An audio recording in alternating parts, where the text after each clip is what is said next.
just hanging out. There was no doubt. Why did we take for granted all that was good? I wish we could find what we had and bring it back on track. Yeah, yeah. Don't wanna end this day. Don't wanna, no. Let's give it one more try. Don't wanna say goodbye. I know we both had moments. We're both the same. No one to blame, no. I'm sure that you agree it's not over yet. Let's not forget, no, most of the time is knock on wood, so good. Yeah. Don't wanna end this day. Don't wanna end this day. Let's give it one more try. Just give it one more try. Don't wanna say goodbye. A love like we once had just can't be denied. If we both feel this way, then starting tonight, come on, let's do it right. One more chance. Don't wanna end this dance. Oh, let's give it one more try. Don't wanna say goodbye. Let's give it one more chance to say goodbye. Don't wanna end this dance. Don't wanna end this dance. Let's give it one more try. Give it, yeah. Don't wanna say goodbye.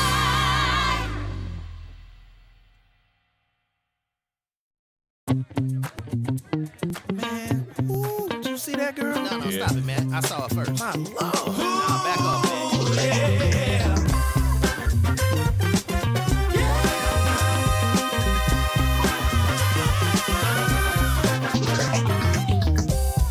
First time I saw you, I knew I had to have you. Don't mean no one night stand. Gotta find a way to be a man. It's something about the way you turned and looked at me. Your smile, it turned me on and set my mind at ease. I'm trying hard not to stare. Don't wanna look thirsty. Just trying to play it cool. Gotta show you that I'm worthy. You walked in on the air and seemed to leave this room. I just had to find a way to get next to you. I'm here to testify. Give me a chance, I'm satisfied. Captivate your heart and I'll blow your mind. Don't wanna pass me up cause I'm one of a kind. You're checking me out, trying to figure out what I'm all about. Wondering if my love will make you scream and shout. If I don't know at first, I'm gonna figure it out.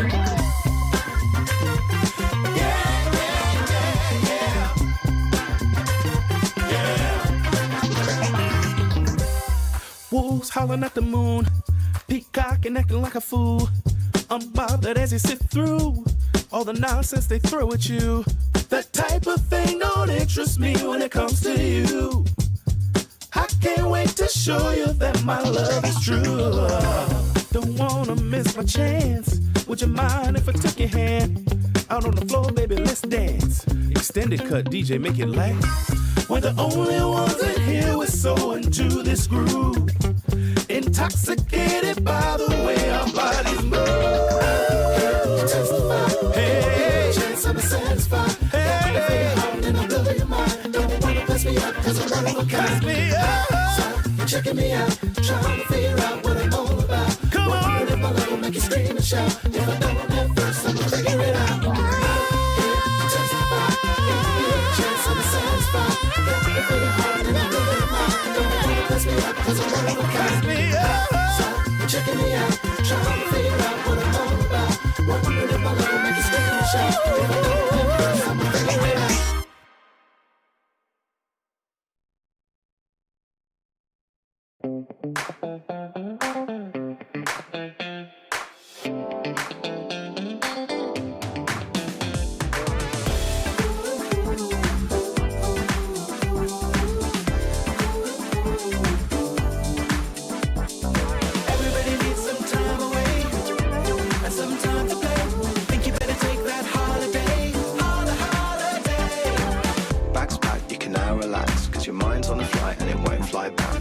Just ask for your favourite snacks when the cloudy skies turn blue.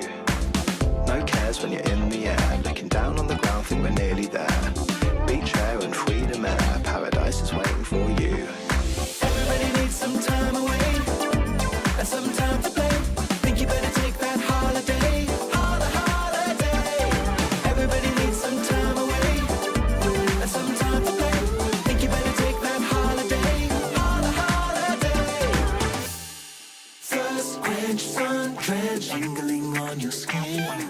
Good times, timeline, let the indulgence win. Palm trees, warm breeze, really massage your bones. Hot nights, moonlight, wish you could take them home. Dip sweet, dip deep, repeat. When you stand on the sand and it warms your feet. In this heat you deserve a treat, so take it nice and slow. Carefree in a fantasy, you'll forget your stress for a week or three. Trust me, when you're in the sea, there's nowhere else to go. Everybody needs some time away and some time to play. Think you better take that holiday,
Just let the music take control. Just let the music do its thing.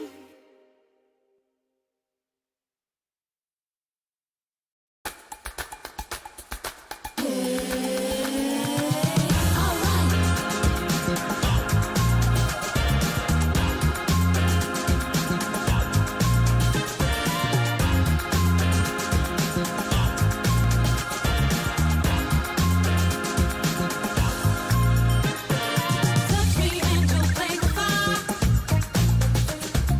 You know I'm your heart's desire. Come too close and you'll get burned. Guess that's just a lesson learned. Alright, give me what you got. Feel the music lift you up. Give me what you got. Don't you ever let it stop. Just start me up and feel the rush. Just start me up, 'cause I'm on top. Just start me up and feel the rush. Just start me up, 'cause I'm on top. Alright, give me what you got. Feel the music lift you up. Give me what you got. Don't you ever let it stop.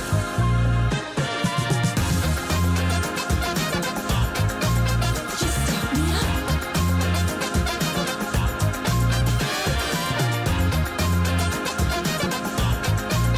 and feel the rush.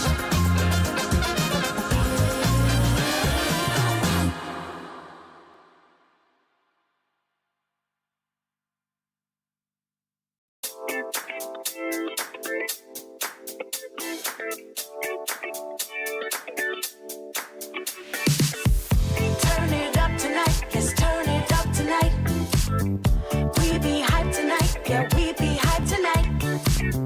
Turn it up tonight, let's turn it up tonight. We be hyped tonight, yeah, we be hyped tonight.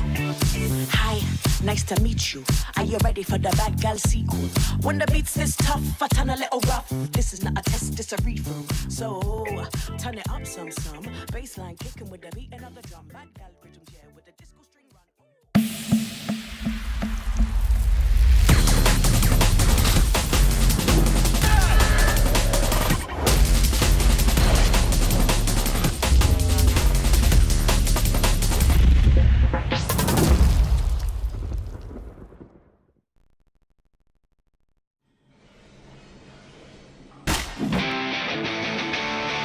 About bloody time.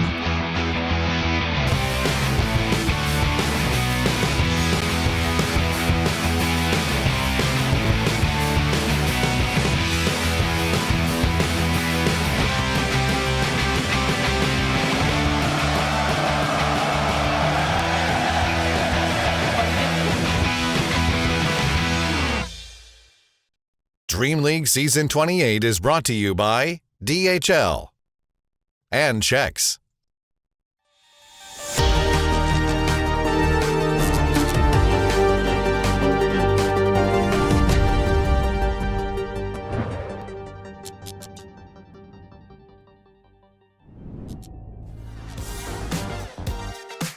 Oh, hi everybody. How's it going out there? We're taking a look today at DreamLeague Season 28. Your clocks are not off by an hour.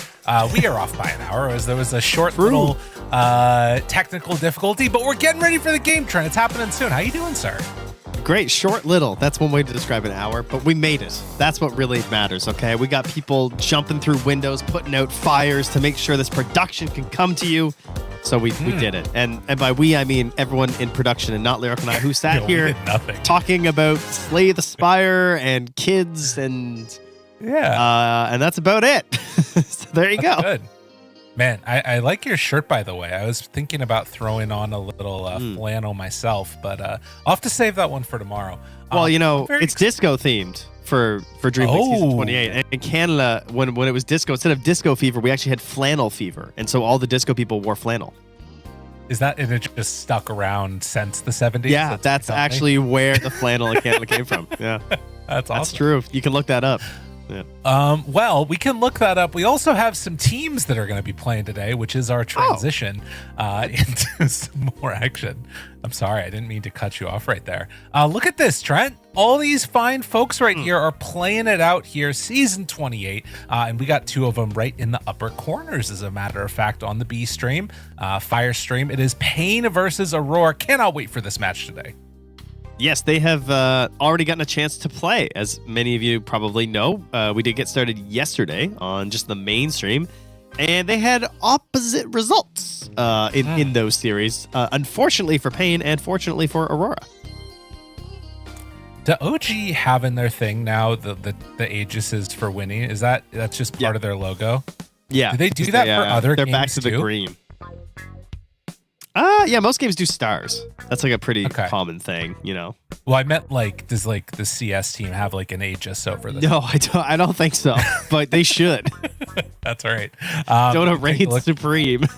Exactly. Take a look at our 2 group stages here. A and B. Aurora sitting top of the charts in Pain, looking for a little bit of retribution in this one. Of course, still very early in the group stage.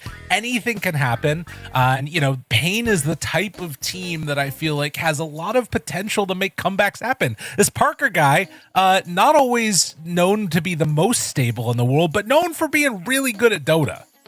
It's what everyone's here to watch. I know that. I know all the Parker fans are filling up the chat right now. They love watching Parker. I love watching Parker. I like seeing him get these late game carries.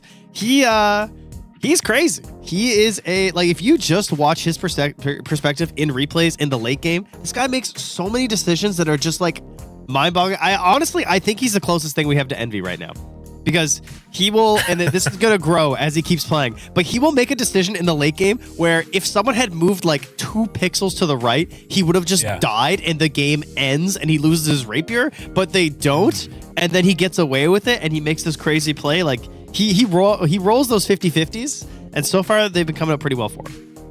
Well, I will say that for my money at least, I'm always a Schofield fan because he makes me have hope that you can die 15 times in a game and still win. Aurora is the other side of the matchup that we're facing off in this one, the old Nightfall combo. And we were talking a little bit about this in the lead up to this series and how it's a very weird team. We've talked about that a lot, but you're a fan of this squad. I am, especially KR. As you can see, I've actually changed the graphic to label him as a carry because he played so well on his Phoenix yesterday for that 2-0. Yes. That's why he's a carry. Because he is the Phoenix player. You guys want to learn how to play Phoenix? Just go watch some carry replays. It's not even close as to who has not only, I'm pretty sure he must have the most pro games on Phoenix, but he's also just disgusting at it. He's got 161 pro matches with a 65.84% win rate. That is grotesque, people. It is more than double his next highest played, which is Shadow Shaman. The guy loves Phoenix, and you shouldn't give it to him. Well, and that's a good lesson to learn as well, is that if you want to learn how to play Phoenix, you watch Kaori. If you don't see him playing Phoenix, don't play Phoenix. Because that tells you it's probably not a good one. But let's get into this draft here. We got game number 1 underway, and we are already into this draft. A couple of bans right out of the gate is going to be the Wind Ranger, Mars, Beastmaster, Huskar. Talk to me a little bit about what you've been seeing, what you're hoping to see get taken out. Are we going to get the Largo boy? I heard he was hurting a little bit the other day, not getting too many wins. I don't know. There seems to be this real discussion about Largo right now. I love Largo. I played 15 games straight of Largo. I love this hero. I was so happy to get added Cabas mode, so all my time wasn't wasted learning how to play him. Unlike Kez, where it took a year, we just got Largo dumped right in, so that was pretty hype. It's so far, he's popped up in quite a few of the games. I got 1, 2, 3, already 3 Largo games so far in our short day 1 of DreamLeague, so I'm expecting that to continue. I'm also expecting maybe some Ancient Apparition. I feel like that hero has been on the rise, particularly near the end of the last tournament. So I'd like to see a little bit more of that. And then this Huskar Viper first ban thing. I think that's a really important thing to keep an eye on throughout this entire tournament is as some more heroes rise to the top, we got to make sure those two bans don't slip out of that first phase because those two heroes feel pretty gross right now. Fair enough. Very, very good analysis. And you know what else we need to analyze real quickly? If we can just remain silent for a second. That music right there sounds like Chrono Trigger. I'm just going to say it. Okay, anybody out there that's played the game, listen to it during the drafts. It sounds like a Chrono Trigger song. I'm not sure which one. I'll figure it out and get back to you. Anyways, back to the game that we got going here. Shadow I have Fiend a really nice remixed Chrono Trigger album I can send you. It's very Oh, really? Oh, yeah. Is it like the OC remix one? Essentially, yeah, but it's a newer one. It's quite good. Okay. Quite good. But you're right. It really Very does. good. It's got the vibes for sure. Yeah. Razor, very good vibes lately. This hero is a mid. It's an off lane. It is looking like a very strong hero who is just classic Razor, really. It's very plasma field focused these days. I feel like more so than the Link, but the Link is always a threat if you don't respect it with your draft. Most teams, of course, draft around the Link, thus you get forced into playing for the plasma field, and you just grab some auras and you push. Because Lyrical, I don't know if you've noticed, but it kind of feels like we're aura gaming right now. I love it, man. I got to get back in and play some more Dota. Unfortunately, I have no time in my life. And then the time I do have, we're casting some more again, too. So it's like there's nothing. It's never time. And this guy, now also I feel like while you can build stacks and you can do all the fun stuff there, I kind of feel like it's a little sketch against Razor in a way. There's elements of it that's cool, but I guess to me, when I think about what sort of makes Shadow Demon feel good, it's a disruption save. If you're already linked, that doesn't feel great. It's a ulti to try and like slow him down. Okay, but now you're also purged and you're probably within range where he's gonna get you. And it's just like there's a lot of things with this that just don't feel great to me. But That's understandable. I do think that Shadow Demon is a great hero in terms of just like versatility heading into the late game, though. Like you have that save, like you said, you have someone who can actually get breaks. So like with so many picks left in the draft, you're covering a lot of options by picking up this hero. But yeah, there's definitely some issues in the Razor matchup. Right, that tells me, like you're talking about, that this is more about Aurora just valuing this hero very highly. And, you know, one of the things that we think we've seen more and more often is taking Roche with it, too. And how much quicker you can get that. And having that with the Shadow Fiend in hand, man, Aurora are going to have some strong timings if they can pull together some, you know, mech pipe type hero in the mid game for them. You know, I'm realizing that Aurora, with their 3-0 over Enigma at the end of Division 2, and now starting 2-0 in DreamLeague 28, they're on a 9-game win streak right now, and they've also won 18 of their last 20 matches. So they're definitely cruising. Yeah, I mean, they were definitely outclassing Law of Division 2. This was an extremely good tournament for them to find their footing with the changes to the roster that they made. So I imagine that they're like really dialed in on this patch right now. Yeah, it seems like it. And gonna take the Brewmaster to pair together with this like other slightly tempo looking draft. I mean, Shadow Fiend can go a lot of different ways still. I've seen some mixture of like the magic and the physical builds. But Tiny, another one of those heroes that has been popping up more and more recently. I think like that sort of cheap initiation that allows everybody else to kind of play around him. Maybe you get some tossbacks later. I think we saw some 3 Tinies get played as well. What's your feeling on this hero? Tiny, yeah, I don't know. The aura stun feels pretty strong. I feel like 4 is looking pretty solid. Mid is always possible, but I feel like it depends as to how many heroes it feels like you can like really punish. And just like solo kill and stuff always feels pretty nice for me. And so much of it is momentum based. Like if you have really solid supports for early game rotation and rune control, then mid Tiny getting a couple of kills early, it's just like, oh, I'm dominating the game now. And you get this like blink 4-staff build and you're all over the map. That can feel really good. And it pairs nicely with this idea of the aura gaming here too. So in that respect, yeah, this is probably going to be mid Tiny, I would guess. And we're probably going to get a different support because I don't think we're going to go double melee support, but who knows? You know, maybe they go for like a gyro or something and we run Marcy gyro and we run Tiny Razor, and that could just work if that's what they want to do. We are probably getting Parker's hero here. And Gyro is, in terms of the heroes left, I feel like that's his biggest one. And it's also Brewmaster. So that's kind of a classic matchup. Yeah, that feels like it does fit nicely. One thing that I guess would be nice to take more advantage of is that it feels like there's not a ton of hard lockdown on the side of Aurora. I don't know if there's a hero that fits within that pool. With Morphling taken out, that was the one I was thinking of. The only other way is if you like try and switch the Tiny back into support and then you take something like a Storm or an Ember or whatever else, but maybe the value's not there in this moment. They do have a decent amount of time here.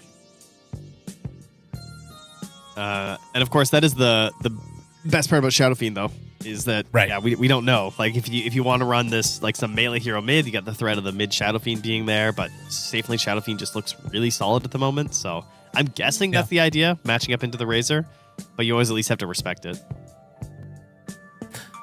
Yeah. Let's see. A lot of reserve time used up on this fourth pick, and Pain are going to do a little bit of a swap-a-rooney, and they're going to take the Night Stalker. Okay. So they have played this. They played this actually? I don't know. Because right now, they've only been Pain for like 2 days. I can't remember. I'm pretty sure they were playing this before when they were Peru Rejects with Frank, right? Pretty sure they were playing a lot of Night Stalker. That sounds right to me. He's been popping up a little bit more across various different teams, I feel like. And that means this is probably going to be mid-Razor, I'm guessing. And this is probably going to be 3 Night Stalker with the Tiny, and then the Marcy's going to be 5, and we're probably picking a Parker hero here. I would just ban Parker heroes if I was Aurora, personally, because like I don't care enough to ban some 2 random 5s. Unless you're going to ban like Silencer or something, which could actually be kind of sick here. And then you would have like a safe line Razor. Yeah. Interesting. Yeah, I mean, because the thing that's weird about this from Pain's point of view now is that if they do end up, then it's like 3 melee heroes already, and 2 of them being cores, which I guess isn't like the end of the world. You just get on top of Shadow Fiend, but I don't know. Until BKBs, you still have to deal with Requiem. There's some things that are weird about it. Yeah, they're banning the Weaver. Yeah, just ban Parker heroes. Like, who cares? Who cares if they pick some random 5 or something? Like, just try and protect your Brewmaster. Get him off to a good start. I'm going to be honest. I like what you were talking about earlier of the Gyrocopter for Parker, but I kind of hate the way this draft looks if they take a Gyrocopter at the end. Understood. Yep. Yeah. No, like it fits, I fully understand. It makes sense. Yeah. Yeah, it's a classic Parker. I think it is his best YOLO hero.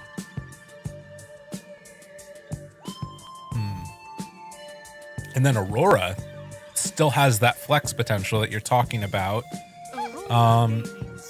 Does the Night Stalker tell you anything about where you want the Shadow Fiend to be? They'd ban the Gyro. Okay. Does that mean... Ugh, this looks like a gross TV pick. What about that one IO? Ooh. Whoa, they are doing it. So they see the lack of lockdown. They take Storm. Okay. Now, will it be the one Storm? I think Parker's got the one Storm up his sleeve, like some Yamsun Dota, you know? I feel like it might be hype. 10 seconds remaining. Damn, dude. They don't have a lot of time to respond to this right now. But yeah, they banned the puck. Ooh. This is hard to deal with as Shadow Demon now. Like, what an awful game to play Shadow Demon in. I feel like they're just going to pick Ember and not be happy about it. Yeah. Ugh. I mean, it's Lornov Ember, though. It's pretty good Ember. Yeah. It's just, it's a little scary that if you get stunned, you just get silenced and just gone on. They're very quick. Okay. So they do switch it over then, and it's going to be a Parker Razor.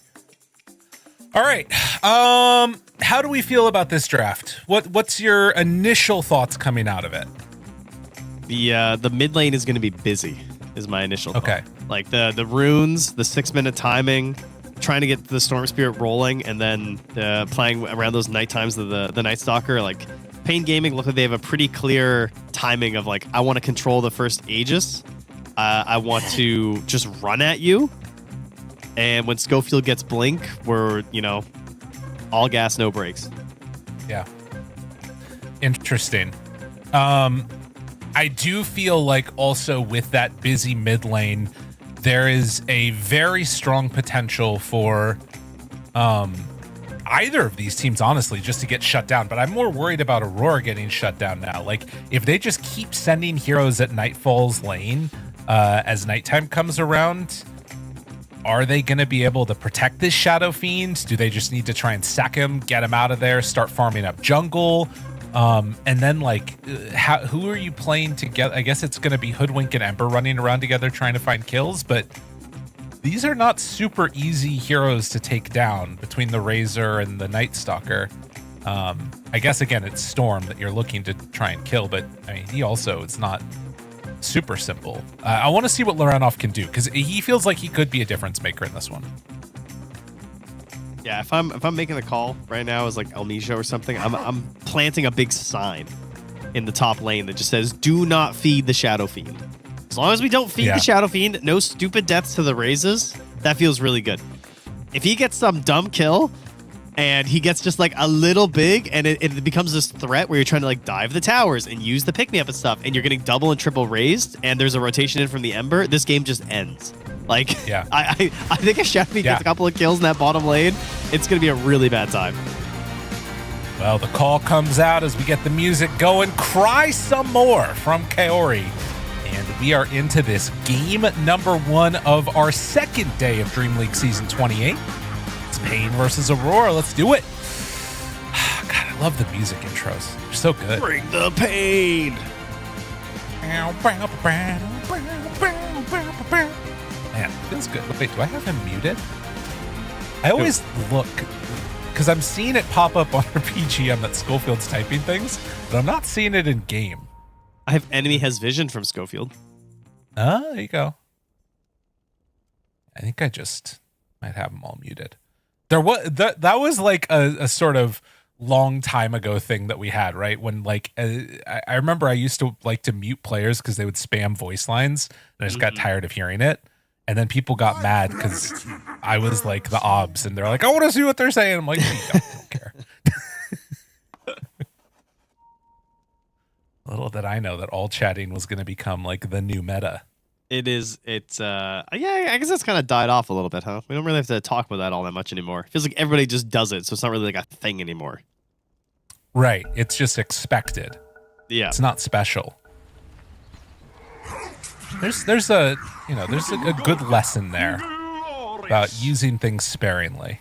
Through anger lies failure. Yeah. Goodness, WS is like on fire on this Brewmaster, quite literally. Yeah, what the hell is that? That is awesome. Broken cosmetics, yeah. That's the spirit. He looks like Nightfall Shadow Fiend. True. Well, off across the map they will go. Obviously, with the Night Stalker, it is daytime right now. We'll be getting that early nice start for themselves. And a late smoke coming from Aurora. Hoping to find a little bit of action here. Ember goes out. Breaks smoke. No observer wards placed down as of yet. And it looks like it's just going to be each side trading out for 2 apiece.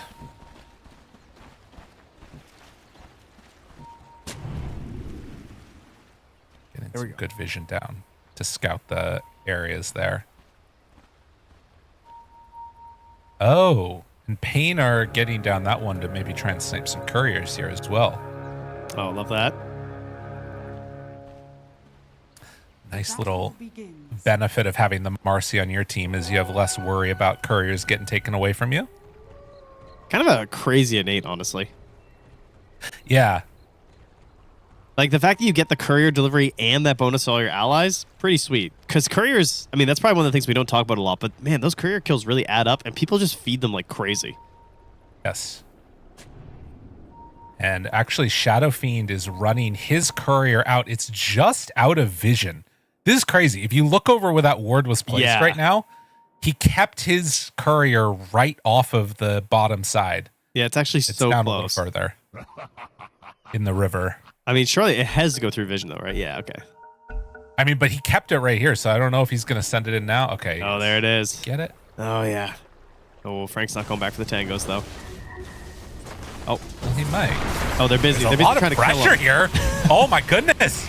pulling down Nightfall in some trouble. Don't give up the kill first. Nightfall low and Nightfall dead. Now turning on a Kaori. Omisho is going to drop. They actually might be stacked up and doing some good damage there. Frank lives. Oh, Mira trying to burn him down. Gets one last touch, and that's going to be enough. That was a psycho play. Hey, Parker, could you just like come through the gate and just attack the bottom lane? Yeah, okay. And Schofield's grabbing the wave. Interesting. Okay. Worth? Question mark? I mean, it put Parker at the top of the board, so I guess. You get a bunch of gold, some XP. It is also a link lane, which is interesting. We like never see this because we're actually getting a Razor versus a melee hero. Oh no, Schofield. Uh-oh. That is a free kill given up. Nightfall just standing there. Yeah, no, I said don't do Unfortunate. That. Yeah. Like the one rule. Well, not the best. Does mean you get solo experience as Frank. Very good. Yeah, we'll go with that. Nice positives here. I gotta say, the pick me up Marcy growing on me. Yeah. I mean, it's kind of sad because Fleeting Fury was super fun. I wish they could have balanced it to not be so insanely broken. But that's a tough time. I understand. It gave her way too much. And at first, I really didn't like Pick Me Up, but I think with the right combos, especially with the meta we have now with this like Aura-based stuff, and then heroes like Night Stalker, you can get a lot of benefits from Pick Me Upping a Razor or a Night Stalker into a hero. Yeah, or, I mean, like you're talking about, if you have those auras, just getting you out at the last second before you get brought down. Yeah, that too. Can be really helpful. And now, Mira gonna get linked up. El Misho trying to manage to pull Mira back in, but won't quite be able to. Yeah, I guess that's the thing, is like having basically a double displacement hero. Granted, not as good as like a Batrider or a Pudge, but having two facets of it is pretty sick. I thought he was going to take Pick Me Up at level 2, and I thought it was going to be free, like rebound into kill, but went for the bodyguard instead. Parker wants his lifesteal, okay? Oh, he demands. Nightfall. Dire's bottom tower is under attack. Couldn't get the toss, and a disruption keeps alive. Nightfall for the moment. So, nice little get there. Still very even. In terms of the mid matchup, it's sort of what you would expect. We were talking about that sort of movement towards mid happening a little bit later once the runes start coming out. We'll keep our eyes and see what happens there. Yeah, and see who's got the resources at that moment as well, right? Like if you could whittle down your opponent heading into that 6-minute timing, that's always going to be massive for you. Kaori. Oh, couldn't quite get the full block off there. Still, 8 stacks of Menace is annoying. 8 stacks of Menace, 8 stacks of Craggy Exterior, you know? Yeah. So just a fun guy to fight, really. Storm. Avalanche looking for a toss back onto the Remnant. Second Remnant hits and the pull for the kill. Very nice move there. And barely manages to connect with that Bushwhack. Can't burn through the Flame Guard. And it's enough to get a return kill onto the Tiny. All right, well, made Mira's movement worth it and leaves the rune up top as well for Lornov. So Dark Mago not in a great spot. And Mira's sticking around, trying to see if he can make a play here. Easy Bushwhack. Chased out, has Fairy Fire, has Stick, another toss back underneath the tower. Dark Mago tries to make the kill happen. Oh, a few more hits is all he needs. The Lornov is going to chase him down, though. They get Mira, lose themselves the Storm Spirit. I can't believe that worked out, that he got the kill on Storm. I thought Lornov kind of blew that for Mira, but Mira just committed so hard and forced the play onto himself that it gave Lornov the space to just not only get some last hits, but then show up and get the kill. Ideal supporting nice gameplay. Very cool stuff. Well, so far things looking very good for Aurora. Thankfully in mid, Schofield was able to keep his creep wave for Mago alive, and so he doesn't miss out on a bunch of experience. And we'll get to level 6 right around the same time as Lorenov, it looks like. Down bottom. Mira setting up, it looks like. Could be onto Schofield. There's the disruption. Bushwhack at the ready. Pulls him back in. And toss underneath the tower. Frank trying to do some work. El Micho chasing, gets in for the pick-me-up. The pullback won't be enough damage, and instead, El Micho might be the one that goes down if he's not careful. Mira actually chasing underneath. The Void will stop any extra action there. Now the catapult coming in here. They want to force Frank off this tower. This is Amisha also coming at back. the 6-minute mark. They go on to Frank. More damage out. Regen rune got by Lorenov, which means that they can't get there on the storm quickly. So Frank will fall and no extra help. They're bringing Storm Spirit now, but Mago realizes he can't get anything done with no bottle and no chance. Battlefield did grab the whole wave and pull it off, though, so the catapult does get destroyed. And Mira maybe going to get caught here because of this? Avalanche at the ready. The pick-me-up. Have the toss. Frank looking Void done. Nicely played. Oh, Kaori, though. Look at this sneaky guy. I don't think it's going to happen. Yeah, you have to wait a long time for this one. Oh, they know. Yeah, there's the wraparound. I mean, Lorenov's coming too. Now Kaori's pressure to kind of make a play here. Yeah, Lorenov in the area. Toss away. Doesn't have a remnant down, and with Dark Mako in the area. Oh, there's a chance. He's pulling in the Shadow Fiend. The help coming from Frank. They need a little bit more. The silence is there. The silence is good. They got him caught. Nightfall goes down. Dark Mako will be brought down as well. But El Micho and Lorenov in the area. Rooted. They got it. Just was he like dead for that, this? they turn, they punch. Lorenov not able to get out of there. Okay, El Micho with the most value Quelling Blade I've ever seen in my life. Because he got trapped into the tree line there with Kaori. Kaori had some iron branches, and El Micho was just chopping down trees. It was so insanely good that he had this with him. I can't even believe it. I mean, obviously versus a Hoodwink, it's always going to be solid, but extra reasoning here is WS gets off a perfectly timed split, and that is the Brewmaster hitting 6 problem. Oh, yeah. So they make that play happen. They get themselves a kill, and, well, now, down here on the bottom side, the attempted kill onto Frank will be good. Runoff getting active. See that replay there, though. Again. Yeah, not great news for your Shadow Fiend there, unfortunately.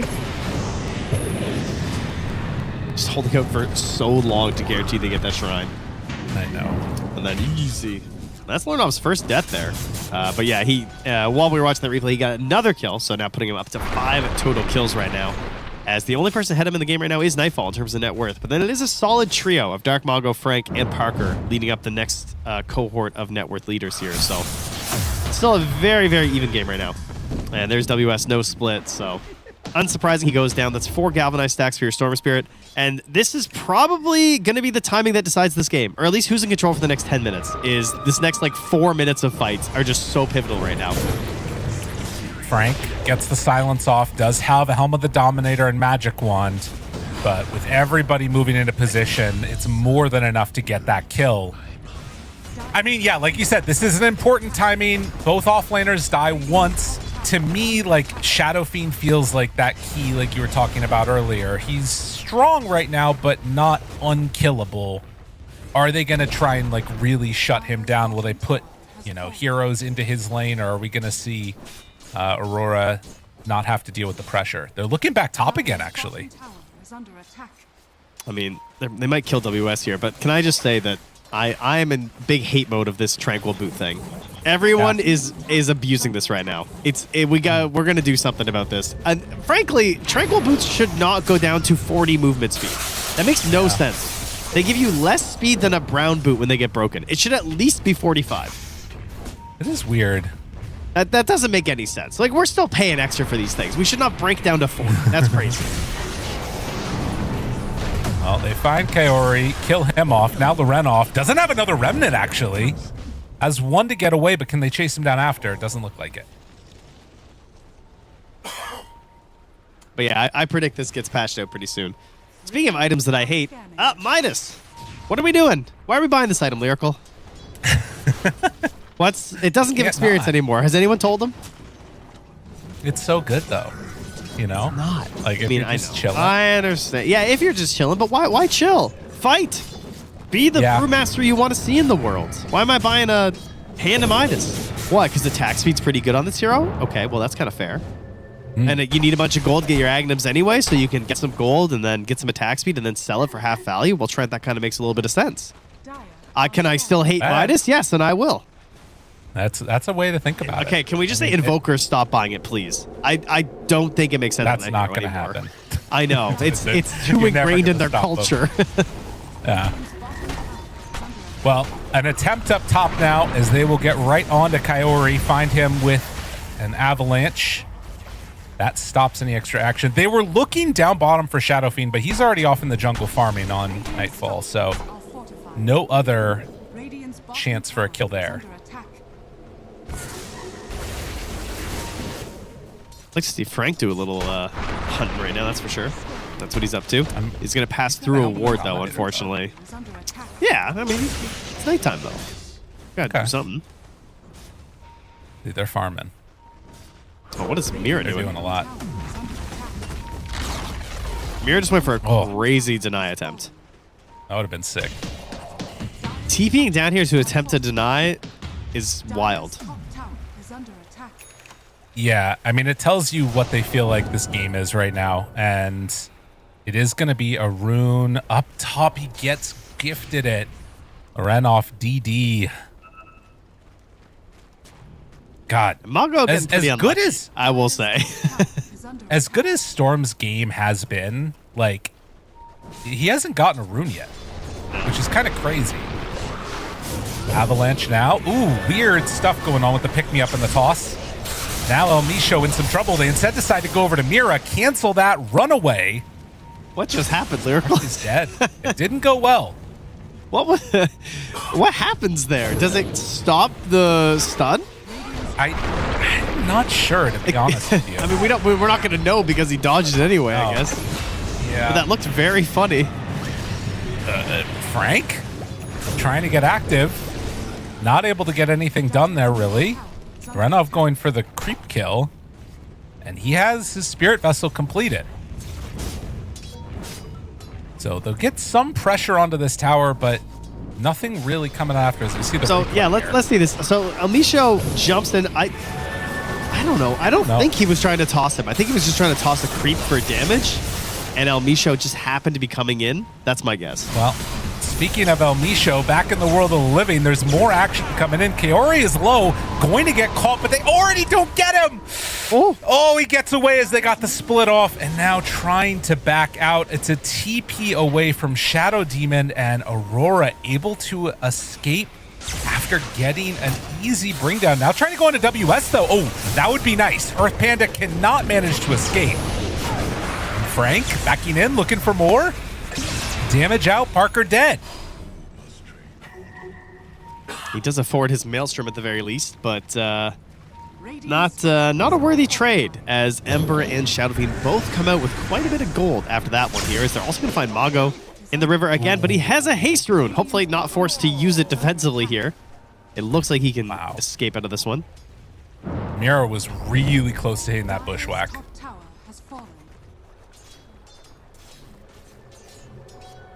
Well, so it goes. 2,000 gold lead, and that is Schofield finishing a Blink Dagger.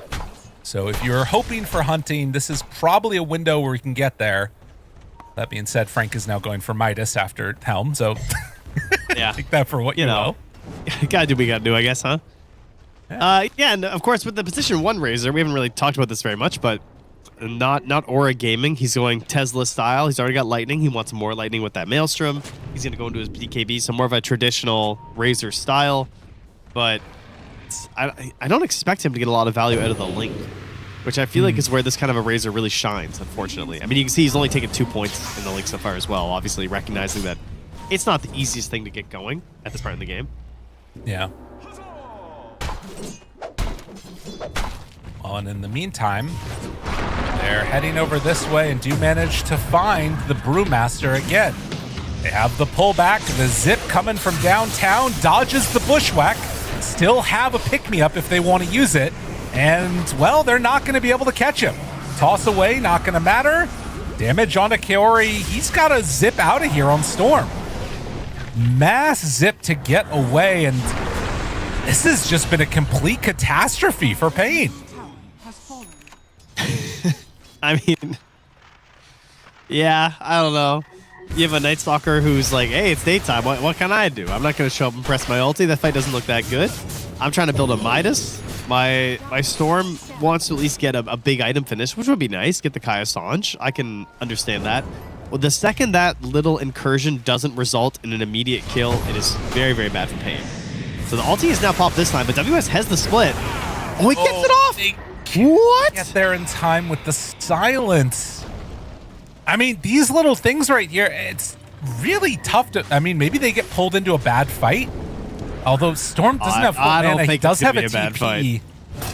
Yeah, Jesus. Oh, Parker's doing the thing. He's being a little crazy. He's thinking about it. I mean, again, they're fighting without Storm, but there's 4 heroes here on Pain. They could take this fight if they want, but this is a Vanguard Ember running in. Frank now gonna drop that silence. Pick me up turn. Did he go too far? Did they have enough to find the kill there? Low, but not low enough. Lorenov getting away. Right at the last He's a second, genius. manages to find that bring down. I mean, Vanguard Ember, what more could you want? I mean, when you recognize exactly how you have to play the game, right? I can survive through this silence with this Vanguard. I'm going to be reducing, because Razor's going to be this mixed damage type. Well, I've got Flame Guard. I'll buy a Vanguard, you know? The double guard strat. He wants mixed damage, I'll go mixed defense. I mean, I'm a big fan of what Aurora is doing right here. It feels like, like you said, they understand what it is that Pain need to do in these fights to win, and they're just making sure their heroes stay alive. And you've got Shadow Fiend, right? Exception of Kaori. Yeah, it's fine. He's something. Like, who needs damage? That's what Shadow Fiend's for. You know, Ember, you're just the controlling guy. Definitely the most fun way to play Ember, I think, is when your job is just this chain gang throwing remnants and rooting people. Right. It feels like you have just so much freedom on the hero. And Brewmaster is about to be peaking here. He could even sell his Midas if he wants to get the Aghanims at this point. So life is just good right now for the side of Aurora, and Pain need to win like 3 fights straight to get back in this game, and it's not looking good. Well, I think that the way that they win fights now, too, becomes much more complicated. Because if you focus down Kaori, fine. That means that the save isn't there. But I don't know if they actually have enough damage to kill another hero afterwards, right? This is a Shadow Demon with, what, 1,500 HP and 11 armor? Yeah. God, El Micho is just getting walloped. But they do take down WS. Yeah, that's big.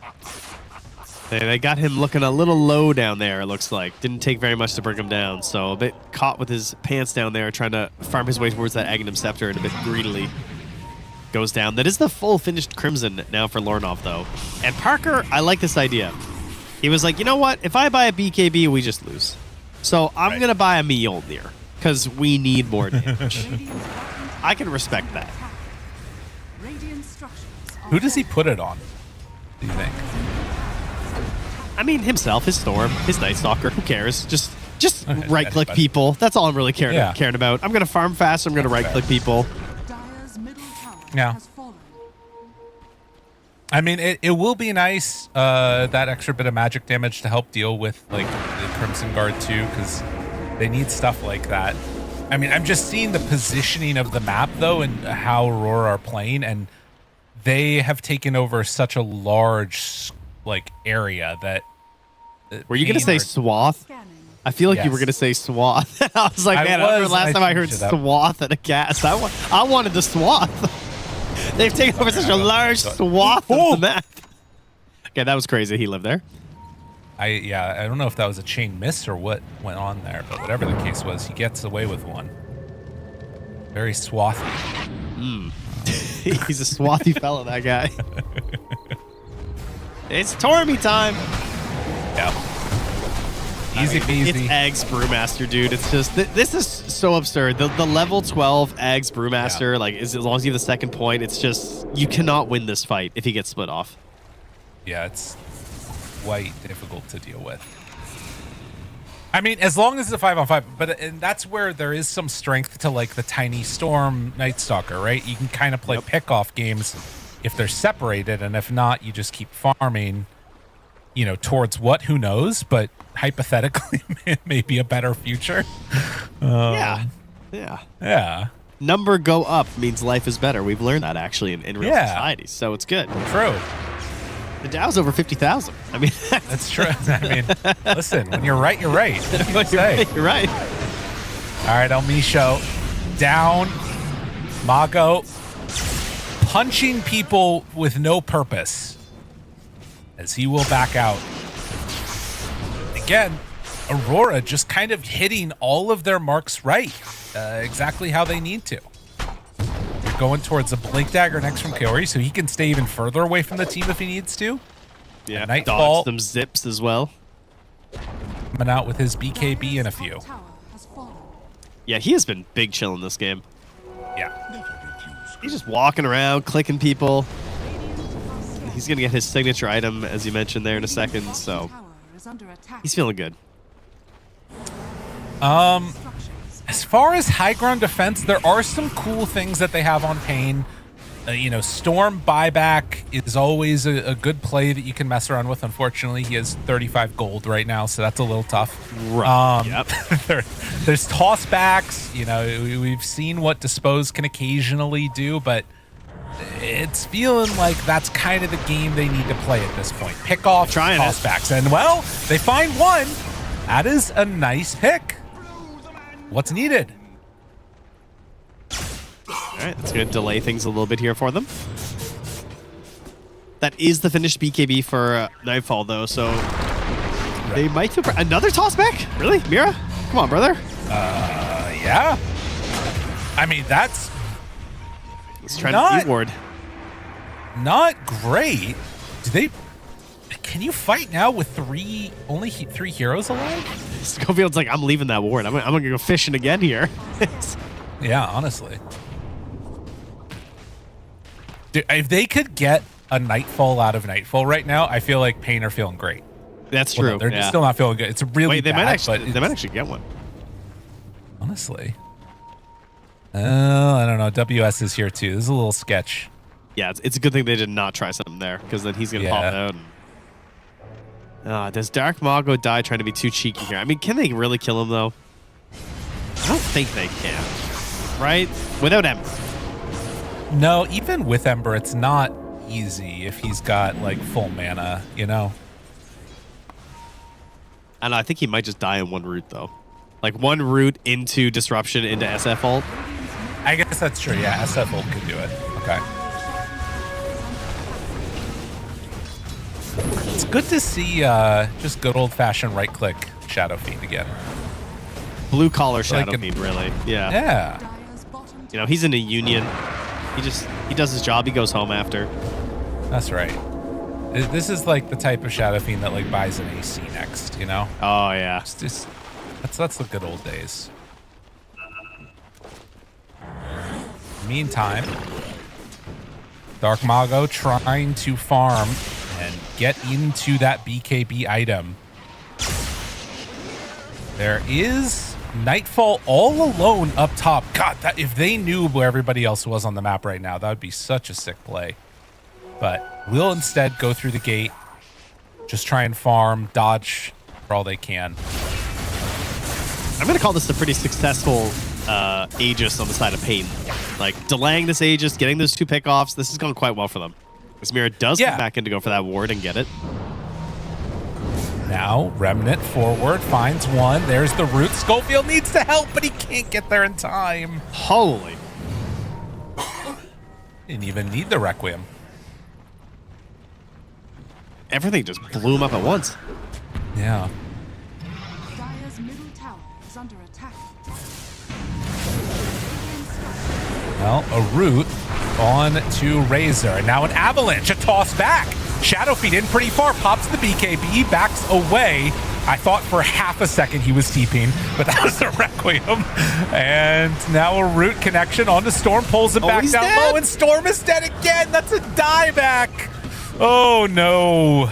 10,000 net worth lead, and I mean, this is really the problem, right? You have a somewhat successful hold throughout that first Aegis, but they're in a hole that they need to try and climb their way out of, and it's not going to come easy.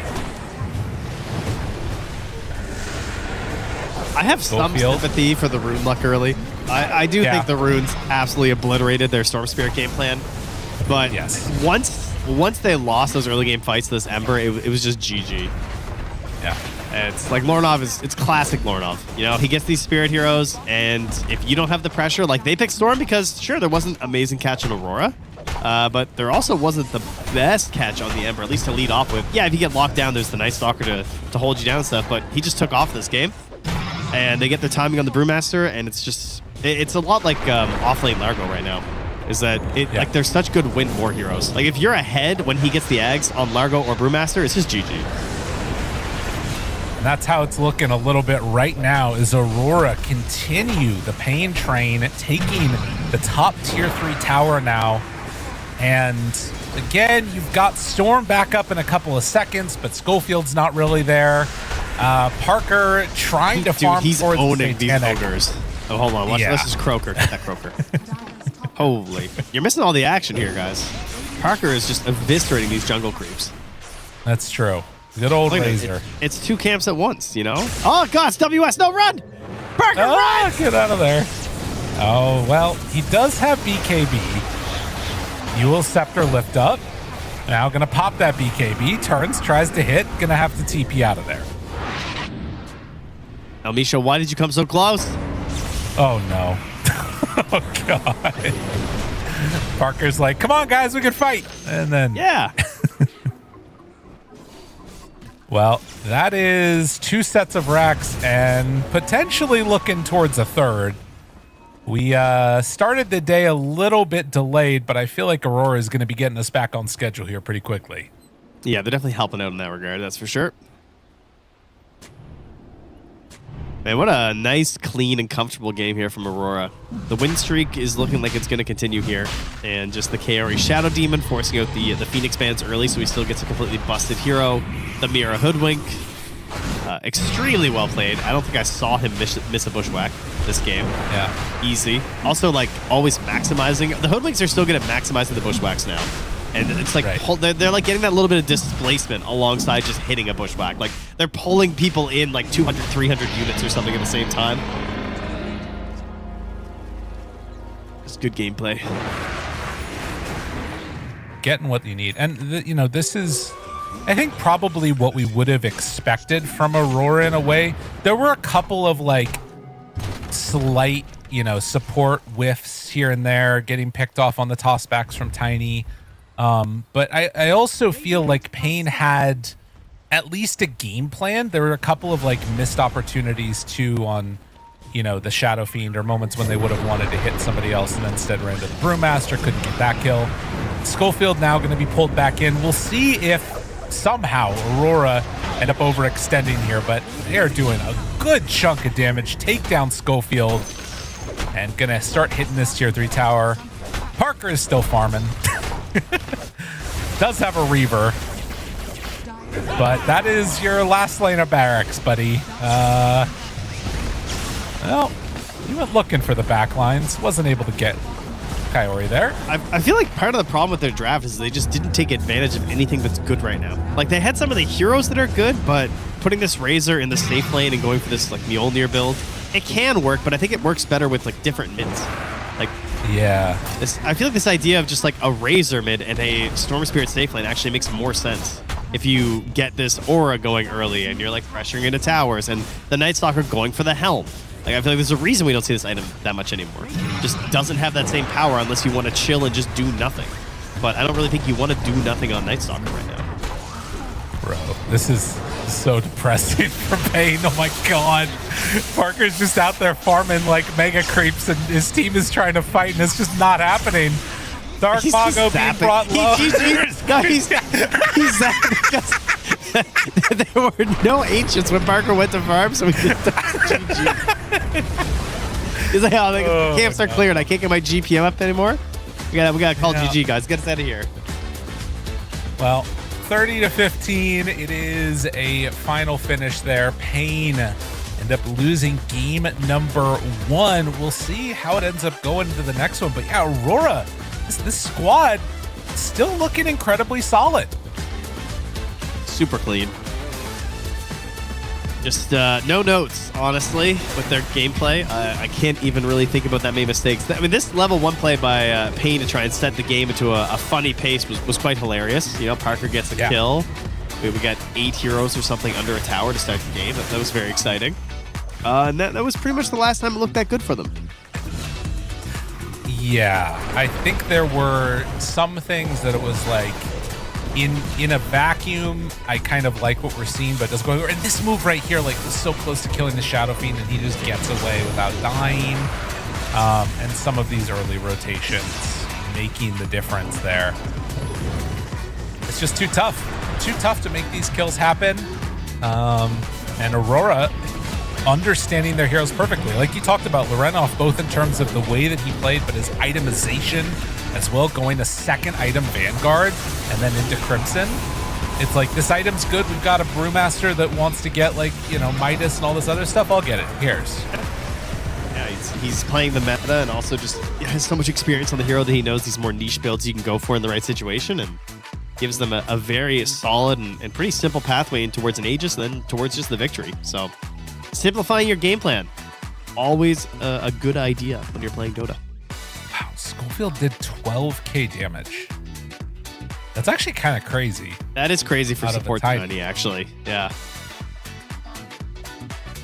It's more than the Hoodwink somehow. I mean, it's more than the Razor. I don't know. That's nuts. Well, yeah, that doesn't surprise me. Yeah. A really, really good game number 1. I think a lot of questions going into this next one around that first phase Razor.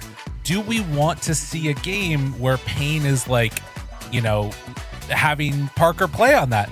I'm not sure. There's a lot of questions, and we'll be answering all of them in just a few. We're going to go to a quick break. We'll come back with game number 2.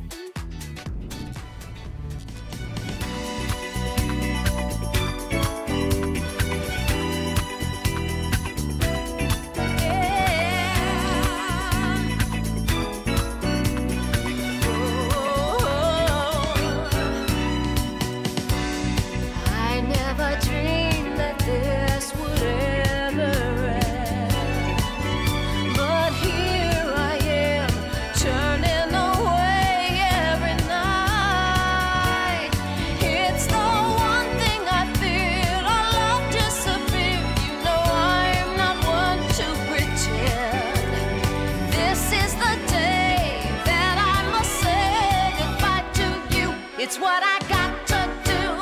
Enough, enough, I can't hang on. Enough, enough, it all went wrong. Enough, enough, I don't know why, but it's over now, so let's just say goodbye. I wanted more of you than anything. I remember the days we couldn't stand being apart.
Yes, yes, yes, yes.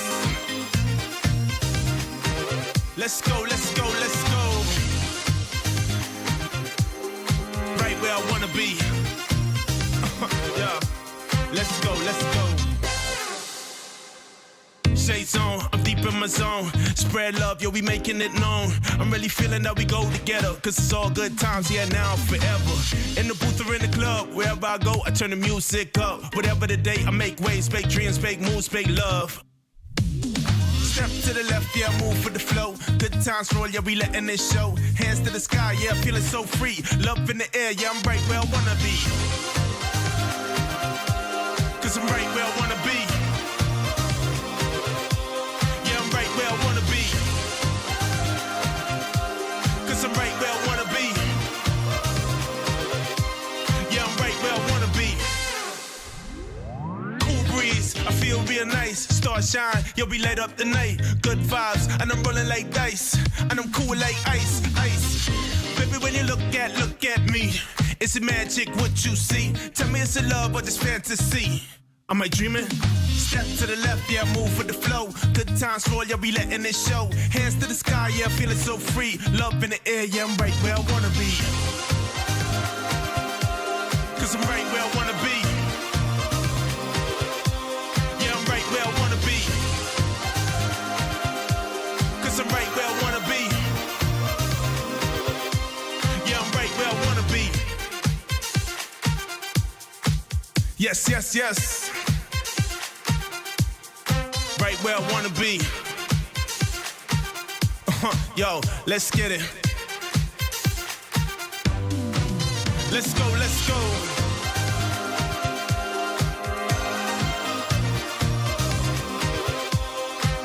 Let's go, let's go.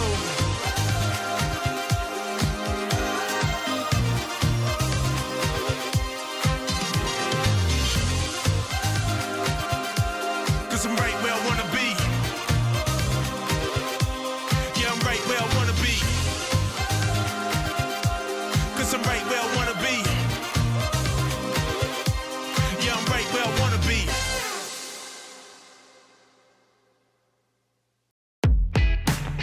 Yo, am I connected? Alright, let's go. 1, 2, 3. Let's get connected, you and me. Let's get connected, that's what we need. Let's get connected, and we can put this thing together.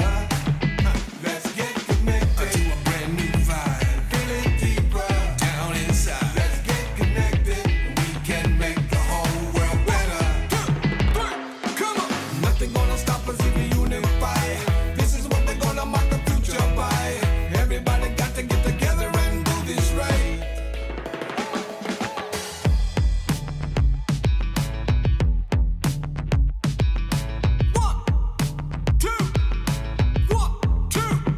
Let's get connected. Let's get connected. Let's get connected. I can feel us getting closer. Let's get connected. Let's stay connected. Let's get connected. We can start the whole thing over. Nothing gonna stop us if we unify. This is what we're gonna mark the future by. Everybody got to get together and do this right. Nothing gonna let nothing get in our way. Wanna change the world and start today. Everybody get together, let's start living life. Oh, come on. Am I connected? Alright, let's go. 1, 2, 3. Let's get connected. Let's stay connected. Come on. Let's get connected. I can feel us getting closer. 1, 2, 3. Let's get connected. Let's stay connected. Let's get connected. I can feel us getting closer. Nothing gonna stop us if we unify. This is what they're gonna mark the future by. Everybody got to get together and do this right. Nothing gonna let nothing get in our way. Wanna change the world and start today. Everybody get together, let's start living life. Let's get connected.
Hello, everybody out there in the wide, wonderful world of Dota 2. We're here for game number 2, Trent Star. I was just looking at some stuff. I was looking at Darkseer again. I can't be stopped. Yeah. It always happens. I mean, you see auras, they're winning. You know, you see Helm, it's winning back then. You know, you just see items and think, how can I force this on Darkseer and make it good? Exactly. But we did see in the last game, you know, these auras getting played in all sorts of different positions. Lorenov, we talked about the Crimson. I didn't notice it till the end of the game, but he actually got a pipe on top of that. And then on the side of Pain, there was not a single aura. Not a singular one. Oops, no auras. Whoops. I don't know. Oopsie. That's pretty rough, man. This has kind of always been something that I feel like we've tended to see out of these SA teams on occasion, is like they tend to play much more around like BKB timings and like, I'm going to be the carry. I'm going to be the big, bad, strongest person and less auras. So I don't know. We'll see what happens though. Yeah, this game can go well for them if they get early runes on the Storm and if they chain a couple kills together on Frank's Night Stalker. Like maybe, basically, Aurora didn't give them the opportunities they were looking for. Like Nightfall went to the jungle on the earlier end because he realizes, hey, I'm pretty vulnerable under this tower versus Night Stalker, Helm, and a hunting Tiny and Marcy. So I'm gonna just go farm. I'm gonna do that, and you guys can go try and kill a Brewmaster who's gonna split on you, or an Ember who you don't have enough control for. And they just made their game really easy and gave Pain no free kills.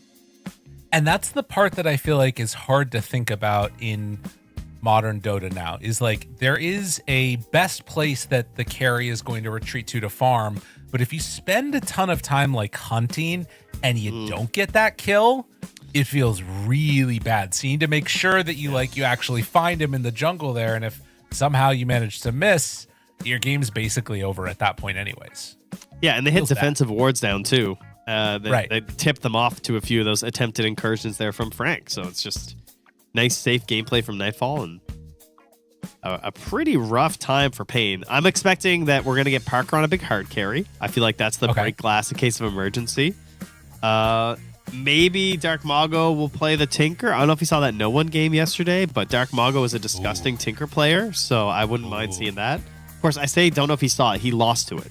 No One destroyed Pain yesterday with a Tinker. Sorry. So maybe Dark Mago will bust it back out. I mean, you never know. If there's an opportunity to do it, now is definitely a good one. You're down 0-3 throughout, the 1.5 series. But we are into this draft now for game number 2. Let's get ready to hop on in right at the moment. There he is, the smiling Nightfall himself, feeling happy with how it went. He's pretty pleased, isn't he? Oh, yeah. Oh, they banned the Razor. Yeah, they don't even want it themselves. 10 seconds. All right, presumably Huskar, I think, will be removed by Aurora. 5 seconds remaining. Yep. Yeah. So taking away the first pick that Aurora is going to have. 10 seconds remaining. Do you want to take out the Shadow Fiend? Do you just not want to have to face off against it? I wonder if they'll still prioritize the Phoenix. Yeah. I don't know. They might even take Phoenix Hoodwink, honestly. Well, if they leave open the Shadow Fiend, is there any way that Aurora don't take it? Like if the Phoenix is left in and the Shadow Fiend, do you think Aurora takes the Phoenix and then that gives Pain the Shadow Fiend? Maybe, I guess. To me, it's like, I don't think Hoodwink is easy to replicate with a lot of heroes, especially for Mira. Like, I feel like Mira plays really specifically on Hoodwink, and I don't think he has a lot of heroes that he's able to play that same style on. So I think removing that actually simplifies your game a lot versus him, but I also understand that, it's a support hero, so yeah, he'll just get a lane combo if they go the other way. He'll play this like Willow or something, or he'll bust out his own Tiny, which he's really good at. So drafting is hard, unfortunately. Yeah. They decide to stick with it, so they do give them the Shadow Fiend and the Phoenix if they want to take it. Deciding to take out the Wind Ranger and the Mars. Yep. Nope. I mean, they only get one ban, right? So if they want to spend their one ban in that phase on Phoenix, then go ahead, I guess. Like, we'll just get Shadow Demon. Yeah, that's true. 10 seconds Well, I thought that maybe Aurora would take it first overall, and then Pain would get the Shadow Fiend. But yeah, you get the Shadow Demon here instead for themselves. Fair. All right. Maybe they will ban the Phoenix then. Huh. Yeah, that's interesting now too. Because also Pain have first pick. Is there any way that... I'm assuming this is an El Misho Shadow Demon. Yeah. Yeah, I don't know. I can't imagine. I mean, I'm sure Schofield has played it, but I don't think that's the idea. I'm like struggling to picture a Schofield Shadow Demon. Right. Well, and now you're also in a situation where it's like, okay, there's Hoodwink or Phoenix that they could run for, and I think either one is pretty good for Aurora, and I don't think it's worth it for Pain to ban out both of them. Or like to ban one and pick the other. Yeah, they banned the Tiny. Yeah, definitely more style. Maybe we'll get the Nyx Assassin. I mean, he did, to his credit, he did play a Shadow Demon a month ago on Peru Rejects. On Schofield? Game. He did. He played one game of it. Otherwise, it is just all melee heroes. I mean, he plays some Rubik, but like he's a Tusk, he's a Clockwork, he's a Marcy, he's a Tiny player. Those are all his heroes. He dabbles in a couple of these ranged Shadow Shamans and Rubiks and stuff, or maybe a Bat, because Bat was actually ignored last draft. Yeah. Ooh. Okay, I guess that is probably a Schofield Shadow Demon then. Wow. All right. Range support duo here. Not what I would have anticipated. So basically, what I assume this is that they're opening up as many options as possible now into this next like 2-pick. So we're gonna leave probably Parker's hero for last, and we just want free laning situations. You don't have to worry about too much. Like we got some strong heroes. It is looking like a pretty sweet Largo game. Just saying. Yeah, the idea being we want a lot of options heading into this next phase. And Aurora are going to try and leave their own options open, of course, because they're probably just going to pick double supports here. Yeah. And I mean, there's so many places you can go with this. This could be SF mid. This could be SF safe lane. I think it's most likely a safe lane, obviously. But now you can pick heroes to hunt the Shadow Demon if you want. Yeah, there you go. Hoodwink. I mean, I think the Hoodwink is actually more guaranteed than the Phoenix. Like, I think the Hoodwink is just so good with the Shadow Fiend, so good versus Shadow Demon because you just outrange the hero and you can find them in the back lines. And Jahiro as well, you can help dodge a lot of that AoE by just running through the trees. But they get both. I don't know. All right, cool. That's crazy. It's like I would literally ban these in the first phase. Like, I just I'm scared of these two. I mean, that's the thing too, is like, was the puck worth it? You know? Like, because now you have Hunt with Hoodwink, you have defense with Phoenix around like a Sunray if you need it, and you can still just pick Ember. Yeah, there's a lot here. I mean, okay, Jakiro against Phoenix, cool. Yeah, double tap.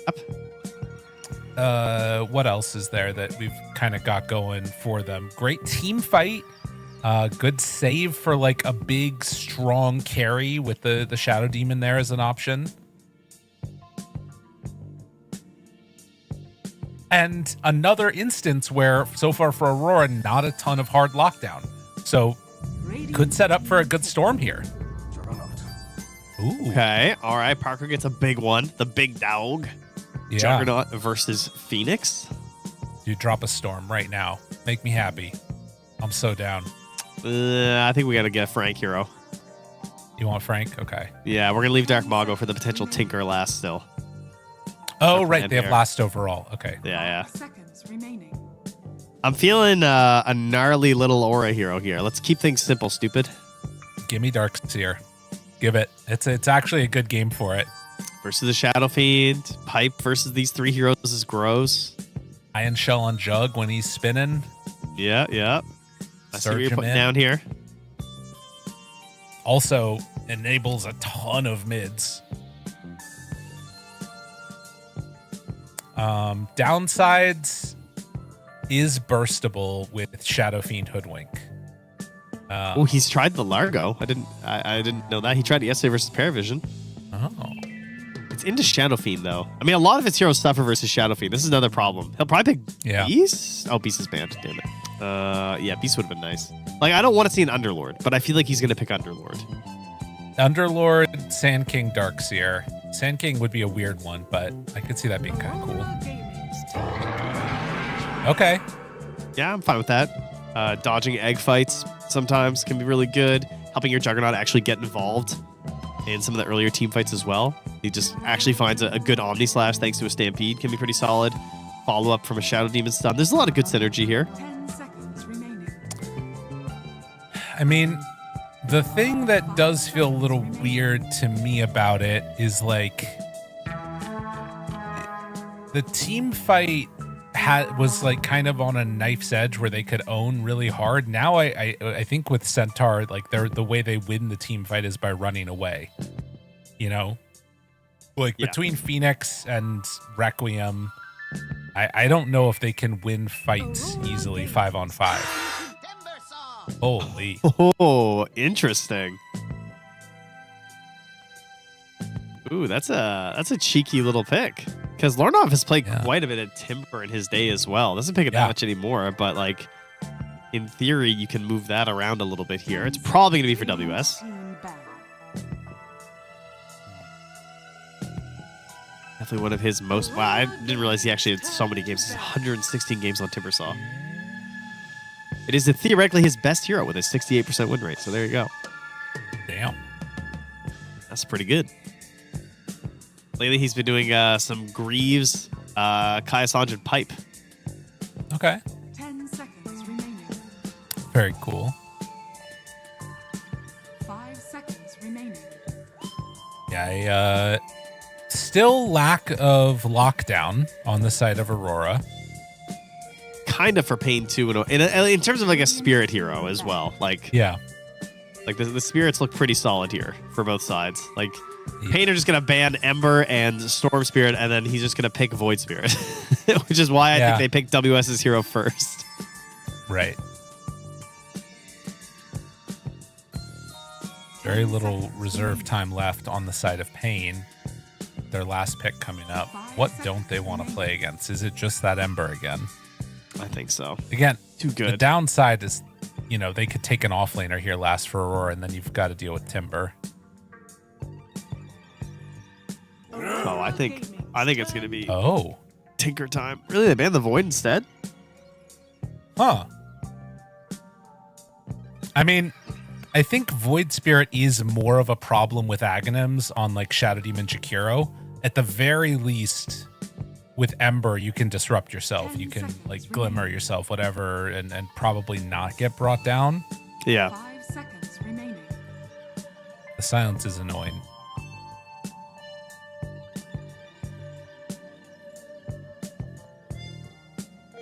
Run it back? Yeah. Run it back. Immediate answer. Solardar mid. Okay. Okay. All right. Dark Mago's got a plan here. He says, we knew you were going to pick Ember. We're going for the Solardar counter pick. We're going to give ourselves a really good opportunity to take objectives early. I am Solardar's #1 hater. I think this hero is insanely overrated and trash garbage and loses teams games all the time. I think his only value is killing Roche early and Tormentor, and then he sucks dirty pond water that he spawns all over the map. Okay, fair. Yeah, that's my thoughts. What about the idea of like shutting down an Ember? Does that hold any value? It's not possible. It doesn't exist. There's no such thing. You ever seen an Ember get shut down? He just goes to the jungle. And, I'm scared. I'll just throw my remnant at you and root you. Have fun over there, little fish boy. I'm going to sear you up like you're in a pan. You're saying what I'm hearing is that they need to own all of their lanes mega hard on Pain, because you're feeling like when you get to mid game, this is all going to fall apart. Yeah, it's like the same thing as last game. I actually just I can't stand Solardar. I think this hero is it's such a bad bait trap hero. I think he is ass. I'm going to check real quick. I want to see what the win rate is. I'm sure it's positive. I'm sure it's great. Yeah. It's probably 60%. I don't care. I don't believe in the hero. It's a fluke. It's like OG when in 2 TIs. It's just flukes, not real. Wow. You're just trying to make everybody mad. Okay. Do you want to guess win rate at Blast? 41%. 11 games, Yeah. 72% win rate. Yeah, no, I don't believe it's fake. It's not real. It's not real. Don't trust this Literally hero. one of the highest win rates that you get at that entire tournament. No, it's wrong. I don't Another believe one it. was Underlord, actually. That's interesting. Okay. Don't believe Well, it, we'll folks. It's a We'll psyop. see if this will be a fluke. There is a potential that it could happen as we're getting into this game number 2. Aurora came away with the victory in the last one, and Payne were left trying to figure out what the hell happened. We'll see if it happens again. Get into this match. Off to the races they'll go. Sides are switched. Heroes are picked. We're out there, Trent. They're switched. You're right. You know, when Yeah, this music's good. Shadow Fiend taunts as the music's going, that just makes it really good. He is vibing, actually. He's got a good dance for this music. Also, what are those like paws that he has? Look at the Shadow Fiend set right there. He's got some big hands. It's like he's wearing gloves. He really, yeah. You're not wrong. He looks like he's got arms from a construct or something. Kind of looks like hockey gloves, to be honest, you know? Yeah. Catch it. Catch the puck. You know, I used to play lacrosse. No, not a goalie Not glove. those. Oh, different No. goalie. Different Like gloves. the stick handling gloves. Don't. Yeah. You played lacrosse though. I know. Well, lacrosse, we had to wear gloves there too. You know? Must have been the same ones. Yeah. It was basically the same ones. Yeah. They're expensive, man. How they get you? Really? Big lacrosse. Let's see, a tower shot signaling nothing. Turmug is going to try. Oh, he thought about it. He thought about it. Decides not to go. And so it looks like it is going to be a trade-off there of 2 apiece for the runes, as we've come to expect. Yeah, and even though he got the tower shot, he does not know for sure where the ward is, so not going to be able to get a D ward by the looks of it here. Yeah.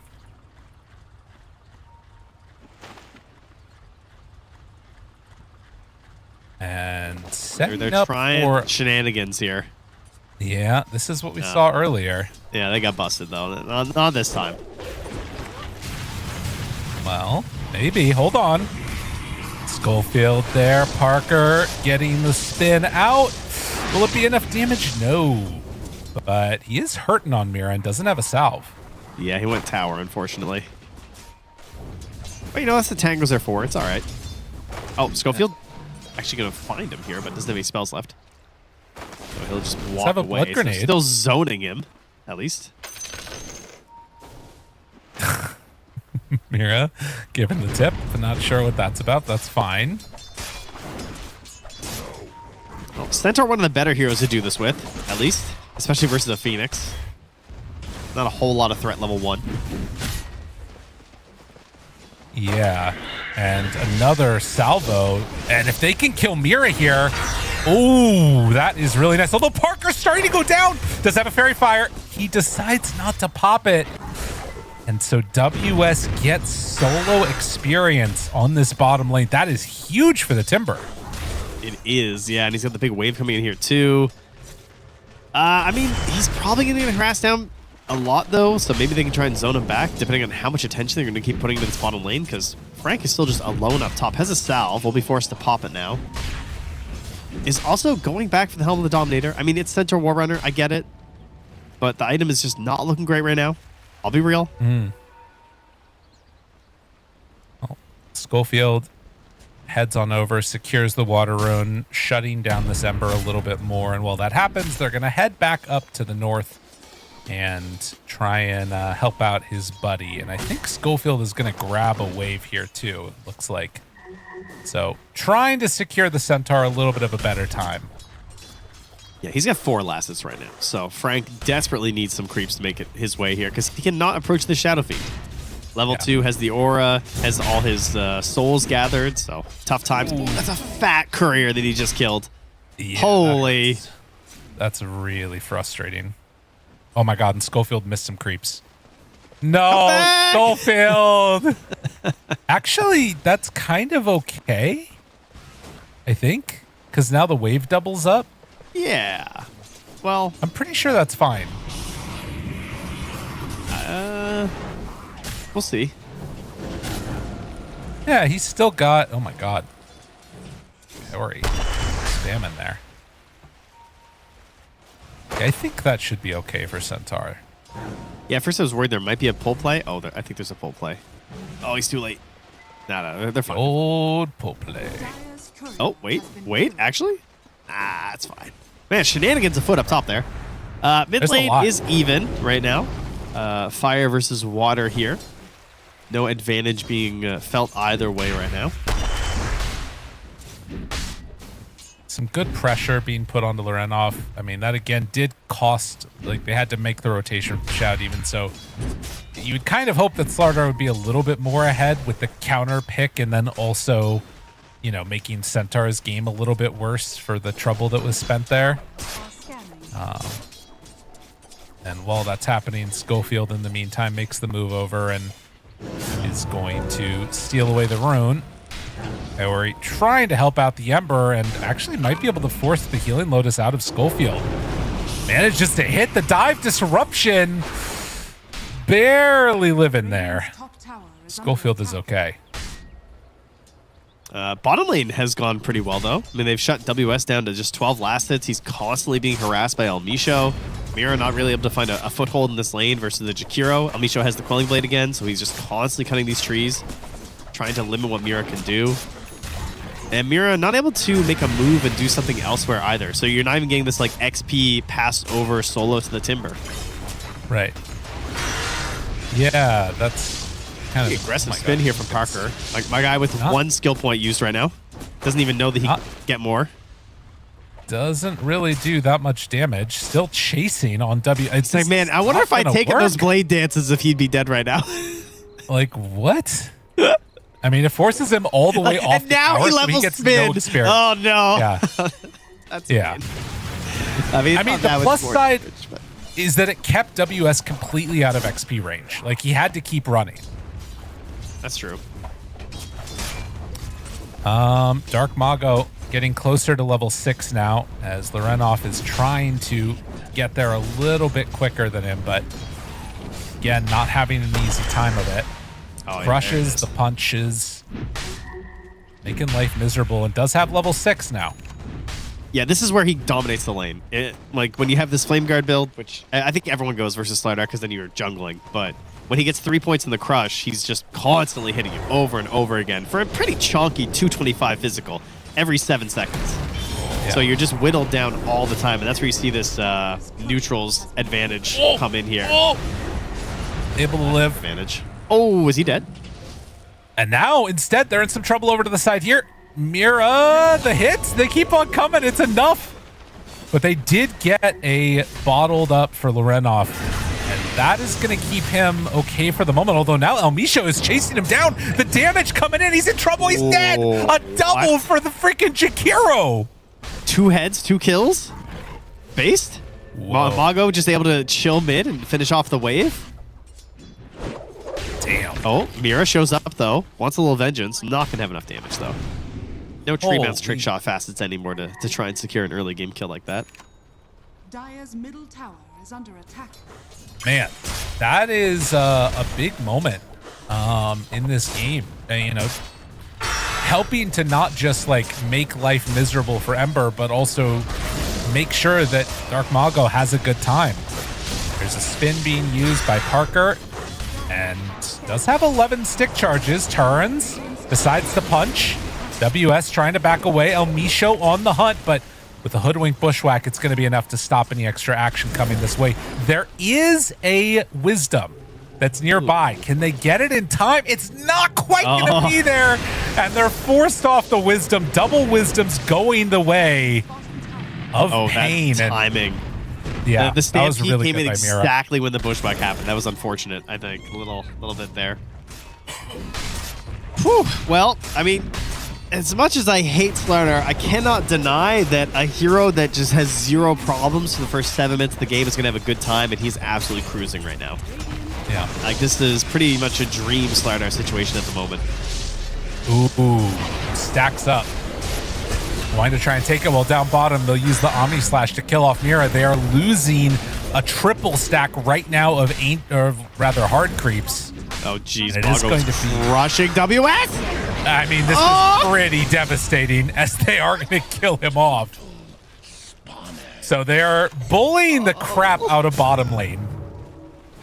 I mean, to be honest, if you're Frank, it's like, whatever. You guys keep doing your thing. I'm farming. I'm getting towards my helm. You keep making Timbersaw feel bad. That was gross. Every time he went for a Timber Chain, there's just a bash. And then he's getting crushed. And then there's another bash. And he gets crushed. Oh. Frank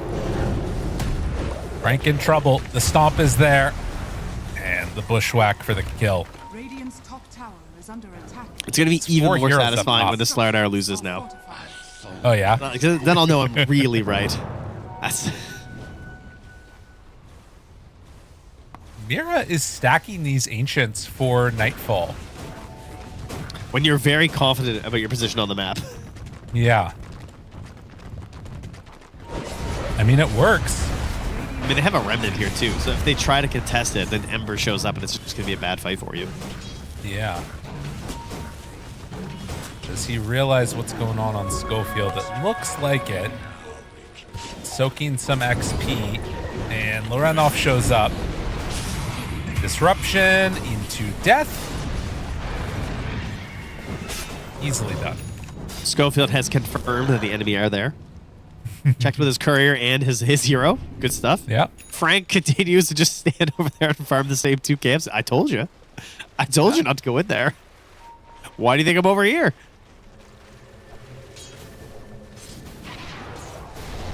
You have a stampede to converge onto the mid lane. Lorenov shows up for a second on Rune. Dark Mago trying to back away. Gets in range for the DD. The root is there. The crush. Disruption. He gets.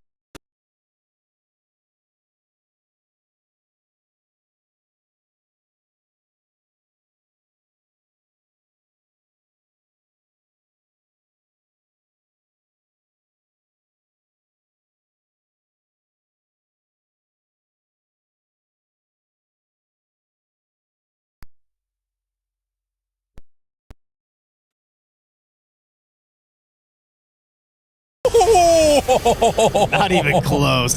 Oh my god, he dies to the tier 2 tower. Oh, jeez. Yeah, Timber's kind of crazy. 450 damage from that Whirling Death, no big deal. Yep. I mean, once he was committed... Well, no, there were many points where he could have backed out, actually. He didn't. He got the Stampede, though. Like, you got to go. That's true. Dire are scanning. That's frustrating, too, because he was really close to Battle Fury. They are rapping right now, this SF. Oh, yeah. What can they do? Nightfall out. Pops the Requiem. WS finds the finish on to Schofield. Now trying to back away. So, like, was there a plan here, Frank? Like, no, there was no plan. I feel like they were like, Frank, you got a stun creep, right? He's like, yeah, I got a creep. And he just gets off an SF ulti. The two supports die while the bird wanders in. Yeah, that was unfortunate. And I mean, this is not the best use of a DD rune that I've seen, but at least it's something. He's like hitting the tower. We'll see this replay again. I mean, I guess that they're... Yeah, I don't know, man. I actually don't understand. I don't know what the plan was. You don't have the mathematical damage to kill that guy. Yeah. Mago gets the shield rune as we're back in the real world. It is 6-6, still a pretty even across the board. The big difference maker is just going to be the Shadow Fiend a little bit ahead and Ember a little bit behind. And I like the Manta here too, because I mean, in theory, I assume they were hoping Disseminate just like eviscerates that Shadow Demon or that Shadow Fiend, and right. Maybe that was their logic. Was like that'll be enough, but having the Manta will be really good for that, for these attempts to just like bring him down. And then of course you're versus Slardar and a Jug. It's a crazy Manta game. They go for Dark Mongo mid, hit with the ulti. He's still fighting because he's got a shield rune though. Yeah, so he's outie. He looks okay here. But a weird window, I feel like, in a way, right? Because Slardar has this Blink Dagger, and this would normally be the time where I feel like you try and fight with this. You try and make something happen, and he's not really been able to become involved. This right here would be a really big get. If they could kill WS and then transfer into Parker getting kills, perfect. Yeah, that's big. Very good rotation. And now they want to use that ward up top behind the tower too and try and pressure this down. God, I would love to see if they it's could the get the ancient stack. But up top, Kaori found and going Nightfall? to die. And now onto Nightfall right away. Can they catch up there and get in time? They have the Stampede if they need it. And they will use it. Nightfall under control. Manta to try and get out. He gets away. The Requiem is going to come. But Parker still staying right on top of him. Realizes he cannot take this fight anymore. The Crush comes out. Finds Mira. Can they chase down Nightfall now? Does he have any way out of this? They're on Parker in the back. He's dead. Parker will die to WS, but I think that Nightfall is going to fall here. So they get that kill, and Frank tries to TP out. It won't happen. Will not manage to. Dark Mago tries to back away.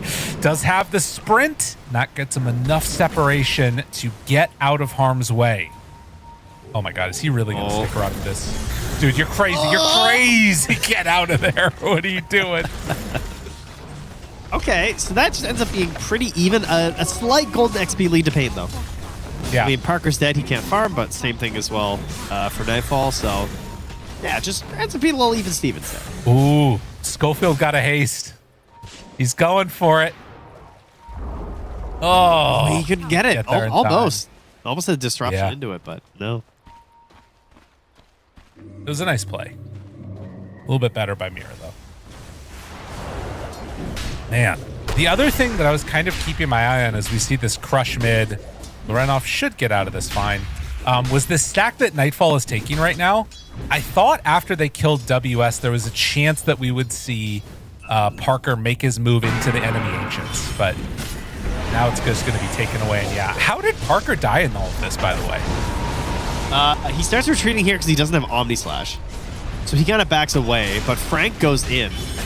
And then he tries to keep going, but I think he gets caught by the Ember, and he's got no spin left. So he just gets rooted and just, dies the Timber as well. But yeah, maybe he just needed to run with the team, I guess, a bit more there. Was trying to maybe wrap around the other direction. Kind of hard to tell. Makes sense. Nightfall. Not opting to go for this on part. Well, now he does. Ice Path is down, and with the Omni Slash spin, it's enough for another kill onto Nightfall.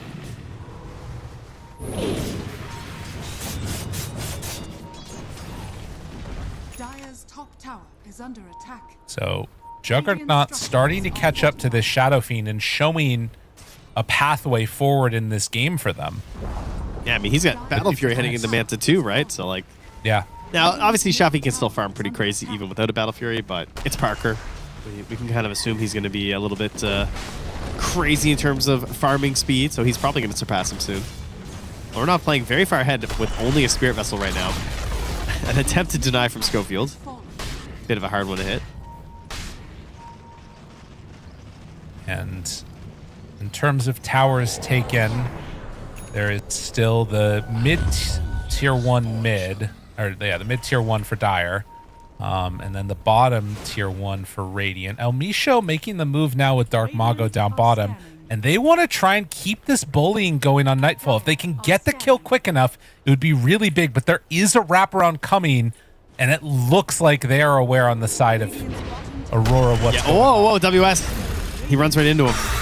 Finding him here, but the rest of the team is showing up quickly. They need to get this kill quick and get out. I don't know if it's going to happen, though. And it passed over the Solar Crest. It's not enough to keep them alive, but they will lose 2 for their trouble.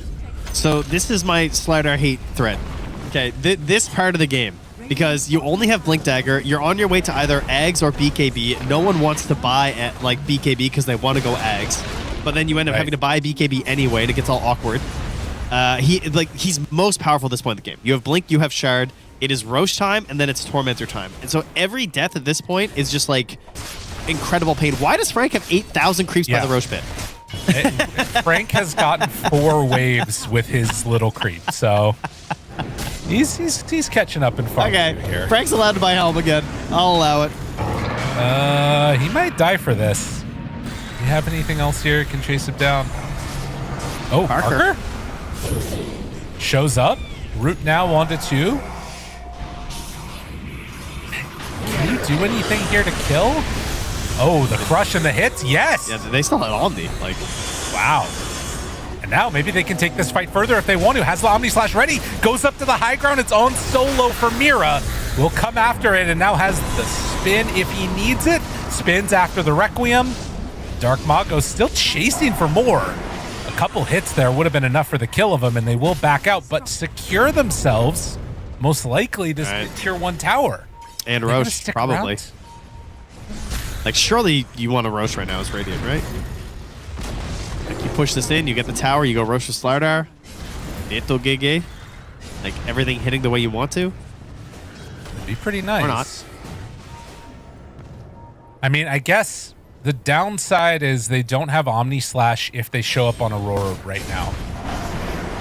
So that part does feel a little bit weird, I guess. As we're going to take another look at this replay here. It's just Nicely so much played, damage. cheeking out that Ember.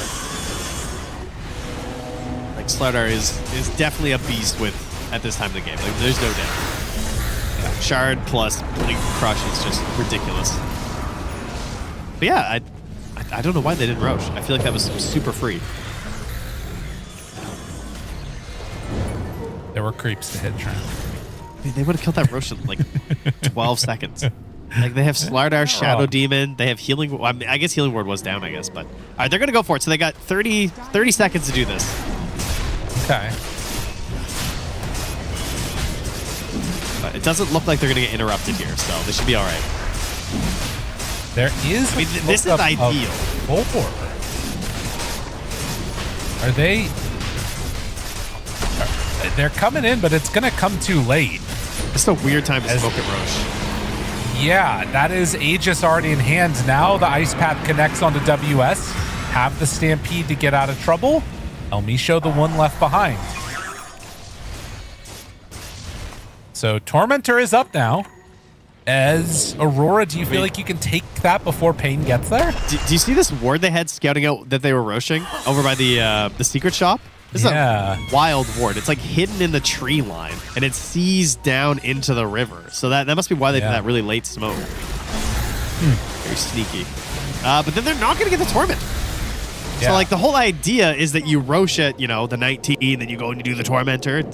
It's been the whole rhythm of Dota for the longest time. And they miss out on that. So that's a bit disappointing, I would say, for any Slardar draft.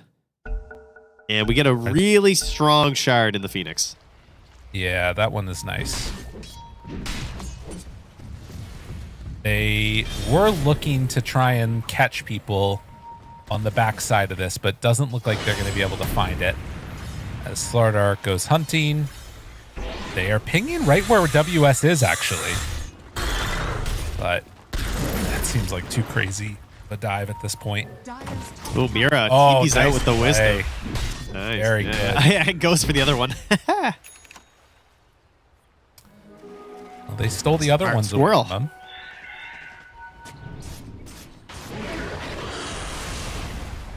21 minutes, 14-11, and this time around, opting to go in for the Shivas on the Ember. Now, I'm thinking back to last game and what ended up happening. A lot of it was lack of auras on the side of Pain. This time around, it's Aurora that don't have a ton. The Hoodwink is going in for the mech. He'll have that completed soon, but you've got Greaves already done on Jakiro. Crazy for that hero. Yeah, that's nice. Very, very not greedy style. No Yules, no Force. Well, I guess I should say no Ags. That's truly the greedy Jakiro, but this is just one big ticket support item to try and help the whole team, and also just keep yourself alive versus Ember. Oh, they get Greaves now, actually, so they do have it. On All right, matching. The other big thing is the Lotus Orbs. That was the one that we're very concerned about. So I think Timbers is done. And so Parker, we'll see how that goes, right? Yeah. The classic. Something to watch for. Kaori. They run into Elmisho. They just blinked on Slardar. Now the Greaves out. First jump. Elmisho trying to escape, wasn't able to. Now seeing if they can get out on Schofield. Oh, Lornov might go too far. They still have lurking nearby. And again, watch out for that Lotus Orb. Could be a big playmaker. This has not been revealed yet. Parker's just going in. The Bushwhack is out. Now in some trouble going for the spin away. Got to escape from this one. Not sure if he's going to be able to too easily. Schofield is there to the side, but that's Aegis already down. And now Supernova is out. This is looking great right here for Aurora. He gets Bushwhacked. Oh, they pull him in. Kill him off. Aurora with the perfect fight. Oh. What layering. I actually thought Schofield might have saved him there because as he dies and the Aegis starts going, he disrupts the Shadow Fiend. I'm like, genius, because now Nightfall can't get in there. He can't let the ulti rip. And then I see the egg and I'm just like, there's too much. Yeah. What can you do? You know, you did your best. You thought you could save him. This idea of starting a favorable fight by just sending in the Aegis, unfortunately, not what's going to work out well for them. Perfect egg, really. Yeah, it was too good. And I mean, like you see there too, you know, the Stampede, I'm pretty sure it was up when Parker was originally running away. There was the thought that like, all right, all of us are here so we can take this fight, so we can wait for after the Aegis and then pop it. But with all of these huge team fight abilities, I really think that like if you're responding from an Aegis, it's actually kind of horrific for Pain. Yeah. I don't know how you solve that. Defensive Ice Path. And Prey. Yes. TP out. Looking good. Dark Mago in trouble. Does have the BKB if he needs to use it. And, well, yeah, he's going to need to use it. Oh, what a hurricane, though. Yeah, true. They get Mira. I mean, listen, Parker's getting big. The most farmed hero in this game right now, I also think has a pretty damn good matchup against Shadow Fiend. So there's definitely hope here. But you need to get those abilities off and make sure that they're taking good fights. Yeah, going for the butterfly, too. Although Nightfall already ahead of him has an MKB. Never mind. Yeah. I mean, it's still good damage, but yeah, it does feel a little bad when that's going on. I guess, like, Aurora is ahead right now. I think all of their heroes are kind of doing what they want them to do. Ember has definitely been hurting in this one. Lorenov has been sacrificial lamb. But I see a pathway for Pain to win this game. It's just, you know, difficult. Yeah, they got to buy some pretty specific items. Like, Mago's going for an Orchid, which I think is a pretty good idea. Try and force Lorenov into some sort of a dispel and just try and shut him down. Like, continue the role of the Slardar in this whole counter pick, really. And if they can break Lorenov, then the fights get a lot harder for Aurora, because even just, you can see with the Greaves on the Jakiro, it still makes it even harder just to pick off a single support. Yes. These plays right here, though. Dark Mago backs out. And we'll get another amp damage. So, do they decide to make something happen with this one? We're a minute and 40 until Roche is capable of respawning. While bottom lane is being pushed in by Parker, we'll force some type of rotation. He's actually going for BKB on Jug. I don't know if he finishes that one off or not, but feeling like he just needs more ways to keep himself alive. I mean, he just has spin TP, right? Like, you can't... I mean, assuming the egg doesn't somehow... Yeah. Shortly, that should not get you.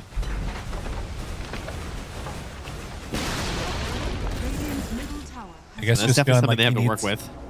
more time to just, like, right-click in the fights, I guess, too. But trading tier 2 tower mid for bottom.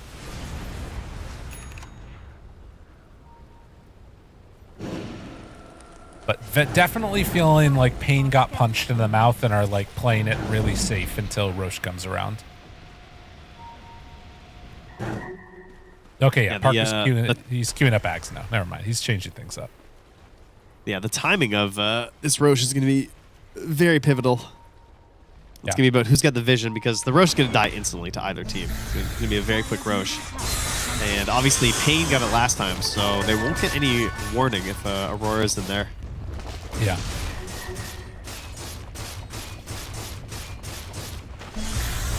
Parker sticking around, just sitting in the Chakram. Goes for the spin.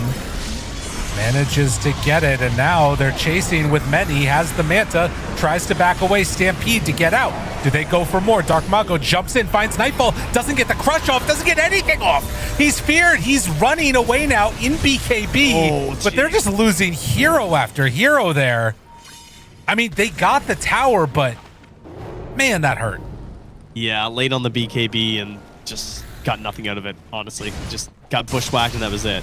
Bushwhack into Requiem and suddenly your fight is just kind of over. Oh, but they are blessed. A 2-minute Roche respawn. That is a major bless.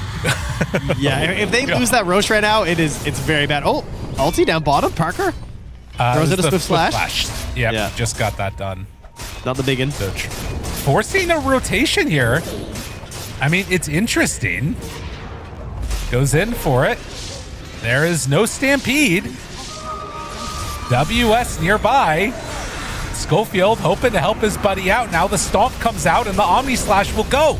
On to both of them. They manage to escape. He still has Swift Slash ready for another salvo. Goes out, now has only 2 seconds. Okay, that was a big disrupt. Yeah, that was very necessary, but will it be enough to keep Parker alive? He's got to get the hell out of here from all the damage, but I don't think it's going to happen. He's just dead. Oh, Slider's too late. Pushed his limits as far as it would go, and eventually it caused his death. I feel like they can feel the game slipping a bit, and so they're trying to make some of these bigger plays, and he almost had it. You got to give him credit. It was very close to becoming something there. Beating out this fight. He's got some allies there. Nice disruption save. Dark Mago just goes down. Just fry that fish, baby. Thank you. My hatred grows. He Manta dodged the crush, and then it's because he's a garbage hero, Lyrical. Listen, it's pretty good by Nightfall. Yeah, that felt like the hope being drained out of them in that moment. Yikes. Wow. Well, that escalated pretty quickly. Like, we were talking about them fighting for Roche, and now they're staring down the barrel of a full set of racks done and can saunter right on into Roche.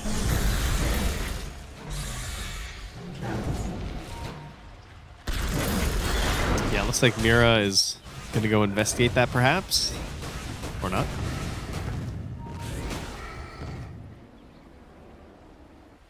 Well,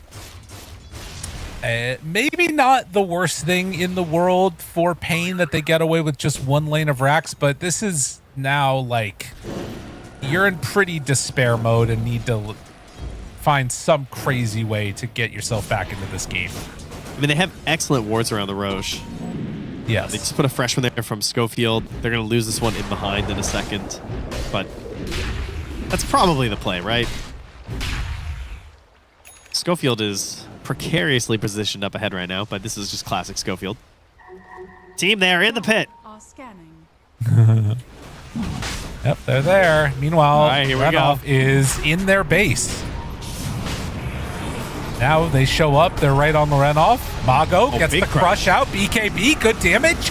The disarm is there. Omni Slash. Oh, does he get onto him? Yes, they will. Onto the side. Ice Path there for the follow-up, but Parker doing not nearly enough damage. Oh, he's so screwed.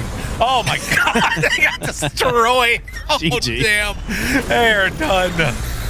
Oh, jeez. Oh, Kaori just finishes. gets his patented scythe. Yeah, his classic.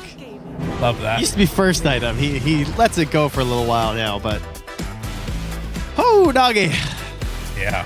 Yep. That was some good Dota. That was a much closer game. No doubt about Yes. that. I can hate Slider all I want. I can't deny that was a pretty good Slider game, and Dark Mago almost managed to carry with this fish that I can't stand, but it was not enough. The macro movements from Aurora, as we like to say, it's so good. Like, taking the Tormentor at 20, I think, was huge. That really slows down the ideas of a Slider team. Just, should kind of be a freebie for you. And even though they were a little late for the Roche take, but being able to get the Tormentor after, and then just better playing across that map. Especially the way they took down that Aegis was just way too good. Yes. Well, and I think that the other, there were a couple of moments like that. Really. Honestly, yeah. I mean, well, this and like the Parker death by the tier 2 tower bottom, like it's these little things that really start all about. But this is where it definitely swung from Pain in the lead to, okay, Aurora have stopped something. And I mean, this was backbreaking. When you get Kaori Phoenix in a position like this, you just get the egg right on top of the jug. It feels real bad. Yeah, there was just nothing left to do.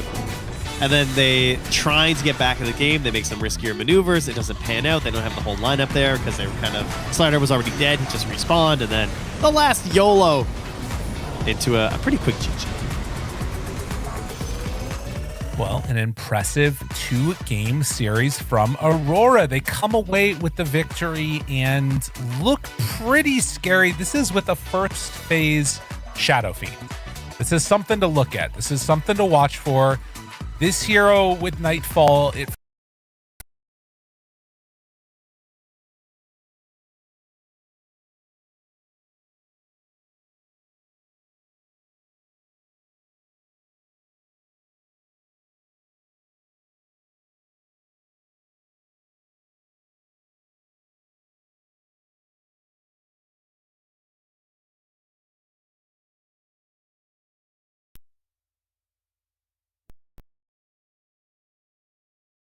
Now, that being said, they have to make their way into like some of the more higher ranked teams and the big dogs. And I look forward to seeing those matchups. But right now, they obviously have some really good ideas, and I'm curious to see how they match up versus some of these teams who have been at some of the lands lately. Well, right. And I think that also the other thing is you look at, we'll take a look at this later, the EPT points and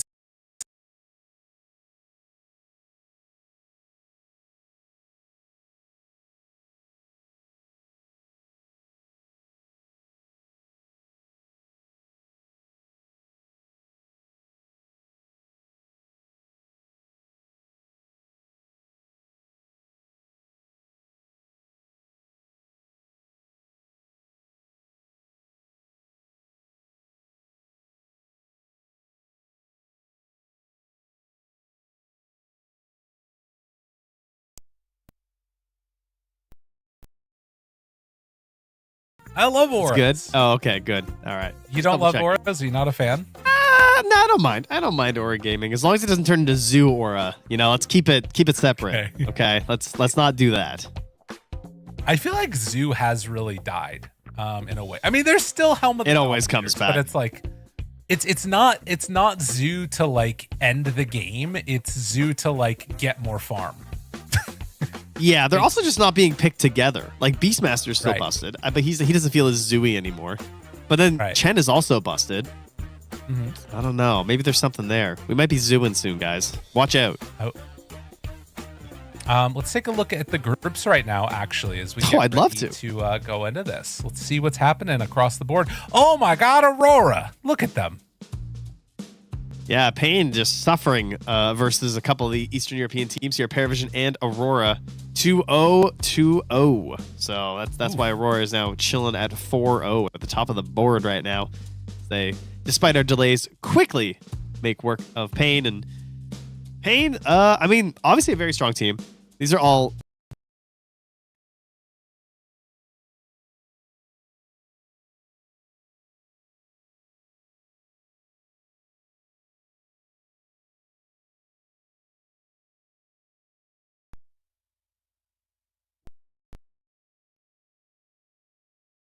If you get out of that series winning one game, I feel okay about their chances, but I'm like looking forward at who else they need to play, and there are some scary teams in there for sure. I also, I was talking about this earlier. I really like what I've been seeing from OG so far, but we'll see if they can keep up that momentum as time goes on. And Group B, we don't care about them. We'll talk about them later. Let's get into this one as we hear a ring. Trent, who could this be? Who do we have here with us? Mira! Oh my God, Mira, hello. How are you? You've got a blue wall behind you. How you doing? Hello? Oh no. I thought it was gonna be WS, and then we just got. Oh no, we got Mira. Hello. I see Mira might not be in the Discord with us right now. We can see him and we can talk about him. Look at that blue wall back there. That's beautiful, isn't it? is. It is nice. What do you think he would say about the blue wall if we had to ask him? What do you think is the possible things that he would talk about? Probably how he's looking at getting it painted. Okay. Maybe something green, like his hoodwink, something like that. Maybe that's what we're gonna go for. I like that All right, idea. so we tricked you all. That was, especially me, because you're like, Trent, who do we have? And I requested WS, and then Mira's head pops up, and he can't hear us. That's good. I mean, So that was confusing all around. This is what happens sometimes. We're getting the gears out. We're flushing the engine. Do you ever have to do that with your car, where you gotta take More out like all of the old oil and put in the new oil? I mean, I do an oil change, yeah. Whenever I think of priming something, I think about the chainsaw, though. That's the real priming work. I can't find my chainsaw quick. I know. I'm sorry. It was just a moment. my bad. I mean, it wasn't a good timber saw right game. Nearby me. Oh, you should have it for ring. WS, really. Oh my goodness gracious! We have somebody here, and it is. Oh my God, KP! KP, what up? What We're up, getting guys? new people Hey. every time. How you doing, See you man? guys. I'm great. How are you guys? Really we're good. doing well. We've gone through the ringer here. How are you feeling after the match? You guys just came away with the second 2-0 victory in this group stage. Is it what you expected? Is there anything are you the type of person that's just looking, we're doing great? Or are you like, oh, those couple of kills, we shouldn't have given them up? How you feeling right now? If you want my honest answer, I am feeling a little bit angsty because, I watched the game from WS perspective, and I think we kind of fucked up the bot lane quite hard, and I feel like kind of restless watching from my perspective. But regardless of that, I think obviously winning feels good. So yeah, there's that. Very nice. I mean, you're 4-0. So, I mean, you guys are on a complete tear right now, and it looks like you've obviously gotten a lot of time to just play in the current patch. Especially, how do you feel about coming right out of this Division 2 grind into this tournament? How has that changed how you guys are feeling about this DreamLeague? Not much, honestly. I think, we've throughout my time in Aurora, at least, I think we've had a very similar mindset where we're just doing everything we can to improve really as fast as possible. And I think my carry player, Nightfall Igor, he's always the one to kind of push the team forward, and he's always I guess he's just really try hard, and I think that's a good thing. So overall we're just always pushing ourselves to do better and improve. Yeah, I love that. All right, now this is something that I have a little bit of personal experience as well. Whenever I'm casting a game, I always think about it because I played offlane from the offlaner's point of view. You're watching the game from WS's perspective. As a former offlaner as well, do you fall victim to this? Are you just hyper focused on the offlane, or how does that work for you when you're watching the games? I mean, it's kind of a coincidence because WS is the guy I'm drafting from, so he's streaming for me. So I end up just watching his perspective anyway. So I guess it just kind of makes it lines up that he's an offlane player, I'm an offlane player, and then I don't know. I guess I just feel like I could do but he could do better in this moment, blah blah blah. Because I've been playing offlane for pretty much I don't know, many years of my life. So I always see these small things that I feel like he should do better. But obviously he does a lot of things good too, right? And obviously many things better than me. But every now and then, once every 100 times, I'll see this one thing and I feel kind of jittery. But I'll end up talking to him about it. But in the moment, I'll feel a bit kind of sad about it, I guess. Yeah. Well, as the drafter, I mean, I'm sure Lyrical gets this question a lot. I get this question a lot. People are so excited. They're like, what do you think about Largo? Because now that he's been added to captain's mode. So if you can give me some insight on the frog, how are you feeling? Okay. First question. Are you sure you're not a liquid spy or something? Because I know you guys trying to cook something up. I don't know. I'm kind of scared of you. You're the one who was on Liquid. What are you calling us a liquid spy? Yeah, I mean that's you, bro. I'm sure Liquid I hate watching me right now, and they're trying to get some juice, Yeah, I got Blitz PayPaling me right now. He's ask about Largo. Figure out what's going on over there. All right, you don't There's give no me way I'm telling- tactics. Give me your. Do you like the hero? Or do you not a fan? Just straight up Design-wise, as a not hero, power-wise. design-wise. Yeah. Okay, I'll just give you some basic like information. But like I've been spamming this hero quite a lot. I probably have like 50 games at this point, and personally, I like it. It's really fun.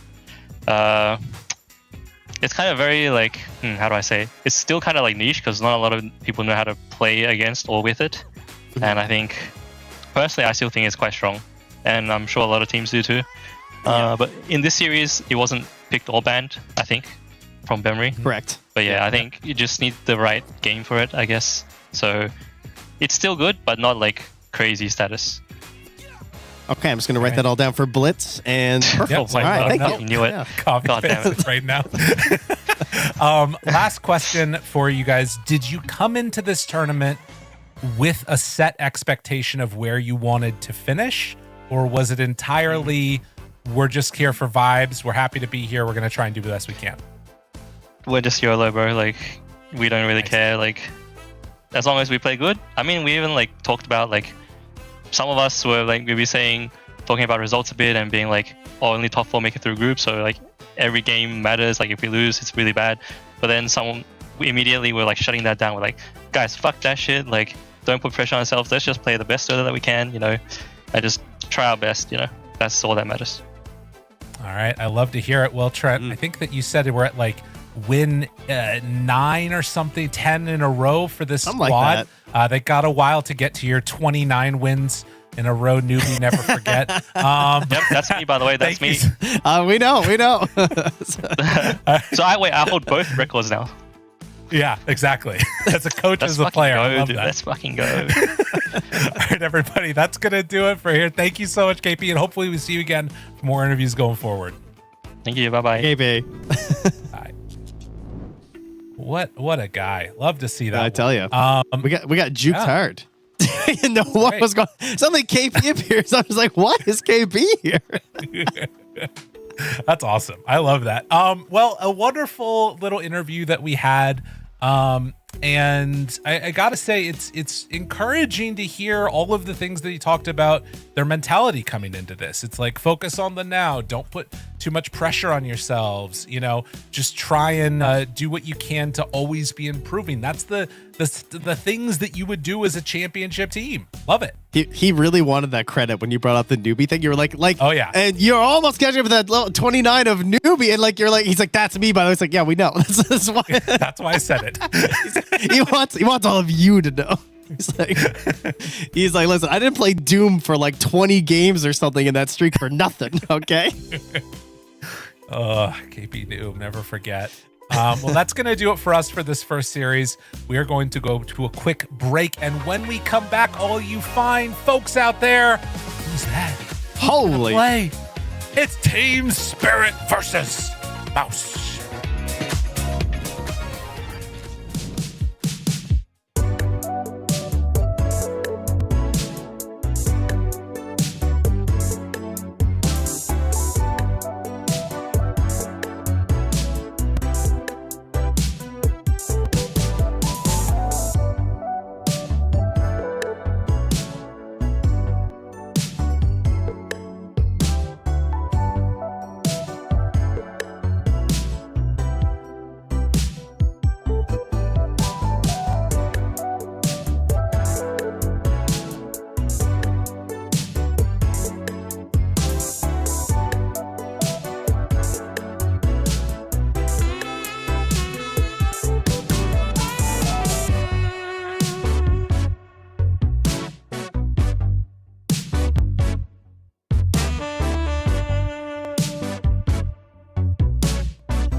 DreamLeague Season 28 is brought to you by DHL and Chex. Hey everybody, welcome back here for our second series of the second day of the B stream, the Ember stream. You're here, You love it, you love to see it. Trent, how was your break? It was great. And honestly, the interview was so good that I didn't even need a break. That was really the break that I had between games here. I feel motivated after that.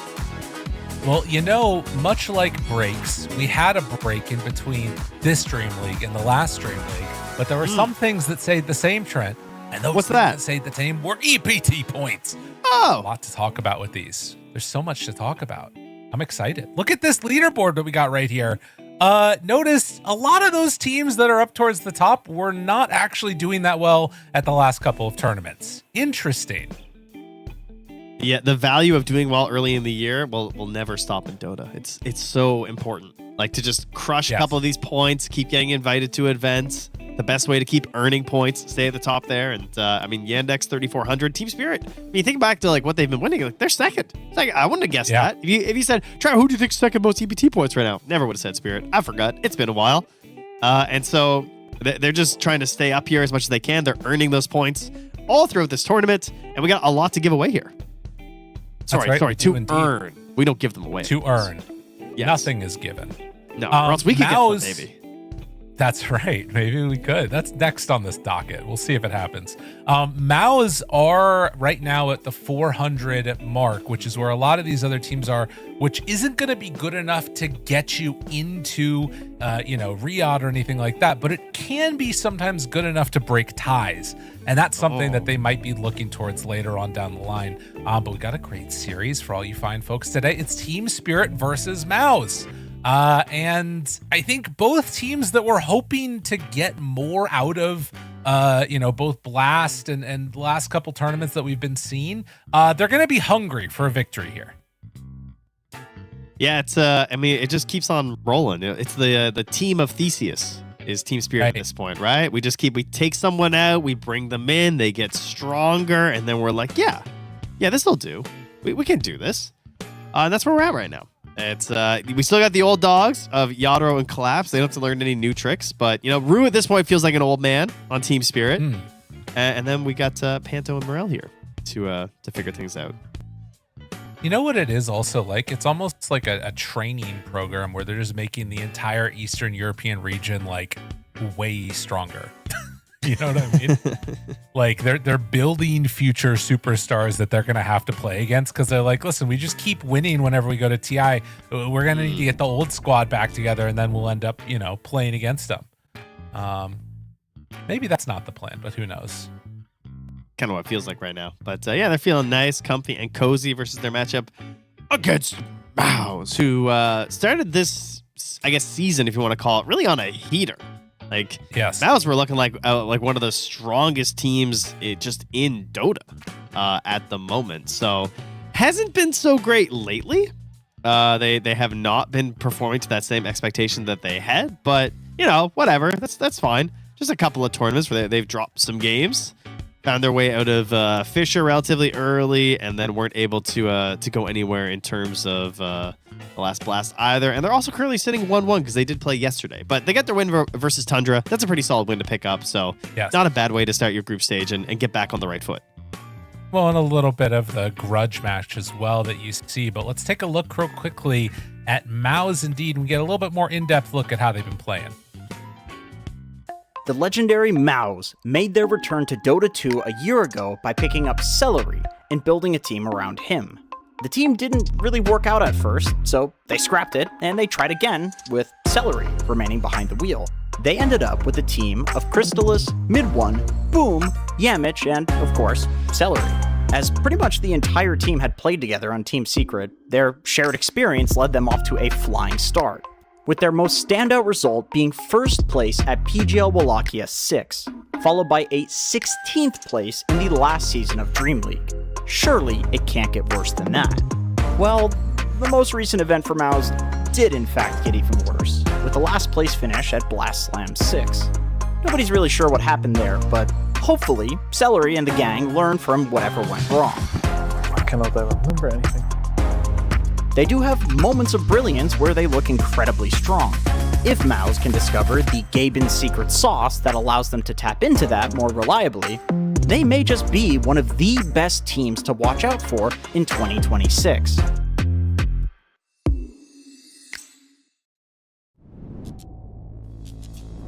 We are clearly giving Jenkins too much power. Yeah, that much is evident. Yes. I will say that it's interesting looking back at that. The big matchup that people think about with this team and their results was over the top of Spirit back there at the PGL event. And I think now you're starting to think about, did they fall off a little bit? Was it just that like everybody saw that success that they had early in the season and started to build around them and come up with answers? I think there's maybe something to that there. When you get a target on your back, suddenly people look at how to take you down. But let's get into this. Game number 1. There is a draft already underway, and the Frogman will not be here for this match, Trent. Oh, okay. Already becoming relevant, our little discussion there with KP, it would seem. Yeah. As despite being, the other hero that I was really surprised to see ignored that whole series, and I decided not to press KP about because, I was already bugging about Largo, is the Bat Rider. Because I've been watching a lot of games lately, and that was well timed. Am I crazy? I think he was completely ignored in our last series, which was weird because he has looked kind of crazy. But yeah, I think he was just full on ignored. So that was weird. It is a very good hero. This one also was not touched, the Treant. I mean, seeing some of how these different regions value things. No, he was banned. Tree was banned. He was banned first phase both games. Yeah, no, he was banned first phase both games. I just brought it up just to double check. Right. I think you're lying. Well, I mean, our two gross heroes, though, are Huskar and Viper. And right now, Viper is not banned. Yeah. Spirit thinking about that. Surely it's a Viper ban. Radiant team pick. Oh my god. All right. Interesting. We're getting a Viper game, one way or the other. Jakiro is still in the pool. That has often been a point of contention when these Tusks get banned out in the first phase, is making room for a Jakiro to get picked. And there is the Viper. All right, now, worth noting, Team Spirit, they picked Viper versus XG. They lost. Yep. So, maybe that they've decided they've got the answer. Now, for them, it was a Wind Ranger counter pick, but that's because the SF was already banned, I guess. So they're going to wind up getting that Shadow Fiend that we've already been quite privy to this morning. Yeah, interesting. Assuming this is going to end up being a Yatoro Shadow Fiend. 10 seconds remaining. Although, I mean, it's a weird one, right? Because I feel like against Viper, you want to go this heavy physical damage type of build, and Shadow Fiend excels at that. And I guess that we've kind of seen that even if you reveal it that early that that's going to be your carry, it's not the easiest to shut down, even if you have all that knowledge. But with Celery on the enemy team, that is a hero that I could imagine running around farming and trying to find the SF in the jungle a little bit. Well, I mean, the last time I saw him running around with a weird hero, he played a support Huskar. So luckily that can't happen this game. Okay, that's good to know. Yeah. Keep an eye out for that one. Ench? Is Ench dead? Isn't she completely gone? Definitely alive for Celery. No doubt about that. I don't mind that idea. I think that could be something to consider. I think with the Chen being banned and you get that double pick in the next phase, it certainly could be an Ench +1 pick if that's what they want to go for. Right now, they're like, what do they want out of this? It's going to be that Mars ban who has just been looking like such a solid offlane hero lately. To ensure that they can force fights with it, lay down that arena, cause some issues. From Spirit. Next ban for them, and they'll have pick out of it. We've seen Hoodwink. 5 seconds. Could be a good Rue. Team Spirit's turn to Oh, there's the Brewmaster ban, yeah. I was thinking, because Boom obviously, he's got a couple offlane heroes, but the Underlord into the Shadow Fiend doesn't really look that great to me. And then his Tidehunter as well, kind of another issue where, like, the Blubber kind of helps, but it can still be problematic, I think, especially if you have a decent laning partner with the Shadow Fiend. So I think Brewmaster would be a pretty solid option. Always tossing up SFs before BKBs, too. Yeah. Yeah, what you go for here on the off lane is a little bit funky into the Shadow Fiend. Kind of seen that. I mean, it could just end up being Viper. Okay, so they are going to take the Jakiro. Pretty strong up. Huh. Yeah. Not really giving anything away. I mean, Jakiro can be run as a 5 or a 4. SF can be a mid or a safe lane. Lots of maneuverability here for them. And likewise, though, like you said, this could just be a Boom Viper if they want to just pick a ranged hero into the SF to not have to worry about things. I kind of wonder if Jakiro still calls. Whoa! Yeah, Hello. bitch, baby. He loves it. Can't get enough of it. And kind of an interesting answer against the Shadow Fiend in the safe lane. I mean, if you manage to find a hook on SF in that offlane and you put together, I mean, I guess it depends on who it is that his offlane partner is, but Viper seems decent for it. He's just dead on SF. Yeah. Yeah, it could definitely be a bad time. Huh. Lich Viper. And Celery will take the Warlock. All right. So okay. Fatal Bonds to go alongside the Viper, the Golem versus Shadow Fiend and BKB. Try and interrupt some pivotal Requiems. Can always be really strong. I always look for BKB piercing disables versus Shadow Fiend. I think it's just always super strong versus this hero. So I like what you're talking about there, and I feel like MOUZ have some sort of crazy little haymaker types of plays that are coming in. Your hooks, displacement things, your Warlock ulti, drop down. I do worry if it starts to fall apart, if it starts to not work together perfectly, that MOUZ are just going to get run over. I think that's definitely a concern. It is a bit classic Yamich. Some games he has just these insane hooks, and it looks like it's the greatest idea ever to pick Pudge just first or second every single game, because sometimes that's what they do. In other games, it looks like a total disaster. This draft from Team Spirit looks very strong. I mean, it's a lot of what you want. Toss back. Such a good Rubik game. Mid one Rubik. Actually, didn't he play that lately? I think he did. But not worth. Don't do it again. I'm pretty sure he lost. I recall watching this game, and it did not go well. In a way now, it almost feels like you need an answer to deal with Puck, too, because, they have no lockdown. Between Pudge, Warlock, Viper, it's real bad. It's kind of looking like a Void Spirit game. Okay. DK.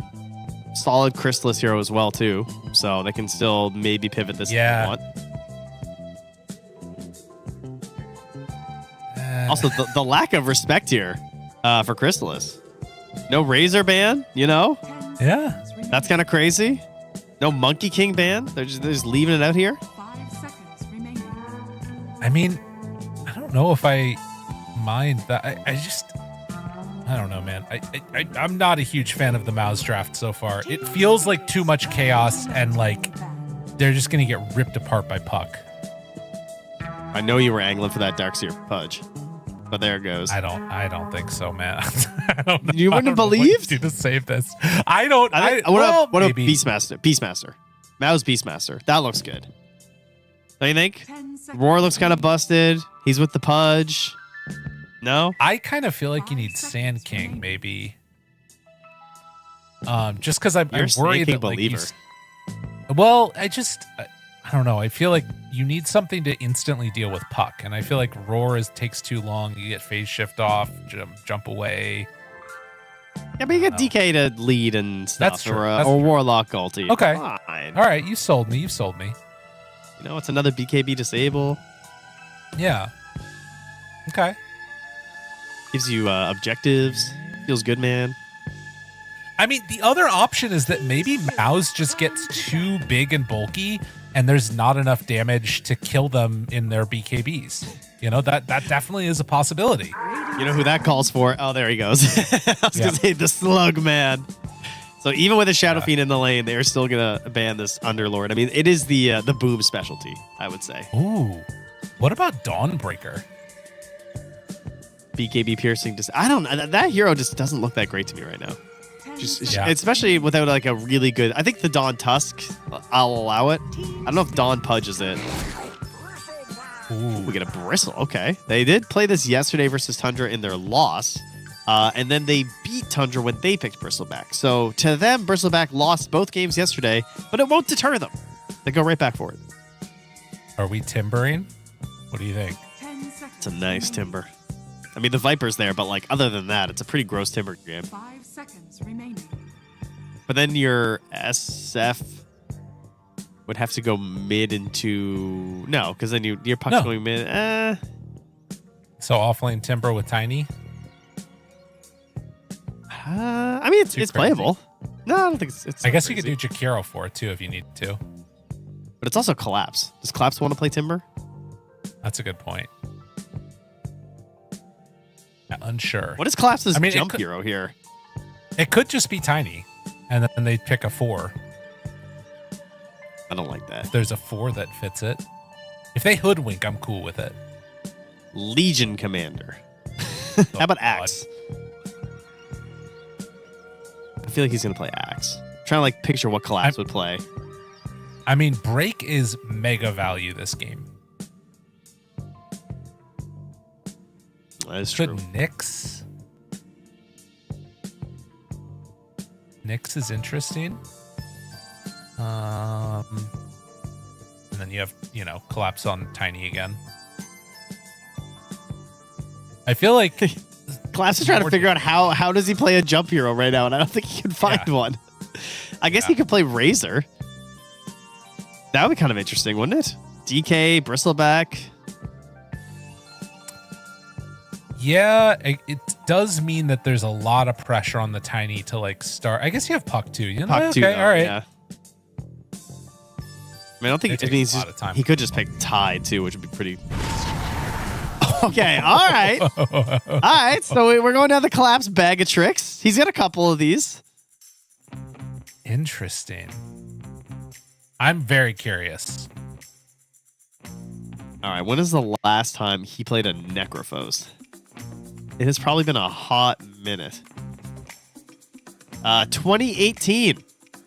What? Yeah, I'd say he has never played Necrophos on Team Spirit. That's how long Collapse has gone without playing Necrophos. That's kind of crazy. All right. Oh, this is curious. DM style, right? Like DM Collapse, DM Venomancer kind of pick here is what this looks like to me. Interesting. All right, why is he picking Necrophos, Lyrical?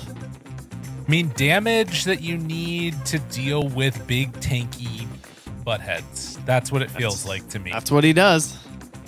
I will say a couple Glimmer Capes, and this hero feels horrific. Glimmer Capes, raindrops, like there's so many things that make you feel like garbage. But if you start making moves, if you can stay active and start building up some stacks, it's like, sustain fight versus sustain fight. He's currently not on Profane though. Yeah, he's on Rapid switched, Decay. Actually. He was on Profane and he switched to Rapid Decay. Oh wow, I don't see that one very often. So that is the Ghost Shroud steals speed from his enemies and decreases their restorative powers. Is it both, or I have to look it up? Necro. Yeah, I think so. He does both. Heals and heal restoration. 100% of the restoration amplification, and he gains it. So any restoration amplification that you would normally get on these heroes goes to Necrophos. And there's like 3 of them. Oh, I see. So he has 50. So he has 70% restoration amplification, of which his opponents lose that much. I see. Yes. Okay. Weird. So his enemies will all lose 70% of the restoration that you are getting from your Ghost Shroud. Yes. Cool. Did you load into the game okay? My game did lag for a second, but then I did. My game entirely crashed, but we're into this one. Game number 1, MOUZ facing off against Team Spirit, as I will reconnect and restart Dota. We'll see what ends up happening in this game. The Necrophos is the one that stands out to me as a little bit of a crazy hero, but really, it was MOUZ that started with a little bit of an unorthodox draft. Not necessarily for them, but Viper, Pudge, opening 2, it makes some crazy stuff happen. Yeah, Collapse started the game off with a good luck, have fun, Snake, to which Mid1 replied, good luck, have fun, Dead Man, to which Collapse replied, cheer up. There you go. Okay. Having a fun time. Curious. I wonder what that's about. Only good things, surely. I have a really grotesque looking Pudge in my Dota client. Oh, you do too? Oh, wait. Do you? Can't tell from the observer. Mine is missing his left arm. Yeah. And I have an error underneath him. So I got some big lags on my Pudge. I can't see really. This Pudge looks a little messed up too. Yeah, if you click on the inspect element thing on the portrait for Pudge, it's an entirely different set. Oh yeah, it's his persona. Okay, cool. Weird. Okay. Well, good. How am I gonna know when he's hooking? If he literally doesn't even have an arm on mine. He's got one right arm and no left arm. Yeah, it's he's got no hooks. Well, he's smoked now, so you really can't see anything. Look out. He's so invisible. Well, we're going to get off to the races here and see who indeed is able to out-sustain in these fights. This is like something that definitely has changed over time with Dota, is everybody's gotten more tanky, you get more HP. It used to be that you'd have these like big team fights where it's like, boom, somebody's dead. And now it's like, boom, boom, boom, boom, boom, boom, boom, boom, boom, boom. Oh, hey. Now they're dead. I know. We still had some of that last game, I will say. There were definitely some Shadow Fiend right clicks that were like, oh, they're dead. 4 hits, gone. True. But true. For the most part, our fights do tend to go a little bit longer and more shenanigans afoot here as we're going to start this game. Yamich looking for an early hook play. He's going to try and catch the Necrophos, maybe body blocking or something. Yeah, he puts the ward down. Oh, but he gets spotted by Rue coming through the twin gate. So, nothing happening. Meantime, it's Boom who's left alone up on the top side of the... They are bullying Collapse early. Oh my god. Gotta get out of there, buddy. Holy moly. Does have another death pulse here, and instead they're actually turning on Celery. They'll stop any extra movements that direction.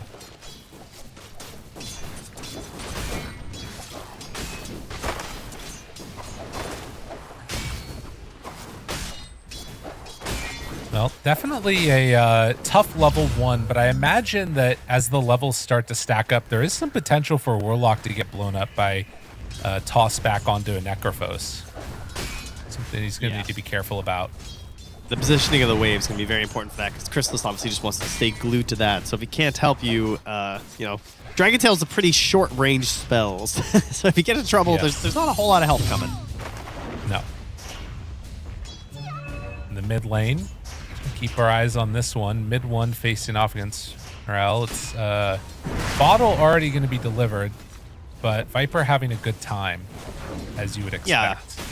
This is like we get the Wind Ranger versus the Viper, and then the Puck versus the Viper, and neither one is great, to be clear. Like, you're still just trying to survive through the lane. I think even more so on the Puck, especially with the Nether Toxin, right? Like, don't have the best counterplay to that. Does get a decent amount of damage back on the mid 1 there. Yeah. Meanwhile, down bottom, Fatal Bonds and hitting the creep wave, doing some good damage onto Collapse. We'll force him back for a moment. The nice bit is that as you kill those little imps, you're getting stacks of Sadist. Aha. Which helps a little bit. Yeah, send them my way. It's getting chased a little bit. Panto on his tail. This is eventually Yataro's gonna courier take walks away into him. Fudge. So he just kills Yataro's boots, which is great for the bristleback. Where is he going? Oh my god, he missed on the Did centaur. he just miss the centaur? Yeah, that's I'm okay. so sorry we caught that image. Oh man. Listen, he's warming up, okay? It's fine. That did deserve a tip though, I'll say. That 100%, yeah. That's going to be a big old drag for Boom, so he'll be a little bit happier.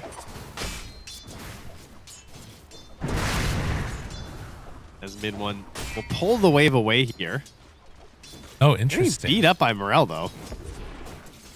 Dire's middle tower is under I mean, he's attack. gonna miss that some wave creeps, is though. underneath its tower. Yeah, I think he gets some damage on, but ends up missing a creep off of that for Puck.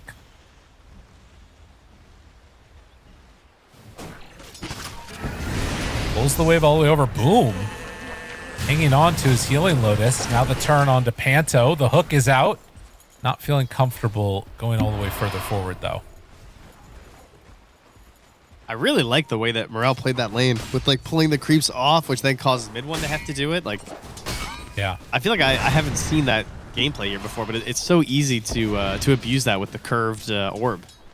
Yeah, That it really nullifies a lot of the advantages the Viper gets. Like, sure, he's still ahead. He's got a decent advantage, but he can't just like freely pressure the puck. yeah.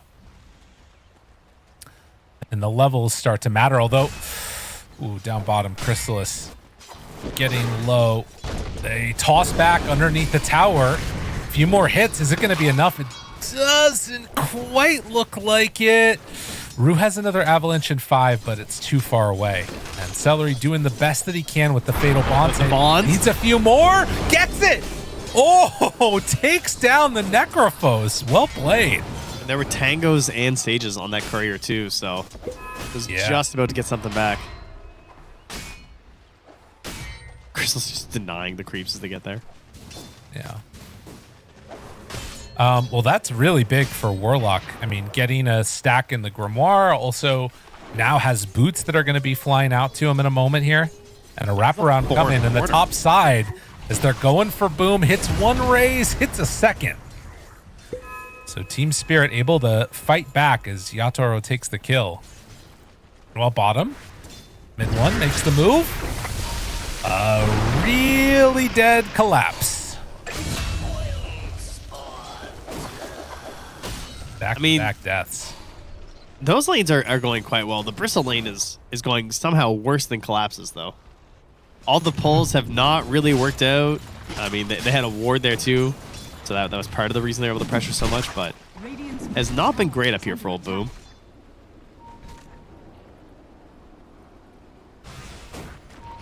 And you can see the adjustment that Spirit is doing now. They're going to send Rue through the gate since Necro is taking a long walk back out, does not have boots and died twice in lane. So they're going to typical offlaner. Rune. Yeah, right. The Invis, they're onto him. The Puck, maybe in some trouble here now. Looking for a hook, not going to be able to find it. Yamich in trouble, pulls in Panto, but now an avalanche from Rue. Does have a toss back if they want to make that play. Will go for the coil and now dropping the ulti. No, he tossed the wrong way. Couldn't get mid one. Very good spacing there. And everybody caught in the Fatal Bonds is actually kind of hurting to this. Is it enough to take down the tank? Doesn't quite look like it. Just barely survives through that. Wow. How are Radiant gonna start fights this game? Hit a hook. Like, actually, they're just gonna like shove mid one in. I think like he's doing the bots build. Maybe he'll do the Ags because I don't think Christmas wants to get an early blink this game. No. And then you got a bristleback off lane. It's like walk at them and hope you're strong enough that they can't fight you. Yeah, which sounds kind of scary into Scythe. Then again, if Collapse is hurting and not really that farmed, maybe it doesn't matter. Scythe is still pretty scary though. Good That's spell. True. I kind of think it's not anymore. I'm a hater. Well, you're a Spartar hater. I'm a Necro hater. Like, that's fair. This guy sucks. Yeah, but the rapid decay. It's true. I'm curious to see how that works. Does it show what his health restoration amplification is? That isn't one of the stats that shows up. No. Chrysalis finds the stun. Panto was going to TP away, realizes he can't do that anymore. So they take down the Jakiro. Get the reading rainbow into a kill there from Celery. And can eye up shout out to LeVar Burton. The tower. Oh, yeah? Just turned 69. The GOAT. I don't know what you're saying. Oh, LeVar Burton. LeVar Burton. Yeah, he just turned 69. It's his birthday, like yesterday. Lamar. No. I'm sure he's great too, but... Whoever that is, yeah. Yeah, it's some random guy watches the Dota. Hey, it's me. There's a ward seeing the fact that Celery is like lurking in behind here as they try and pressure this tower, but... Oh, that was a nice bait on the illusion. Forcing out some stuff. Celery's golem is starting to fall, and now the wraparound is there, and they realize a little too late. Uh-oh, that's not what I wanted. There's the toss to the side, and now with Collapse having level 6, he doesn't have mana!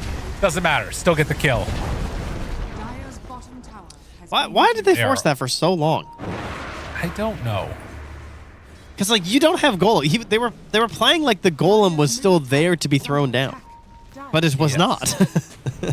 True. Well, they ended up doing a good job of that one. Shut down the movement and don't lose their tier. Well, they did lose their tier 1 tower, but still, also, not the end of the. You know what's crazy? One? There's a pudge. There's a pudge in this game. Oh my god! Wait, on the other side, he goes through.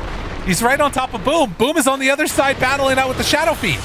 Now looking for a chase. Chrysalis wants to hunt him, but they've got Yatoro. He forces the ulti finally. Yatoro looks like he's going to be able to escape. So Yamich was just kind of like exploring the dire side of the map. He's trying to fill in his little map during all of this. Yeah, this play, like again, the war just watching Celery this whole time. They were kind of just offering up DK for a while. I guess the assumption was like, hey, Viper's going to have so much damage that they try and kill our DK. Like, we're going to get favorable traits here. But again, I think without Golem or without Pudge also not being there, there just wasn't really a winning formula. Because they're back on top of Chrysalis a bit here. He'll get away. I mean, this is one of those moments where like they try and get active a little bit, have a toss, whole combo, and there's just nothing there to really damage or worry Chrysalis at all. DK, very strong hero. I mean, it's an interesting tactic, though. It is. What? Yeah. Like how we can't get rid of him, you mean? Oh, yes. Yes. Yeah. No, I was going to say, I like Yamich's tactic here. I'm just like, what? You know, most Pudges, okay. He loves goleming this Jakiro. It's like, you're going to have a bad time. He's like, because he just wants to hit the tower. So he's like, okay, free kill, and I'm going to go hit the tower. But Yamich has a strategy where, like, you know, most Pudges, they run around and they throw all these hooks that miss and nothing ever happens. Yamich is just not in the game. So he's banking on Spirit, forgetting that they drafted Pudge. And then, boom, it's going to come out, and they'll have no idea what hit him. Yatoro appears out of the fog for a second here. A risky maneuver. And now Ruse shows up. Another Avatos. They pop the ulti onto him from the Viper. Now Panto shows up. Are they really going to try and take this fight? They get the coil onto Viper. He is hurting, but Celery throws a heal from the high ground. And now the TP away. Oh, mid one eventually brought down. Still, lots of heroes TPing for this. The juking in the trees just eviscerating Yatoro. He just could not get a target on him. No. And Yamich, I think at some point, going to join the game. What is happening? Why is Yamich not participating in anything this entire game? I feel like I'm taking crazy pills. Hey, he's got a death. He legitimately looks like like someone in your pub who doesn't want to play. Like, if this was my Overwatch case, I think I'm putting guilty on this Pudge. Oh, he wandered around the enemy jungle. He put down a ward. He missed a hook on a creep. And he just hasn't shown up for any engagement. Unless like, he's working. Am I wrong here, guys? Is it guilty? Am I wrong? He's getting towards that blink dagger. Okay, Yamich is look at him. He's got a cosmetic that doesn't work. You know, kind of a little slack here. He's got problems. Yeah, it's true. Maybe the hook's not working. Yeah, the cosmetic threw off that hook from earlier. Yeah. Listen, he's the most farmed of any of the supports, okay? Well, he better be. How can he be wrong? Yeah.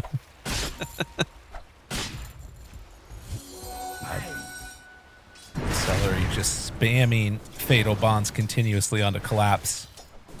And Jakiro hanging by nearby just in case anybody happens to go on him. It is going to be the Spirit Vessel coming out first for Necro. And then trying to get into the drums. But a very strange game, I have to say. I can't stop just watching this Pudge.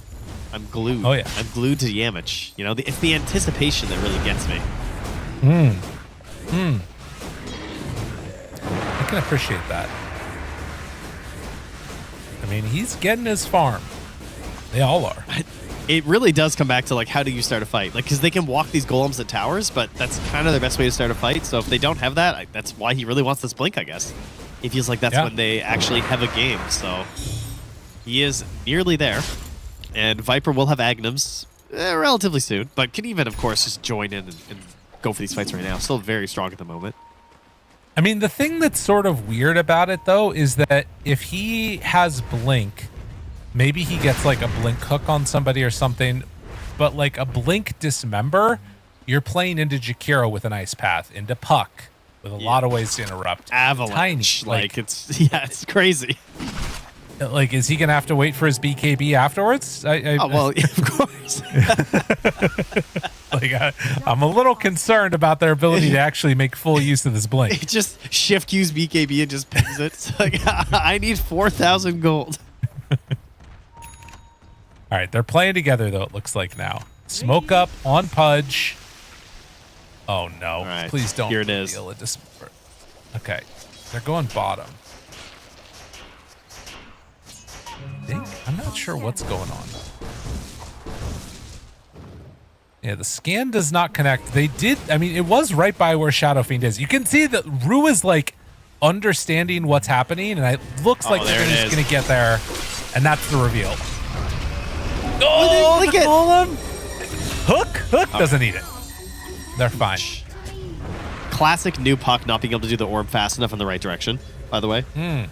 Yes. When you try and like spam click it, it's really hard not to orb in a random direction. That is the one downside to this facet. I kind of wished you could like alt cast it so it always went straight. Oh, would that be too broken? I don't think so. Oh, get that hook. Come on. Hadouken. Got themselves Panto. Didn't need a Blink Dagger for that one. Oh my god. Right, that was... He blinked. That was crazy. That was pretty sweet. My guys played against some Jakiros before. Yeah. All right, it's starting to come together. Pipe on Boom. This is why I gotta watch the whole Overwatch case, guys. Yeah. There was a vision, okay? Well, and it's a good lesson too. Just because the Pudge is not helping you out at that moment doesn't mean that he isn't doing what he thinks is best for the game. But just wait for the scythe to come online. Oh, I know. I mean, and he's second now. I'm still waiting for that Glimmer Cape. Oh, all right. Celery's building it. He knows. Oh, camp damage. Are we going Panto? I was thinking about it, but no. It's just going to be bottom tower taken down by Yatoro and Rue. Yamich has a ward back there. He sees collapse. Can't quite find it, though. I mean, collapse is going to show in a second. And if he is playing down here, there is a chance that you just manage to hook him out and immediately blow this guy up. Does not really have that much HP. Well, there he is. Yeah, now they see him. Fatal Bonds bound and a smoke up with 3 on Spirit. Yamich calculating. Oh, he's coming up pretty far right now. They're baiting this. There's the blink away. Understanding what's going on. They find one. hook out Celery. Gonna coil, drop onto 2. They have Golem back up in 7 seconds, and look at that. Team Spirit have to back away. Very nice play. Good coordination there from the side of MOUZ. Now they're going to smoke into Collapse, and he might just feed. Link out, caught, Collapse. The stun is there, and Golem even dropped. My goodness. He is not shy about that one. Yeah, just, again, they could pressure top of it if they want to. They can also just Roche. Yeah, great idea. Let's do that. Wow. MOUZ up Spirit. 4,000 gold. Yeah, Spirit just kind of had nothing to do because they didn't connect on any successful plays while Yamich was AFK. Like, he quite literally AFK farmed for about 10 minutes and was not involved, and Spirit did not gain enough of a lead or get enough gold on their Tiny for him to be useful. So now he's way back. He can't get into this Blink Dagger, and now he's dead. Only a couple hundred gold away from having it done, and that gets taken away. And ooh, that was real close. That's Aghanim Scepter done now for Viper. It is going to be a Shadow Fiend. Shadow Blade gets taken, and that is, he immediately gets that and is going to run out and try and take this fight. This could be a huge reveal if he finds it. I mean, this is the into sentry! Aegis. Oh, no. Oh, the sentry. Disaster. It's over. They take it down. They take the sentry away. Mid one gets hit. Now they back away to the side. Yamich found. First Reapers. It's a win. I mean, they're trying to force this fight because they have Aegis, but number one, DK doesn't have ult back, and number two, it is a DK. He's not the best Aegis hero. Does mid one stick around for any reason? Yatoro still looking for a fight. Bristleback heading over to the side. They walk up high ground, find him. Couple punches in the back, realizes they cannot do that. And that stops any extra aggression. Okay. Spirit strike back. I think MOUZ are still in a really comfortable spot, though. No, they're feeling that way. They're already smoking back up here. Battle for the Tormentor.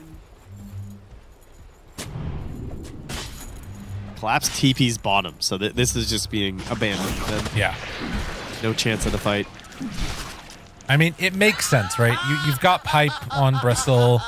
The way to fight this is not when you don't have that like big aura-oriented item. And Chrysalis that ward manages to blow up Panto. Yeah. Great. Does ping it. He's like, they definitely have a ward here, but that's like 3 kills that ward has gotten. Yeah.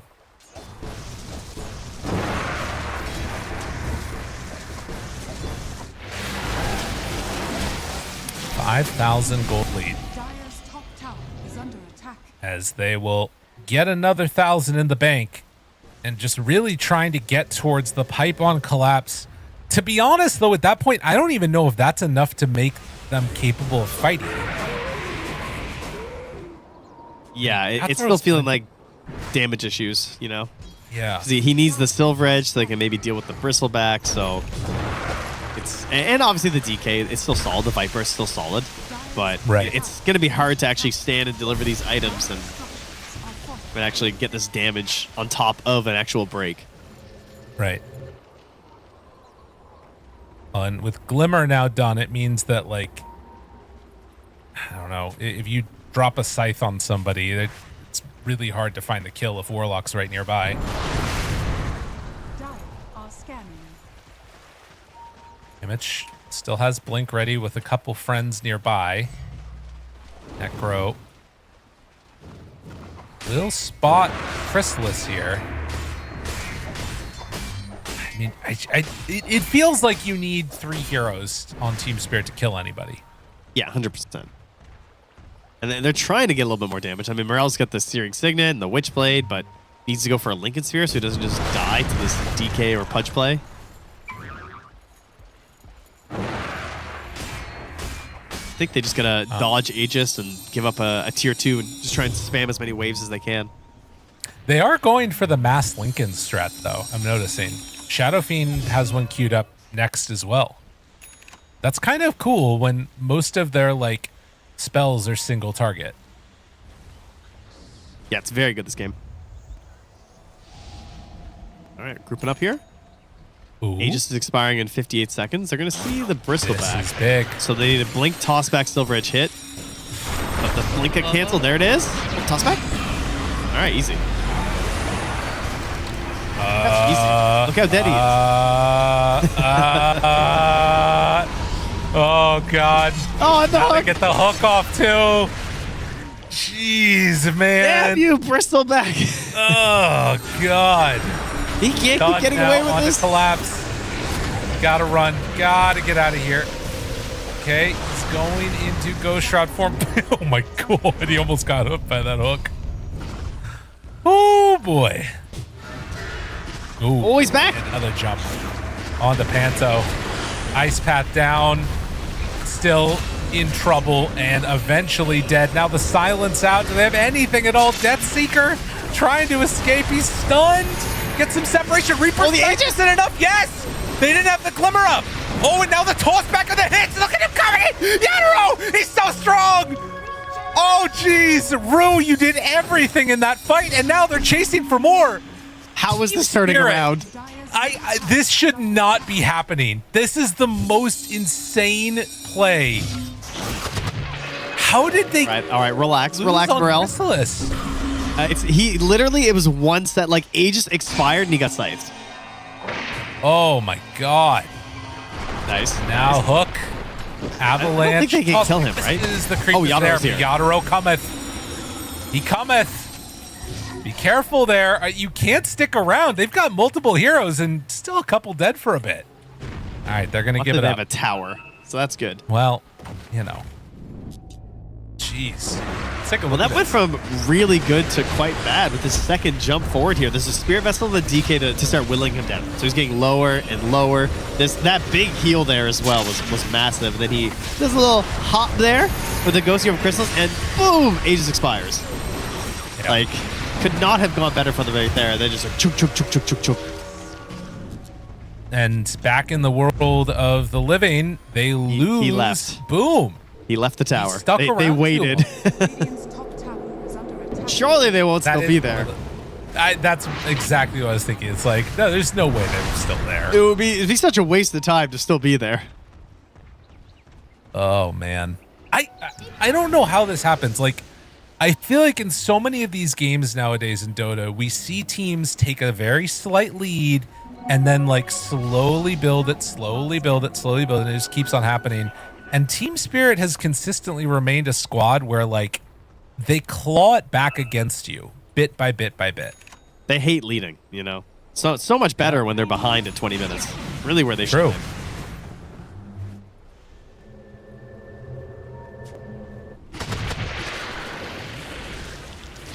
Well, through the gate they will go.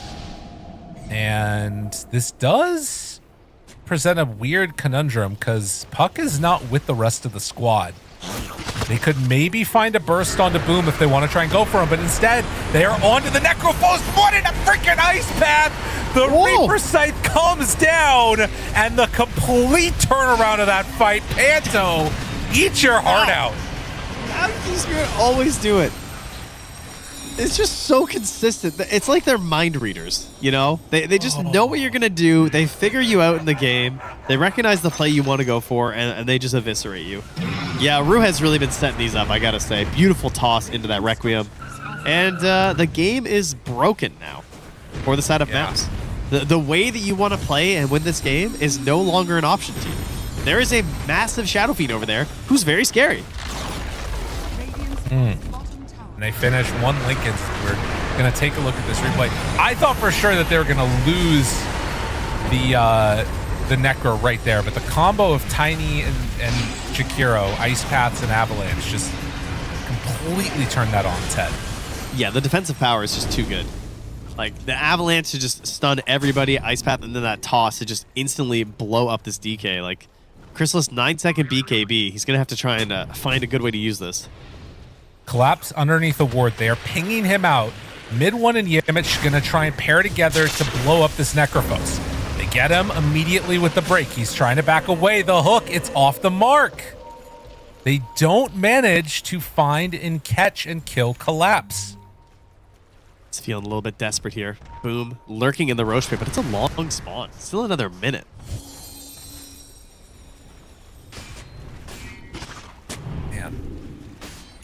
It is a full Lincoln's now done for the Shadow Fiend.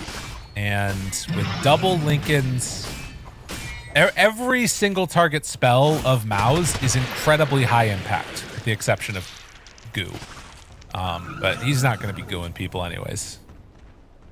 That's what Hairball's for. Yes.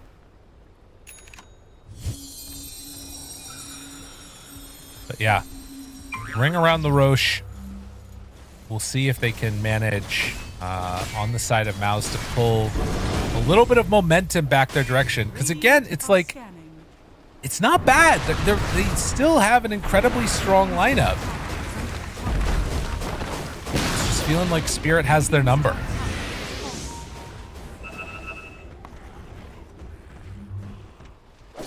I mean, how do you take a good intro in one of these fights right now?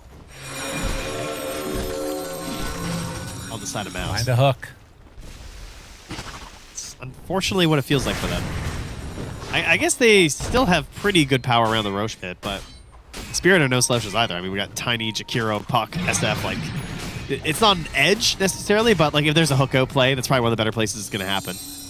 And I think Spirit, recognizing that, are going to take the fight first. Yes. Yeah, it's not... Oh, and if they can find mid one here on the lane... Well, he's already blinking and jumping away. Yadaro's still on the hunt. Doesn't want to be the first person in if he's not silver edged out of there. Who are they going to run into? Mid one, walking up the lane.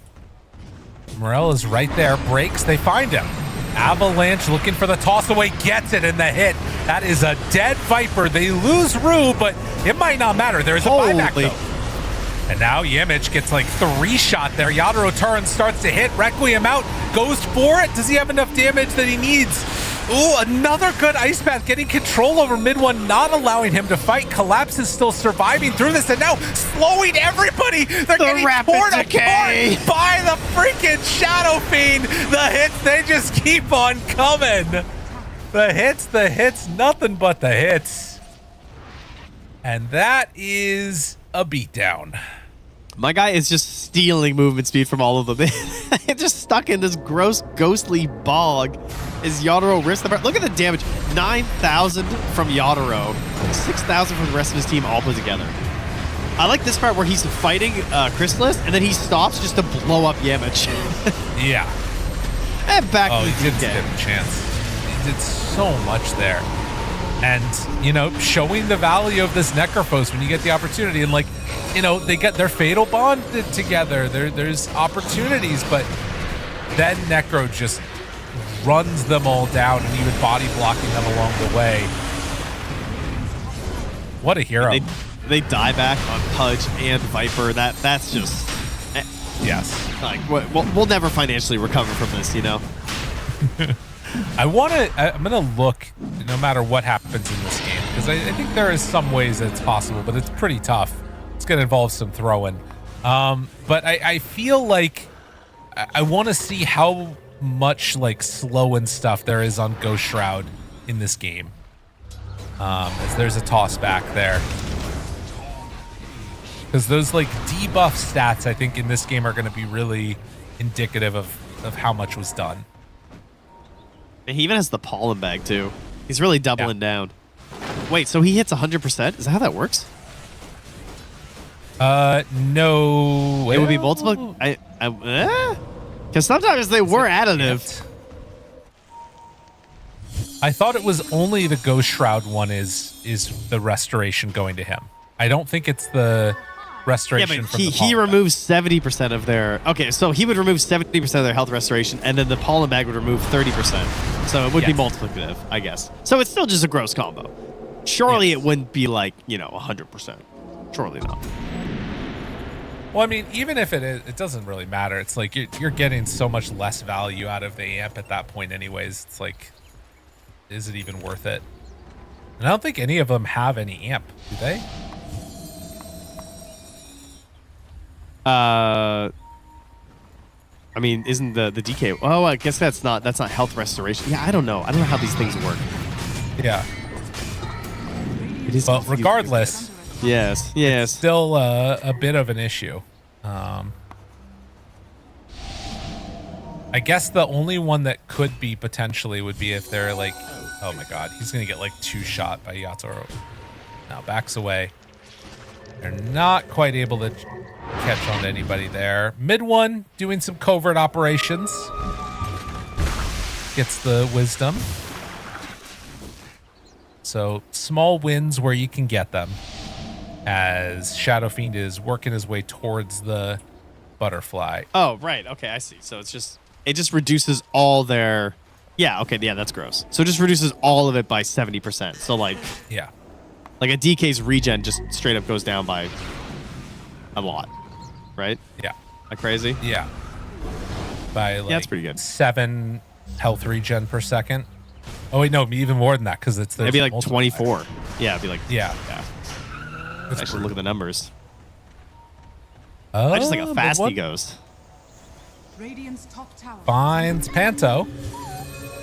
And finally, something going the way for MOUZ here. Can they string this together into any more action? Yeah, I'm wondering with like Boom taking the 25 health regen talent, if maybe it would have just been worth it to go the quill damage instead.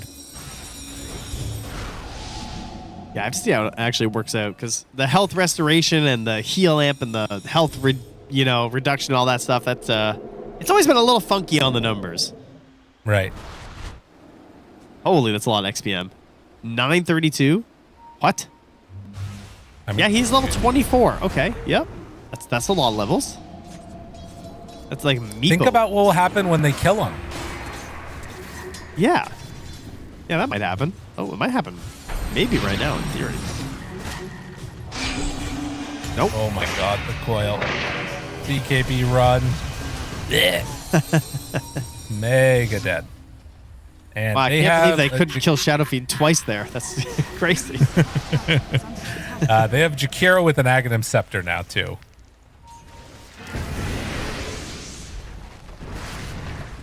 Holy moly. 15 to 19. What a beatdown. Dual Scepter coming up soon. They were so all in on that timing of like when they got the Pudge Blink and they were just dominating the map and they were dropping golems. Oh, yeah. Toss back in. Finds their man. There is the Reaper's Scythe. And into the grave he will go. Oh my god, Celery. Didn't stand a chance. What? I mean, he hit him like... Yeah, that's about it. 30 seconds left on Aegis. Where there's a will, there's a way. Hooks in. Hold on now. Okay, never mind. Nice Pike. Pike and Lincoln's pretty good.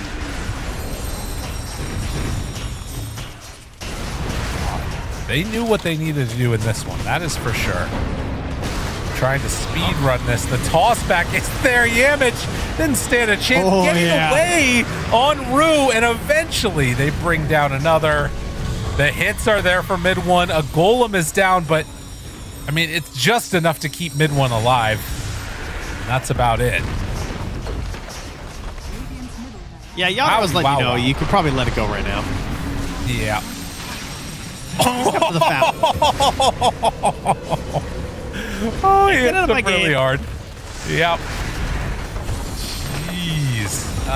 Okay, all 4 are dead. They're going to respawn in a little while, but I'm pretty sure the game is going to be over before then. GG is called as Team Spirit end up having a bit of a tough start to the game, but look incredibly strong after that 20-minute mark. Woo! All right, collapse Necrophos. He's like, never again. Don't pick me this hero. I just want to initiate. Where's my jump? No, I think he had a pretty good time. Once he got up there, once they found their fights, Yatoro playing out of his mind as per usual. Big gains once he got that Shadow Blade. Not even having to wait for the full-on Silver Edge. Just actually putting some threat and pressure out onto the map. Secure them a couple of kills. Balance out that game a little bit. And going back, I mean, that Scythe on the DK Aegis might have been the game breaker. I think that might have just been it. This one too. I mean, the toss back that they're able to get, like little things where they start pulling, you know, because I think that MOUZ should have been a little bit further ahead than they were earlier. And, definitely. it matters. Yeah. Oh. Yeah, I think that was a big problem with the draft. And then this is where I was like, okay, we got it. We're up 7K. We have an Aegis. But I just wanted one more kill on Jakiro. What could go wrong? And then Tiny respawns. My DK dies. He TP tosses us because the tier 2's still up. Yeah. And I think itemization choice for Yatoro to go for that really early Silver Edge. I don't know how many other players go for that in this instance. Obviously an amazing game for it, but that is what gave them kill potential when otherwise I don't think they had it. They were not able to do enough damage to even make the Scythe relevant. And that Silver Edge gave them the possibility to do it. 11, 0, and 10, 38,000 damage done.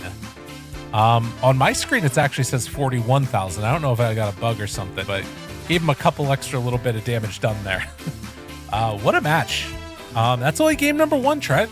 It is, yeah. And of course, you know, it looked a little one-sided at the end, but was still pretty close the whole way through. So despite Team Spirit taking this game 1, MOUZ can definitely adjust. I think their early game, the ideas were right, just the execution didn't quite match to what they needed. Well, and I think that it's setting up to be a solid match. We'll see how they're able to do in game number 2. We're going to go to a quick break. When we come back, we'll have that for all you fine folks out there. See you in a bit.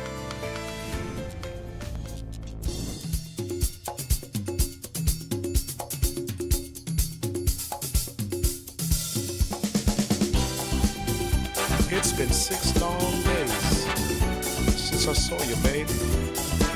I've been counting the hours, minutes, seconds, until you're back in my arms again.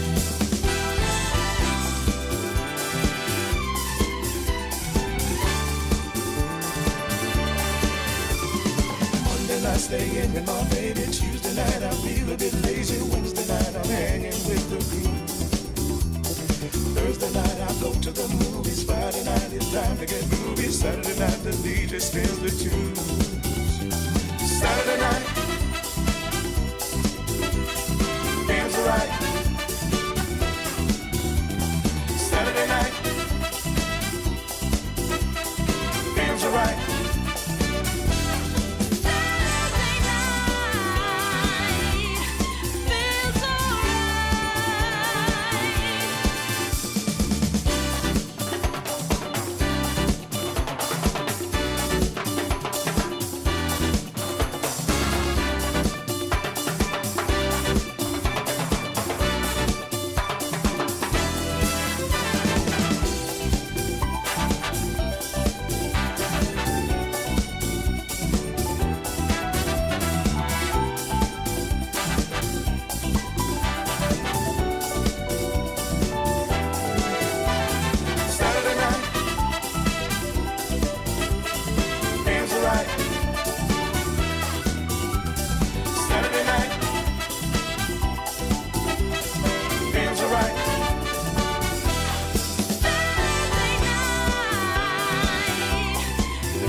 to meet you. Are you ready for the bad girl sequel? When the beat's this tough, I turn a little rough. This is not a test, this a read-through. So, turn it up some. Baseline kicking with the beating of the drum. Bad girl rhythm, yeah, with the disco string run. Ooh, yo, we about to have too much fun, like. Turn it up tonight, let's turn it up tonight. We be hyped tonight, yeah, we be hyped tonight. Turn it up tonight, let's turn it up tonight. We be hyped tonight, yeah, we be hyped tonight. Like, hi, nice to see you. When the song comes up, yeah, I feel you. We've been dancing all night, dropping that vibe. TikTok into the sequel. So, turn it up some. Baseline kicking with the beating of the drum. Bad gal rhythm, yeah, with the disco string run. Ooh, yo, we about to have too much fun. Let's bust vibes on a level. Yo, me and my team, we incredible. Let's bust vibes on a level. Yo, me and my team, yo, we special. So let's go, let's start the show. Tonight, yeah. Turn it up. Who's bad, we bad. Who's mad, you mad. Who's bad? Turn it up. Who's bad, we bad. Who's mad, you mad. You mad. Turn it up tonight, let's turn it up tonight. We be hyped tonight, yeah, we be hyped tonight. Turn it up tonight, let's turn it up tonight. We be hyped tonight, yeah, we be hyped tonight. Hello! How's it going, everybody? We're back for game number 2. It is MOUZ facing off against Team Spirit, and we are getting ready to pop into this. Trent, last time around, we saw the quintessential Spirit game. Things look a little sketchy. Things look a little bit scary. And They're then washed. 20 minutes, bang, hurting. They're back. Washed back. Classic Team Spirit. Always looking like they just know how to win those mid-game fights. Doesn't matter what the net worth advantage or disadvantage more generally is for them. They're going to pick apart your lineup, figure out how you want to take an engagement, and they're going to beat you to it. That's the plan. MOUZ. They got to tighten up that first 15 minutes, man. I think they should have won that game. I think they should. Tighten it up early. They shouldn't have been so greedy on some of those pushes in the bottom lane. I like the idea of like chucking the golems. I don't know why my Pudge was AFK for 10 minutes, but I know it kind of worked and he got his blink, but honest to God, I think he could have TP'd for a couple of hooks there.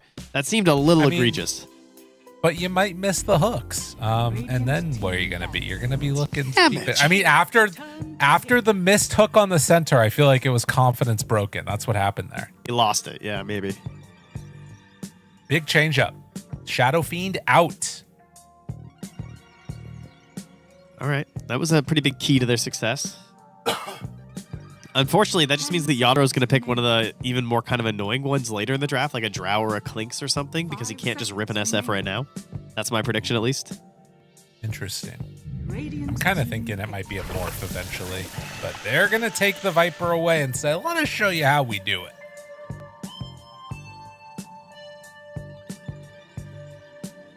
Yeah, let's see what MOUZ are thinking. Because, like, is Morel going to play this mid? Do we want to grab the puck? Because that did work out pretty well. Do we want that Wind Ranger who's still in? I mean, that was what ended up taking down Spirit yesterday when they tried to rock the Viper. It's true. Whoa. Okay. I mean, this still could be setting up for a Wind Ranger. True. I mean, to be fair, it was a Wind Ranger support, but it was, you know, the threat of the okay. potential mid-win in the last one, I would argue. So Tusk was first phase banned out in the last game, let through with the Viper after the Shadow Fiend ban.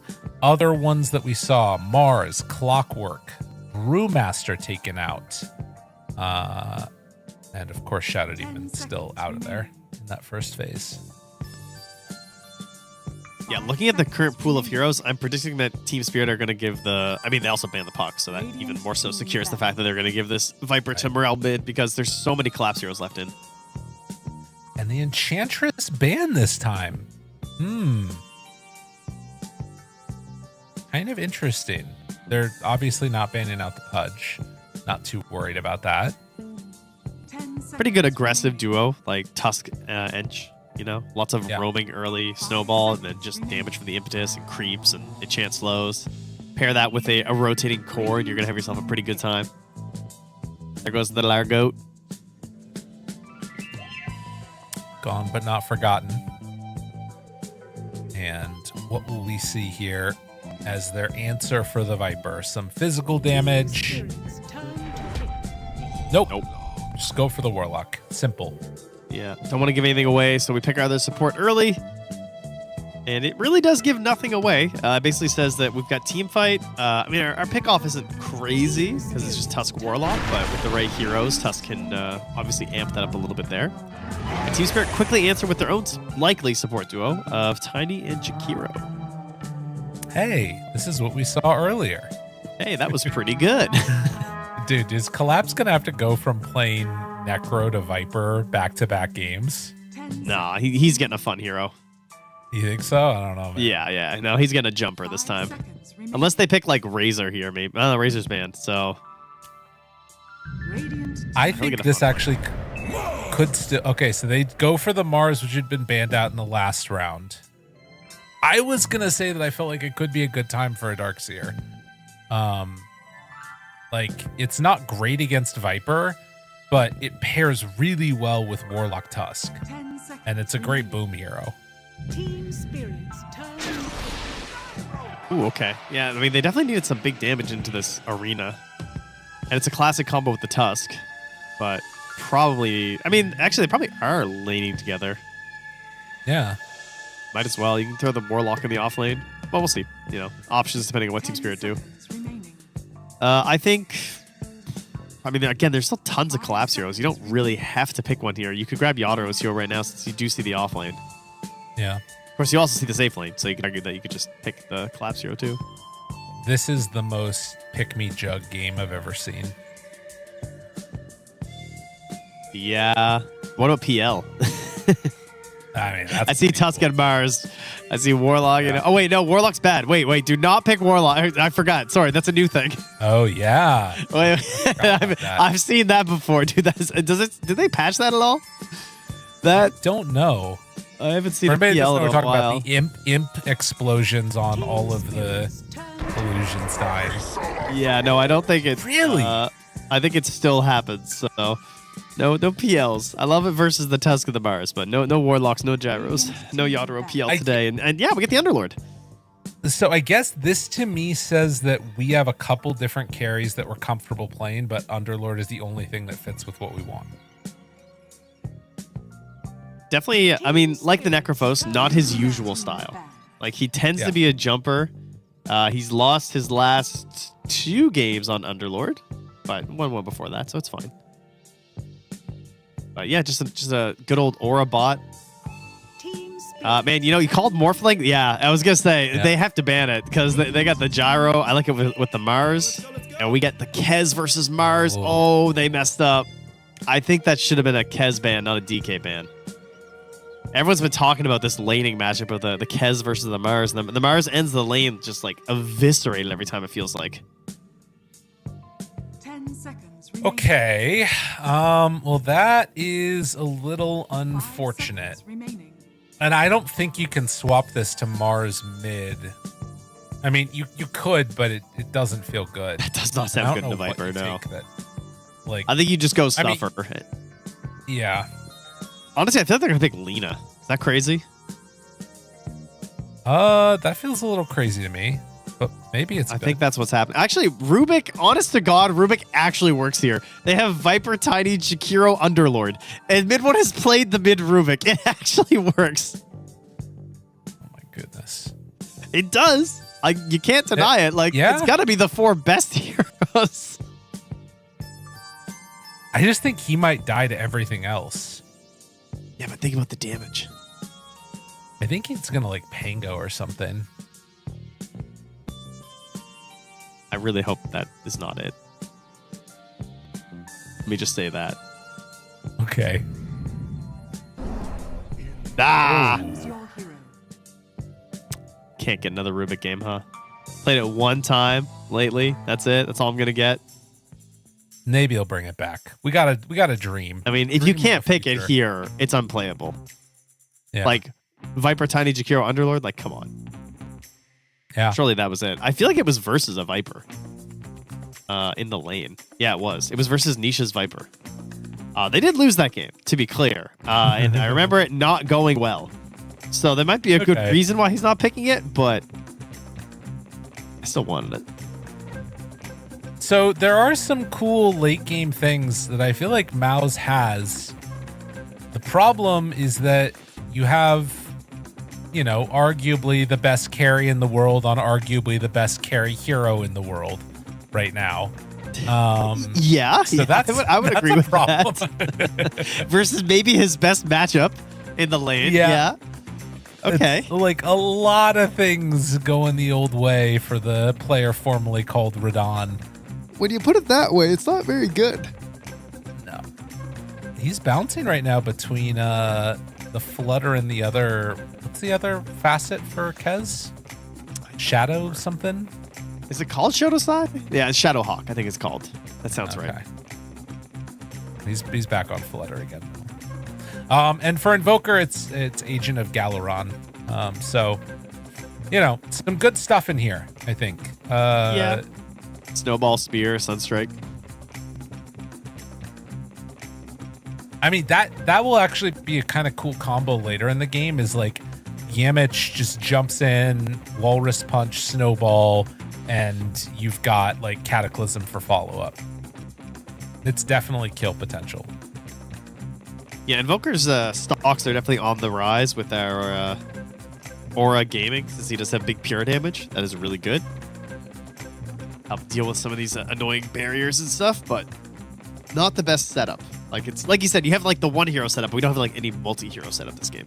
Yeah. Where's my chrono we'll at? see what ends up happening as we get into this game number 2. It is MOUZ looking for a win here against Team Spirit. These teams played against each other already a couple of times in this season, and it's gone the way of MOUZ. See if they can keep that going and maybe pull this back to a 1-1. It would be really big for them, I think, if they could get it. Team Spirit, of course, just trying to keep their ESL streaks alive. And they want to pull ahead a little bit here, too, after going 1-1 yesterday, you know? Yeah. Got to be top 4 in the group, so it's as KP was mentioning in your interview, it does kind of feel like a lot of pressure. Yeah. So they're trying to avoid that. Not think about it too much, but we're going to think about it all the time, because that's our job. So I had a balanced thought, speaking of Faceless Void, you know, with the time zone. I think that when Largo is inside time zone, he should switch to like EDM, and you should be able to play your songs faster, because everyone else gets the cooldown bonuses, right? But you don't, like, his beat should go faster and faster and faster, so you just get like crazy spam on the song. Is that a buff or a nerf, though? Oh, it would be a buff. Think about if you had Eggs, how much damage you could do. No, but like you have to hit it on time. Yeah, but you can do that. It's fine. Once you figured it out, it would be insane. People would just be melting. That's true. And he'd also get cool shades, obviously. Oh, yeah. Of course. Yeah. Only because all DJs have cool shades. You gotta watch out for those lasers, you know? Did look like it's 3 bounty runes going the way of Team Spirit. Well, that's pretty good. Pretty hype.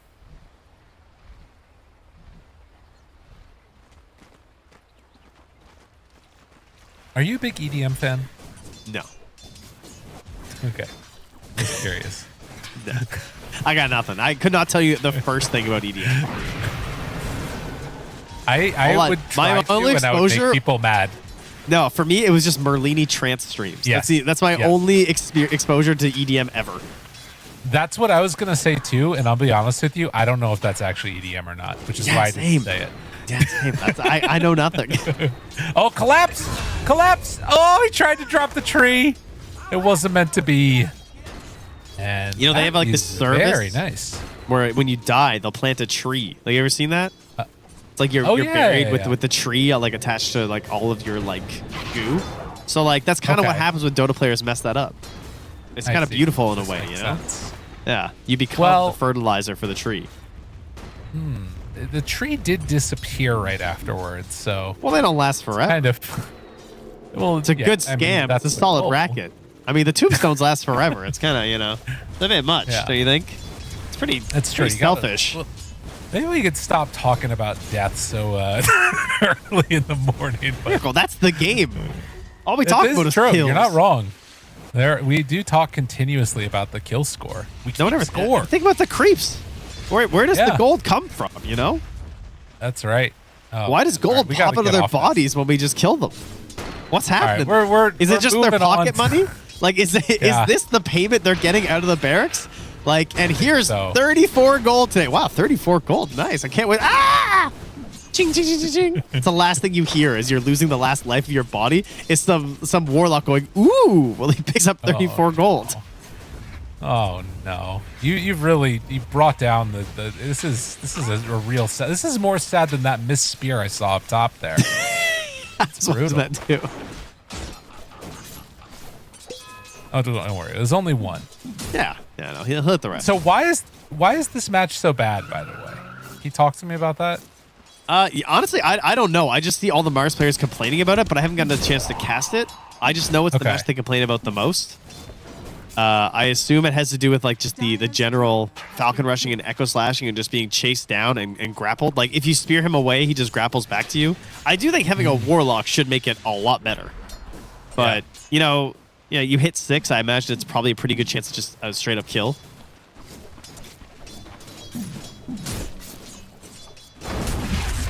We'll see if that indeed does end up happening. Already getting some good damage out there. To Boom, and Boom gonna spam Rue out with the Fatal Bonds going. I do like the switch up like you were talking about in the draft of putting the Tusk together with the Gyrocopter too. Yeah, I think that was the best solution for sure. Makes it much easier for the Mars to lane. Dire's middle tower is under attack. This is hurting a little bit for the old Invoker, isn't it? Oh, that's right. I did look this up. You can parry his W. That's what it is. Oh, okay. Yeah. So that is one of the main reasons. So like if he ever, you can tell what he's gonna do for like lasses and stuff, so you can just like pop a parry. So that's very annoying. So I guess that is one of those things though that like you learn to play around a little bit better, probably as a Mars, because Boom he's kind of owning up here. I think the Warlock is like that's a massive offset, right? Like you can't whittle down the Mars at all, and you're playing all nice and tight too, so you keep getting bonded to the wave. We'll toss back there. Rue trying to make something happen. Can't really do much though. In the mid lane, Viper is really taking it to mid 1. Not a huge last hit lead, but the denies are starting to rack up a lot. And actually, this is going to be a big wave coming into Morel too. So far, Viper really messing up mid 1. Yeah, surely not expecting to have a very good time here either.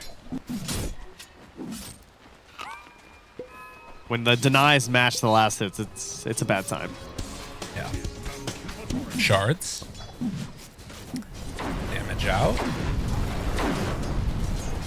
Some flat cannon shots, but won't be able to make anything else happen. Very low kills so far here at 5 minutes. Just 1. Kind of similar to what we saw last time, too, when Celery was able to get that first blood early. But yeah, I think, again, good news for MOUZ. Like you said, like these Marses have been struggling, but the Warlock is really stabilizing the lane. He's going to rotate now to help with the little bit of vision for the 6-minute rune, assuming that there will be a rotation in from Rue, which he is correct on. But can they actually do anything about this? Because I highly doubt it. I think Celery should just be stacking. Like, yeah. What are you going to do, you know? Yeah, you can't contest, really. Because Invoker can't. So no. You just need to show up and hope that he doesn't get a free rune, which water rune is already there. That's good enough. He can walk down and deny that if he wants, but he's too scared of the avalanche, I guess. Yeah. Oh no. Tornado and still 2 denies on that wave. That feels real bad. And now Rue is scouting this out and actually seeing that there is a stack made. I mean, here's the thing. I actually kind of feel like Team Spirit might just run at them now, right? Like, can they even secure themselves their wisdom if Viper shows up? But maybe Morel doesn't want to do that. He just wants to sort of continue to bully the Invoker. I think it's a pretty big move for a Viper, is the one thing, you know? Yeah. They've got their own wisdom secured. They're chilling. Collapse has the wave down bottom coming to the tower.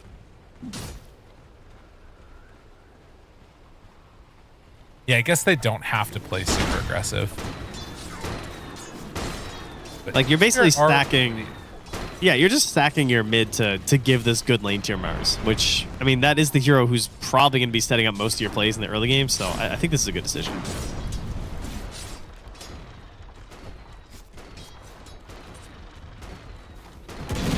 What do you think about the choice to go Meteor Hammer for mid 1? Oh, we're doing it up, are we? Ooh, okay. Yeah. That's solid. Fine. I mean, you know me, I hate the minus, so I'm down. Showing up with a couple down bottom. Rue is there as well. Avalanche. Sunstrike connects. Toss on a Chrysalis that gets him killed. To the chunk. Rue was there. Oh, that was nicely played. So close to saving the gyrocopter and getting him out of that engagement. Oh, can't even hit the shards after. I mean, I don't even know if they can kill him. Can they? They did damage. And Sunstrike? Wow. Mid 1 getting involved in that is also really good. Like, you lose 2 supports here, but getting the mid 1 kill is pretty important. I did not think that it had been long enough for a second Sunstrike. I was like, how are they going to kill this guy? But it must have just came back. Oh, now Chrysalis just TP'd back down here. Relax, brother. Okay. And all that chaos Minutes. secures mid 1 even getting a regen rune. So now he's back up to full mana for more Sunstrikes. I mean, there's elements of this that are, like, helpful for MOUZ. It's still very, very even. But we'll take a quick look at this replay again, how they're able to pull that together. So close. Like, Gyro, just the worst time to be fighting, you know. Close to getting level 6, don't quite have it. They get the snowball delay on there so you get that kill, but the toss in, just sending the Underlord to go get that gyrocopter. Good play. Yeah.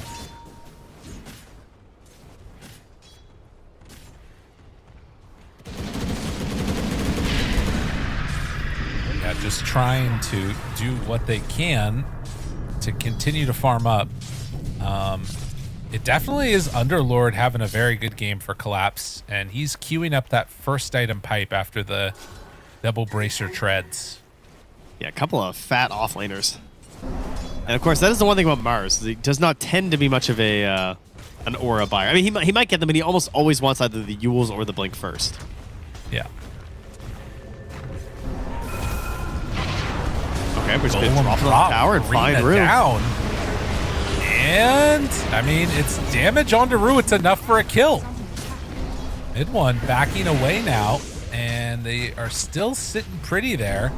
Fatal Bound on the Viper and the Jakiro, and they're going to try and secure this tower, but I don't think it's going to come so easily. They love this Warlock play, don't they? Yeah. They love just dropping it on the tower and then forcing the fight, trying to get a pick. Celery not able to tank through this tower, so wait for the next wave. Catapult is coming, though. And yeah, Panto will defend it for now.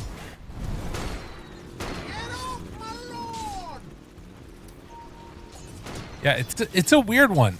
Like, again, you can kind of see that MOUZ are feeling pressured to make these moves to try and get pressure onto the map, which is going to allow them to open things up a little bit later. And they're even going to actually alacrity the catapult right now, but then throwing out these little ice paths on Panto and then trying to buy as much time as they can. You know, it's important. There it is. The combo comes out, Meteor Hammer, and the catapult gets the kill. Mid 1 walks away as there is no detection. Yadaro tried to get greedy up top. He went for a play on top of Boom, but the Warlock appears. He tried to TP. Oh, nicely done. So at first he hid in the trees, thinking like, okay, I'm gonna like come mid, go for the fight. But then he cancels his TP and stays. Meanwhile, Celery's just running up at him, and so that little bit of damage he was hoping for doesn't amount to anything. And he was actually pressuring Boom a lot. He was really willing him down. You can kind of see this idea of the counter pick starting to stack up. He was parrying one of the God's Rebukes. But now has Boom stuck around too long? I think he has. Yeah. Mid one. Or The freebie. Sorry, Morel. With the boots of travel. Yeah, those ones are backbreakers because like you make the right play, you get all of the good things that come with it, and then suddenly you lose your advantage. Yeah, you just like feed one away to the enemy mid, who is boots of travel. So he can, that's no punish on him. He'll immediately be able to go somewhere else. Yeah. The plus side, of course, for MOUZ is taking out that mid tier 1 tower opens up a lot more of the map as this game goes on. And I want to see how mid 1 decides to use this meteor hammer. Right now, Boom is actually looking to be the one to take these stacks that Celery has built up. So trying to rush towards that Yules. Get on in there and try to get some kills. So Kez has, he's the invulnerability on his Raptor Dance. Well, I'm not sure what the startup is on that. In terms of, obviously it won't work during a Yule setup, so that's good. But that's certainly going to be one of the scarier things in these earlier fights. As Crystal is thinking about coming through the gate with Yamich. 3 points in the tag team. Is they're going to run right into Panto. Hello! Yeah, he saw that going, and well, now he's going to get punished. Boom makes the move over, and Rue thought about showing up, but I can't do that there. Right, are you going to do it, Celery? Yeah. Surely we don't need to drop it right now, right? I don't know. Creeps are getting low. Seems really unnecessary. It's funny that that's just what we're watching for. I think you hold it for the Underlord. Is like, yeah. If that guy shows up, then we're here comes the Viper. Oh, that was Shakiro. I just saw wings. That will be enough there. So they take down the Warlock. In the meantime, mid 1 still just chilling mid.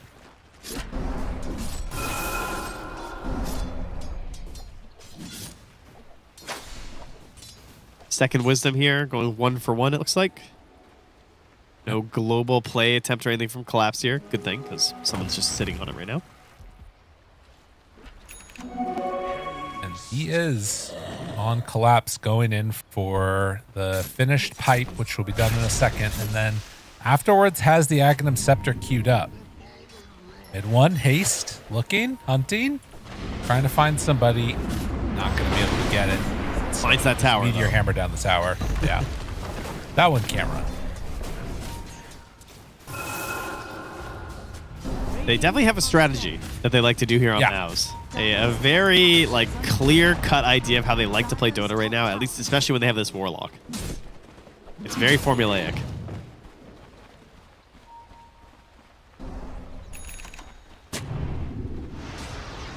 Yules. Nice path. Golem down. Waiting for it. Sunstrike out. Panto low. Now Arena Fatal Bonds on to 2. And Collapse.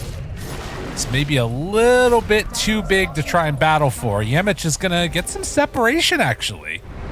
And force them. Well, that was not good. Okay. Oh. Buried. Okay. Still, a great fight for MOUZ. Yeah, overall, they get the win there. Killing 2 supports for 1 support. Getting a pressure in that top lane, pushing that way out.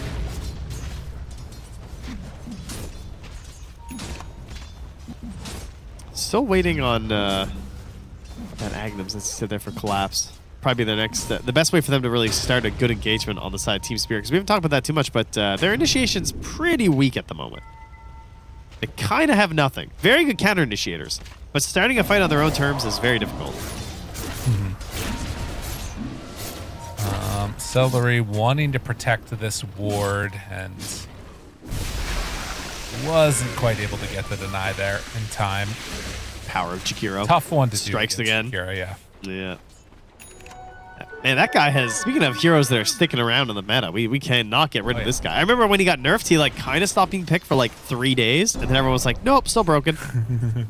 Still one of the best. Doesn't seem fair. Rue.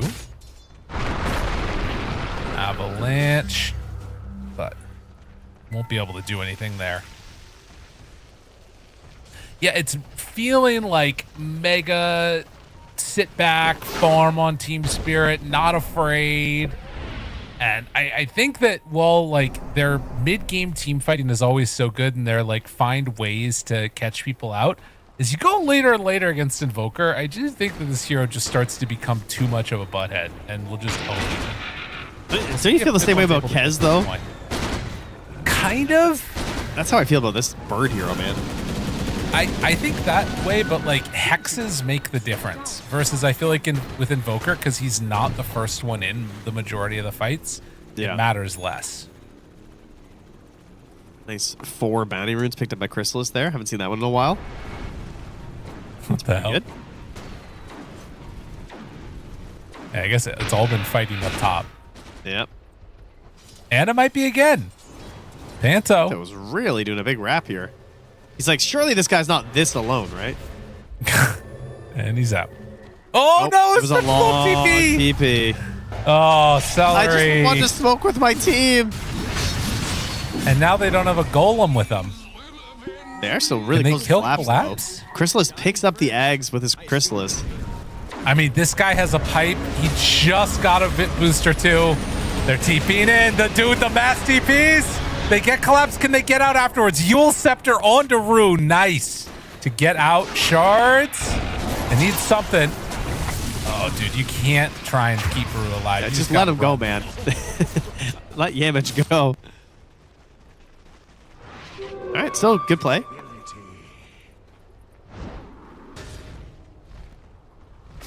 Bit of a long walk there, but you know he picks up his Agnums along the way. They get a core kill, and then he's immediately back up top and pushing that out. So I'd say pretty solid for Chrysalis. The other important Agnums now picked up as well here for mid one. So we're looking for the big plays here from Boom and his Blink Yules. You know, he's not an Aura offlaner. He is a big setup for massive damage on the side of your Gyro and Invoker. Pretty simple stuff there. And then, of course, if you hit a Fatal Bonds, these fights are just over. Yeah. Well, the other thing to keep in mind, it's maxed out Exor right now. He's been able to get to that point. So we see a quick little replay here. In spite of the pipe, it did not matter. It was just too much damage.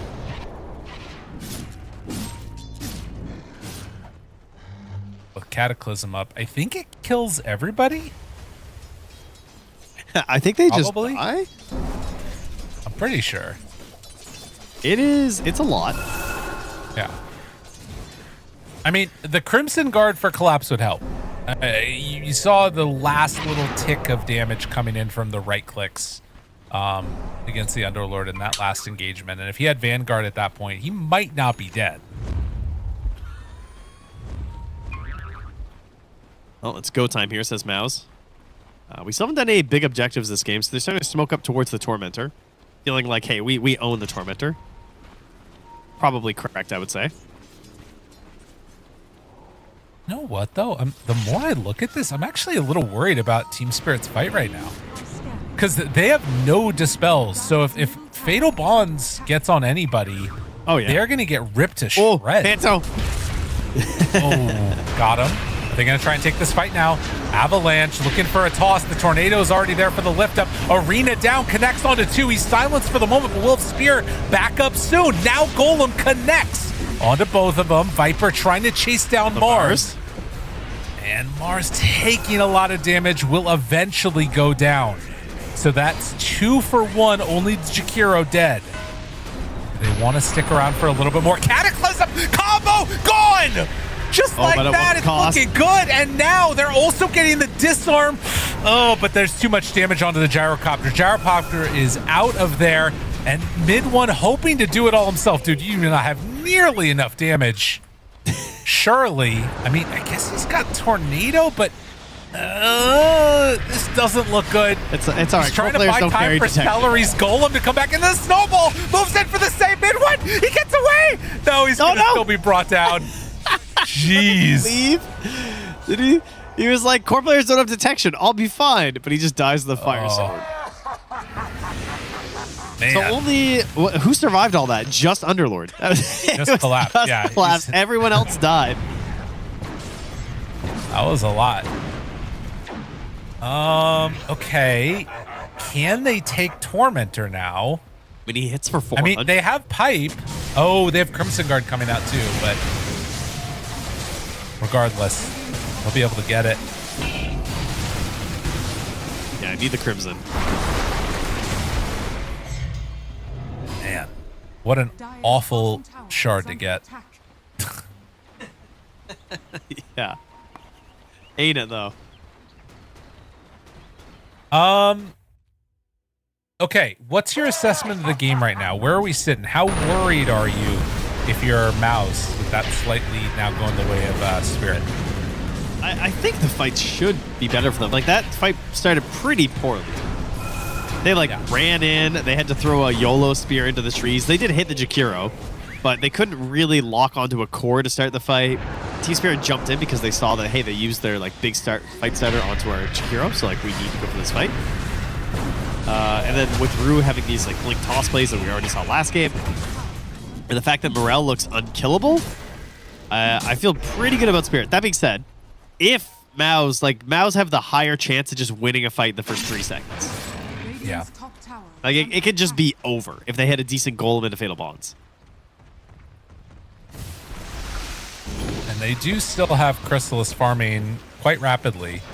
BKB is almost done now. On the other side, Kez working his way towards his BKB. It's going to be a little bit before they get there. So that's something else to watch for, right? There's going to be a timing window here where Gyrocopter has his and Kez won't. Can they strike while Iron's hot, though, on MOUZ and really try and take a good fight against Spirit? I thought they were going to follow the breadcrumbs there, this Mars. I was thinking about it. Finally putting a little bit of pressure on this tier 1. Yeah. This will be their first tower. I feel like Team Spirit really want to take away the Roche before it moves up to the top side of the map. Yes. And I don't know if they're going to get it. I don't think so. It's a really risky play, I think. Yeah. They needed a kill. So BKB done. I mean, Radiant got to be wondering. They got to be wondering if they're roaching right now, don't you think? Now they see Aurora mid and they see Collapse up top. So by pressuring in this mid lane, this top lane, they can answer oh, okay, good, they're not in Roche. Phew. They did Sunstrike it earlier, but oh no, Anto goes down. Wow. Okay. All right, that is pretty scary. Again, you're really close to BKB. If Team Spirit, I feel like you've got to fight when you get the BKB on Yadro, right? Yeah, I think they're going to try and fight that top Roche. That's probably their best chance right now. Yeah, they're very close on a couple of different items. Oh, yeah, Collapse says there. Right. And so it's if you take a fight and it goes really poorly, suddenly you're maybe down 5 or 6K with MOUZ having an Aegis. But if you give it up, then they just get an Aegis and then they're, farming and probably taking over the map and you end up maybe 5 or 6K down anyways. Yeah, I don't know. The Manta on the Viper would change so much of the fights too. Maybe they're going to wait. Yeah. And I think the Roche is just going to be free now. Doesn't look like they can really contest. Yeah, if they were a little closer on a couple of these items. I mean, as Rue, you got to imagine that you want to throw out some avalanches or something there. And I mean, they're getting together. Maybe the call is Yadro's BKB gets them there. They're trying to bait. Or he's just farming. Yeah. Well, Aegis in hand.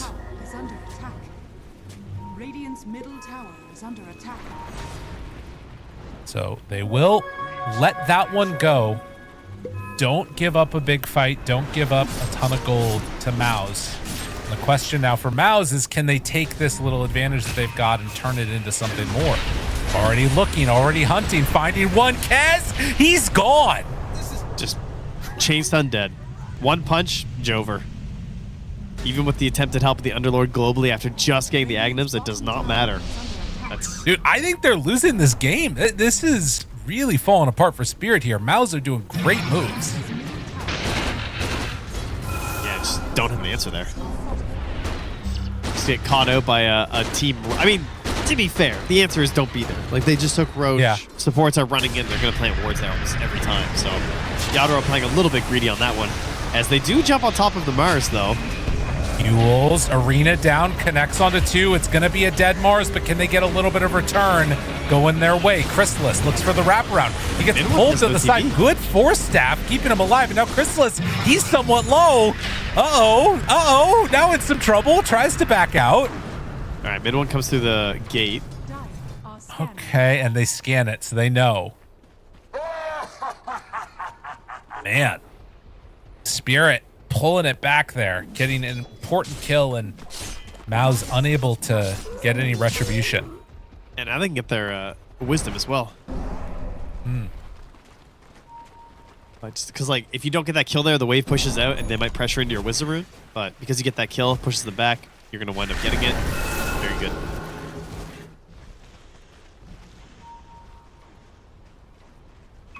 So 15-14.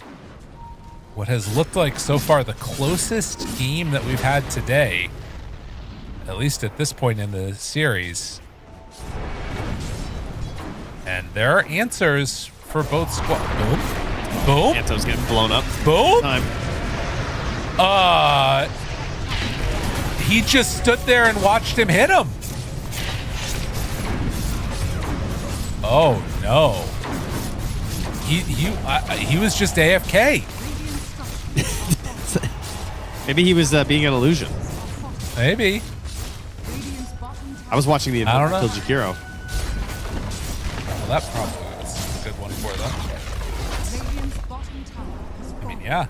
Losing Mars 2 times in a row back to back. Pretty brutal. You know, I did have to curse him, didn't I? You did, yeah. Yeah, this game's over. I didn't say that. It's the caster class. I said I think they're going to lose this game. I said I feel like they're losing this game. That's what I said. Which is, you know, in process. Not that they were going to, you know. It's Sorry. How dare you? Ooh, they have a good ward. I did. they know where Collapse is, but I don't think they can get there in time. Oh my god, dude. Boom! Okay, this 3 times? 3 times? Check his PC. Clearly, he's got a lag issue. My guy's tilting out of existence right now. Oh, wow. Chrysalis knows what's up. Dude, how long has he been alive in the past 3 minutes? I think he's actually just been dead. That's tough. Not sure. That one hurts. So, what is that? What are his teammates thinking right now? Like, bro, we have an Aegis. Like, that's it. Like, we are not going to get anything out of this Aegis. We'll be lucky if we get this tier 2 top. We'll see the replay. He just gets timied. Yeah. I don't know. That's a tough one. That's a top. They're going to try and take a fight now. On him. Good damage out. Throw the Cataclysm a little late. Does get the kill. He really did not want to use that. Yeah. It makes sense. But they're going to get a tier 2 tower off of this. Now, I will say, yeah, Boom died, but he did force out Yadro's BKB, so they knew they could pressure that top tower. So, you know, there's that at least. True. It was part of the plan. Yeah. Can they do any extra pressure here? Now, they are playing against the Tiny, but Rue is not at the base. This Vlad's on Celery is so good. Yeah. Love to see it. Carol comes on in. So too does the Viper. Jump forward. Lifted by the Tornado. Now BKB out. Snowball forward. Morel. Gyro is in. Caught. He pulls him all the way forward. Good damage onto this Viper. Got him caught. Gone. Mid one drops down the meatball. Tons of damage on Yadro. He's gone. They're all dead. They're all dead. And none of them have buyback. The team commits. If my gyro goes, I go. That's it. They're going for it. It's done. What the hell? Will they grab it though? Like, are they going to recognize this? I don't know. I mean, they've got a creep here that's not going down behind them. So I think that, they're trying to finish this one off and they catch him. Collapses. BKB is out. How much damage do they have? Are they just going to focus on the buildings? Oh, I guess that their timers were staggered up enough that they're going to be able to get away with it. So they do instead now go for the tier 3 towers. We'll see how many times I can caster curse them in this game. As another Meteor Hammer will come out. They have BKB on Invoker. Kez doesn't have BKB for another little bit, so even if he had buyback, he wouldn't have an opportunity here. Crystallis trying to end it. Time to go. They're thinking about it. Move forward, no BKB on him. Meanwhile, the toss back, the snowball gets some separation. Crystallis still wanting to stick around. He has the Satanic. Oh my god, it's big damage though. Might need to snowball him in to go further, but Damage doesn't have it for another 3 seconds. He's waiting for his moment. And now he's rooted. And now he's dead. He's just buying time for his team to get out of there. Rude desperately trying to find something here. Oh, whoa. Heals him? Nah, I can't get him. Okay. They hold on.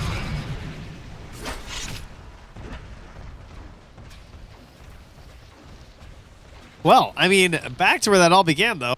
Yeah, that was a gyrocopter in your face, in your base, and you're just all dead. It's kind of that simple at that point, isn't it? A little bit. Snowball. I mean, started out, I was like, okay, they got something going here, get some decent damage. I was worried. I was like, oh, he's not going to get the lifesteal, but then the Raptor Dance. Oof, that's tough. That's a lot of the contribution there from your Kez just going out the window. Yeah. In the real game, we see another Jakiro pick off by mid one, who has really made it work for them this time around. And now, Boom finds himself a Tiny.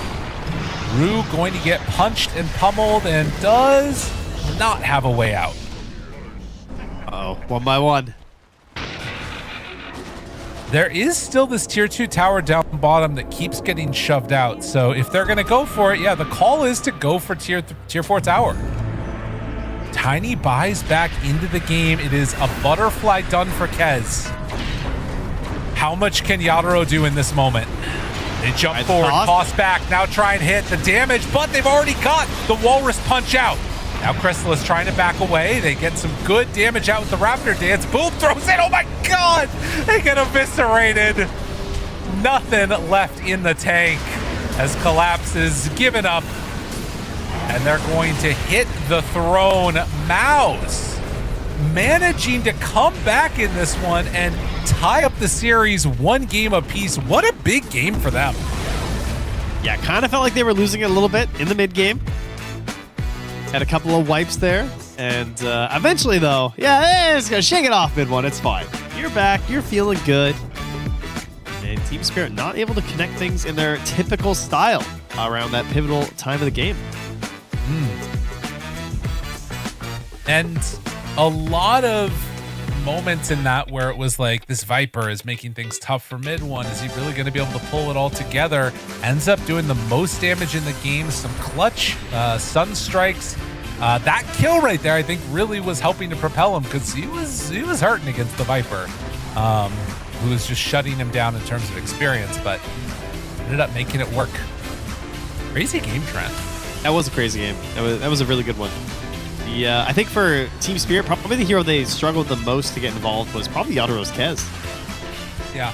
Like, he got pretty firm, but you didn't really see a lot of these moments where he can like take over the engagement and everything. And then obviously they also took away a lot of this counter pick that we've been seeing a lot in pro games of picking this Kez into the Mars and him just having a bad time with the parry and then just chasing him down after with like the grappling hook or the Falcon Rush or whatever. But by just sticking the Warlock there, it nullifies a lot of those benefits that you're hoping to get as a Kez of just like whittling someone down, all that damage over time. Warlock just chilled there, It cost the Invoker a little bit in terms of rotations or whatever, but they also got a bunch of stacks for him at the same time. So Boom gets propelled into this pretty good mid game. And yeah, he fed 3 kills in a row later on, but that was okay because he'd already got mid 1 and Chrysalis to this glorious point that they needed to be at, and they were able to carry the game from there. True enough. Man, I love to see some good Dota get played, and I think that this series is another encapsulation of the fact that in Pro Dota right now, there is so much instability. There's no clear top dog. There's these teams that can come in and make these upsets happen time after time after time. It's just fun to watch. I love to see it. MOUZ come away as the victors here in our second series. In just a little bit, we're going to be ending our day off, Trent, and we're going to be replaced by good old Ricky and Zach that are going to be hopping in and taking the coverage. PV versus BetBoom, if I'm not mistaken. Oh, okay. Pretty All good. right. That'll be a nice solid little one. head-to-head there. Yeah, we got to make up for lost time here earlier with some of the delays we had. So no interview this time. We'll let the teams get to eating. You know, it's hitting dinner time over there. 5 p.m. or something, go grab a nice bite to eat for them, get into the game. And, it's lunchtime for me, and it's breakfast for you. So Dota, the true global game here, Lyrical. Absolutely. And you saw down there the little thing right below my picture. It said we're back to Birmingham, Trent. Go, everybody, buy tickets for Birmingham. I would definitely go if I've heard it is the best land to go to. Everyone says that. It always gets massive props from everyone who ever goes there. Right. So I majorly shill for that tournament. So yeah, if you can go. Birmingham. Yeah. All right, everybody. We'll see you later. We'll be back tomorrow for some more action. Have fun with Ricky and Zach. We'll see you all on the other side.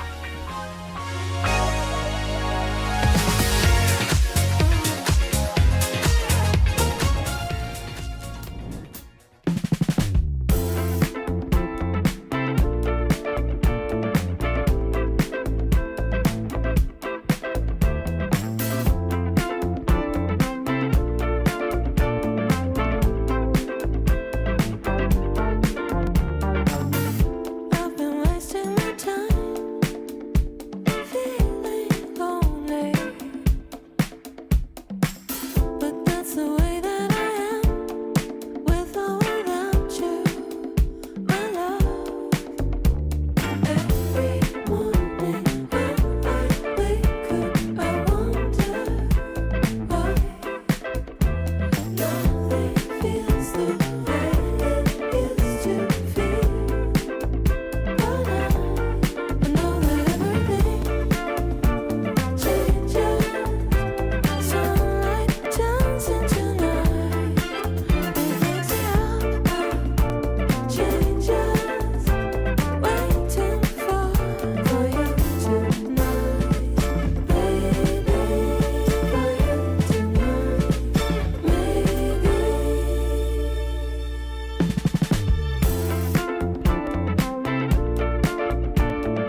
a train ride through a galactic paradise. I found a moon rock bouncing around my eyes. I felt the earth shift.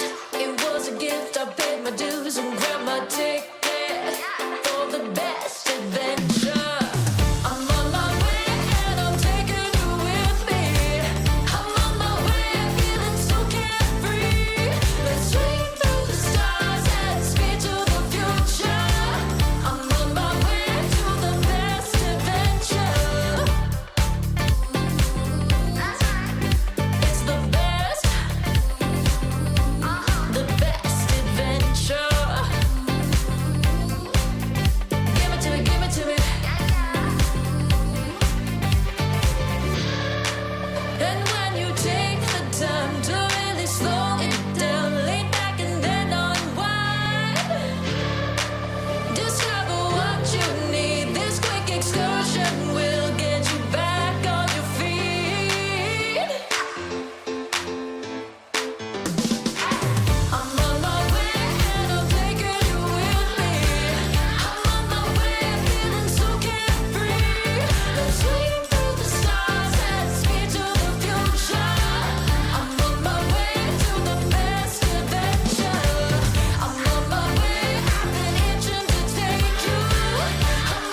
Dream League Season 28 is brought to you by DHL and Chex.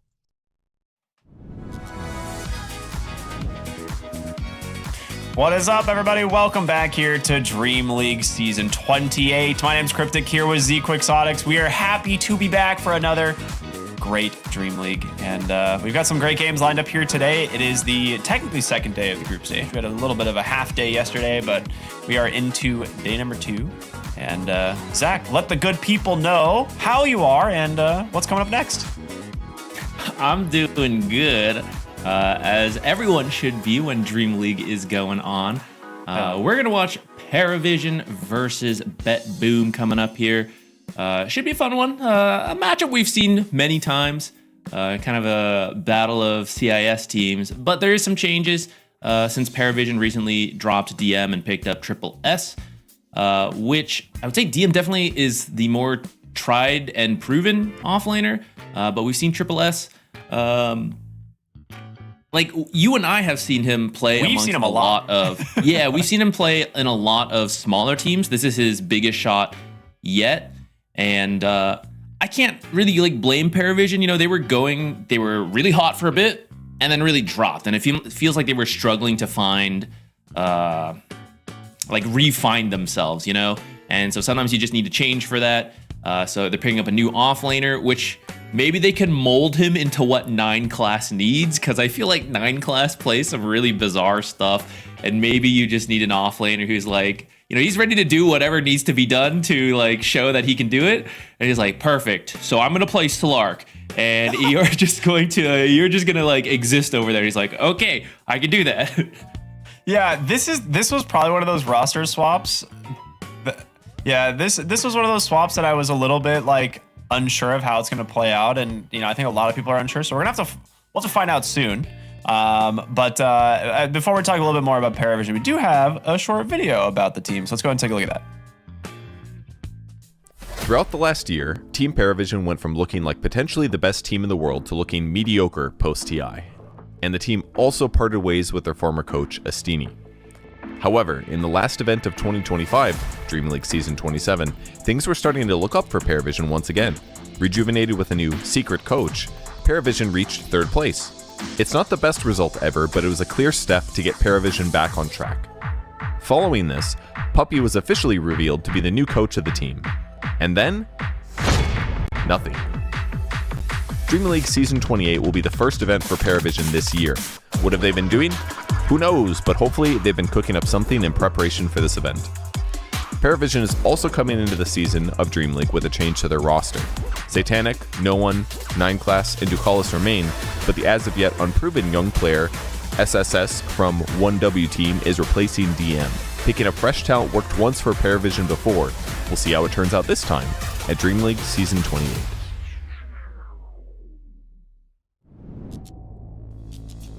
All right, I'm really glad that we did watch that, because there was a lot of things that, points I would have made, and then it would have been redundant. So, thank you, Purge, for filling us in on kind of the Purge. Thank you, Purge. Everyone say it out loud. Thank you, Purge, for filling us in on kind of what's been going on with this team. And I think overall, the fact that they went from being just PARIVISION's in this tournament, they might win it. It's like there was just a guarantee this team's going to be in the grand finals almost every event, to really struggling. And they did win their first match of the group stage yesterday against Pain, which also shout out to Pain Gaming being back. That's super cool. But they're off to a good start, and I think that's definitely something that this team kind of needs right now.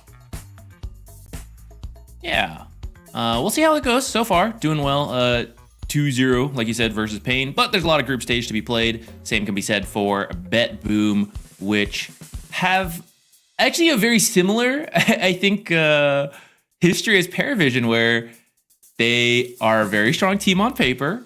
They have constantly done well, but not strictly won tournaments. But then they started to do it, right? They finally broke their curse. They finally started winning tournaments. And then they'll drop again. And then it's like, maybe we pick it up again, we win a tournament, and then drop again. Yeah, I think this is one of those teams that, you look at the Eastern European region and it's stacked with so many teams, and BetBoom is always at consideration for being near the top. Very much like with PARIVISION, like you were saying, but there are times where they just like bottom out of a tournament. Not bottom out, but like they don't really perform as well as we would expect. Especially since they've kind of been together for a decent enough time now, and I feel like there's no like honeymoon phase that you're trying to get through anymore. Like this team is really solid. But we do have a little bit of an intro video for BetBoom, so let's go ahead and take a look, see how these guys are doing.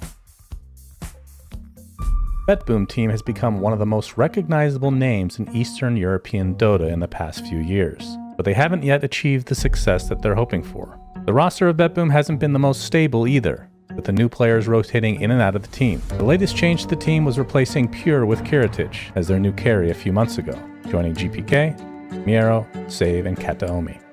The current version of the team has been struggling with exactly the same problem that BetBoom has faced for years, just barely missing out on trophies. Throughout the past 3 years, BetBoom achieved countless top 5 placements and only 3 tournament wins in 3 years. If the last season of DreamLeague is anything to go by, the problem might have only gotten bigger with an unfortunate top 16 placement. So what's going wrong? And how do they fix it? I don't know. And seemingly BetBoom doesn't either. Hopefully they can figure things out for DreamLeague Season 28. If not, maybe they'll be happy with another top 5 for the collection. But something tells me that's probably not the case.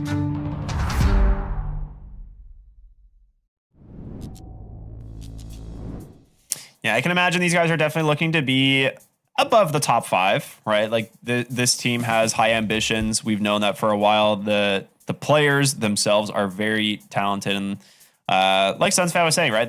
Their latest addition to the roster was Kiritich, which I feel like has fit the team fairly well. Like I feel like he mixes in with the group of players fairly well. But I don't know. What do you think, Zach? I think on paper this is a really strong team and 3 tournament wins. Like, I mean, it does kind of show, right? But without being in the team environment, we don't know the behind the scenes what goes on, because something gets them, you know. Like sometimes they just don't play as well, and it's really hard for us to know. Hopefully the switch up with Kiritich, you know, sometimes you do just need like a fresh person in there, new perspective. It kind of like revitalizes the team with new ideas. So hopefully that is what they need. It's not always an instant success story. Sometimes you need a little bit with a new player. I think Keeper of the Light, I think this team is the best Keeper of the Light team out there, because Save is so good at the hero. And I think that hero is being slept on. So, you know, maybe a little bit of a patch buff for them, helping them out through this this rough spot. Yeah, I feel like there's still a lot to explore in this patch. We kind of know what some of the standout heroes are. There has been a lot of Largo picking despite the not so great win rate, but I think a lot of people do agree that the hero is strong.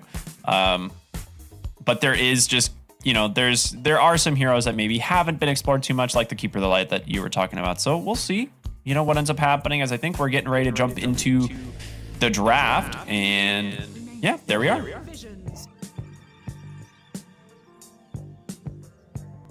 No surprise to see the Slark ban versus PARIVISION. I feel like that here got changed, and everyone was like, oh, surely 9 class stops playing Slark support now, right? You can't find wards at the start. Oh, I don't know, I'll just build Diffusal, I guess, and kill people. So he has somehow still found a way to make this hero work as a support, and no one else wants to deal with it, so they're going to ban it out. I think all the other bans look pretty normal. Shadow Demon, Treant, Jakiro, I'd say they're like the trio of top supports that, I mean, if they're just banned every single game, it's not too surprising. But sometimes you want to focus on some other things, such as the Shadow Fiend and the Wind Ranger, who can be a carry, could be a support, right? Some of those annoying flex picks, Shadow Fiend being mid carry. Sometimes you take those out instead. Yeah, I think one of the things with PARIVISION that like is very confusing to me in terms of like the roster swap, like trying to figure out like, oh, like we got to do something, like we'll put Triple S in there and see how he does. Like you mentioned, like you have to mold him into an offlaner that like kind of works, because when you have someone like 9 class picking like support Slark or support Pudge, most of your games, and you're just like, hey, buddy, I know you're gonna have a really rough time over there, but we'll get through this together. And then he like leaves you, and then you realize the together part was a lie. It's like it makes the off lane very difficult, and Triple S has had a lot of like experience playing on some of the other teams like 1W for a while, but we'll see how he fits in with PVision. I think they're PARIVISION. That's the one I'm mostly kind of excited to see in this new roster swap. But first pick Batrider is crazy for it to make through the opening picks or the opening bans. This hero is nuts.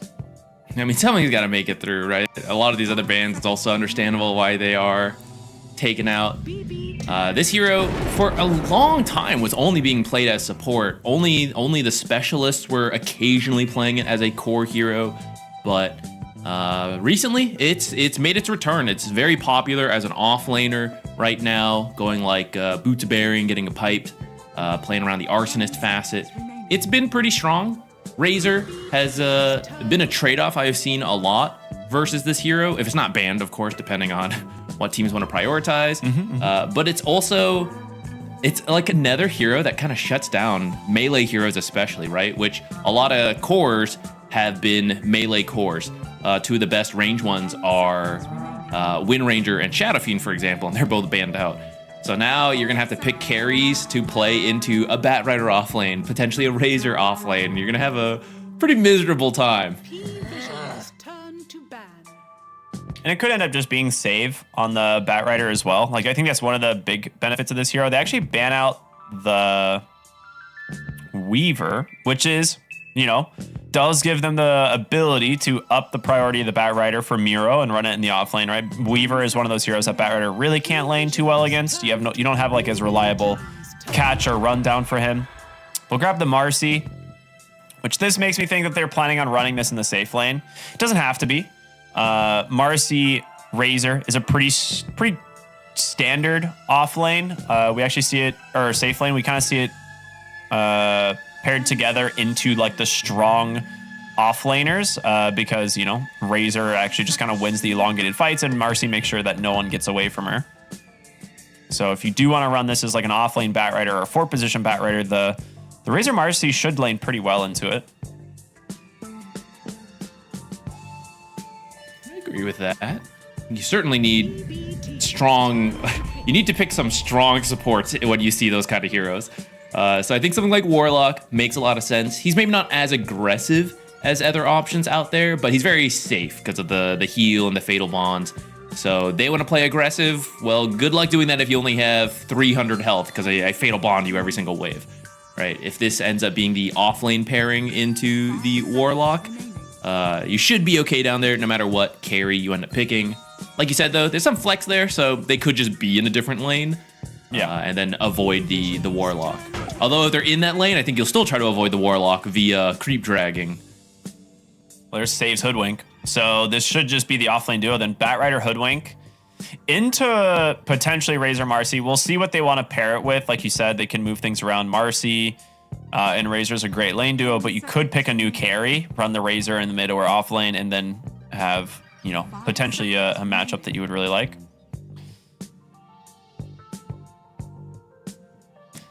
I do like the Hoodwink, though, giving you some good burst damage and a little bit of control as well from some distance. Disruptor. Ooh, okay. He's been getting more popular. He's pretty good versus Batrider. I think that's some of the reason, because every time Batrider wants to run in and just chase you down, you get glimpsed out of there. Or because they're all committing on like, oh, I lassoed him, everyone get him. You just static storm all of them into the same area. And then it's just generally useful. Like if you look at your own team, Marcy and Razor are just kind of like running in there, finding things for you, and the enemy team is trying to run away. You glimpse them back, or you kinetic field so they can't run away from the Marcy who is punching them to death. The Razor who is stealing all their damage, drinking their milkshakes. They can't get away from the Disruptor. Do people even play carry Marcy anymore? Like, I know it hasn't been that common. The pick me up facet has been a lot stronger than like Fleeting Fury. Or did they remove that one? Hold up. That one is still in there. Pick Me Up is still in there. It's the Fleeting Fury that got taken out. Fleeting Fury got which removed, is why. right? So yeah, don't see her as a core Core Marcy has not been as popular. I think I've seen it here and there, and the build is just. I mean, she didn't always have Fleeting Fury, you know, and people played Core Marcy before that. That's true. So it's kind of just reverted back to that. You don't really do the Helm of the Dominator as much, though you could, but it is pretty uncommon. I would say I wouldn't expect to see it, but then it's Paravision that plays wacky stuff, you know? So maybe if a team was to pull out, they could. Though I feel like the Chinese teams liked carry Marcy the most before she became super broken around Fleeting Fury. So maybe one of those teams would be more likely to play the hero. We're gonna see the Largo come out here, which I'm a big fan of. He is pretty good into the heroes we see because Bat Rider, you can dispel a lot of stuff there. The Warlock trying to put Fatal Bonds, Healing Word, or Shadow Word on people, so you can just catchy lick all that stuff off. Yummy. You don't have to play it as an offlaner. Well, I guess with Marcy, you kind of do. It is offlane then. Yeah. Unless they want to throw us off. You could probably still flex the Razor into mid lane if you really want to try and keep it open, but I kind of agree with you. I think we're probably looking at like a Marcy Largo offlane and Disruptor Razor in the safe lane, or you could still maybe consider keeping Marcy in the 5 with the Razor because it is such a strong duo, and then it'd be like a 4-position Disruptor with a Largo, which I actually don't think is that bad either. But, you know, Frog Stomp, Kinetic Field does seem kind of hype, but Marcy can keep people inside Frog Stomp pretty easily as well. It will be... It really determines who goes first, because like if you jump in and commit your abilities and then you get Fatal Bonds and then the AoE like Shadow Word starts affecting you, you're gonna have some problems. But if you see him use those abilities and then you immediately remove it, jump in and fight, and then this Warlock is so sad, like trying to get away. So I think it's going to be a very...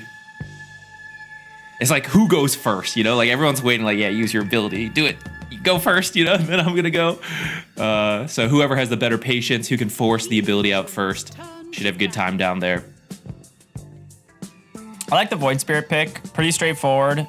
Does give them a lot of kind of extra burst potential. The silence is there for Void Spirit if he wants to go for the Aghanim Scepter, but in general, not required. It's kind of weird because like he's typically a Spirit Vessel buyer and you're against Largo.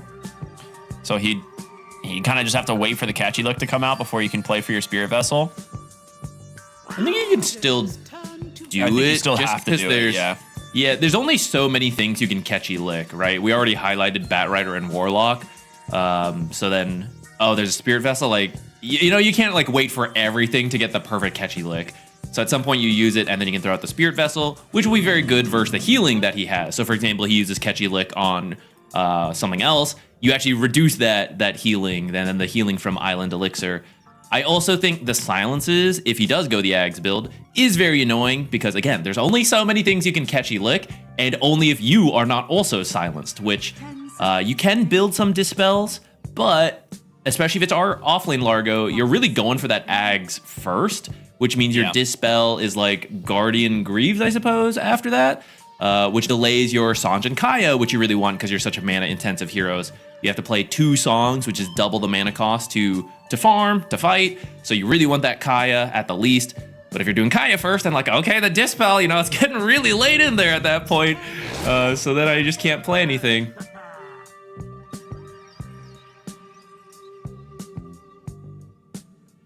All right, we're going to round things out here with Bristleback. We like that one.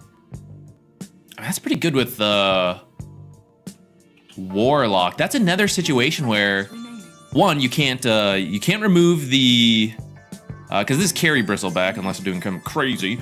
You can't remove the Quill Spray with Catchy Lick. You can remove the Nasal Goo, but that one's so low cooldown. So you can like throw out a couple and put yourself in a situation where it's like, oh, I kind of have to remove these or I'm going to die. But then as soon as you do, he can just apply more. And then Warlock is also free to start throwing in the spells now that Catchy Lick is down. So it's a cool idea.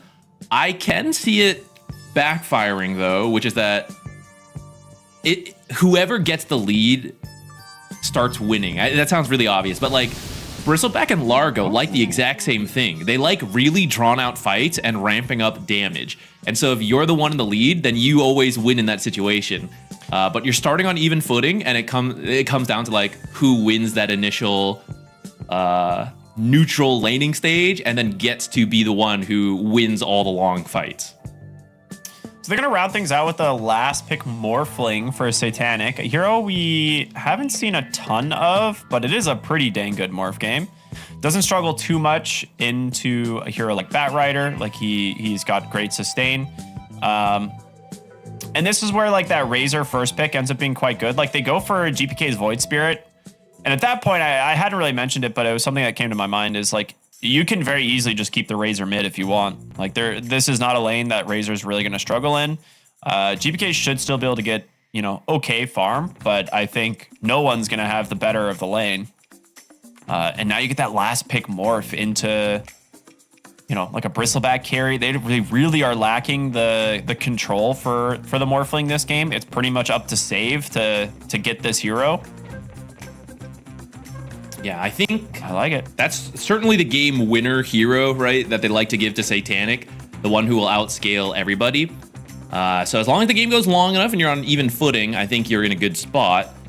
But there is this like window of weakness where Largo has an okay lane, and then he really needs to farm up the Aghanims. Yeah. Once he has the Aghanims, he's good to go. And in that time, Razor has to do all the heavy lifting with Marcy and Disruptor. And I feel like those supports, if they're doing well, okay, you're good to go. If they're struggling, they are not recovery heroes. And then you're all looking at Razor, you're like, please carry us. We need to get to 20 minutes for the Aghanims. You're like, I'll try to link everybody, I guess.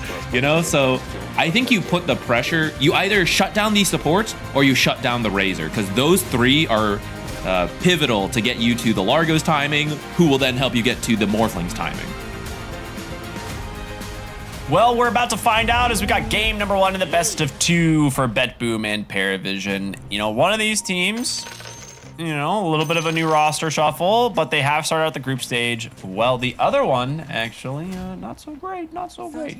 BetBoom dropping their first series yesterday to Aurora. Some really long games, though, I will say, that we've been seeing in the tournament so far. You have, like, you know, every once in a while you get like a 20-minute game, but then just suddenly like 55, 60 minutes, you know, like pretty often. So you don't really know what to expect with these teams. Expect something wacky out of PARIVISION. That's what I know to expect. That is true.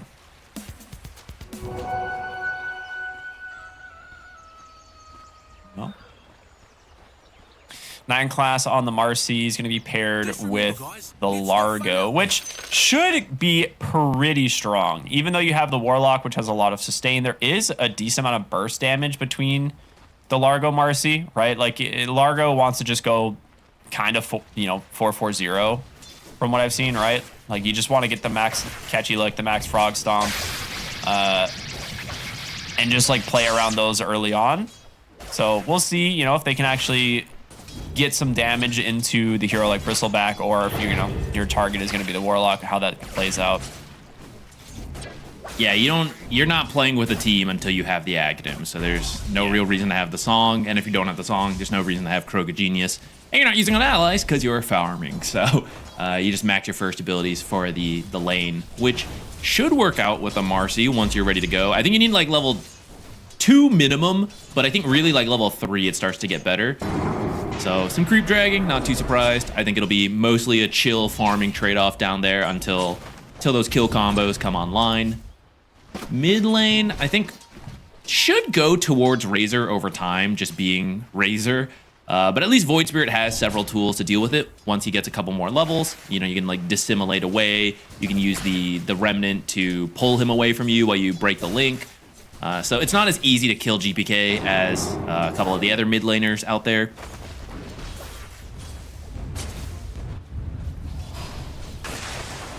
I guess top, I wouldn't really... Maybe it'll be a very slow game. I wouldn't expect to find many kills top either.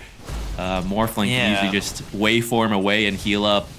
I think Disruptor could die though. Like if he's out of position, you could knock him back, stun him, run him down. And if you're stunned, you can't glimpse the Bat Rider away fast enough. Yeah, I think the kill threat's probably on the Bat Rider side. Like most games, you know, when there's a Bat Rider in the game, like Bat Rider's probably the one who has like the more kill threat in the lane. Which, yeah, I'd agree. Disruptor does need to be a little bit careful about their positioning. Morphling probably not as much. It's going to be like a surprise bushwhack, you know, if they happen to be sitting at like 6 or 8 napalm stacks at the time. There's the catchy lick of BC. Just instantly remove the Shadow Word. What do you think Shadow Word tastes like? Probably not great, you know? Of all the spells you get, like that one's probably just like death. Some kind of demonic energy right there that you're consuming. But turning to healing, which really says something about Largo's positivity, you know? Yeah. I'm trying to think what the worst tasting spell for Largo would be. There's got to be one that's like an obvious. I mean, Bristleback cannot taste very good. That's got to be a real painful catchy lick. Yeah, that is true.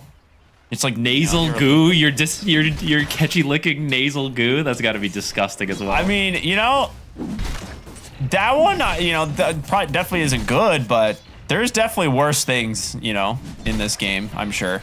There's evil. It's just... I guess napalm is not usually supposed to eat that either.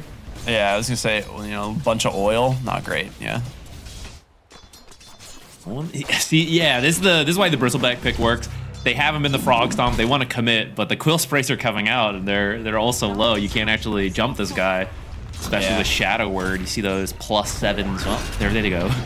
Okay, they're gonna get aggressive here once again. Hold him under the tower. There's gonna be the dispose backwards, but Kiritich putting a lot of damage back the other way. It's a 9 class to get it. He doesn't have the damage. The catchy lick will do it. The first blood for the Bristle, though. At least you get first blood. I think he did overcommit there. Looks like Karaomi was, you know, I'm Shadow Wording you and leaving the lane, and he pushed it a little too hard in that time. And unfortunately, this rotation does not pay off either, though, you know, you are pushing the Morphling away from the lane, so at least you're slowing down his farm a little bit, but no actual kill for your time commitment.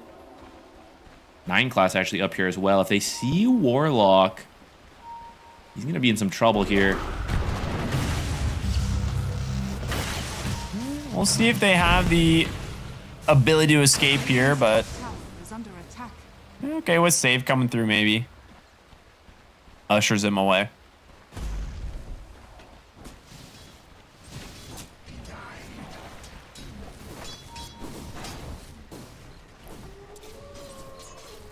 How do you feel about them kind of bringing the extra heroes to the top lane now and kind of leaving the Largo versus Bristleback bottom?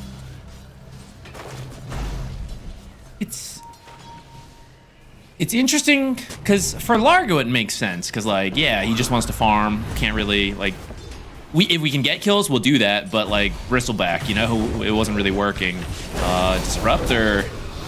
Yeah, Disruptor falling quite low. I mean, the Fatal Bonds is doing a lot of work here as well. But they managed to just turn around, get themselves the 2 kills.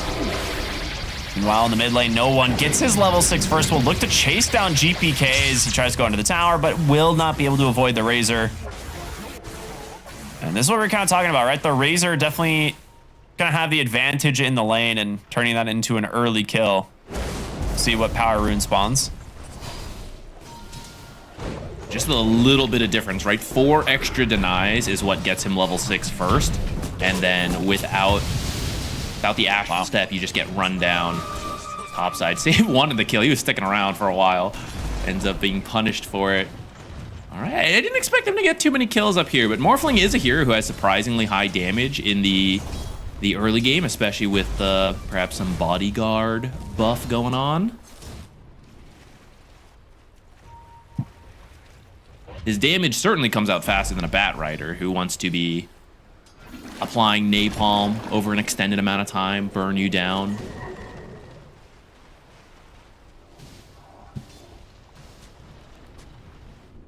Radiant are scanning.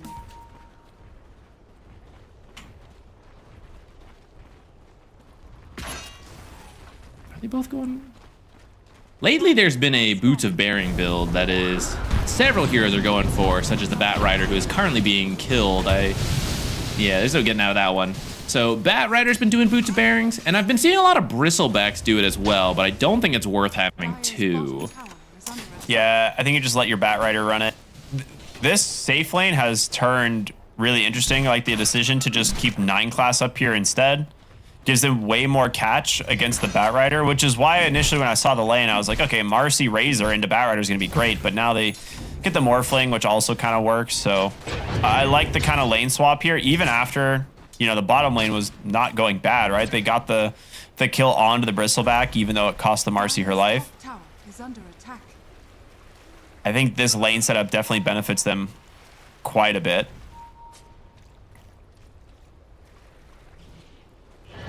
I like this option of Satanic going for the Vlads. It's something that Morphlings, it's been a little hit or miss. It like depends on the player whether they like to finish the full Vlads or not. But I think with Largo, it's really worth it. You want these auras so that you can get maximum value out of the song and just grouping everyone together. That's why I like Razor. He's also a mid laner who we've been seeing build auras. He's doing Greaves this game. Some stacks getting stolen. That's going to slow down the Ags a little bit. Largo still farming pretty decently, I would say. Miera, though, that's having a rough time up here. Yeah, Morphling getting his level 6 there, being... Oh. Okay, mid lane. GPK pops that Amplify Damage rune, finding the kill.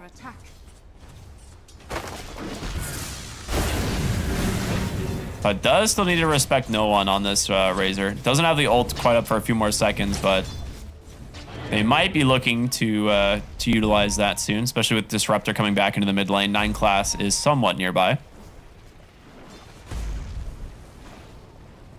I think it would have been nice for them to contest the stacks themselves, since this is really Miero's fallback plan once the lane does not go well. 9 class, suspecting what's going on, is just going to stand by for experience. Not really expecting to do anything about it himself, just steal some of that XP away. GPK, as long as he has Astral Step, he should be fine. It's really hard to kill him with Disruptor until Static Storm is up. Then you've got something to work with, but that is still down. They're not down, it's not even available yet. All right, looks like they're going to go for the invade here into the triangle. Sentry placed, but 9 class going to stop the pull for now. Ducalis needs to get in range for the glimpse. Instead, they do see GPK at the river. But can you actually go for this guy? Yeah, Static Link immediately broken the turnaround with the golem from Katomi. They do go for the pick-me-up, the jump away here from the supports, but now GPK is kind of committed and going to go for the dissimulate, but no one is doing so much work with the help of the Marcy as this Unleash just doing a ton of damage. Does get baited in a little bit too far, but they end up with the win there quite a bit. Oh, well, I say that. Hold on, no one? Okay, he's fine. Yeah, I was a little worried there for PARIVISION because they didn't have the mech yet on the Razor. It seemed like a bad start with the Disruptor being found, but Pick Me Up keeps him alive long enough, and then Marcy's damage is something you've always got to respect. This is really they're still going here, but there's a lot of healing from both sides now, and actually Song is taken pretty early on Largo. Decides, you know what, this fight looks worth it. He was saving a skill point, decides to start using it. You know, both teams have a lot of heal. One side's got Largo, the other side has Warlock. Plus, then you have like tanky cores like Bristleback, Razor. You know, later Morphling's gonna join in with the Vlads. These are gonna be some drawn-out fights. I mean, overall, this definitely favors PARIVISION, right? Like, I think they brought the Bristleback into the mid quite a bit earlier than they brought the Largo, and this whole time Morphling is farming, right? So you have a pretty massive Morphling on the top lane, just having a great time, and we'll go back to, you know, what started it all, right? This rune fight. Having the pick-me-up, bringing the Disruptor away, bait GPK to use one of his Astral Steps to go in, and then that frees up 9 class. Like, he's been punching this whole time, and the Golem's trying to do the same, but It's just not quite as good as a Marcy at the start.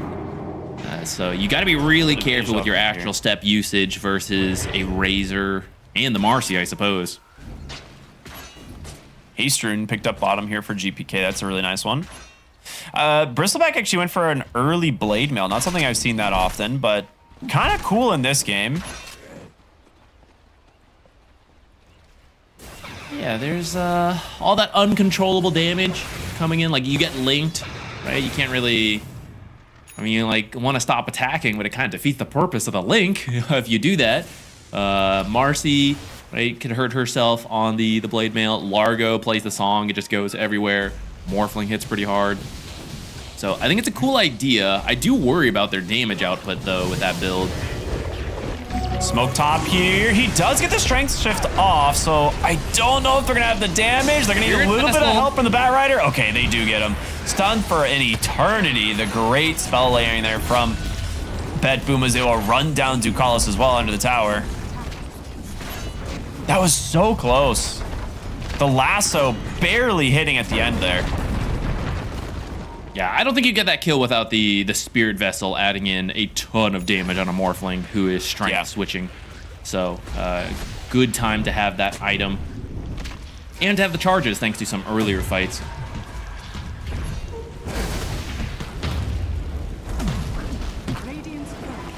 Nine class trying to duke it out here with Miro, but maybe going in a little bit too far. Satanic needs to take the sharpshooter here for him. It will be off the mark, but maybe a little bit too aggressive there. Satanic will just go back to farming though.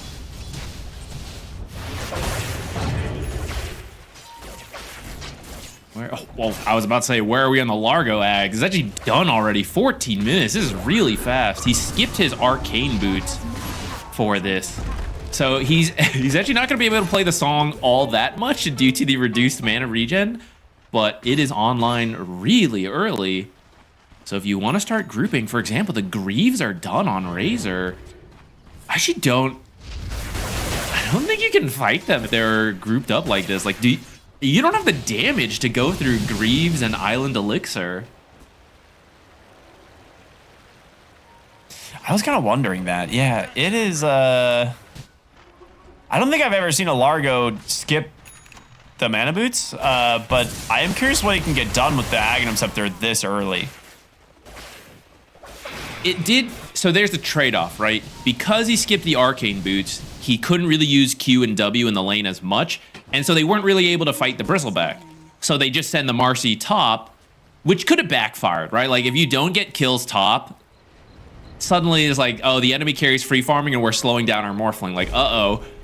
But because they were so successful in the top lane, it all worked out. Like, I skipped the arcane boots, but I just farmed the Ags faster. Morphling still got sped up thanks to the kills that the tri-lane ultimately gave him. He did, you know, we saw one death later after the lane, but the start he got, he's at 8,500 gold. Like, he's very happy. So it was a bit greedy, I think, but it worked out this game.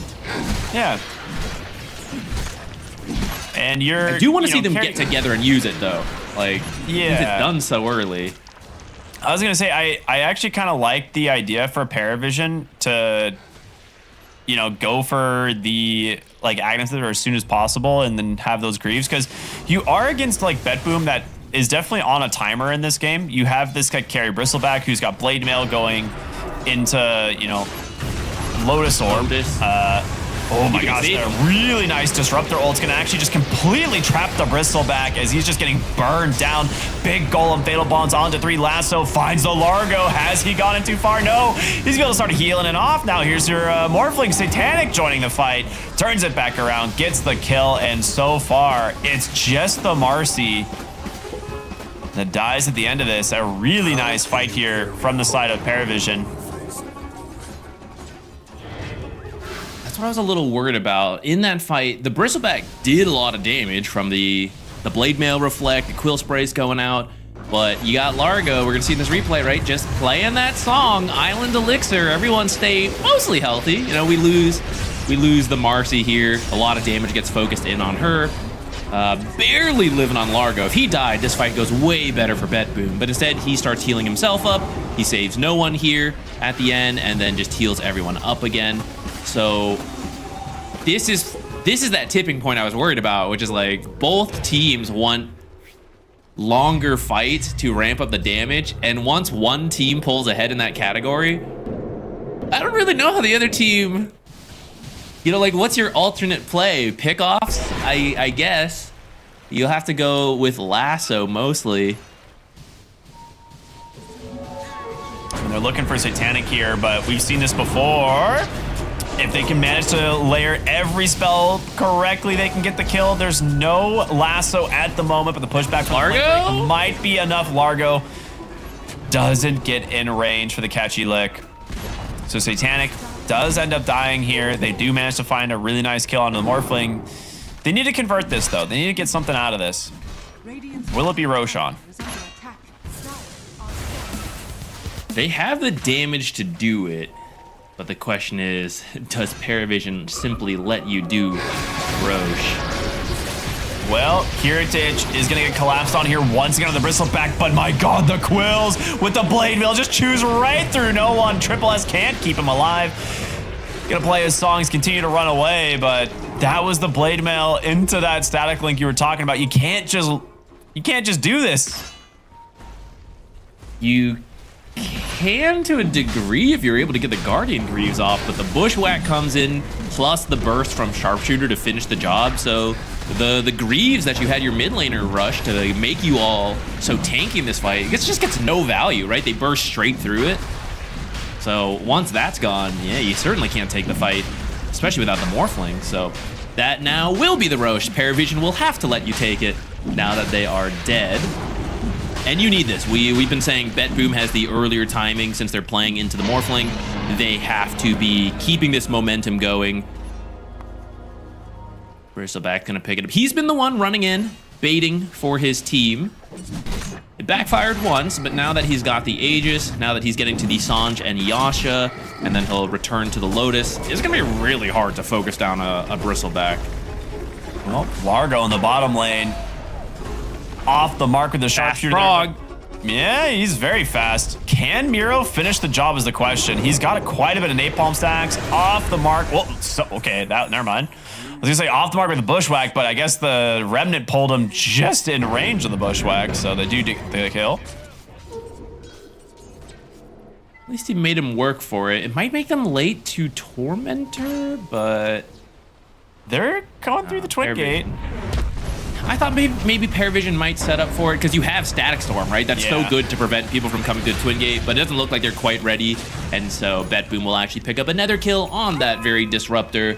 So Tormentor will now go their way as well. I like this adaptation from Kiritich. Instead of going for the Lotus right away, now that they have a little bit of a lead, they have the Lotus, or they have the Aegis, he's going to pick up the Sange and Yasha before finishing up that Lotus Orb. So quite nice. Katomi will be granted the Shard this game.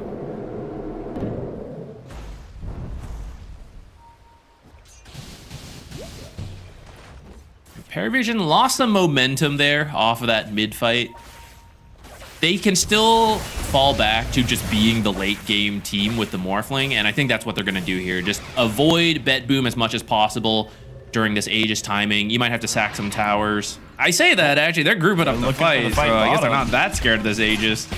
Yeah, maybe trying to catch them off guard, but the Radiant actually scanned this. They know exactly what is going on here.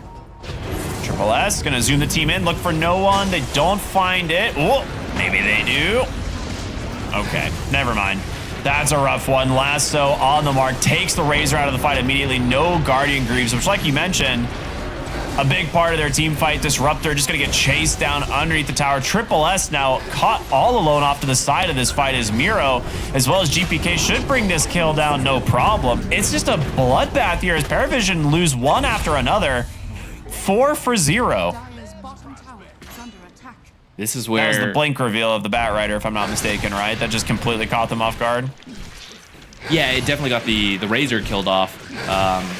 I feel like GPK understands his job perfectly this game, right? Like both teams meet each other smoked, and there's no hesitation from GPK. He immediately jumps in to hold the entire rest of the team out of the fight. And Razor runs in, sure, but he runs into 4 heroes on his own. We're going to see here in the replay, right? Just immediately jumps in. The rest of PARIVISION can't get there. They're trying to run past him. But in that time, there's already been the lasso into the burst kill from the sharpshooter and the bristleback.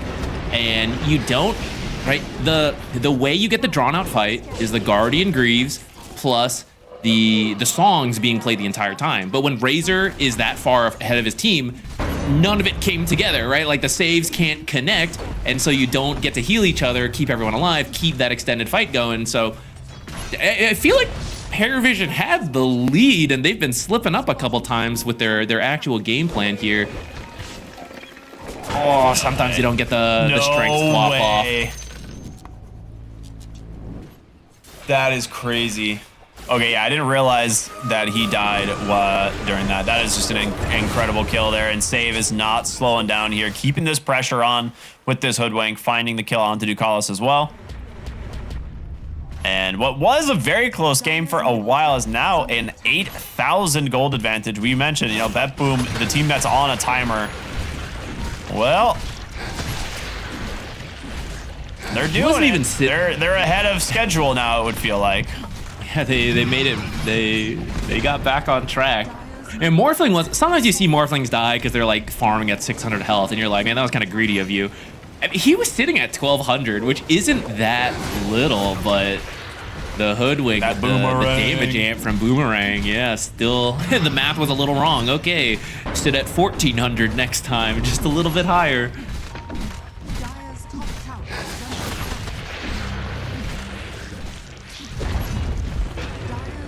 The next outer tower, when with 10 seconds left on Aegis, I was gonna say, I don't expect them to do too much, which makes this play very surprising. PARIVISION may also not expect this. Surely you're not making a play after your Aegis expired. But here they come, smoking in. They find the Razor again. This would be insane if they get no one. There's the lasso, immediately pulls him deep into the enemy team, but can they get him out? They do with the Marcy for now. Guardian Greaves are down. Kiritich is in deep, but the Fatal Bonds keeping them at bay. Oh, it's looking rough for BetBoom. They maybe overplayed their hand as now Satanic morphs into that Bat Rider and will be able to just run down these heroes one by one. Hoodwink will not escape, and it's a triple kill for Satanic and a 4 for 0 the other way. No one letting him know. Nobody burst me 3 times in a row without me using Guardian Greaves. This time he finally gets to use it. It keeps him alive. He felt really low. It was close to a very similar fight to what we've seen. Just take out the Razor, win the rest of the fight. But I think he got down to a couple hundred left. Yeah, I don't know if the sharpshooter came out in time here. Oh yeah, I missed. Yeah, the pick me up doesn't get interrupted. At that point, you're just way overcommitted. Yeah, Razor is arguably the tankiest hero, I would say. So if you can take him out, you're great. But yeah, if you throw all your damage and you don't get a kill, you don't have any more damage for the rest of the heroes.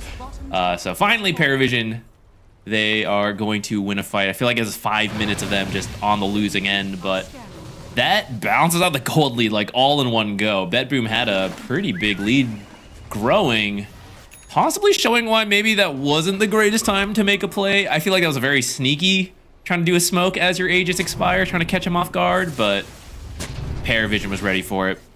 Yeah, PARIVISION's also tried to make the same play, right? They're like, okay, we know Aegis is expiring, let's smoke. And as they smoke, they, find BetBoom running into them. So they were ready to fight. 26-minute power rune here. It's gonna spawn top. Illusion, not too special. Just leave it be for now. Maybe the Morphling, yeah.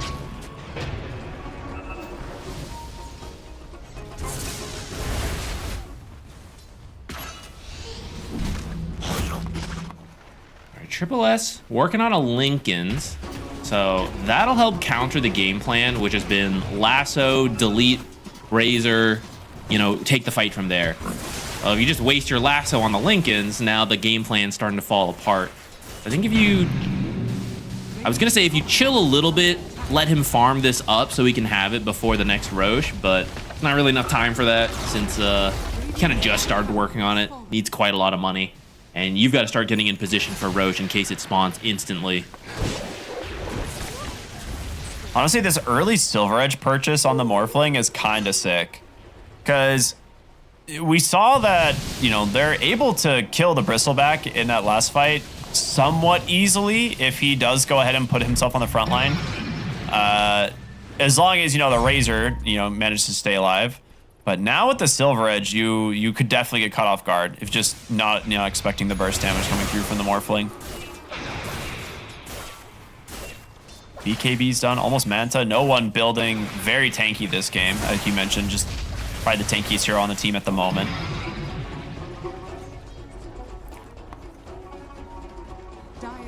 There's been a rise in heroes who they build to be tanky and they let their abilities do the damage through the fight. So we're looking at one such hero right there, the Largo.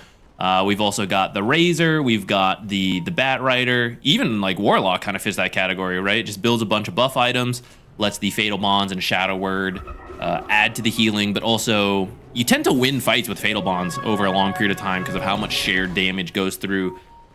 Though maybe that doesn't apply when you got Catchy Lick and Manta Dispels and BKBs online at this point.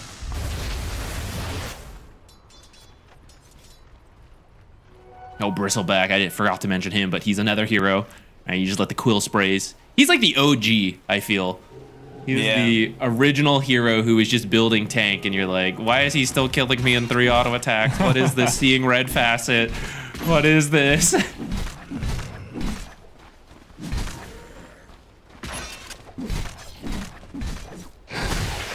up from PARIVISION. See if they can win a fight. Roshan is up. Dire are scanning. You get a big prize for this one. Scan doesn't connect here in the mid lane, so they... Well, I was gonna say maybe they can check out the enemy triangle, but for now they're actually gonna go head top, clear out this wave. Try to wrap around from there. I don't know if they're gonna be actually able to connect on this. Perfect circle drawn by the Warlock, being like, guys, I have a feeling they're right around here. A little bit more like an oval, I think. But it was accurate in where the enemy heroes were.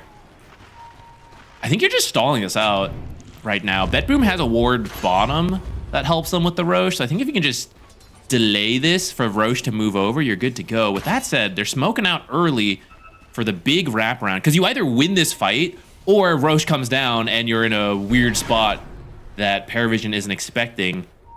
This is such a good move. Like, since they know the Roche isn't dying right now, like, they're here to cut off, like, PARIVISION's movement into this lane, and they're actually going to get some wards set up as well, right as it switches over to daytime. This is super sneaky.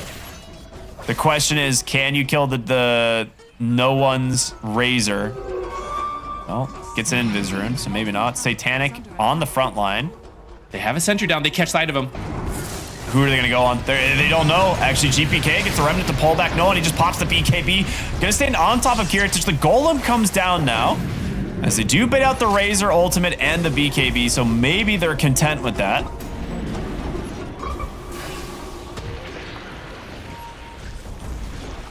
BKB's down, but you have everything else still on PARIVISION. I don't think you give this Roche for free.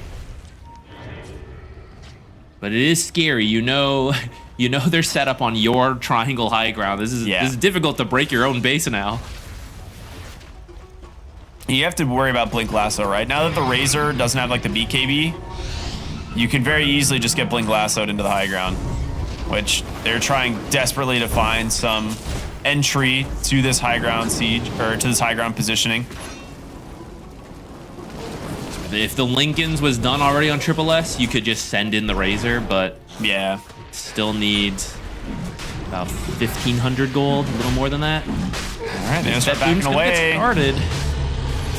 It's gonna roar, and PARIVISION now will reclaim that high ground. So there's gonna be a long battle for this Roshan here. I think we're 2 minutes already at this point. We started topside, like 29 something. I fight could have gone a lot differently too, because no one found the Invis rune, which could have allowed him to get a sneaky angle, but they had the sentry ready, so it didn't really amount to much. But the 32-minute rune, I've lost track of which ones could be up, but amplified damage would be very welcome here for either team. They saw Void Spirit top and immediately go into the Roche pit to try and start taking this down. Now Satanic will get bonked outside of the Roche pit.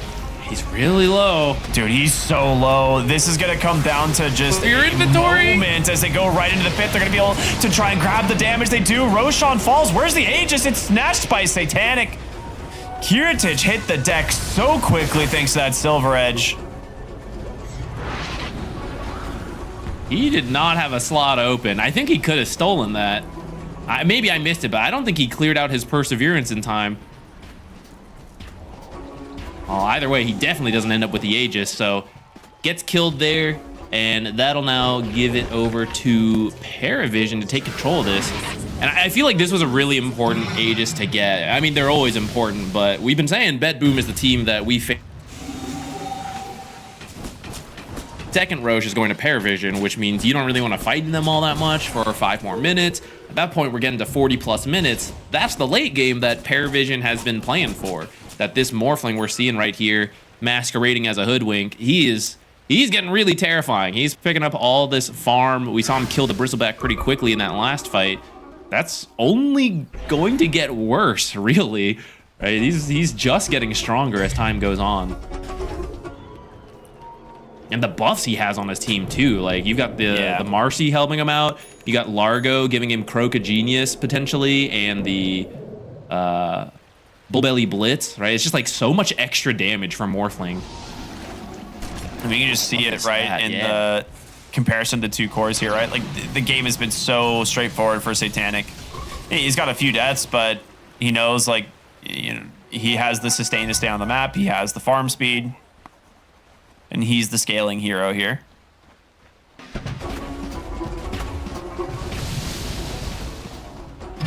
Tormentor number 2, the last one,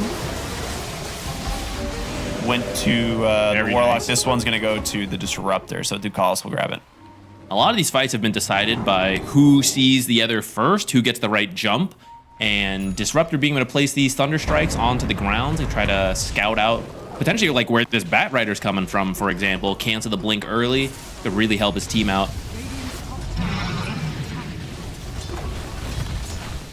The E-Blade on Void Spirit is definitely not something I've seen very often.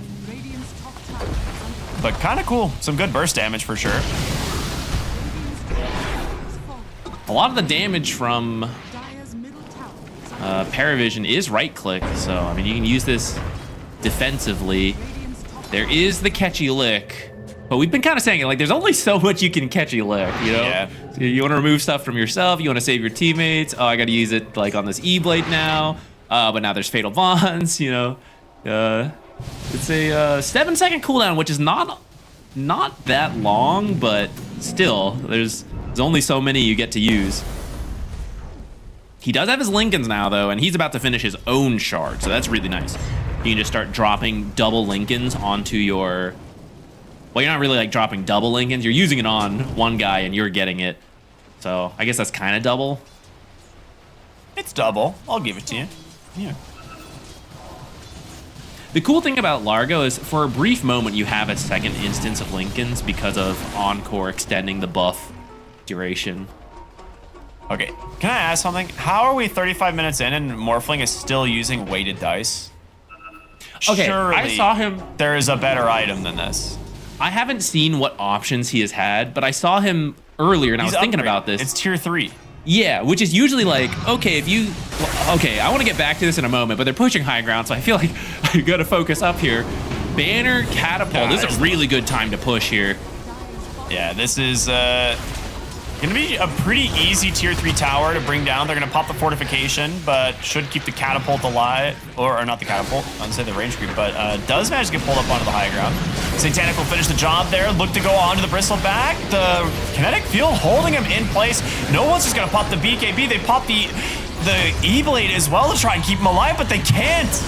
They just dunk him. Now the lasso comes in, pulls 9 class here on this Marcy, but where's the rest of your damage? Finally, it comes through, but you've lost a whole lane of racks. A 2-for-1. On the other side, though, your own base actually being sieged by Warlock. They're all teleporting right here? I don't know about that, guys. That's a little bold. They're going to pop the BKB here on Miro and try to just get away from it inside the base, and they will be able to glimpse back that Hoodwink, get the kill. She's going to buy back. Now, you're committed pretty far at this point. Triple S would be an amazing grab. No one as well, but all of them just playing right on the edge. Here comes the sharpshooter, the damage. They got him. GPK finishes the job, taking out the Largo. So get the tier 2 in the mid lane. What was the damage done by the Warlock? Did he get a Rax, or was it just He got all of it. You're kidding. He got everything?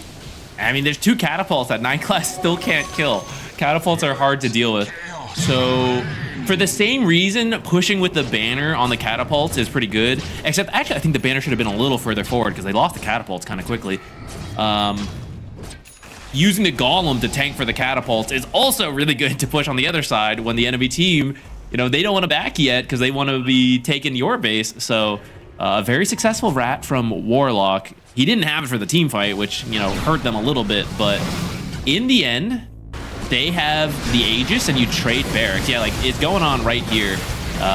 He's already pushing the bottom lane with the golems at this moment in the replay.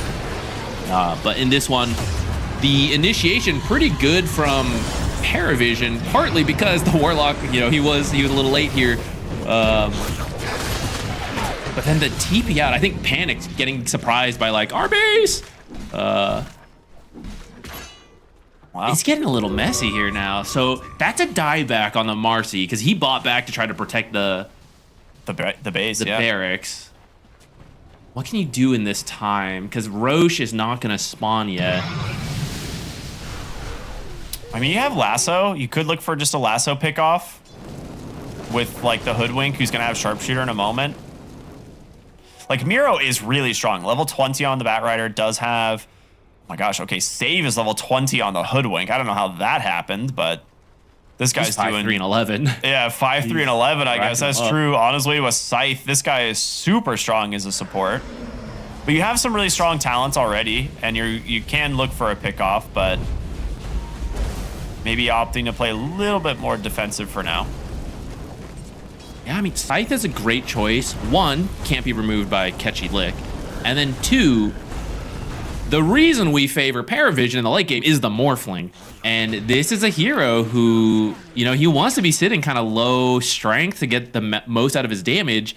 But if you get caught by these hexes from miles downtown, you're just not ready for it. You could be burst, and if the Morphling's out of the fight, then that's your late game, So it's a great idea from BetBoom, and they're using the death timer to just everybody farm. Get to these items, get the scythes, finish the Lotus on the Bristleback. They're trying to get everything they can before the next Roche spawns. It's cutting it real close though, because we got 2 seconds here, and we'll see if it's a long or a short spawn.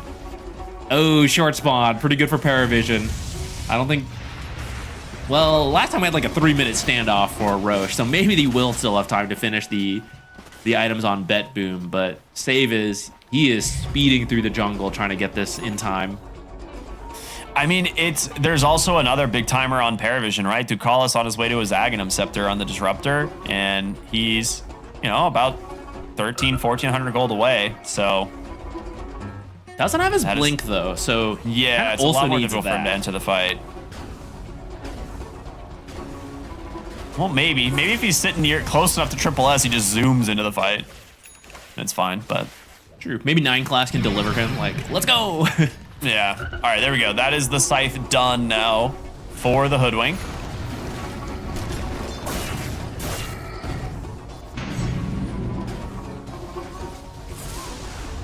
We'll see if they can actually find something with this. Multiple Lincoln Spheres now done for PARIVISION. So also a refresher now on the Roche, which I think Razor probably your best refresher carrier, though Morphling also makes a good case for it, double BKB. On the other side, you'd love to have that as well. There's a lot of good double spells, like Warlock could take it, double Bat Rider Lasso. It's not gonna roar. BetBoom killed it last, it was snatched. So they might actually just sneak this Aegis on the Morphling if they aren't paying attention. And I think they will. He just grabs it completely. That's true. I wonder if they were expecting the roar to happen. They might have forgotten it was snatched. Like, Kiritich was the one who actually killed the Roshan. So no roar to alert them, and that will just be an uncontested Roche going to Paravision.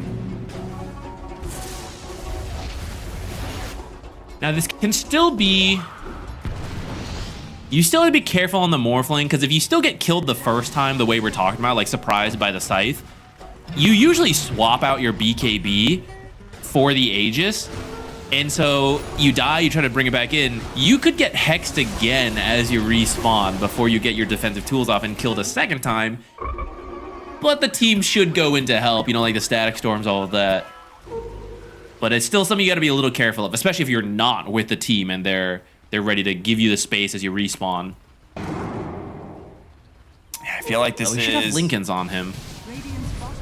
We saw their push last time into the top lane. Ended up getting, a Warlock that decided to rat their base at the same time, which I don't know if you noticed where Warlock is, but he's kind of positioning to do this again. He's just cutting the wave mid. He'll eventually get it. But on the other side of the map, he's a little bit afraid to go up to the high ground. Dude, what if Warlock actually just drops a golem and takes their other lane of Rax again? I mean, if they don't come back to defend, I think he should. At the same time, you really need to win the fight, right? Yeah. Like, this is a Morphling 40 minutes in. If he is alive and your team is dead, like, the game's done. Like, you're losing. That is true. So it'd be funny, though, if he took a Rax. It would be so funny. I really want him to do it, but I think he didn't get the refresher from the Roche since they lost it, so I don't know if you can just drop it willy-nilly. God, it'd be funny, though. I really want him to. Okay, actually, now that they've, like, settled down a little bit here.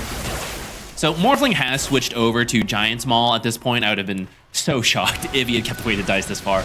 I didn't see all his choices, but usually the complaint with the weighted dice is that by the time you get the tier 2 item, it's like, oh, you would have gotten like 100 gold, right? Like, the other things could help you get that amount and possibly help you in other ways.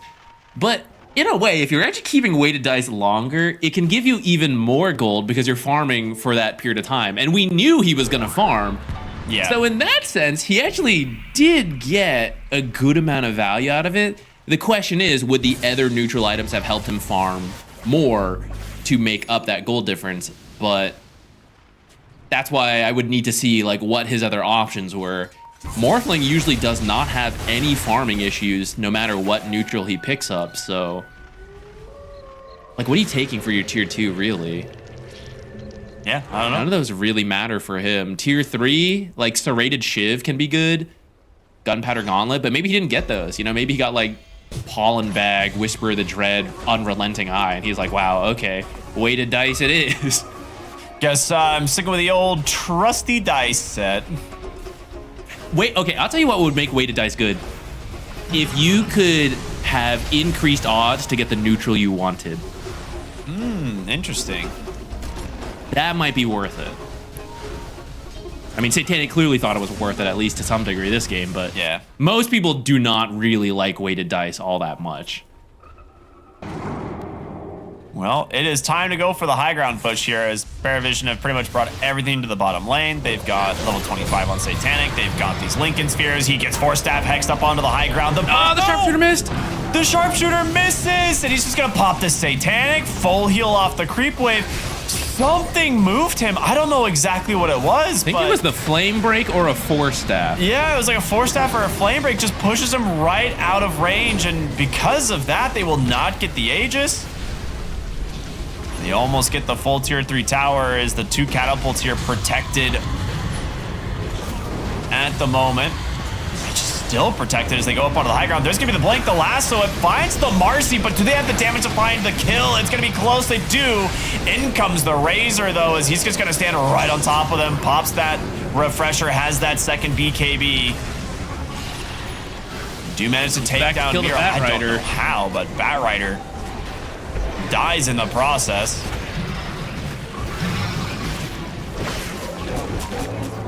Trying their best here. Aegis expires. They're going to pop that regen as, you know, Morphling pretty strong. We'll see if they can keep him alive, though, as they are going to look to go aggressive. He still has that Satanic in the backpack, as well as his BKB now coming in. So they get the full lane of Rax, and they will leave. A 1-for-1, but you get the Batrider for it. Quite nice. Yeah, you only lose your Marcy. That is a pretty textbook push. And actually, I am very happy. Sometimes it's random, but the fact they've done it every time so far makes me think PARIVISION is intentionally pushing with the catapult waves and dropping the banner to protect the catapults, which I'm very happy to see. I feel like way too many teams use the banner really poorly and like drop it on the high ground and stuff. This is, even if they had not felt confident to push up to the buildings, the catapults would have done it. Save, trying to make some space, trying to find things on the map, but she's gonna get found and killed. That is true, it is a dieback. I didn't notice.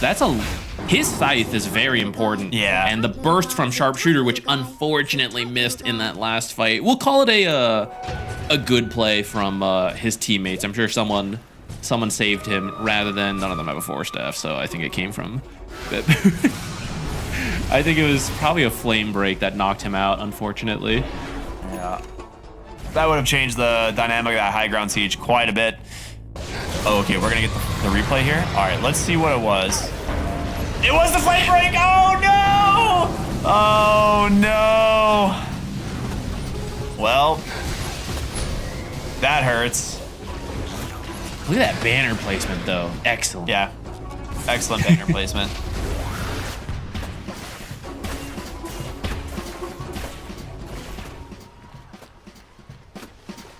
BetBoom reduced to waiting in their base since everyone knows Save does not have buyback.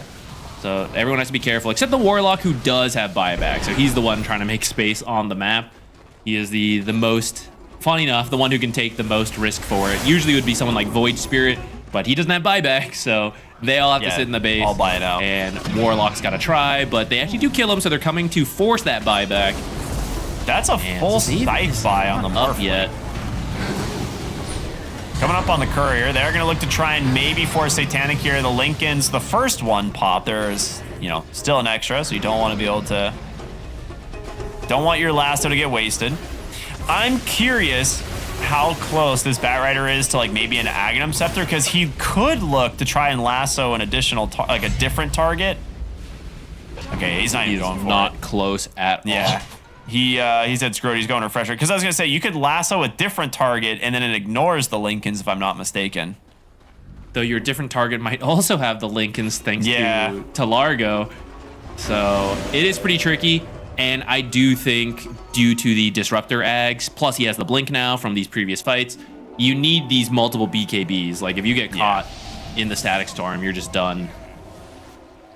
Maybe if he was having a better game, I think you could have done that Ag sooner, like you said. But at this point, you just got to get that refresher.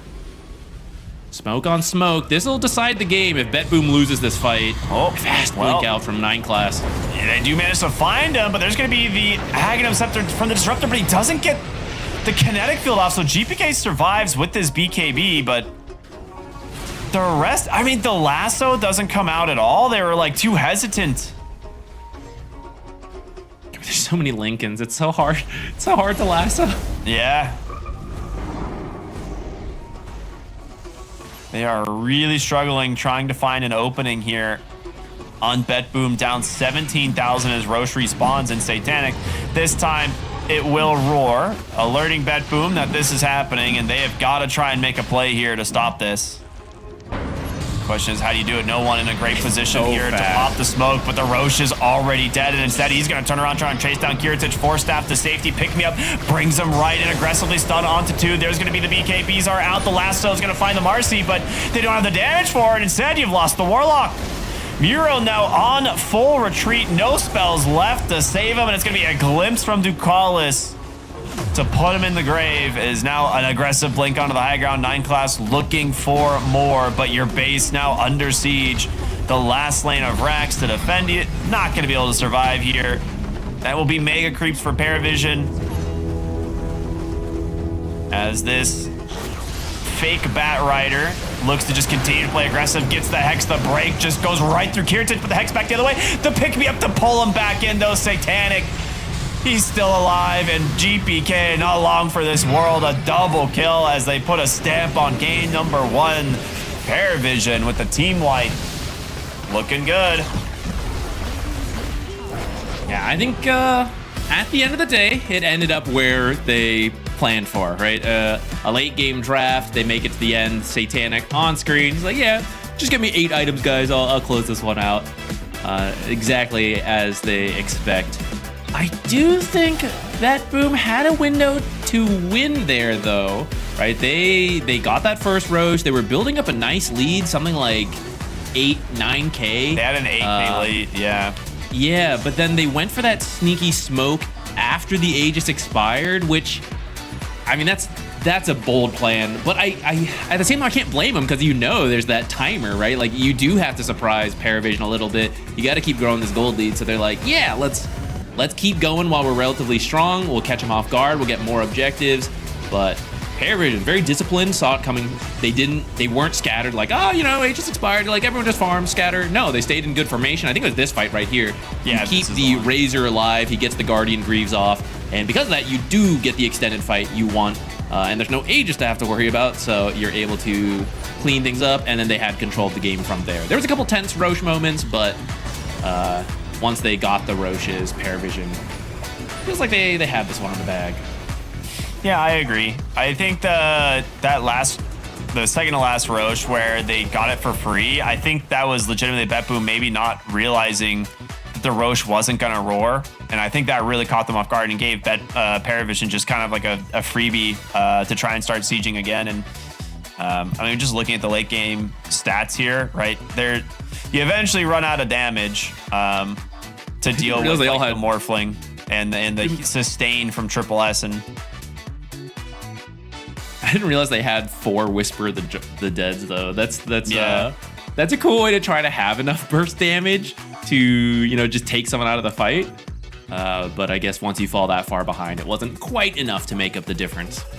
Yeah, really cool game, really great itemization from PARIVISION as they will grab themselves the win here in game number 1. But we're gonna go to a short break, and we'll be back with game number 2 between these two teams. We'll see you then.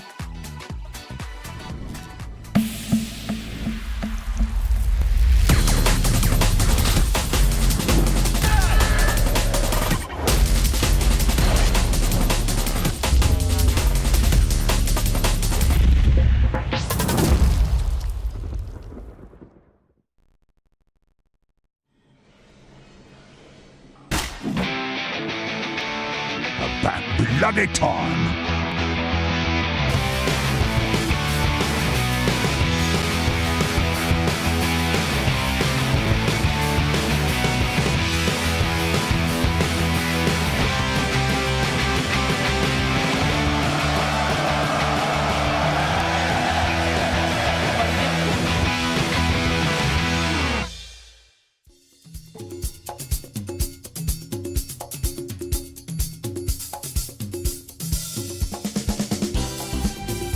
It's been 6 long days since I saw you, baby. I've been counting the hours, minutes, seconds, until you're back in my arms again.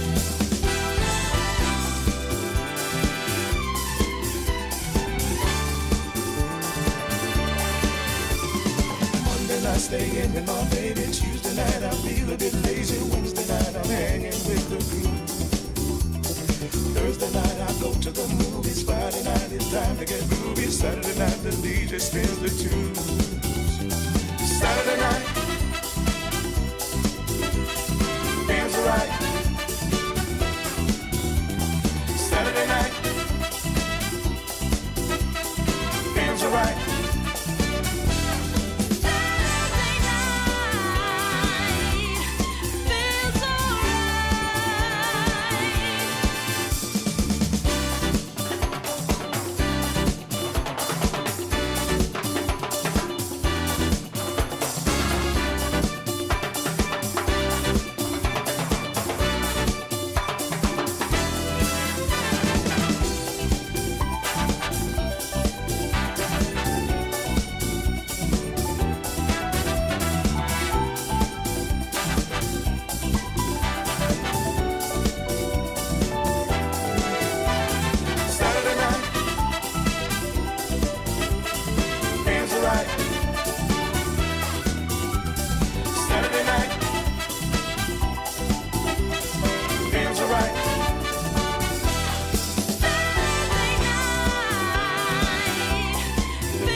Yes, yes, yes, yes. Let's go, let's go, let's go. Right where I wanna be. Yeah. Let's go, let's go. Shades on, I'm deep in my zone. Spread love, yo, we making it known. I'm really feeling that we go together, cause it's all good times, yeah, now forever. In the booth or in the club, wherever I go, I turn the music up. Whatever the day, I make waves, make dreams, make moves, make love. Step to the left, yeah, move for the flow. Good times roll, yeah, we letting it show. Hands to the sky, yeah, feeling so free. Love in the air, yeah, I'm right where I wanna be. Cause I'm right where I wanna be. Yeah, I'm right where I wanna be. Cause I'm right where I wanna be. Yeah, I'm right where I wanna be. Cool breeze, I feel real nice. Star shine, you'll be light up the night. Good vibes, and I'm rolling like dice. And I'm cool like ice, ice. Baby, when you look at me, is it magic what you see? Tell me it's a love or just fantasy. Am I dreaming? Step to the left, yeah, move for the flow. Good times roll, yeah, we letting it show. Hands to the sky, yeah, feeling so free. Love in the air, yeah, I'm right where I wanna be. Cause I'm right where I wanna be. Yeah, I'm right where I wanna be. Cause I'm right where I wanna be. Yeah, I'm right where I wanna be. Yes, yes, yes. Right where I wanna be. Yo, let's get it. Let's go, let's go.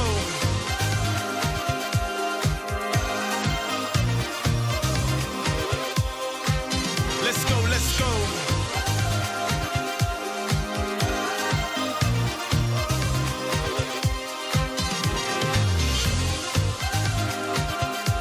Cause I'm right where I wanna be. Yeah, I'm right where I wanna be. Cause I'm right where I wanna be. Yeah, I'm right where I wanna be.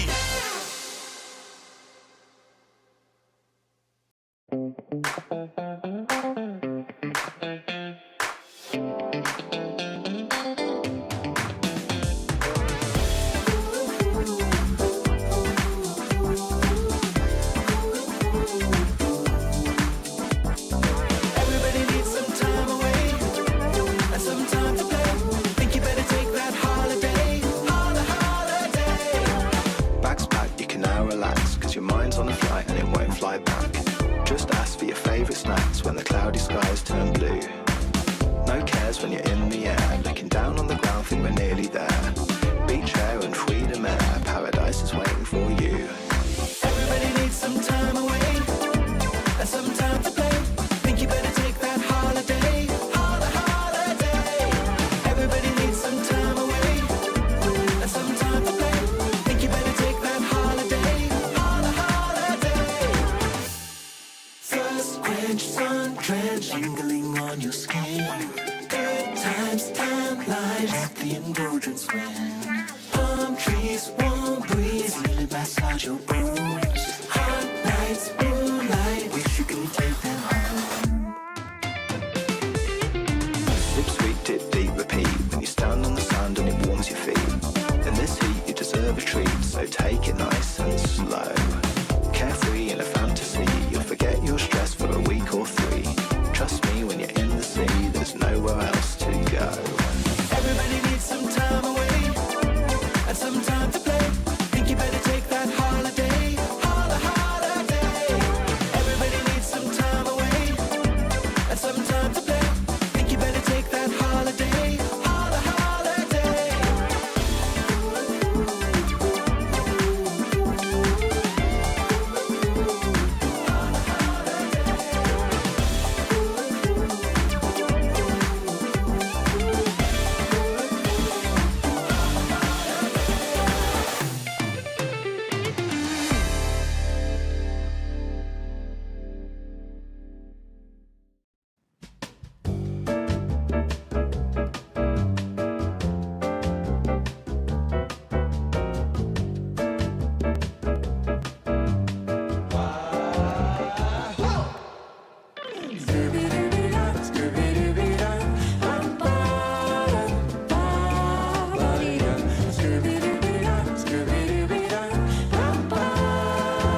Yeah, feel that, yeah.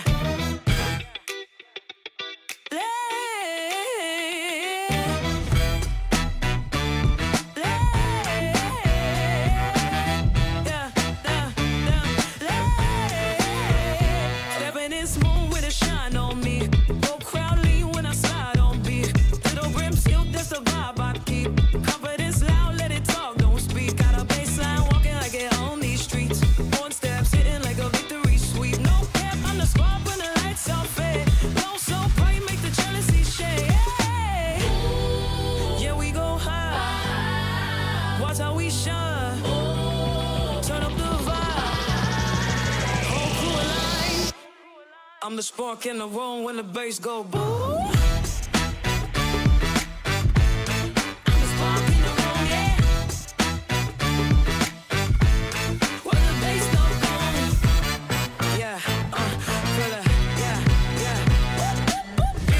Energy, that's my lane. Drip so clean, let it talk my name. Got a groove so slick, make the doubts all drain. Can't dim what's built, that's a permanent flame. Hands up, feel the pulse when the kick drum hits. It's the type of flex that'll cut through mix. Every move locked in like I planned that script. I don't brag, I just walk like the crown don't slip.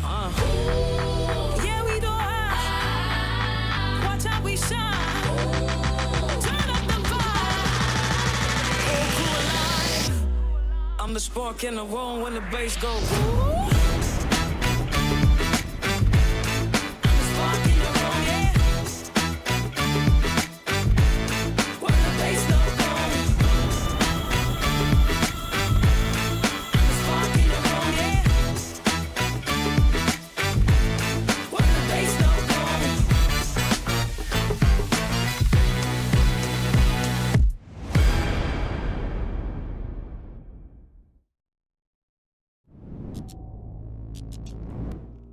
Welcome back, everybody, to Dream League Season 28. We are having a great time over here with PARIVISION versus BetBoom, game number 1. A little bit back and forth, but as we kind of discussed, early on and by the end of the draft, the scaling lineup was more on PARIVISION's side, and that one team fight, like you mentioned, as the ages expired, really put BetBoom kind of on the back burner. They were building a good lead. They were in a really decent position to try and close out the game, but just gave a lot of that momentum back to PARIVISION. Yeah, that's definitely the part that comes to mind first. But actually, going back even further, usually the weakness of a team that scales really well, and a hero like Morphling, is the laning stage is supposed to be a little bit harder. True. But they did that. Well, it wasn't really a lane swap because they played normally for a few minutes, but then they bring all the supports top. There's like a tri-lane versus tri-lane, and I think that's fine to do. It really just comes down to the execution, and PARIVISION came out ahead on that. There's no guarantee if you repeat that, it always works out. Like, it could be BetBoom that picks up a couple kills and gets the momentum going for them, right? Miero especially had a slow start. He eventually catches back up, and we see the impact of those lassos to build that lead. So then imagine having that blink sooner, having Satanic be poorer so he's not farming so fast. I think that was also... It was like the quiet win for PARIVISION that allows them to come back later in that fight, because they're not that far behind when BetBoom makes that play, so they're able to win that fight and eventually turn it around for them. So maybe that's something else BetBoom can look to, is just like not even like a stabilize the lane, but yeah, I don't even know like how quickly you can talk through a tri-lane versus tri-lane, but something going on there to figure it out. We'll see, because I think the draft is ready, so maybe just some change-ups on the heroes you pick could already make the tri-lane go a little better for you. This is what it was last time. This was, yeah. So we're not this far into the draft, we promise. We've got bans just being finished up here. Now, noticeable differences from game 1, right? The Razor is banned, the Bat Rider is banned, and the Hoodwink is banned. So we're going to be seeing some very different options here from both teams. As for PARIVISION, they opted for first pick, or was it PARIVISION that had choice this time around? I don't. My goldfish brain has already forgotten. Yeah, my brain does not work sometimes with that. But either way, PARIVISION has first pick. Second pick will be for BetBoom. And we'll see kind of what they go for. It will just be the Jakiro in the opener. So opting for a strong lane hero. I like this. I don't think there was really ever a bad time to pick the Jakiro. No, I think it's very safe, right? Fits a whole bunch of lineups. They'll go for the Shadow Fiend, which Jakiro actually can be played position 4 nowadays. So you gotta be careful with those melee type carries who just get beat down by Jakiro. Shadow Fiend will at least be able to keep his distance, throw out those raises. Though if Jakiro gets close, you're also still a squishy hero, so you'll still get shredded by the Jakiro's damage, but it's easier to just stay far back, assuming, talking about carry Shadow Fiend. But you could put it in the mid lane, end up with a different carry. Yeah, and I like the potential that Shadow Fiends brings to pretty much any of the drafts. Now, the pairing for Jakiro is where you always need to be a little bit careful. We've seen Largo Jakiro in an offlane duo do some absolutely disgusting work. So, PARIVISION in this next phase, they do have 18th pick, but Largo's still in the pool, and I do like how they played with it last game for Triple S. I just don't know if 9 class is going to be like, okay playing a Jakiro, or he's like, a little too normal for me, guys. Exactly, right? Like he's like, I haven't played enough of the wacky heroes this game. I need to play something else. Yeah, that's true. I mean, if it ends up position 5, it's fine, right? Like it's such a stable support, gets you through the lanes, just kind of like Warlock, but instead of doing a bunch of healing, it's doing a bunch of damage to the enemy, keeping them low, keeping them down. So yeah, you can still let 9 class take his wacky pick, whatever it ends up being. The next pick we've got so far, and sorry you guys can't see it yet, it'll be sorted out in just a moment. The next one's Wind Ranger, so still a lot of flex going on here, right? We could do Wind Ranger carry with a Shadow Fiend mid, could be Shadow Fiend carry with a Wind Ranger support. I don't think I've seen too much Wind Ranger mid. It's technically possible. Yeah. It's dead in the mid lane. Yeah, it's like carry and 4. It is what it is. Yeah. Carry and the 4 are a bit more common right now. PARIVISION will respond with Mars, which is pretty good versus these double ranged heroes. Yeah. Though I do see Kez is still in the pool, and Kez has proven to be pretty good versus the Mars, because you have so many ways to get. Like usually Mars' thing is like, oh, you're trying to kill me? Let me spear you away. Let me God's rebuke you away. And Kez is like, that's okay, I've got another spell to get close. Like, I've got another one and another one and another one. So it's really hard to keep your distance away from Kez. And that option is still available if you just run the support Wind Ranger. Well, they go back for the Marcy now. So 9 class, probably on the Marcy a second game would be my guess. And it will just end up being the 5 position Jakiro. But overall, Marcy is a really strong lane. Tons of repositioning, tons of burst damage. Neither Shadow Fiend or Wind Ranger really like playing into this because they're both susceptible to burst damage and like typically can benefit from playing at range, but Marcy Mars kind of eliminates your ability to play at range. So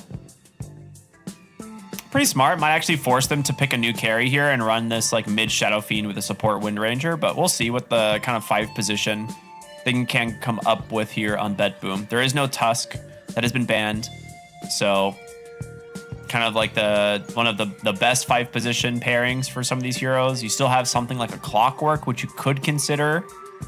Yeah, I was gonna throw that one out. I think that's pretty good. Yeah. Really interrupts what the enemy is trying to do. We've seen some Undyings. If you really wanted to shut down that lane, you could go that route. The Clockwork. But it will be the Clockwork. It's a really good pairing with Shadow Fiend. If they do run that carry, you just run in front, power cogs to prevent them from getting close to the Shadow Fiend and allow him to get the raises. Could still switch it up, though I feel like the Kez we were talking about, Kez with Clock is a little weird. Don't see that as much. They'll actually go for the Omni Knight. I imagine the off lane Omni Knight with the Wind Ranger. Very annoying lane, just poke you down. Got the repel to get out of the arena, and the Guardian Angel to protect you versus these right clicks from like the Mars damage, the Marcy, even Jakiro, right, with the Twin Terror. Well, now y'all can see what we've been talking about. This last pick here in phase 2, they have a lot of options with. I think a lot of times you're probably going to opt for your mid laner and then ban out some of the mid lane heroes, but they could just go, yeah, there it is. So you could just pick your direct lane counter to the Omni Knight, which they will go for the Templar Assassin, and it's a pretty good TA game already. Like, Shadow Fiend does not like playing into Templar Assassin. Wind Ranger kind of doesn't mind if she's the carry, but I think we agree that this is most likely the position 4. 5 seconds remaining. Yeah, that actually almost makes me... I almost want to suggest the carry Wind Ranger so that TA is like forced to build MKB, which he doesn't want to.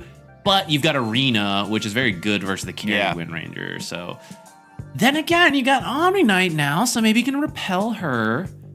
And then she'll care less because she can just run in. There's a lot of flex on this BetBoom lineup, but I kind of think it's just going to be the carry Shadow Fiend. Wait a minute. Is it carry Omni? Are they anticipating? Possible. Okay, so for a lot of people that may not, they're probably, what do you mean carry Omni? Carry Omni Night about a little over a month ago, like when a lot of the qualifiers were happening for this tournament as well as several other tournaments, carry Omni Night was actually very popular. It was being played in a lot of different regions, and it actually had quite good success. And it would lane into Marcy and Mars pretty dang well. So I'm curious if their thought process here is like a Clockwork Omni Knight safe lane versus the Mars Marcy. I just don't like the Clockwork with Omni. Yeah, like, the Clockwork is the weird part. You could do Clockwork 4 and just do Wind Ranger in this lane with him to start. So it is possible if they'd like to do that. And they have the last pick on BetBoom. So all I know is that Clockwork is a support. That's what I got. You know, like you can mix and match so many other things, and they'll get to see the full draft before committing. So I think it's on PARIVISION. At this point, you don't worry too much about like trying to get the perfect matchup because you know they could switch around. You just like complete your draft with probably a strong mid laner. Once again, something like Mars needs to get to the blink before he can really make plays. So you just want someone who only needs level 6, and Marcy and Jakiro can play around no one who, you know, he's done pretty well in this. He's been very stable since coming back on PARIVISION. People have been very excited to see like no one in his prime again. So I feel like 10 seconds remaining. any fast, like elusive hero would be good, because the downside of Omni Knight, no real crowd control. Clockwork has some, but it's a little tricky. Same as Shackle Shot. Requiem is like something, but it's awkward, you know, so. Yeah, I mean, you don't really want to go. Well, I mean, you could just honestly go for something straightforward, like an Ember Spirit here, because he does kind of prevent some other, but you could also just pick up the Puck. Like, Puck's in the pool, and there's not a lot that stops Puck. I think when it comes to the matchup versus Shadow Fiend in the mid lane, I think it's okay. But it's like Ember is good for the game, but it just gets absolutely destroyed by Shadow Fiend mid. What about a Huskar? You don't have last pick. I think that makes it scary. Unless you're asking me about BetBoom Huskar, which that could be kind of sick if they see something good for their last pick.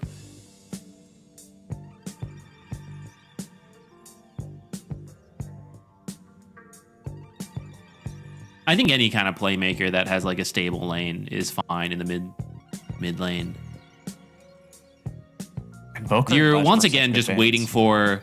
It's not as late game as like Morphling, but TA on Satanic is like, hey, I'm farming up my like 5 items and we're going. Ooh, that's a no one classic. The Sniper.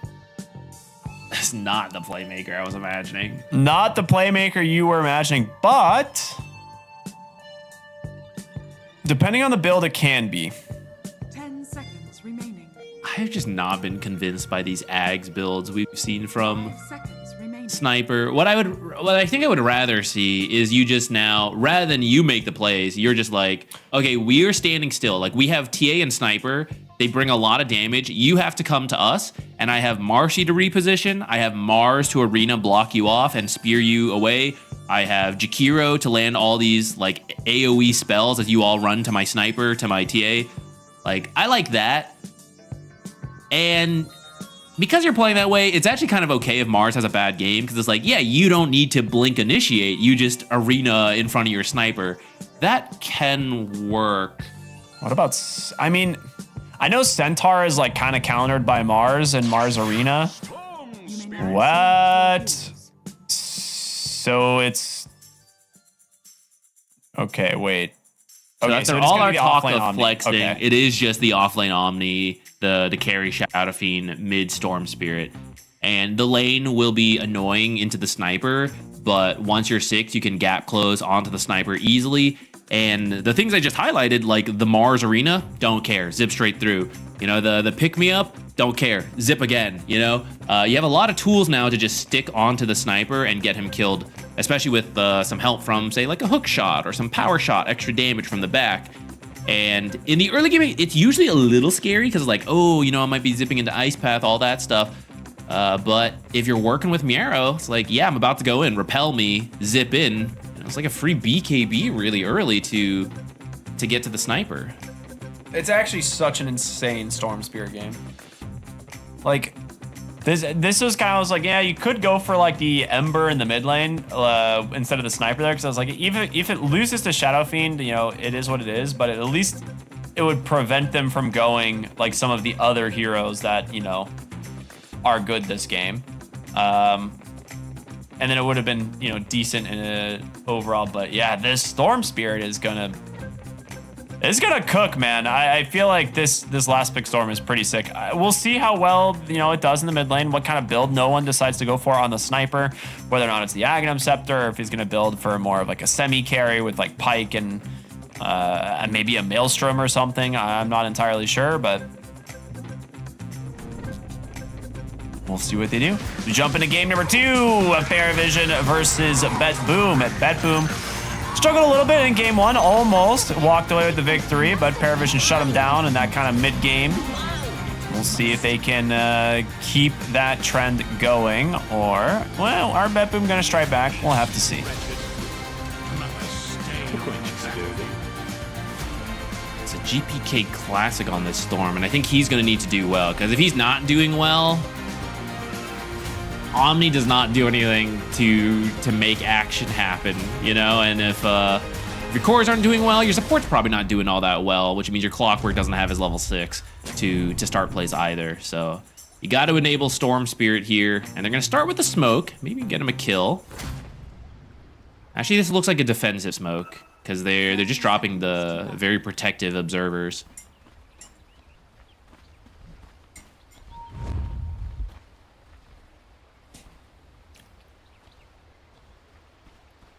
In terms of any of the facets, is there anything that's kind of standing out to you, or not really? I feel like, okay, it's actually scatter shot mid on the sniper as opposed to the ghillie suit. So my guess is he is probably going to aim for the Aghanim Scepter build. Oh, we'll see. We'll see.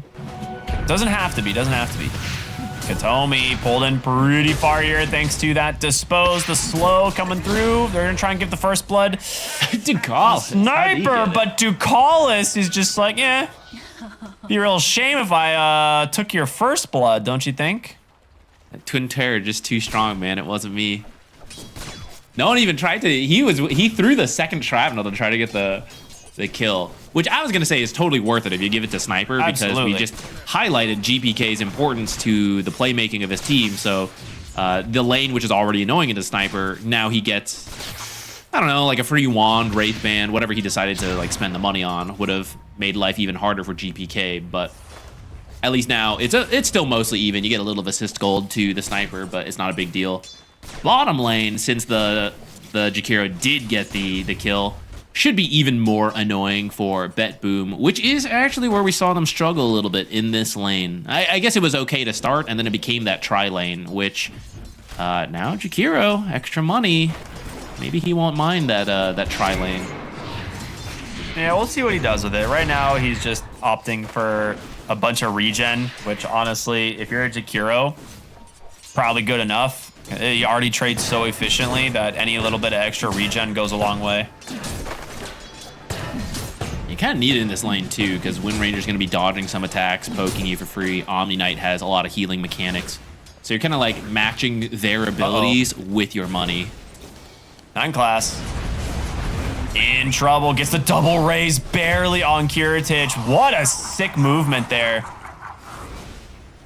And that will be a solo kill in this top lane.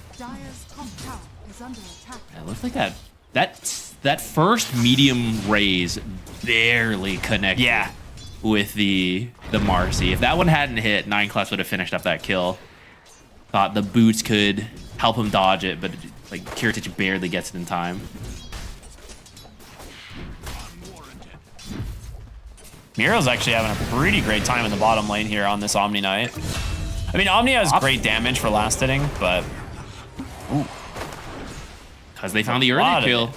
Yeah. They're able to just go in, throw the clockwork back, get another kill now. This is the thing with Shadow Fiend, right? He can really snowball a lane, but he died, he lost some souls, so he became a weaker hero. So they immediately go for another fight, which is actually a really cool idea.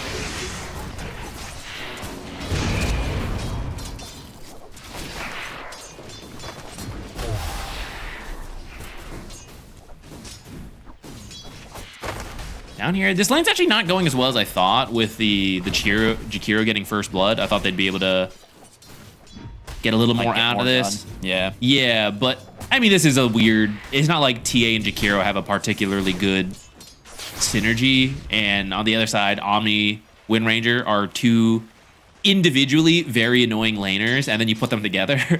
It's just like, I guess there's only so much you could get done even with the first blood.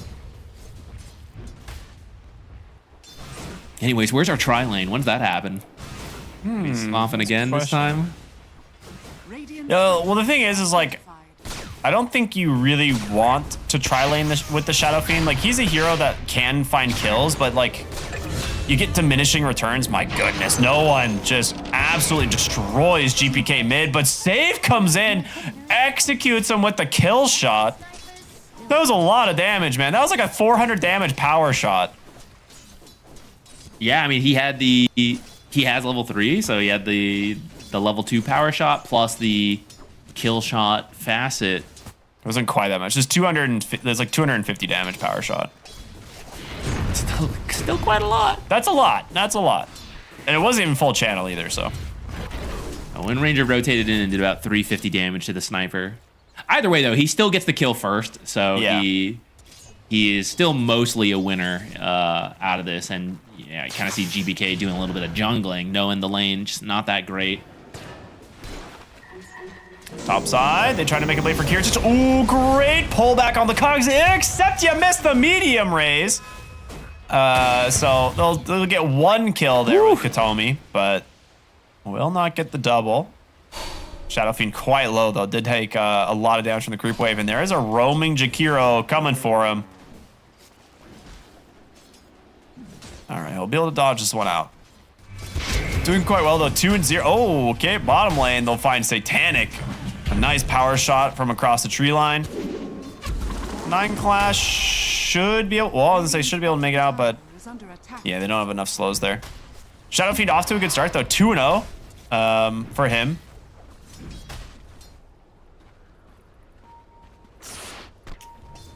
Yeah, this is just getting messy again. Actually, it's pretty interesting. The both teams are on this idea. It's like after 4 minutes, we all move. Like everyone's gonna run around.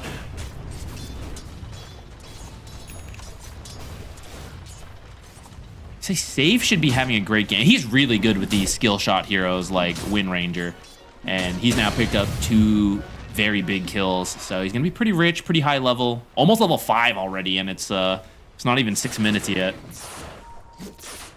Yeah, it's actually nuts.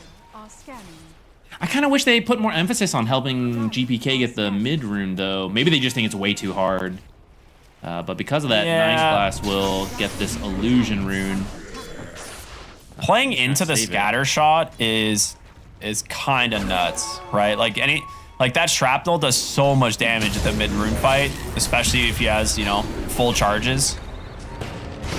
But top side here, great shackle coming out after those cogs. Kiritich, though, needs to be able to get out of here, and look at the shrapnels, man. No one just deletes 2 heroes in the process. What's that put him at now? 3,000 plus net worth on the sniper already. He got like half the mid tower as well, because he used the illusion runes to just poke away and tank. I think that's some of what caught BetBoom off guard. They're like, oh, sniper's here. But no, he's actually rotating over to kill you.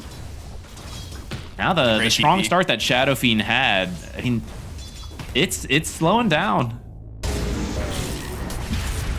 Yeah, I mean, this one, it was a really good shackle setup here as save comes in, but we can just see, like, these heroes don't stand a chance once those shrapnels come through.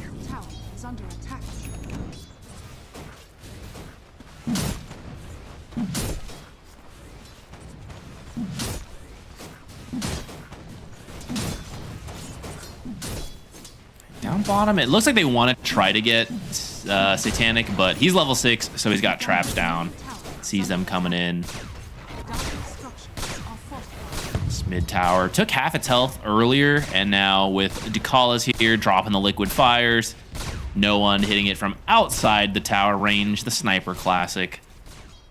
I'll eventually get it. Also has weighted dice. Let's see if he keeps it till tier 3. I hope not. 8-minute power rune spawning. This time they are bringing in some extra heroes. Power shot does connect, but fortunately for them, the rune will spawn bottom, and it'll be an arcane picked up on the Jakiro, as Katomi does kind of force it. And with that, Assassinate actually doesn't connect. Ducalis gets the kill first. Ducalis is 3-0-1 on this Jakiro, actually. He's been picking up the kills.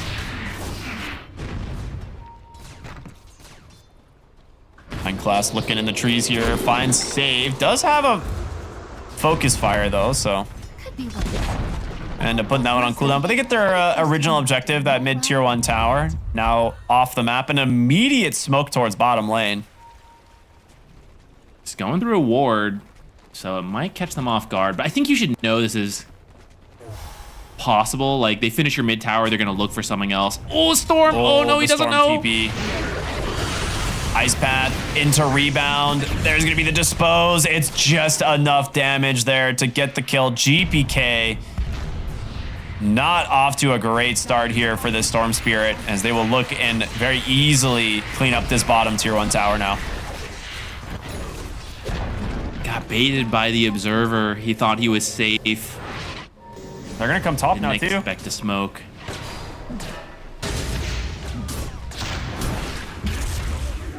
Yeah, I mean, this is a very dead clockwork. Not much you can do about that one. And no one... He's got a Blade of Alacrity.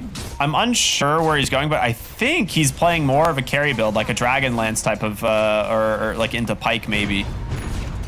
He's at least getting the Dragonlance. The question is now, is he going to go for the Ags? I hope not. I feel like it's okay if he just goes a right-click build with the teammates he has, and he's just like, you play behind me. Mid lane, looking for 9 class. He uses his courier to deliver him something. I'm not even sure exactly what, but and a little bit afraid to dive the mid tower. Don't blame them, right? Mars Arena has not really been used.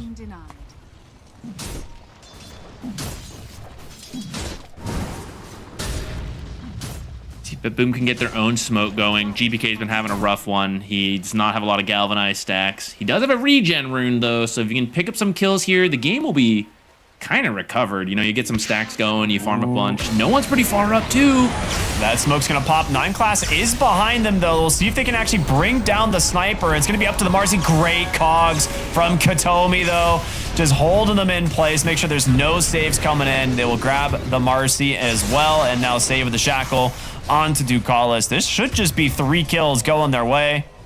Beautifully done from BetBoom. What a good rune to have. I don't think you'd have the mana to finish that entire play if you did not get the regen rune in that. But otherwise, it's a great smoke. This time, PARIVISION not ready for it. and the power cogs, perfect to interrupt the sniper save that was coming in, right? They wanted to try to reposition the sniper, save him with the Marcy, but gets bumped by the power cogs. Yeah, we should see it here. He had to use so much mana to get close, but that's where the Regen Rune is just going right now. Allows him to keep spamming these spells, have enough damage to kill the sniper, and then go for 9 class. And then why not a Jakiro over here too? Let me just zip. Why not? Wait, did he not actually get any of these kills though? Yeah, that is unfortunate. The fact that the Shadow Fiend lives is actually pretty massive, though. I thought for sure he was going to die just from the spells there, but lives on just a sliver of HP, so ends up being a 3 for 0. I mean, that's huge. Dude, I'm tilted if I'm GPK. Zip in, start that whole play, and you don't get a single kill out of that. That is unfortunate. At least he's rewarded with a shield rune here at 12 minutes, so he'll have some extra tankiness to do another dive in the future. No Largo this game, so you don't have to worry about those being removed.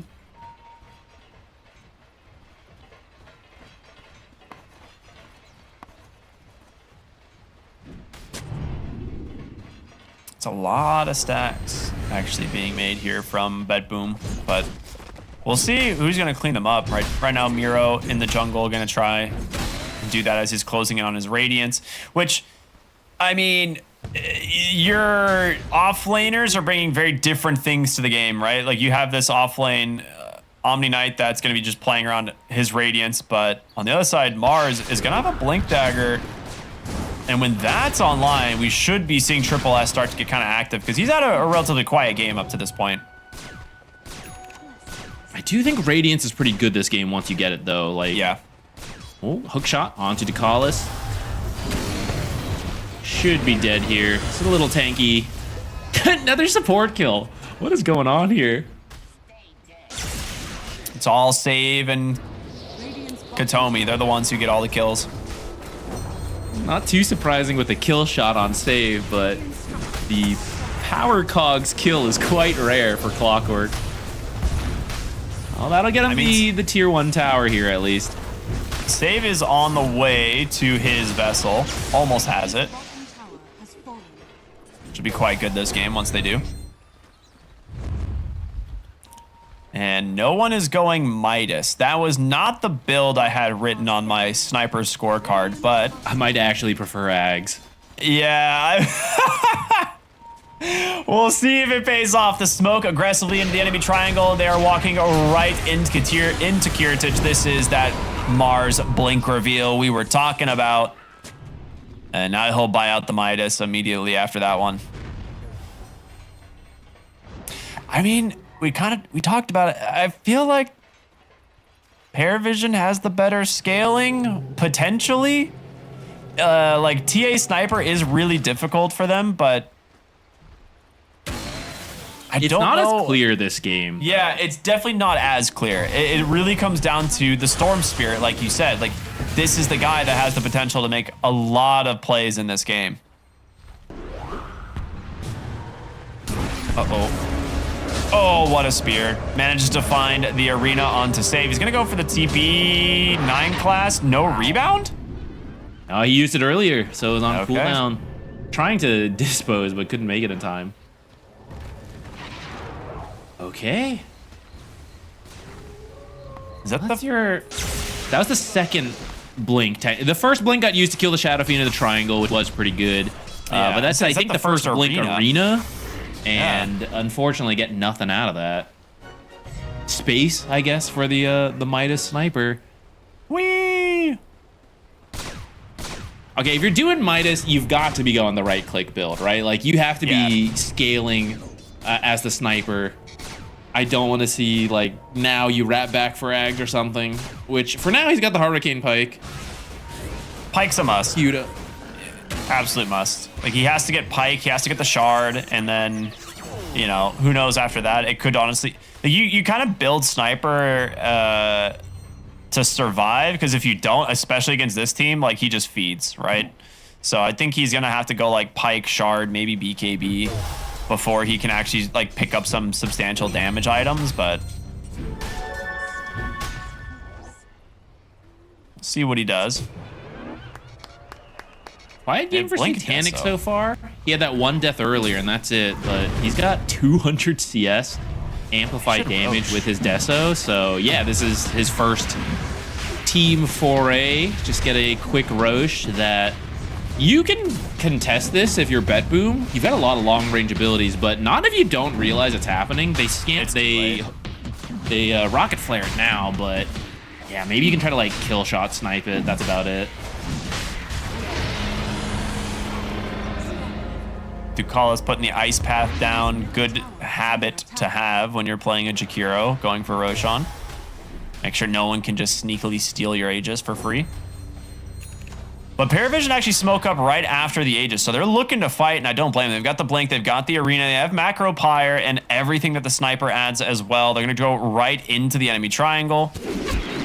Scan's not going to connect, and instead bottom, they have to actually have their hands on top of Satanic's Wind Ranger stuck inside the cogs. He's looking for Katomi, but a quick Guardian Angel will keep him alive, and your Aegis is gone, but there he is. Triple S on the Arena. Gonna go for the TP out. Ice Path does manage to stop save. The Omni Knight's gonna make it, so double kill for Satanic. Those are some quick charges for his Desolator, and a really, really good response from Triple S.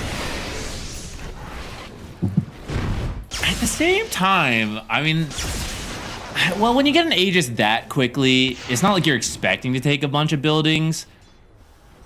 But I don't know if it's like a 20-second Aegis type of thing, you know? So I think BetBoom won't feel too bad about that. The Omni gets out, you lose the supports, but it gets you the Radiance money, and you're no longer worried about this TA with the Aegis. Yeah. Maybe it's unfortunate that she got both like the Deso charges, but I don't know, maybe both teams can... I think I feel better if I'm BetBoom about this, actually, even though they lost 2. That's a really how many? Okay, I was checking the kill streak on the support, so at least you did get some kill streak gold on Satanic for killing this Wind Ranger. So maybe that makes it a little better. You get the. It's like you got the Roche money, and then with that Aegis, technically got like 700 more gold from those 2 kills. Bottom tower is under attack. And they're still feeling strong enough to go for a fairly early tier 2, even without the Aegis. They got that Omni Knight kill. TA kind of has free reign right now. They don't have a good way of jumping her. Like it would need to be like your Storm Spirit and like probably the Shackles or Clockwork to follow it up. And I don't think you kill her with that, right? She's got quite a bit of health and some good strong heroes behind her. Mid lane, Arena Spear finds the Wind Ranger and a quick dunk in from 9 class to get the kill. I like this, that they're keeping the tempo up with this Mars right now. I think that's absolutely necessary. This is such... no one's build is such a pub sniper build. You got a Midas, got a Shadow Blade. Okay, it's working though. Yeah, did he buy the shard out, or is it just he's holding for right now? Doesn't look like he's spent the money yet. I think he just finished the Shadow Blade, so he's farming up. I mean, I'll tell you what, this Storm Spirit's not having the greatest game, so now he's gonna have to buy Dust when he commits in. He's got to swap out an item.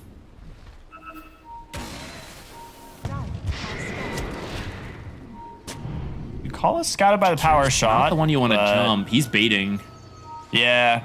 I mean, they're really trying to find the opening. They know that this Tormentor, if you can get it on BetBoom, would be great. Jump in, GPK goes in. Nice pick-me-up save, though, from 9 class Spear. Will push them back for now, but a great hook shot in from Katomi. But an even better Ice Path into the Macro Pyre. No one needs some help. He's going to get it. The Force Staff to get him to safety. 1 dead for BetBoom. We'll see if they can get out, but no, 9 class blinks in, gets the dispose here onto Miro, TPing out on the Shadow Fiend, but they will lose the Omni Knight. They're going to lose the Tormentor as well. Oh, first they're looking for a little bit more. They have blink quite yet? Oh, yes. He's got it. Dude, before the power shot can even finish. Yeah, he is so farmed on this TA now, and with 12 Deso charges, they'll just finish the tier 2 and then back for the Tormentor. They're kind of dead. I don't know, there's a catapult here. Okay, they're just gonna push in the wave. I felt like Sniper TA, you could actually chip down that tower a little and then go back, but TA can just like solo Tormentor. Oh, and they're gonna find a kill instead on the Kiritich, the Shadow Fiend. Stuck inside the arena, nowhere to go, no health left. They do have the Assassinate coming through. That should still be enough damage, and it is. The Blammo, it's back. I forgot how much I missed the Blammo. Oh, well, kill shot. I don't know what to say From for save. kill shots, but I don't think he's actually gotten a kill with the Assassinate so far. It's mostly just been through the right clicks because he's been having such a good game. Yeah. Right clicks and shrapnel. So first Blammo, at least that I noticed. Yeah, Kiritich definitely thought they were doing Tormentor, you know? Oh, surely, you know, they got the kill. They're going to go get Tormentor. I can farm a little bit here. Uh-oh. But save. In some trouble. Oh, Izzy, though, gets a haste rune of all things. Triple S, no arena. Save's going to be just fine. Like everything else, you die. Yeah. Haste is the only rune that gets him out of there.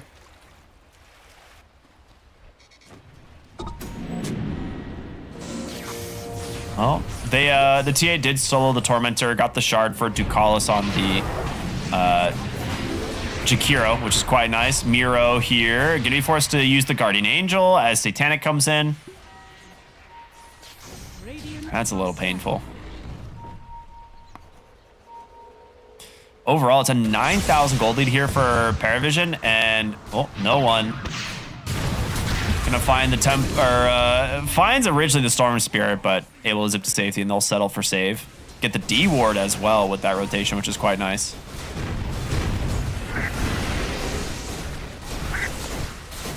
He's going back for the Ags. He's doing it on the sniper. Guess I don't mind as much at this point. Now you've kind of like, you've done your right-click job, you know? They've cleared up a bunch of outer towers.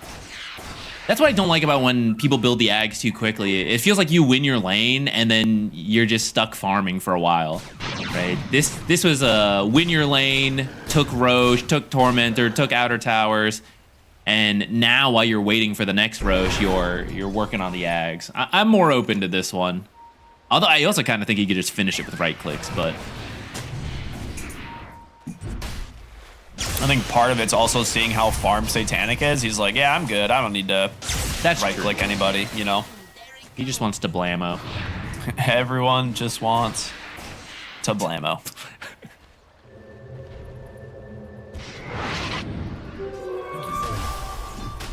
All right, so how do you feel about this Omni Knight looking at it now? Like, we haven't really seen Miro have the most explosive game on it, right? Like, it's just kind of farming with his Radiance. He's able to, you know, repel TP home in a way. Like, that's been a lot of the contribution. Yeah, I think on one hand, yes, he didn't have the greatest time, but I don't think it's strictly on Mars. The Invis Root on the Mars doing so much work. The silence from the TA trap. It's not enough to hold down GPK, but he does get the Hurricane Pike, so you need to be very careful and dodge those attacks. They do get the Jakiro for this, though, so a nice little 3-hero smoke gank from BetBoom. Like, Omni Knight's lane started okay, but because of that first blood, I feel like they couldn't get as much out of it as they wanted. I feel like Jakiro was able to do more. Even at the time, I was like, oh, maybe they're not getting a bunch out of this first blood on Jakiro. But he just stayed, right? He never got whittled down. He was just always there to keep the enemy low. And because of that, I feel like when Omni Knights have a lot of impact, they crush the lane, they're getting kills, kicking you out. Satanic, like, he was a little bothered. He got killed once, but for the most part, he just shoved the lane out and then, you know, did his thing. So he didn't really get stopped by this Omni Knight. And then the downside of Omni Knight is that you're dependent on the team to do stuff, which is the Storm Spirit, who had a terrible time in the mid lane. And the supports had to go try to help him instead of the Omni Knight. Oh, so close to getting out there on Katomi. Really nice hook shot, but fortunately the Macro Pyre came down, so that will burn him out. they do get the smoke, or rather the initiation onto no one's sniper, and he's just dead. The BKB out from the Shadow Fiend rips through the two of them, and now they're looking for a Satanic. You need to be a little bit careful. He is quite strong at GPK. You are out of mana. Oh He just my gets God. it with the Meld Strike. Jump in from Miro now. The Hurricane Pike, the safety. 9 class will look for Kiritich. The Ice Path will come through. The Spear comes through, and they got him. Double kill for Satanic, even though you get the sniper to start the fight. That buyback from MOUZ will end up getting them quite a bit out of this. Dude, that was a 1,000 damage crit post reductions to kill that Storm Spirit. It's 25 minutes in the game, and she has, I think, 12 Deso stacks at the time, plus the Daedalus just finished. So they're like, yeah, we can go for more. Bonk. Like, it's just, yeah, I don't think they were expecting him to die that quickly. They see the death, and the Triple S is like, oh yeah, I'll buy back. That looks pretty cool. And that should mean Roshan goes their way as well. Of course, they have the timer thanks to the TA. They know exactly when he was going to spawn. So now Roche goes their way. Sniper in too far here once again. Gets caught in his own jungle. The Dispose will stop Miro from getting the TP out, though. Pops the GA, and with Satanic here, this should just be an easy kill. You know, it's no one sacrificing himself for Satanic over and over. It's the space-making sniper. You're so tilted about sniper in your pubs, you can't. Here, even in the pro match, like, we gotta get sniper. But it's just giving space to Satanic. He's working on the MKB. Like, he does need like BKB on sniper. Like, this is a hero that, you know, can't really play the game if they have the ability to be on top of him. So he's almost to his BKB. Little solo kill for Satanic at the Wisdom Shrine. He can kill anyone pretty easily at this point. Yeah. Storm, absolutely. He needs like some help with the lockdown if Storm has zip, but everybody else, now that the MKB is being delivered in a moment. Oh, he needs like 500. He needs the last piece, and then he's got it. But then once he has that, even Omni Knight and Wind Ranger will have to be really scared. Omni Knight can maybe live if he Guardian Angels, but having to Guardian Angel just to get away from a TA is not great. Oh, they're gonna pop that amplify damage rune they found at the river and let Satanic get to work onto the high ground. They still have plenty of time on this Aegis. Curious if they're gonna wait for the sniper BKB before actually going high ground, because we've seen multiple times in these fights, like, they can kill the sniper pretty easily. I think once he has BKB, that, yeah, it's like that chance gets reduced pretty drastically. Yeah, I think you should. You have 3 minutes on the Aegis, so there's no need to force it right now. And there's the MK on the courier as well. What we've been seeing them do is wait for those catapults, which will spawn in 30 seconds. Yeah. Although if you get a kill before then, I mean, you'll push high ground if they're dead. And currently they're headed top. They're gonna see the two on the TA trap. They see him on the TA trap. No one looking for Kiritich here. Does get vision, just starts to go into down, but in comes the BKBs, and now the MOUZ Arena will stop him from being able to do a whole lot. They cancel the TP out there on... I feel like they actually could have just killed the Shadow Fiend if they were just hitting him, but... You know, Shadow Fiend BKB TP's out at the last second. It was close. Really nice BKB use from Kiritich there to keep him alive. Unfortunately, it does mean no clockwork, no BKB. So Satanic feeling pretty confident, just walk up the high ground. Oh yeah, work down this tower. He's not even. There's not even creeps here. There's your banner. Don't even need the catapult this time around.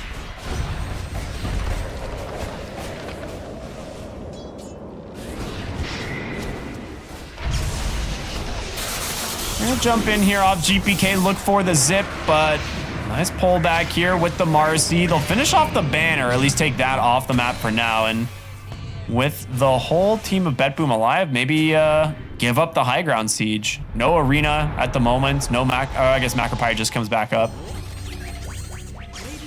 Yeah, you still have a minute on Aegis. You don't have to force it. You already got the ranged barracks. So they can easily back out now, see if they find another kill. And if you get a kill, you go again. If you don't get a kill, I think it's okay to just wait, right? I mean, you're in a good position. 15K gold lead. No real rush. You can just wait for the same situation, right? Like you eventually find someone on a trap, right? He's been scattering these traps around the map. You find that pick off, and then you run up to the high ground.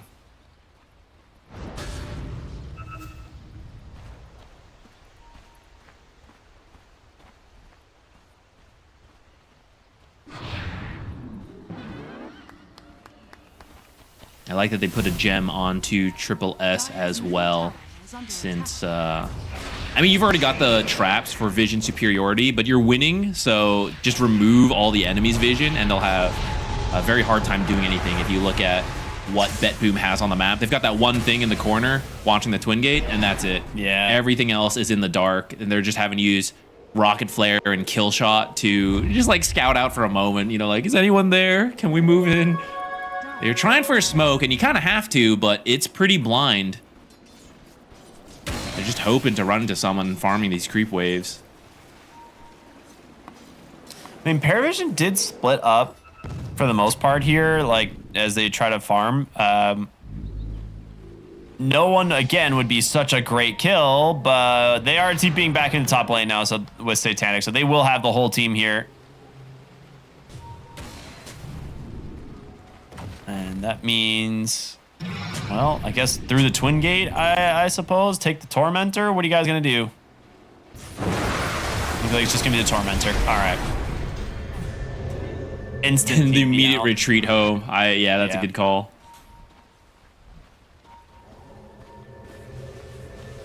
Jetpack for Clockwork. We were just saying the vision game's been pretty hard, so a little bit of extra vision in these fights doesn't hurt. I don't think it's a massive game changer at this point, though, at least in this game. Yeah, but can you see into Arena from the outside with Jetpack? I don't know, actually. That one's not not on my list of things that I remember. It's not that important because you have Rocket Flare. So. Yeah. I am, and I don't know. Because I feel like it's not that important because you usually just Rocket Flare inside anyways. Yeah, exactly. But I don't know. Maybe there's a world where it's like, oh, I use Rocket Flare, and now I Jetpack at the edge, and that helps us, you know, say, like, you get the repel on someone on the inside. 1,000 XPM. He is very high level on this TA. Yeah, I mean, we kind of saw something similar last game between the two of them. I feel like this game is even more so. Right? Like, the TA is unbelievably farmed. Gosh, GPK. Whoa. He's going to scout them, just zip to safety. Does not want to risk dying here. Ooh, missed hook shot. Knowing a couple heroes were bottom, you know, you'll take anything you can get up here, but not going to land that hook shot. You get a little bit of space, though. They moved up in their map. They farmed some of the jungle, put down a ward. But here comes the rest of PARIVISION. It's time to get out of here. Dire are scanning.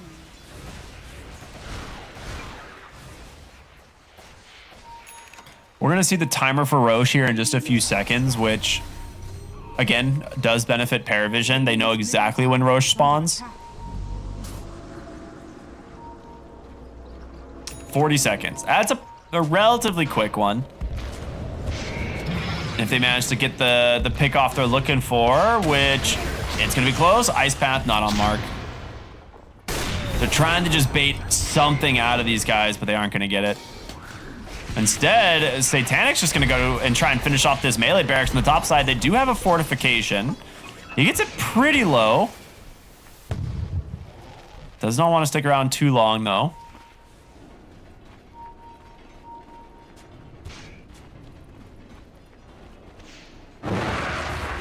Will they sneak the Roche on here is the question, right? Well, Rocket Flare actually going to scout it just as it spawns, so at least At least they have that info. I don't know if you can really contest. I think you're sending the clockwork and you're like, get it, Kataomi. You got this, dude. Hookshot steal. And if you can drag this game out longer and longer, right? Like this kind of gold lead is pretty hard at this point. At 40 minutes, 50 minutes, 60 minutes, it starts to mean less and less. So if you can steal this away, it'd be amazing. They're going to bring everybody, so they feel like this is their best shot. They're going to go right on the front line. Triple S goes in, gets the Arena Spear back onto the Shadow Fiend. Kirita doesn't get the BKB off in time. Now GPK in trouble, has to pop his own. TP out. It's going to be a TP out from the Omni as well. 2 dead. As PARIVISION, yep, another Blammo kill. That's about what that's why I thought they would just send the clockwork. I think it's really hard to fight. They even try to send in the Shadow Fiend first to kind of bait with the BKB. You got the saves behind him, but I mean, if you get initiated on, and this is a really nice that's your fight. damage. No one, but how are you gonna get no one though? It's so hard. I'm saying, man, the Pike Shard. That's you know, you can't kill the guy easily once he has it. Well, Kiritich still dead, even though they did Roche first. So they're just gonna quickly finish at the top barracks they had worked on earlier. Mid barracks will be cleaned up next, and then nothing really stopping you from going bottom, though you might back out to like reconnect with the sniper, push in all together. It's kind of sneaky. They're pretending like Satanic's doing this with backup, but actually Mars has already gone back. They're looking for a kill here. Will this backfire now, though? Oh, maybe he can't blink.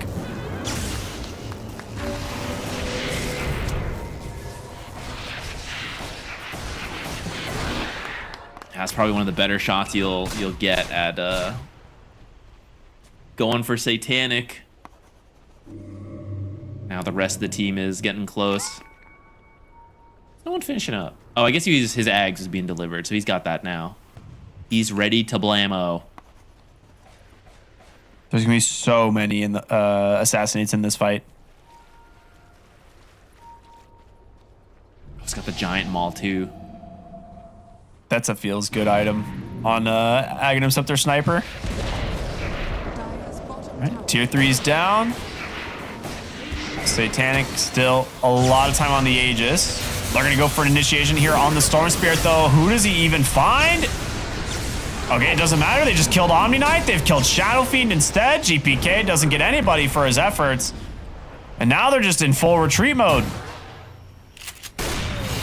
No one and Satanic just delete the entirety of BetBoom inside the base, and that's just going to be a GG 2-0 here for PARIVISION. You know, you're questioning, you know, how is this lineup going to look with the new offlaner? Apparently, pretty good. They're feeling pretty good after that one.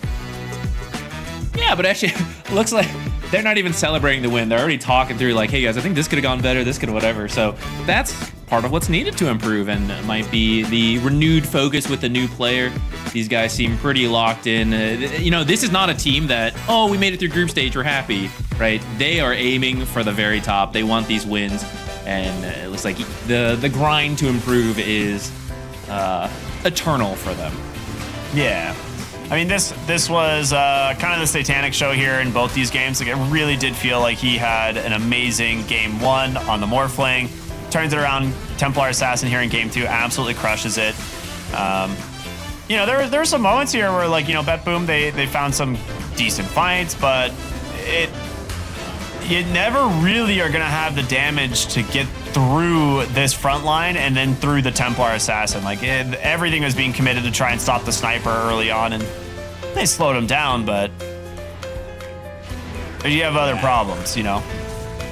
Yeah, at least not from behind, which I feel this was 2 games where we say PARIVISION looks like they have a little bit better of a mid to late game, and they are coming out of the lanes, maybe not crushing it, but at least even, right? Like, they're not behind for picking these later scaling heroes. This game, it was closer, where we thought, you know, maybe the Storm Spirit could be that big difference maker in that mid game, but unfortunately, I think he just had too rough of a time. 1 in the laning stage, and then 2, they were looking for him, right? Like, yeah, don't give this guy too much space. He even got a regen rune, found some like nice kills, except he didn't get the kills. And maybe if he did get the gold from the last hits, maybe that saves his game enough and we see something different. But because he doesn't, it feels like PARIVISION shut him down and they got the space they needed to make it to their own timings. Yeah. I like this one. This is a fun series and a good showing overall from PARIVISION. That's going to move them to 2-0 actually in the group stage. Or rather 4-0 so far in this group stage. So they're going to be sitting pretty at the top of their groups. On the other side, BetBoom are going to drop to 0-4. So not a great first 2 days from BetBoom. We'll see, if they're able to bounce back later on. But for PARIVISION, I mean, I'm sure they're pretty happy, and like we'll probably get a moment to talk to one of them here to kind of see how they're feeling as a team. But these were two very clean games. Like not really any like issues with execution. Like it felt pretty straightforward from them, which is what we, I think is what we've known this team to do, right? Yeah, it's like that plus wacky drafts. Yeah. But this time was pretty standard and just well executed for both the games. Which, is that a change of pace or is it just, well, maybe we can talk about them and ask about that.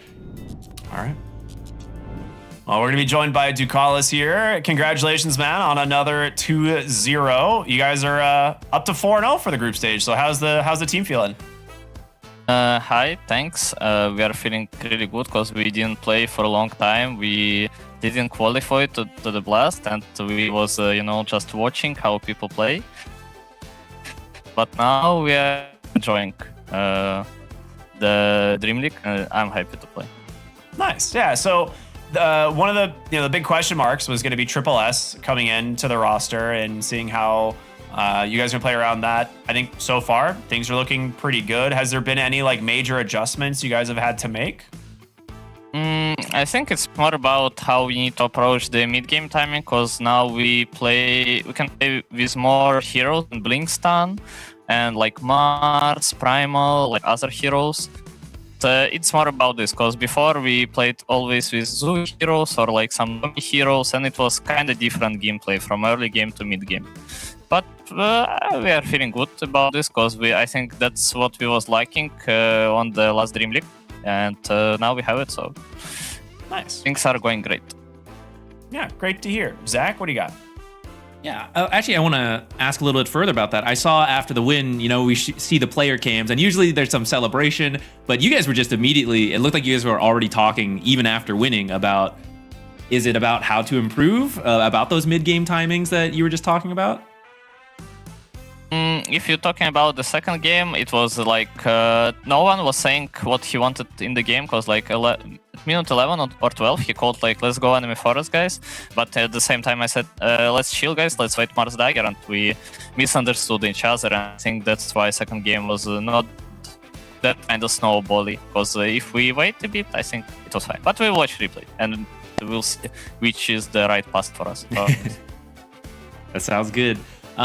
Going back to game one, I want to ask how the supports all ended up in your safe laning. You guys ended up tri-laning there pretty early, which is not always the case. Is that, who made that call for you guys? We just thought that it's good to leave Largo alone and help our more to grow the lead, and that's it. And Marcy just died bottom, so he's like in base. He doesn't need to TP from lane, so he will be full resources, and we just used this opportunity. First game was really hard. Our draft was not the best. We talked with guys after the game, and like we don't have a single stun. We have Disruptor who needs to press static without any stun. We need Largo and Razor to do their job and Morph to hit, but we don't have a single stun. First game was not that easy.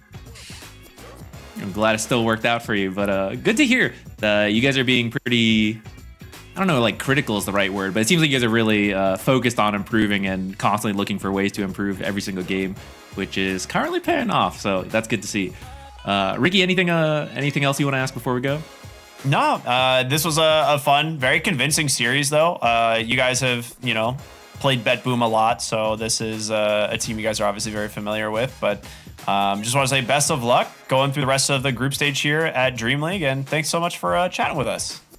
Yeah, thank you guys as well. Have a nice evening. Bye-bye. Bye-bye. Thank you. It's nice to keep it a little short and sweet. It is funny how you're saying he's like, yeah, we had a decision. No one wanted to do this. I want to do this. We'll go back through the VOD and kind of see who was right or what was actually the correct decision for the team at the time. But it's really interesting to immediately the game ends and it's like, all right, hold up, guys, no celebration. I need to talk to you about this. That's pretty cool. That's pretty wild. Yeah, as long as it's being done in a constructive manner, it's very good for improvement. If you can't talk with your team, how are you going to get better, right? So clearly they're willing to talk, and as long as as long as you're cool about it, then it's a good sign. And so far 4-0, it seems like it's working out. Now we've got one more series coming up next, and that one's going to be Navi versus GamerLegion. Two teams on the rise. We'll see which one's going to come out the victor. We'll be going to a short break, everyone, and we'll be back with that final series here today. We'll see you then.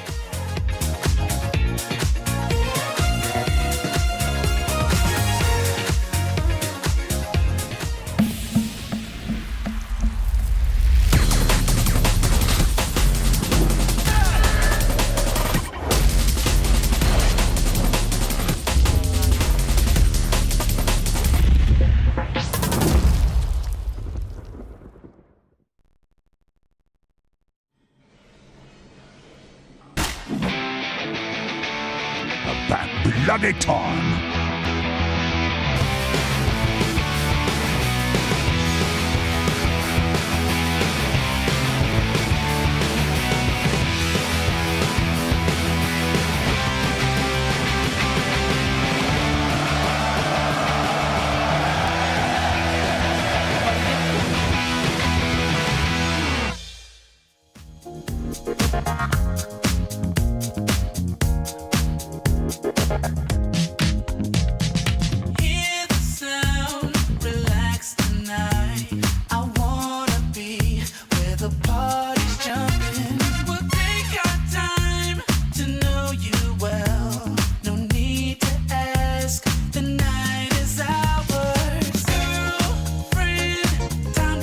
Stress behind. I like the way you move your thing. I wanna see you doing some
Give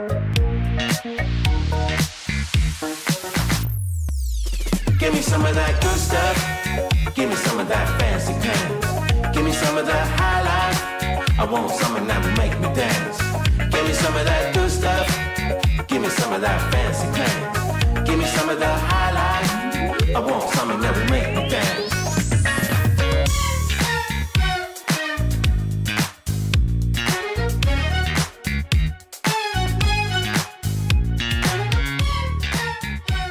I think it's nice for Centaur to not buy Dagger until 3rd, 4th item this game when you have Tiny and Clock, right? If one of those was not an initiating hero, maybe you want to get the Blink earlier to make plays. But you have the luxury of really relying on the other players to set up the stuff so you can get big teamfight items instead. And that feels so good on Centaur. Like the Dream Centaur game is one where you don't have to buy Blink. That's like the best thing that can happen for this hero. I don't think I've ever experienced that before. There are... I've seen some pro games where Centaur's just... Talking about my game. Oh, I see. Yeah. I'm very good at Centaurs. Yeah, understood. And you buy Blink first every game, I'm assuming? No. Yeah, you buy Blade Mail first is what I'm gathering. Blade Mail, yeah. Half of a pipe usually. Yeah, and then you're like, fuck, I need Blink. Yeah. Yeah, okay. That's good. Learning from your mistakes is great, so you'll buy Blink next time, I'm sure. Oh, initiation again. See you later, Axe. Goodbye, young man. And a nice shot on the 2 from Nico. That's a double kill for Natsumi. Hook shot on the BKB. Chira stuck inside the cog. It's a buyback on the Axe as well. Are you really wanting to fight this? Watson trying to trickle away with that BKB. Avalanche not going to do too much. They will likely find Watson as well, though. Triple kill for Natsumi. Double kill for Yopaj. Oh, my Buyback God. initiated for Natus, so he's going to basically not get another item the rest of this game in all likelihood. 9k lead for OG. I am very surprised. And a gem on the ground. Okay, so... Jeez, this is a disaster. I feel like Yandex are not respecting Clinks as a hero. Like, the way they're approaching this, they get jumped. Beastmaster just jumped into 7 skeletons to roar a hero and instantly popped. Like, look at how... He's just... like... The thing about Beastmaster is you can very easily feel like you're tanky because most heroes you play against, you can like man fight them with your Axe, with your BKB, you just get in there. Clinks is not that hero. Like somebody has to buy either a Crimson or really find a way to open on the Clinks. You're going to see the replay here. So they instantly kill Axe. Look at Chira now. Blinking in, roaring the Jakiro under all these skeletons. He gets hook shot, he's just dead.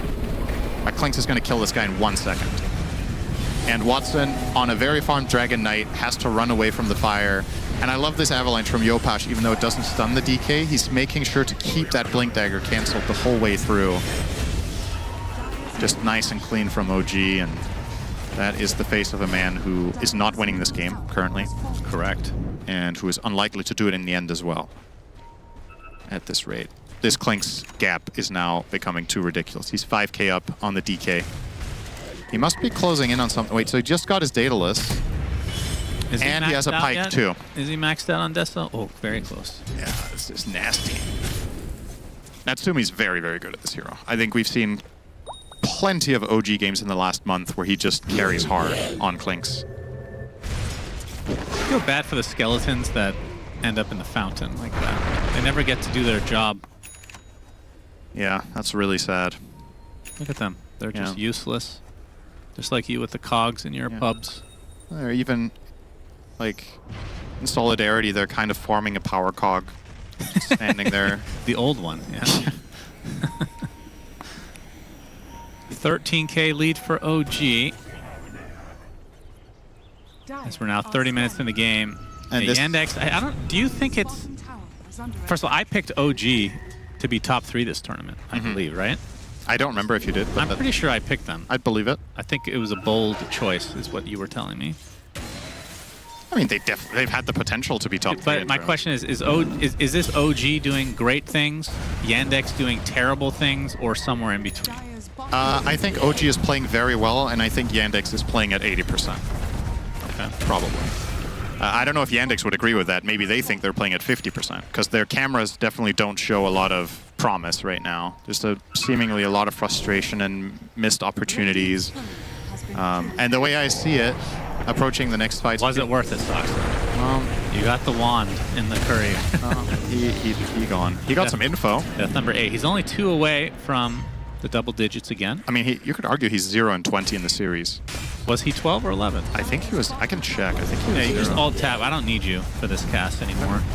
Thank Buildings God. I thought are you'd going. never ask. I didn't ask anything. I just told you. I thought you'd never tell. Let me find this. I'm curious now. Tier 3 dead. Natsumi focusing on melee. I guess no defense is coming because this will be a second lane effectively for OG. And still have that Aegis for 2.5 minutes, so no reason you can't go for megas. This range barracks is not quite dead, but that Mirana sure is. Oh man, it's a good old-fashioned party in these cogs, and that is 2 heroes deleted in the blink of an eye. So much fire. Everything is just burning. Watson in the has fire the and BKB flames. And die. It is just... That should do it. OG absolutely destroy Yandex 2-0. And if it was 11 deaths for Sox the last game, this is 9, then it is 20 at least.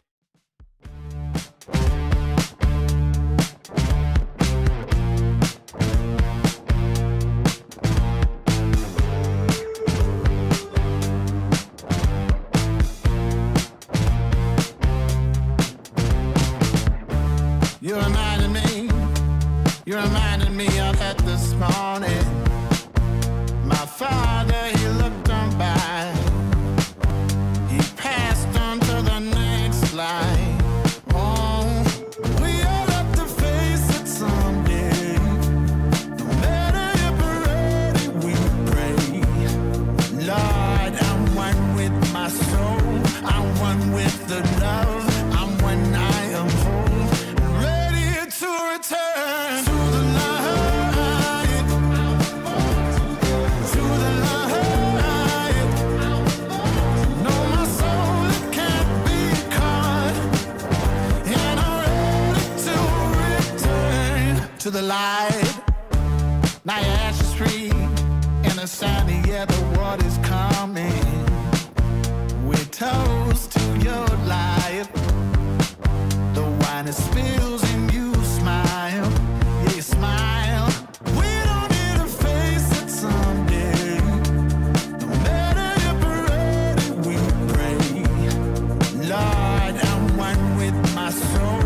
I'm one with the love. I'm one I am whole. Ready to return.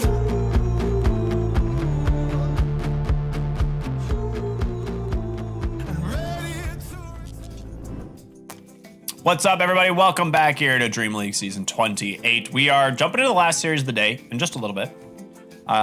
It's been a fun first couple of days. We're seeing some teams kind of start to hit some momentum, start to feel like kind of come into their own. And we'll see what happens as Na'Vi versus GamerLegion is coming up next.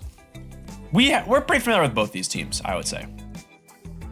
Yeah, I think everyone may be a little familiar with Na'Vi right now. They just had a great run at Blast, which this team has been together for a long time at this point. There were some small changes, Zayat's being the most recent one to join, and that was over a year ago at this point. So I'm always a big fan of teams that stick together and really try to grind it out, and I always want them to see some success, which Na'Vi just at least getting second place. I know it's like so close to win and it's disappointing to not have that, but that's their highest placement at such a major tournament. So I hope they use that as motivation. Like, we're that close, we can do it, you know?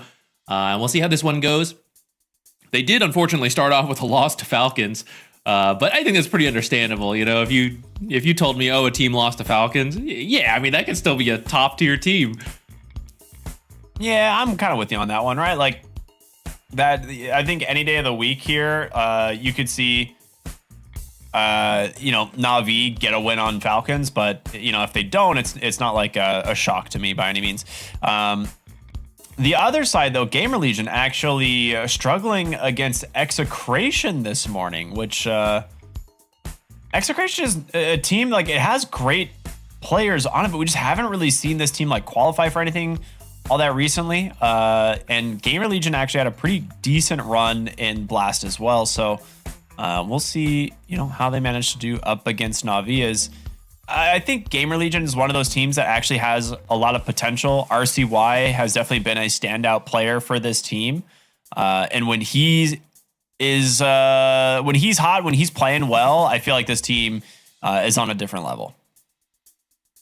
Yeah, he's definitely been the kind of the best performer recently. The team as a whole can certainly look good. It's like there's certain strategies that are a lot better for them and they seem a lot more comfortable with. And then when that's figured out and like some of those are banned out or the opponents bring certain strategies, that's when this team looks kind of shaky. And they have been playing together for a while. So it's another case of, I hope this team finds success. It seems like it's on the upward trend. Why don't we learn a little bit more about them? Because we actually do have a video of GamerLegion. GamerLegion is a fairly new name to Dota. They were originally formed only a few months ago by GamerLegion picking up the roster of Yamson, RCY, Fade, Bignum, and Speed. The name might be fairly new, but these boys have been playing together since late 2024, and they're an actual NA roster. As for their performance, they're by far the best team in NA. Okay, that is unfortunately not as impressive as it sounds, but everyone has to start somewhere, right? While GamerLegion can't currently be considered one of the top teams at an international level, they are on a journey to hopefully getting there someday. If NA is going to have a team competing for tournament wins again after quite a few less than great years, GamerLegion is the team to make that happen. Will it happen now? For this season of Dream League? Hell yeah, brother! Yeehaw! Yeehaw! Okay. Yeehaw! Hell yeah, brother! Indeed. All right, that's not how I expected that one to go, but I ain't mad about it. This is I feeling strangely patriotic suddenly. There's a lot more Americans in the crowd right now that were there previously.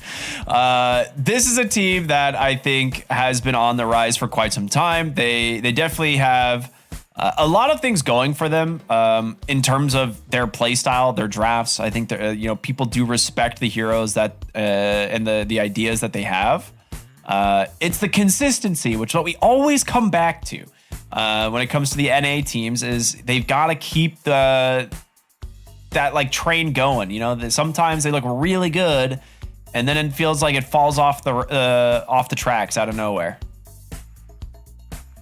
Yeah, the last tournament, it seemed like the side lanes were where they were struggling. It's like they could draft and execute one of the lanes, and then the other would fall apart. Those were their worst games, right? In the better games, it is working, but that seems to be the problem. Is like it's hard to have a comeback if one lane is going way off the rails. Like, okay, we expect to lose. You don't expect to win every lane, right? But it's like, okay, you will get through this lane, and then we tune in. And it's like, oh no, he's not getting through this lane. So that's, I think, what this team needs to keep working on. I think they do come up with very creative drafts, and I think RCY has been consistently performing them in the mid lane as the playmaker, and they just need to find a way to balance all of it. It's like we don't dedicate so many supports to mid to make sure he has a good start that the side lanes get sacrificed. At the same time, before he can help out, it's like the side lanes have to go well enough. They're in that process of figuring it out. Yeah. I'm excited to see this series. I think it will be a fun one. Na'Vi is also another team that has like some pretty unique heroes that they do like to play. I would say particularly on Riddies. Like Riddies is the one that I always keep my eyes on when it comes to the support picks, because he has like some of his standard picks, but then we'll see some other ones kind of come out of the woodworks every once in a while. So like Grimstroke is probably one of the ones that Na'Vi is really the only team playing consistently. Other teams might pull it out after all the other supports are banned, and you're like, I guess we need something. That's when you see Grimstroke for other teams, but Na'Vi actively likes that hero. They built some really neat drafts around it, right? Being able to have a draft that plays around the Inkswell and the Stroke of Fate is kind of like a secondary thing. It's mostly like building around the Inkswell that makes that hero really strong. But yeah, I think it's an interesting one. But we should have a draft getting ready to go here. I will say when it comes to GamerLegion, a lot of teams are going to respect ban out the Chen, They'll get rid of the Warlock a lot of the times as well. It's like speeds, the Chen drafts that GamerLegion come up with are very difficult for a lot of teams to deal with. 5 seconds remaining. Yeah, I think some of their best strats revolve around speed having a really strong yet greedy position 5. So like the Chen you mentioned is one that is still currently happening. The Venomancer jungle at the time, like that was a thing. This is the team that really kind of pushed that, and it was like such a good strategy for them. Radiant team pick. That is banned out. I'm trying to think of like what's left that he could go for. Like you said, the Warlock. It's also something Na'Vi likes. So in a way, you're stealing it. This is a Largo team as well. I know that hero is still being figured out, like the best way to play it, but GamerLegion is definitely on the Largo train.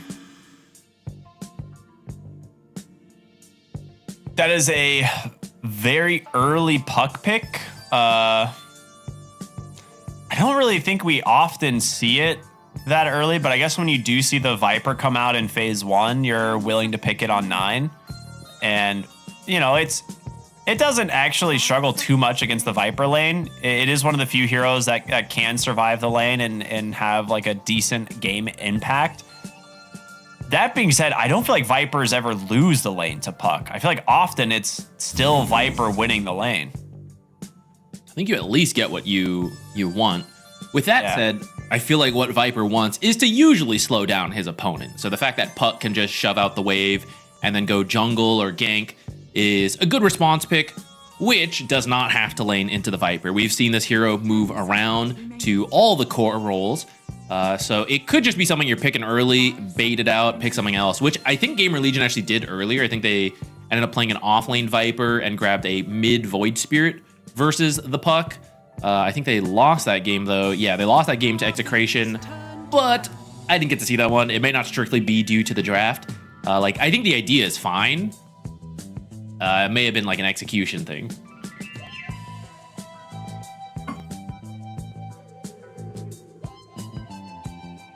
I'm trying to think what heroes are still left in the pool here to go early. They get rid of the Mars and the Warlock, 2 really good teamfight heroes. Riddy's actually very, very good on the Warlock. Another, like, that sounds like a weird thing. It's like, oh, like Warlock is a pretty straightforward hero, not super complicated by any means, but Riddy's does have some pretty surprising plays, especially around the Grimoire timings. Go for the Jakiro though. Na'Vi, very strong lane hero.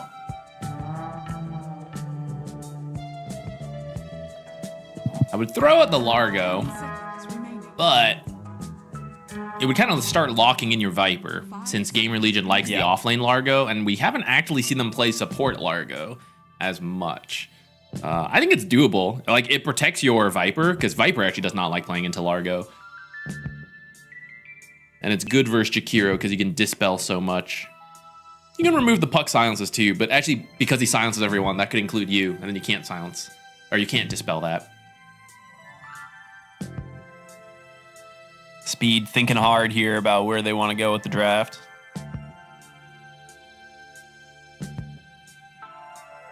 Like, man, my Warlock and my Chen are gone, and they took Jakiro.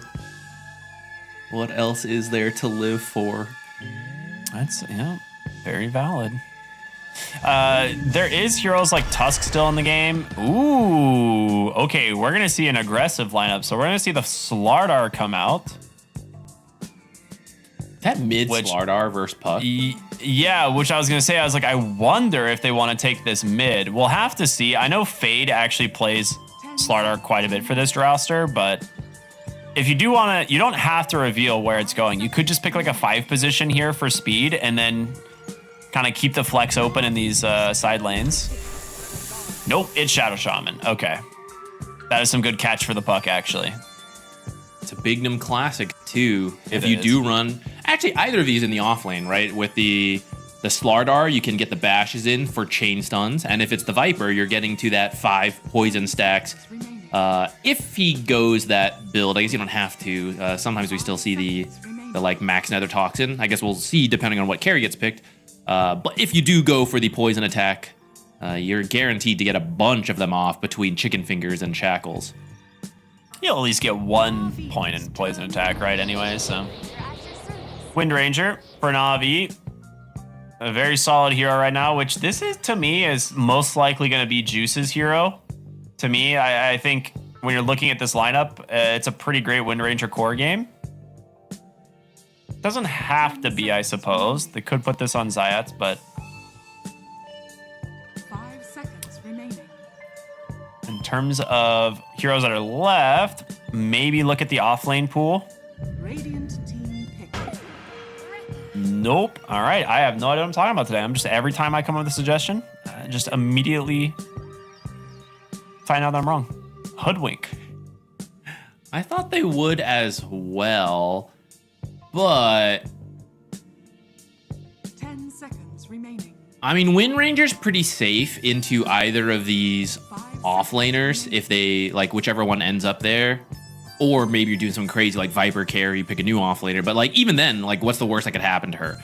So, saving the offlane pick for the counter when you see, I guess, Kez, right? Kez comes out, now you know you've got the space to counterpick that with an offlaner.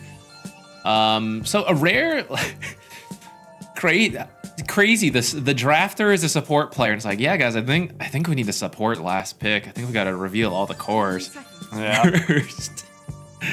I really thought that this was going to be like a TA instead of the Kez here, but they go for the Kez. It's fine. Like both can build like an early Desolator. I just thought the TA would give them a little bit more safety in the draft, but maybe Kez is especially without fine. Knowing the matchup. That's my big worry about Kez. Like we've seen this hero go crazy often when you know the offlane and you're picking into a good matchup, which is like a melee hero, really. When you play into a melee offlaner, you're good to go. I guess, I mean, most offlaners right now are melee, and Viper's probably the best offlaner that is ranged, and he's on your own team. Enigma, I guess, is like the other ranged offlaner. Because they're a support. But I think you farm Eidolons. Yeah, you could also just like Echo Slash the Eidolons if you have a 5 that does any damage to them. Yeah.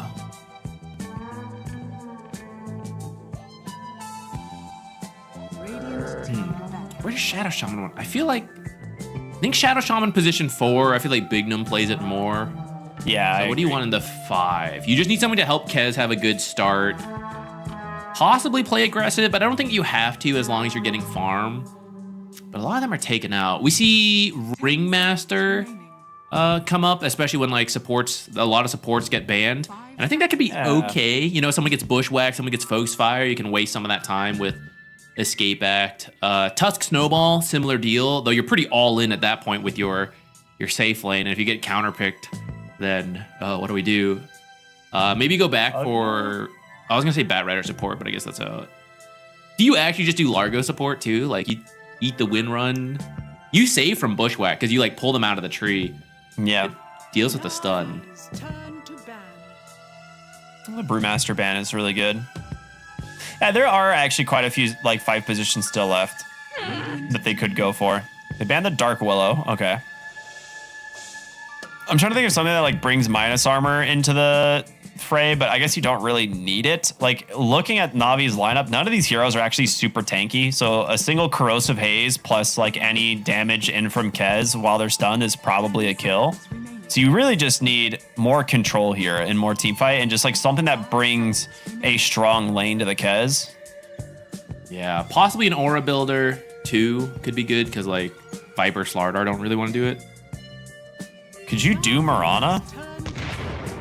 What? Okay, that is a hero we have not really seen a ton of, but it is a lot of damage, like a ton of damage. They are pretty squishy, actually. Hoodwink, Wind Ranger, Puck. Yeah. If you are following up the Shadow Shaman or the Slardar, a lot. They did pick this earlier, their first game versus Execration. I didn't expect to see it again, I guess, so soon. So Who probably played it? position 4. I didn't double. I'll check now. It's like I imagine this would be it was position. Speed. Okay. I actually thought position 4 techies might make more sense, but Yeah, but with Shadow Shaman, you need the Shadow could Shaman swap. blink this game is the thing. That's true. It's kind of cool with Viper too, actually. We were talking about the negative armor synergy, but techies does remove magic resistance with the mines, and then you got something similar going over with Viper. So if you itemize too much for armor, suddenly like those two could be shredding you. Yeah, I mean, Techies is just a massive damage dealer. And to be fair, like the mines that he can put out in this game, Hoodwink can literally never destroy them. Like her attack windup is actually too slow to like kill the mine in time before it explodes. She's so is Shakiro. It's too short and he's too slow. Yeah, you actually have an issue here where you have like two supports that can't deal with Techies mines, and you have like a very low health like cores as well. So the Techies pick, now we're glazing it a little bit, but it's kind of a neat pick. We'll see what they can get done with it. Last pick will be Bristle back for PMA. Will be Juice on the Wind Ranger as expected. A lot of it kind of being locked in now. As expected, it will be Fade on the offlane Slardar, which I was, we were kind of going back and forth. Are they going to put Slardar mid or Viper mid? But I think into the puck, the Viper's probably better at slowing him down than the Slardar is. So they'll opt for that.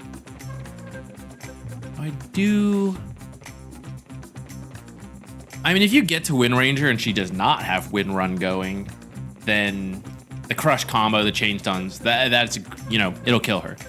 But she's really fast and really long range, so I do worry that she will be fine in that lane, and more than fine, like paired with the Jakiro, I think you can put the pressure on Fade, which then my worry is Fade, like the two possible initiators are Fade and Bignum, and they're both in the same lane, so if that lane goes poorly, both of them will be very slow to the blinks, and even if your Viper is doing amazing, I want to go kill Puck, guys, and Puck's like, nah, I'll leave, I'll just orb away. Wind Ranger's a wind running away, it's like, how does RCY, if he has a good mid lane, turn that into actual impact if the initiator's having a bad time?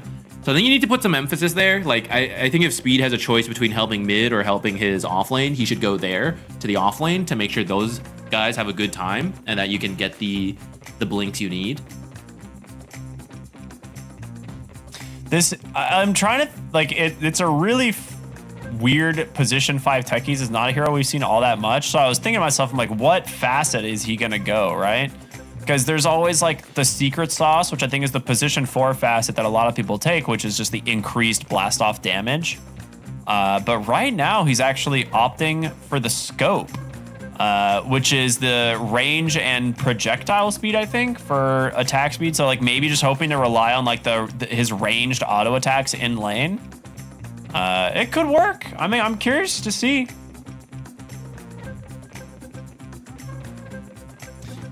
If you can't get early kills with the secret sauce, then yeah, that's where it has its most value, is off of early kills into being pretty strong. So as a position 5, you can't really be like risking your life as much with those blast offs. You can't be shoving the lane. So maybe I guess that's the idea of taking the squeeze scope. It's kind of cool.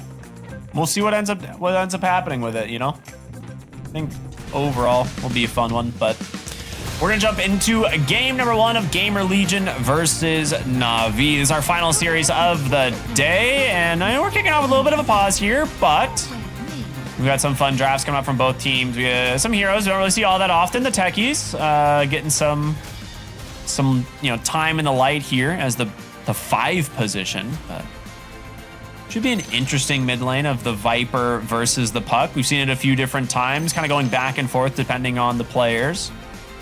I don't know, Zach. Which drafts are you kind of preferring here at this point? I can definitely, excuse me. I can definitely see the tempo potential from GamerLegions, which if that offlane is going well, RCY is doing well, you can make a bunch of space for Yamson to get farmed on Kez, and we've seen Kez, like, the damage is crazy once he gets a couple items. The build has changed a little bit since his recent essay of changes. The Ags is being skipped more often for just regular right-click items, but it's the same effect, which is like, oh man, that's an insane amount of damage once he starts pressing his buttons.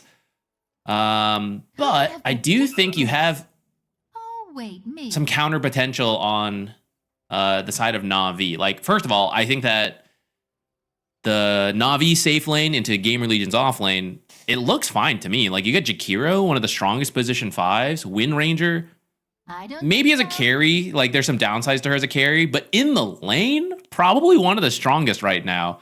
Is he spamming Tangled and then right-clicking a bunch? That's what kind of has me worried. And then the fact that I don't know how much Puck can actually be shut down by a Viper. And so then, as long as Puck has decent levels, you just go to the side lanes and start ganking. And Viper might rotate, but like I still think you might not kill the Puck, you know? You like show up there, but Puck just leaves. Yeah, I think if Niku has a good time in mid, there will be some very, very easy, like solid rotations to the side lanes to try and punish them, because I don't even really feel like the Kez lane is super strong either. Like, the last pick of the Bristleback puts PMA in kind of this weird position of like, oh, you know, even if they have like this really strong hero like Kez in the safe lane, they ban out some of the, you know, the lanes that Kez might struggle a little bit against. I don't think you really dominate a Bristleback is the other thing too. You know, like even with like the techies, which we'll see how much this hero can actually contribute to the lane stage, because that's the big question mark for me. But yeah, I thought he might have more like right-click items on the techies for this item or for this facet. But I guess you need the magic stick versus a Bristleback, so I guess you can't afford too many right-click items. I do like the Observer he plays. You don't usually see that kind of like outside the triangle entrance too often, but you're playing versus a Bristleback. You know the ranged support is thinking about double stacking as much as possible. And so now every time you see her go over, you know to play a little bit more aggressive in the lane. And maybe that's something Viper can do, right? If he does have Nether Toxin, you can go with the techies and just get the stacks. all right, nice little stealing of the rune there from Fade. We'll look at the extra bounty rune for that. He ends up not taking a lot of damage from it either, so not a pretty good trade for him. Господи, допоможи.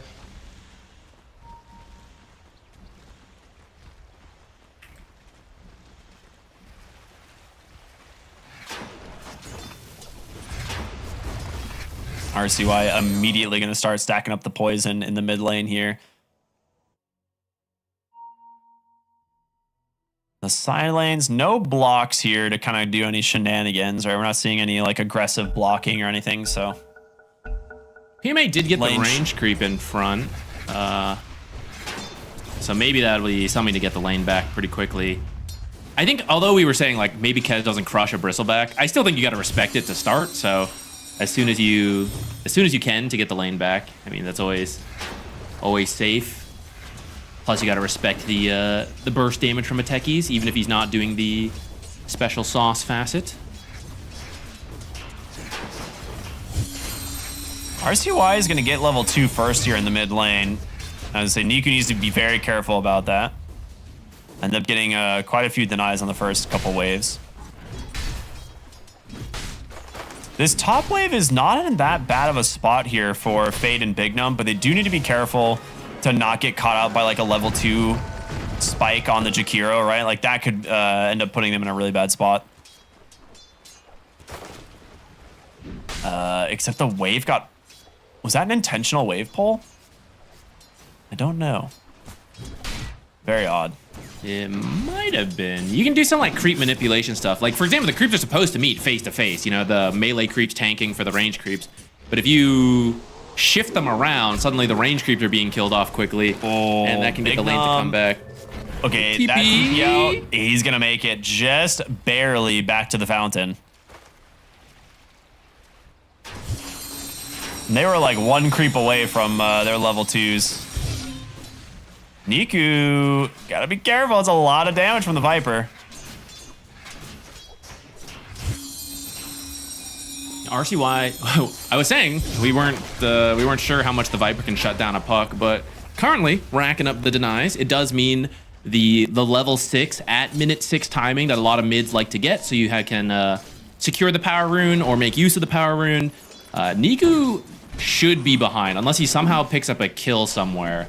I don't think he can recover the amount of XP that RCY is going to continue denying him, right? He's at 6 already, and there's still 3 more minutes to go till level 6. So if he picks up just like 2 more denies, I think you're too slow.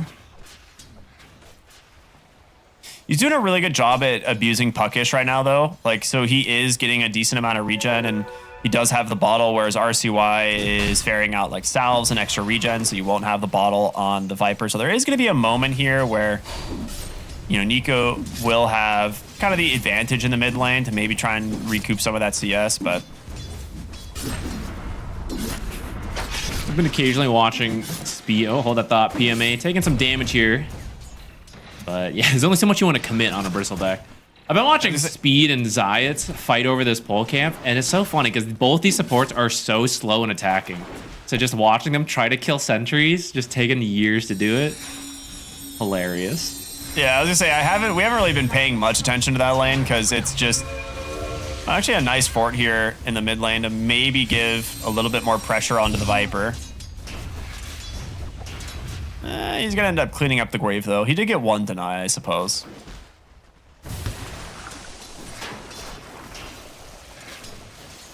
Speaking of denies, the Wind Ranger, as expected, doing very well top.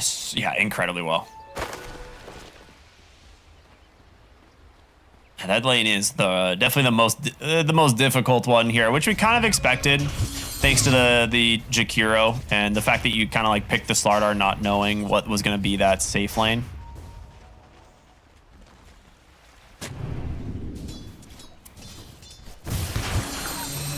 RCY puts that sentry top side, but actually the observer is bottom. Always nice to get the D ward, not only for the vision, but it's always a nice chunk of money too.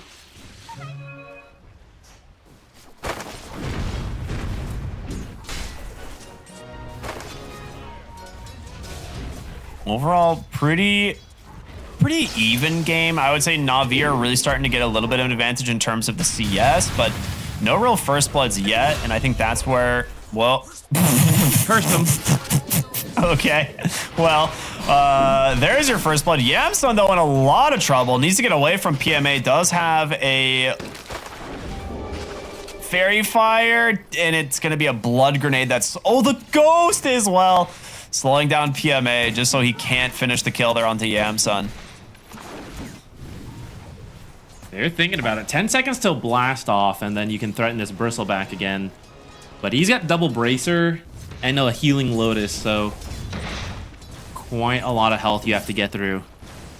Yeah, so what I was going to say was, once we see First Blood start coming out, we might see some changes to the lanes in terms of major, you know, major snowballing one way or the other. But with Riddy's coming down here now as well, Yamson might be in a little bit too far. He's going to get caught there from that dual breath, but Zayat's not really showing himself at the moment. There's the salve. And with the 6-minute power rune coming, this is a big one. Like, if Puck gets a really strong rune here, that's a really strong rune. That is an amplified damage. It's about the best rune he could have asked for.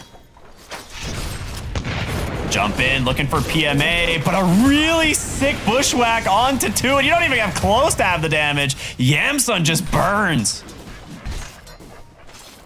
Pressure bottom. This pressure bottom from Na'Vi is forcing Speed to stay there, so he can't go mid to help with the rune. Bignum went, but that's where the RNG comes into play. You know, if you secure one rune, it's not guaranteed, so you need both supports to go to complete the punishment of Puck. Now, Puck is fine, recovered with the amplified damage, looking for kills up top. Doesn't look like he'll actually get anything, but they did see him make his way up here. If he overcommits, RCY is already here. Yeah, they're going to go for it, and they do have the damage thanks to the amplified damage. RCY will see if they can finish the job onto the Puck. There's the Viper Strike. They got him. Okay. A very nice kill for them as the Wisdom Shrines are going to spawn. It should be the Shadow Shaman grabbing that. You lose the Slardar though, and you did mention he's one of your real kind of blink initiators and fight starters, so you kind of need this guy to have a good game. He'll go mid to soak some XP for now. At least to start, you can just sit behind RCY as he pushes towers. You can't really threaten kills easily that way, but I mean, you can take the towers. But that only lasts so long as there are tier 1 towers, and once you're done with that, it doesn't really work on the tier 2 tower. Like at some point, you need the blink dagger to make plays. So we'll see if they can get anything going for Fade, because right now he's at the bottom of the cores. Oh, mid lane. Here's your top find the Viper. I mean, we'll see if he's tanky enough to live through this, but not with the whole team there. Niku will be rewarded with the kill. Bignum at least denies the Invis rune, so Puck will not continue to snowball off of that mid kill. I'm getting some decent damage into the tower, though. I guess why not? I mean, you rotated everyone over here. Yeah, and so you do need to be careful of the Viper coming back, because I think with Viper, a single Viper strike into a root, and they're just going to kill it. Yeah, okay. This is where I feel like you're going to start losing heroes here. It's just like quick hero, 1 for 0. We'll see if they can continue the chase, though. I think the big win here for GamerLegion is the fact that Fade finally got some time alone. Yeah. So his net worth is starting to recover. They did take a hefty loss on that tower, though. That was most of its health down. Yeah, just a straight creep wave can now finish the job if you're not constantly in mid pushing it out. And it's always a pain to lose that tower so early. That being said, you have a kind of a strong Viper who is starting to get a lot of experience, and this hero does need his kind of like max Nether Toxin to kind of start taking over some of these fights, and he's getting there. Yeah, he's got it. Level 9. Wow. Shadow Shaman in the mid lane still has his still has his Falcon. Who? Yeah, he's just gonna get him. Just turns around. Great use of the Lotus, and just that lifesteal from those 3 points in Shackle keeps him alive. Kiro and Hoodwink are relatively high damage supports, but a lot of it comes from the level 6, which they don't have yet, so it takes a bit too much time to kill the Shadow Shaman. It's a lot. She gets to do another stack in that time. So that's value. You get a kill, and he double stacks, which is like 200 gold for the team. Another really 50-50 rune, and it goes to Niku, this one being an arcane for the Puck, so he's having pretty good RNG this game on the runes. We'll see what he can get out of this one.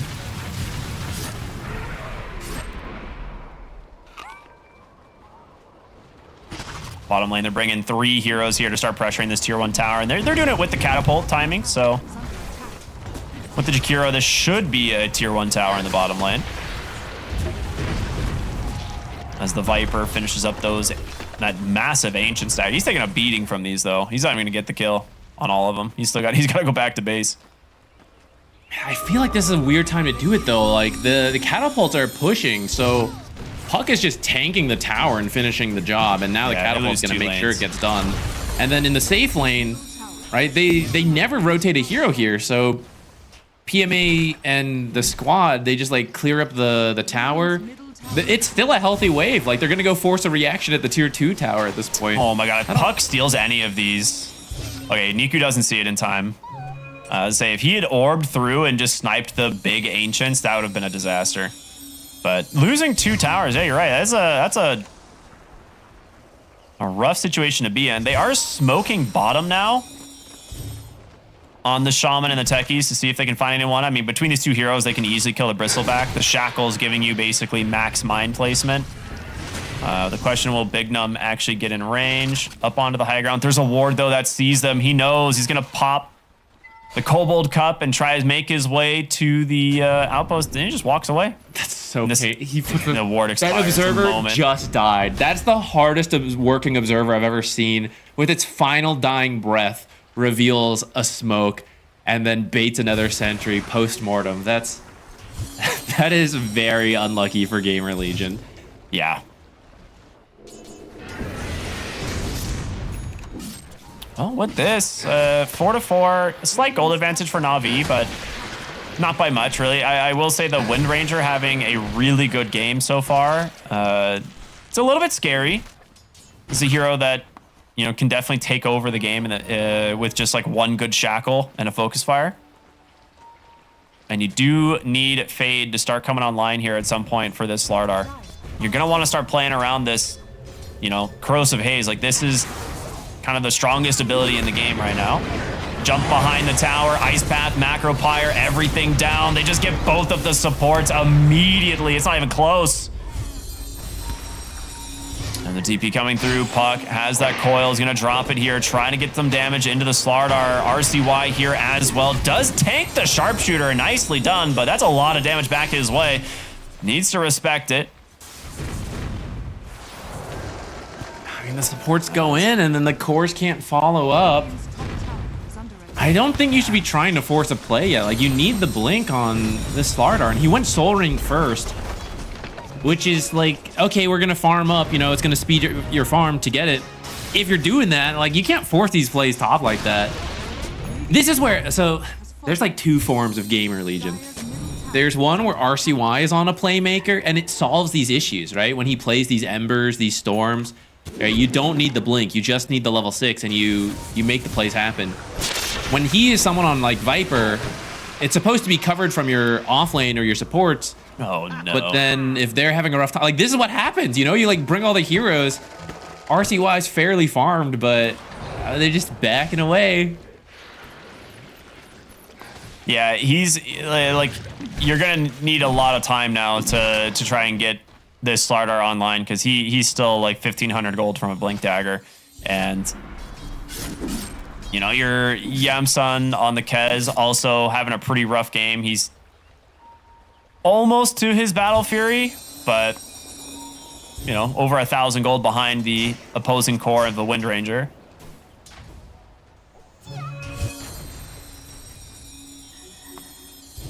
Wind Ranger's not supposed to be a fast farming carry.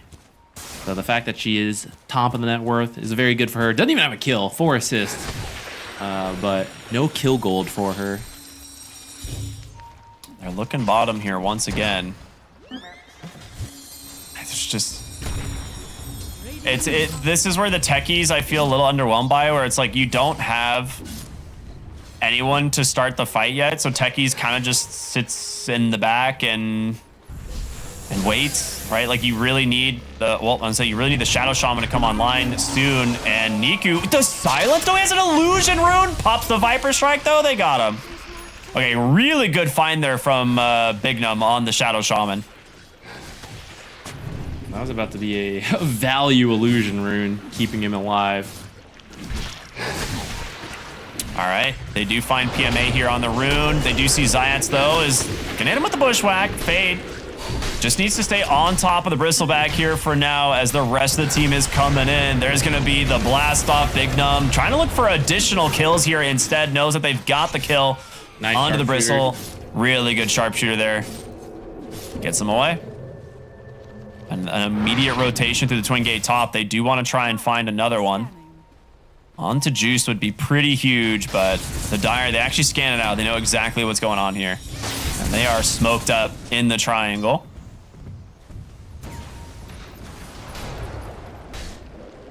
You just need to get your blink at this point on the Slardar. But they are looking to kill him, knowing he rotated here and he's trying to stay out of sight. Just farm. Oh, no, he didn't see them take the Watcher. Coil comes out, Ice Path off the mark, but they've got the Macro Pyre and he is not fast enough to get away. They were smoked up right next to him. Just take the Watcher. He didn't notice. Radiant's top tower is under attack. And delay the blink a little longer. I mean, Bignum's gonna get it before the Slardar at this point. As long as someone has a blink, you can start playing around it. So, not a great sign for your Slardar off lane if that's the case. Yeah. RCY does have the pipe done, so he is bringing like a really valuable aura to the team at the moment, but we're not really able to see them group around this quite yet. as the Mjolnir is now done on Got the Juice. This man is so farmed. Yeah, GamerLegion needs to wait for these blinks. Get the double blink, force a fight around the pipe. And that needs to succeed to pull this game back.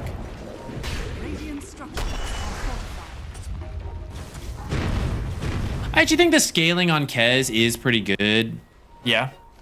So that and the fact that you have the break for the bristle is pretty good, as long as you're not too far behind. 4K looking kind of rough, but if this play works, you're right back in it. Did the Viper go through the Watcher? They were smoked, but I think the Viper got seen on the Watcher. He was not in the smoke with his team. Why is he this? What happened? I have no idea. We'll see. I mean, the Riddies is sitting here waiting, knowing that this gank is coming. They're going to immediately go for the Blink the Hex there onto Riddies. He's going to start out with a really nice Ice Path Macro Pyre onto 3, blocking off the entire ramp, and it's going to be GamerLegion turning around. Instead, they're going to get themselves onto the puck. He's got a Viper Strike trying to get away, but he can't do it for now. PMA with a Lotus Orb protecting him, trying to keep his team alive through this, but this damage coming in from Juice is overwhelming. 2 for 1. I think overall a win for Na'Vi is you managed to keep the Wind Ranger alive. And you're on the enemy's half of the map, right? You're like farming their ancients as this is going on. So overall a win for them.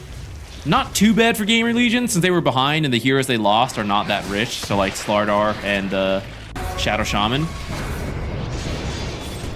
I'm surprised why he went for the Raptor dance to start this. Yeah, I feel that was a misclick. I am almost confident that was supposed to be the Raven's Veil or something? Raven's Veil, yeah, to like sprint in there. Or I guess the other option is like you're going in, you're breaking the smoke, so you're like preemptively guessing that they're gonna react and throw stuff at you, so you're trying to like do that, but they weren't, so then it looks a little silly. So I don't know, it could be one of the two.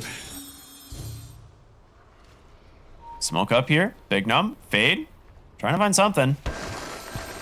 Fortunately for them, the puck is sitting very safe by his tower. They're not going to get caught in this, and with Tormentor spawning in 10 seconds, your team's not in a position to contest this top side. And that should end up just being a free Tormentor for Na'Vi whenever they want this. Yeah, PMA is going to start stacking up the Nasal Goo.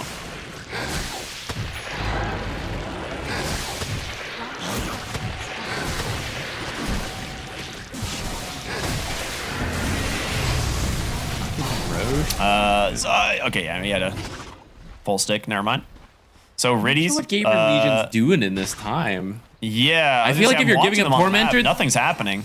If you're getting up Tormentor, you're trying to steal Roche, which I thought, okay, maybe you got Slardar Serpent Wards, you could do it, but it takes so long to get over there, right? That Na'Vi can contest it. They get mid with the Serpent Ward, so I guess that's something. Yeah. I think they could have fought around. Blink Hex. Big Nom comes in, but they've got heroes instead. They'll get the turnaround onto Big Num, and now trying to get away here on Fade. The Coil does connect. I don't think they'll have the catch, but maybe they will, actually. They got him. It's just a disaster for GamerLegion. They lose 2 and now potentially a 3rd as in comes Got the Juice, gets on top of Speed, and with the Focus Fire, one more. Should have the damage. Just gonna make him work for it. They went a little too early. The Slardar was not close enough, and by the time he jumps in, it actually goes straight into the puck silence. So it was kind of unlucky, but yeah, they're gonna teleport the Viper in.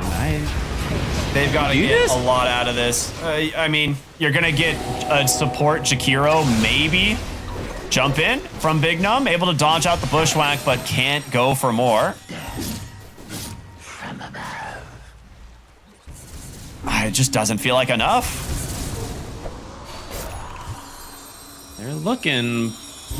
Shadow Shaman trailing behind with the blink. Here's Fade.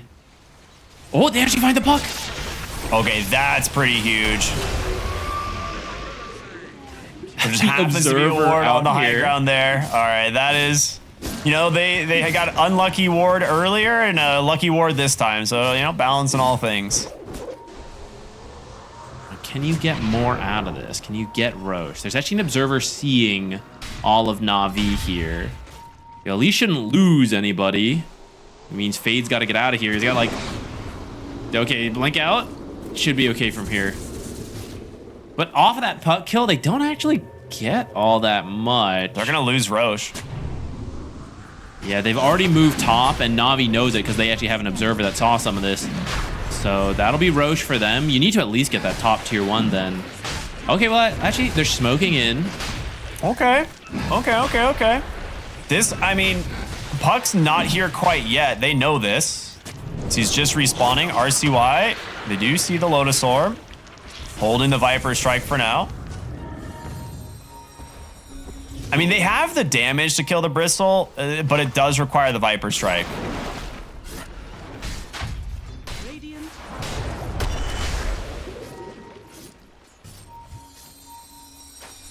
Okay, smoke up from Na'Vi as they're the ones getting ready to get on the aggression. RCY will be the target of that. Gets the Blade Mail off, trying to keep him alive. Speed will not be able to. Instead, miss the blast off completely.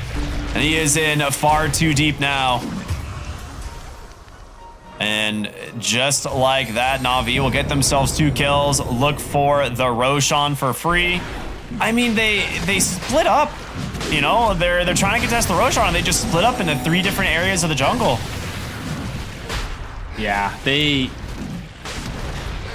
technically all bottom, but as we can see, too far apart that when RCY, the tankiest hero they have, he gets jumped, no one can make it in time before he dies. So that means you are too far apart in these kind of situations, even if you're all in the same area of the map. That'll be Roche over to Got the Juice, who has maintained his top net worth spot throughout this game. He's a very scary hero. Yamson might be able to pick up a kill here. He's so dead. No, He's not so enough. Dead. Maybe, I would say maybe Fade cleans this up, but no, he's just going to come in, get caught here by the puck, and now they've got to run. Luckily, going down the river, kind of a beneficial place for the Slardar to be, but not for Speed, as he's going to get caught out on the side, and another kill going the way of Na'Vi, now up 11,000 gold, as they really are feeling themselves, starting to pull away quite a bit here over GamerLegion.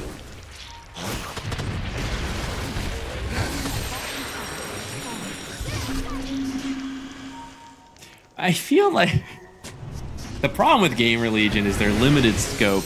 They know how to play around RCY as a playmaker. They do not know how to play around RCY as anything else, I feel like. And we get this kind of game where it's just like it feels very uncoordinated. If there's anybody else here, like look at the map, like Slardar, Shadow Shaman were like literally at the bottom right camps, like Kez is farming the bottom left camps, and RCY is positioning himself to try and maybe like, you know, contest the Roshan. So that they're just completely on different pages there in terms of what they can accomplish. And with this, Zayat's actually going to find a nice pick off onto the Shadow Shaman, and I don't think the Slardar gets this kill. I'm pretty sure Slardar's dead if he chases. He's got Guardian Sprint. He could get the kill, but I think it'll cost him his life if he goes. So it's probably better to just turn around now. Yeah, this guy right on the screen, you might think he looks like a cute little dragon. This is a cute little squirrel, but actually, killers. Look at those eyes. Soulless. Nothing behind those. Nothing but a desire to murder fish people. We'll see what happens. Yeah, he actually just turns, runs away as expected, and it looks like Niku wants to continue the chase. Ends up going in aggression here into the jungle. Fade trying his best to dodge this one out, but just has no ability to play around this. Guess he might as well have gone for the kill then, because he died either way. Yeah.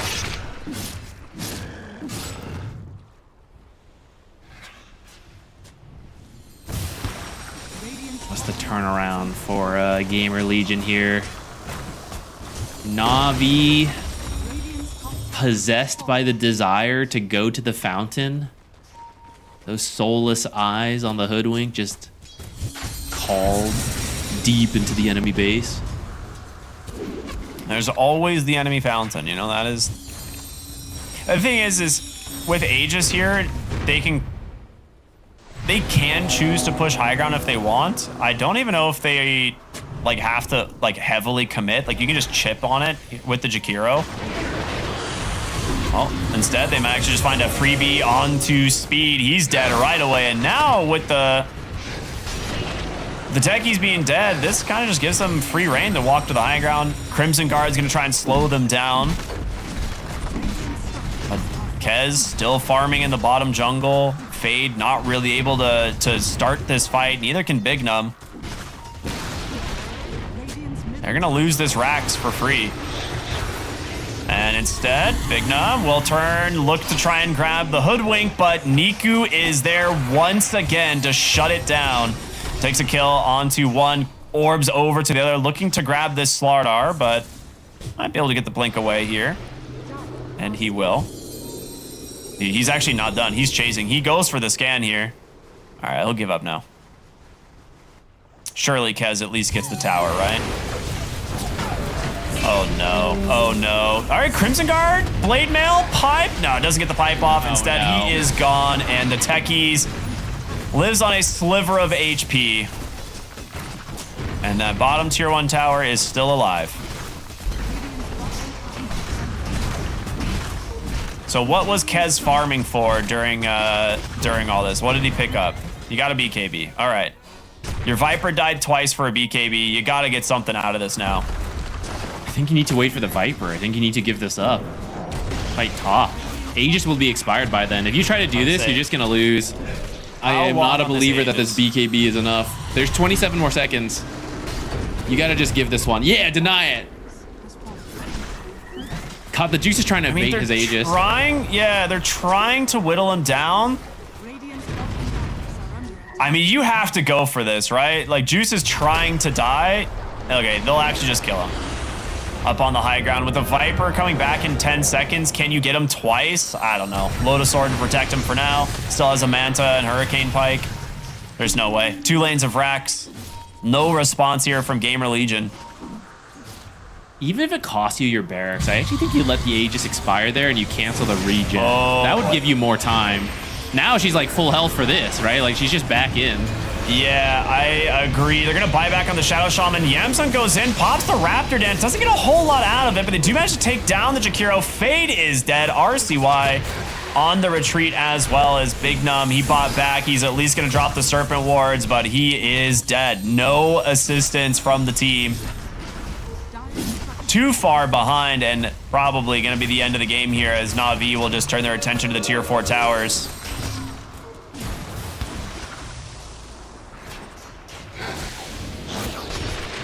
I was going to say they're going to respect RCY a little bit, but... Okay, hold on. Do they get him? He's falling low, but the follow-up's not quite there. In comes Fade, doesn't get the crush.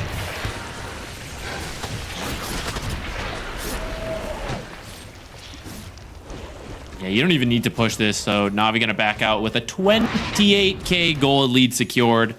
Everyone's got a whole bunch of money in their pockets to spend, and then you can just regroup. If you find a kill, you don't even need to wait for Roche. I mean, you can just go end the game. Frankly, you could probably do that even without the kill, but if you want to, play it safe, you do that.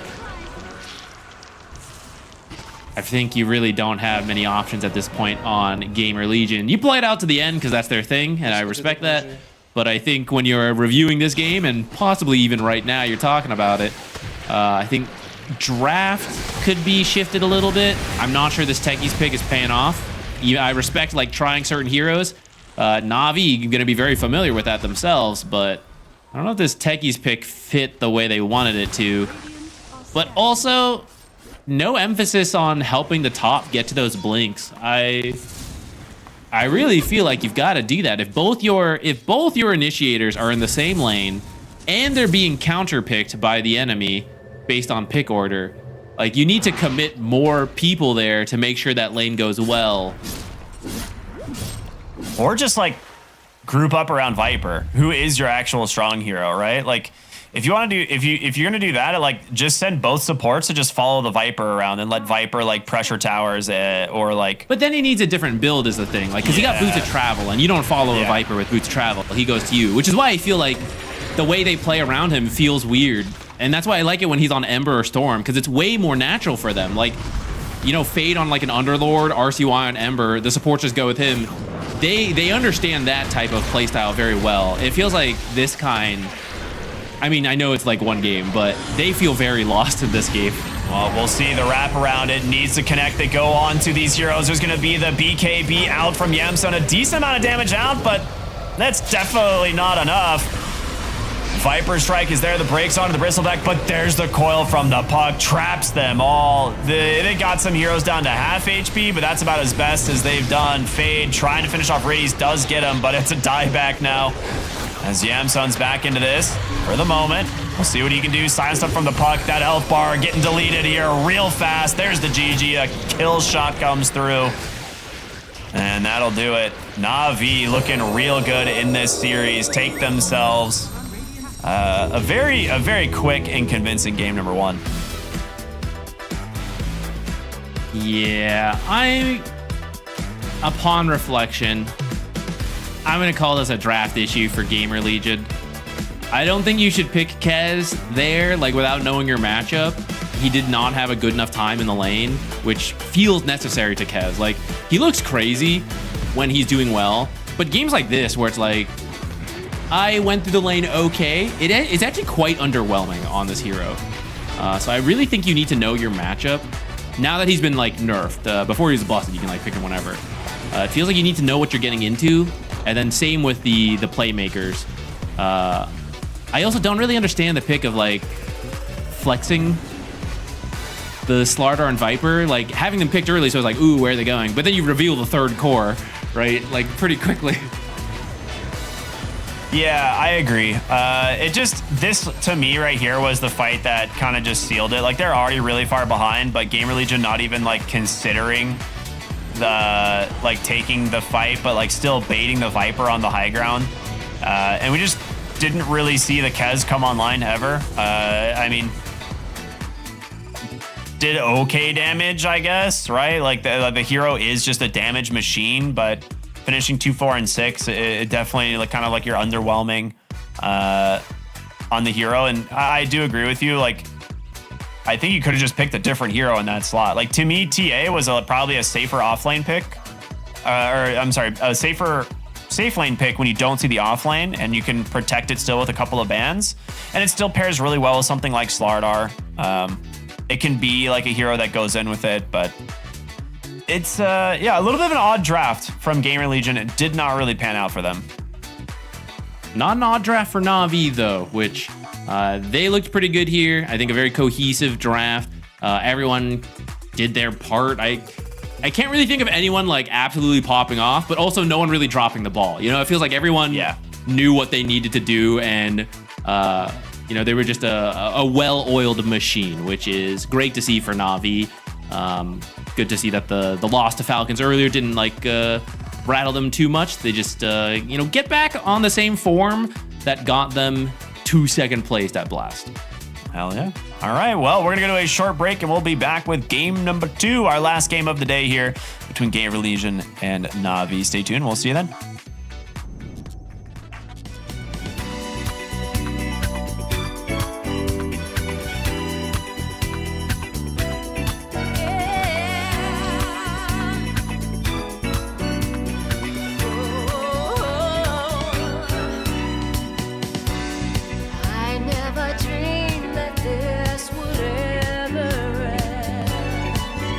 But here I am, turning away.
Just give me the beat. I just wanna move my feet now.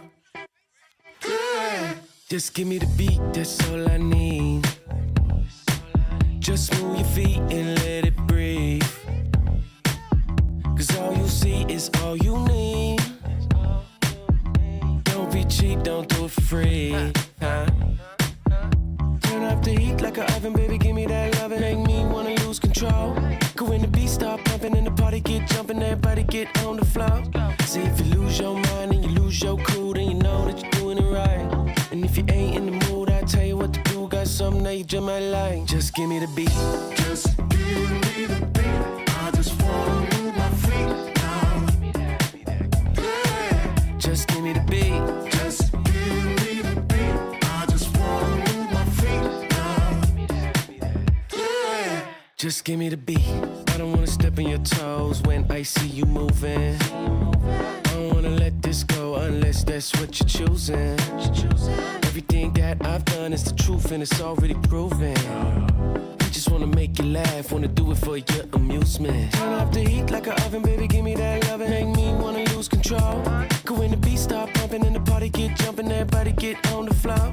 See if you lose your mind and you lose your cool, then you know that you're doing it right. And if you ain't in the mood, I tell you what to do. Got something that you just might like. Just give me the beat. Just give me the beat. I just wanna move my feet now. Yeah. Just give me the beat. Just give me the beat. I just wanna move my feet now. Yeah. Just give me the beat. Just give me the beat. I just wanna move my feet now. Yeah. Just give me the beat. Just give me the beat. I just wanna move my feet now. Yeah. Just give me the beat.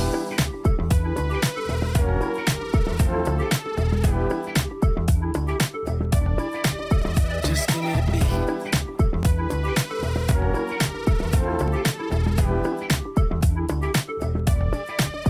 Just give me the beat. Man, ooh, did you see that girl? No, stop it, man. I saw it first. My lord. Nah, back off, man. Yeah.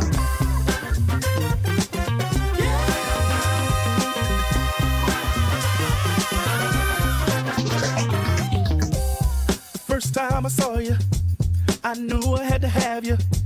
Don't mean no one night stand. Gotta find a way to be a man. It's something about the way you turned and looked at me. Your smile, it turned me on and set my mind at ease. I'm trying hard not to stare. Don't wanna look thirsty. Just trying to play it cool. Gotta show you that I'm worthy.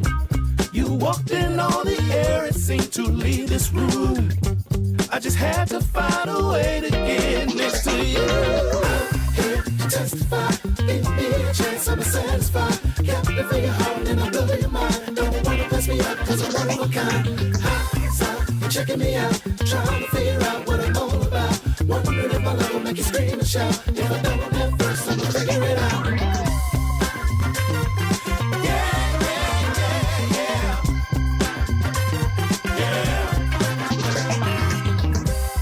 Wolves howling at the moon, peacock and acting like a fool. Unbothered as they sift through all the nonsense they throw at you.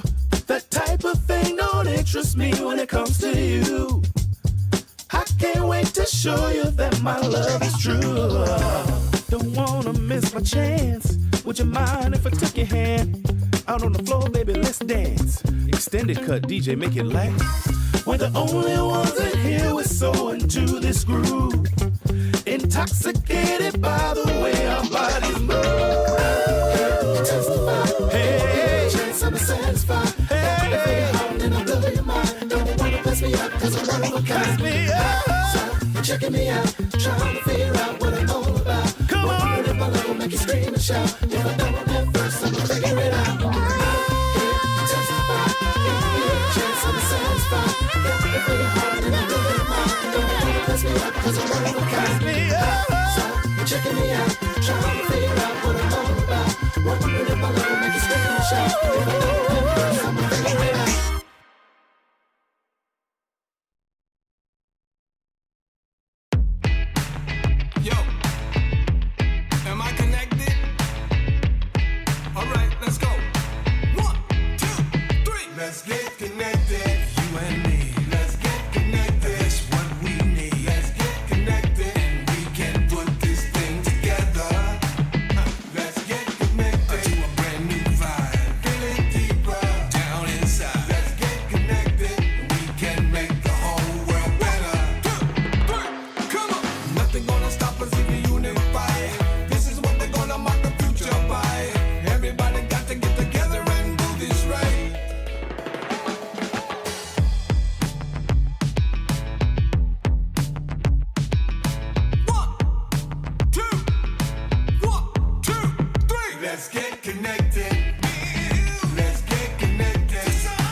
Welcome back, everybody. Here we are getting into the last game of the day. It's day 2 in the group stage here for Dream League Season 28, and we've got GamerLegion versus Na'Vi.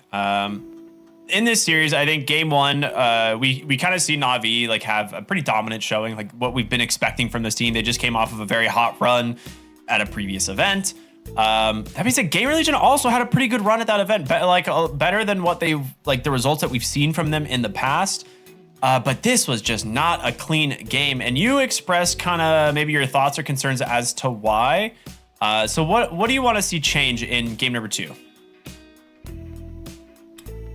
I do think in the long run, GamerLegion needs to be able to expand to more types of drafts and plays.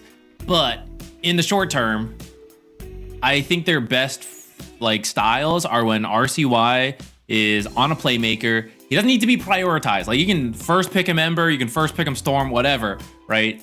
I have seen teams try to counterpick RCY, and RCY does not care. Like, he is so good in the lane, and even if he struggles there, he's able to make plays and get things done, which I really think I have not seen GamerLegion be able to do without that. Like, they have not, oh, you play like the sniper type hero, the Viper type hero, and we'll get the playmaking from the side lanes.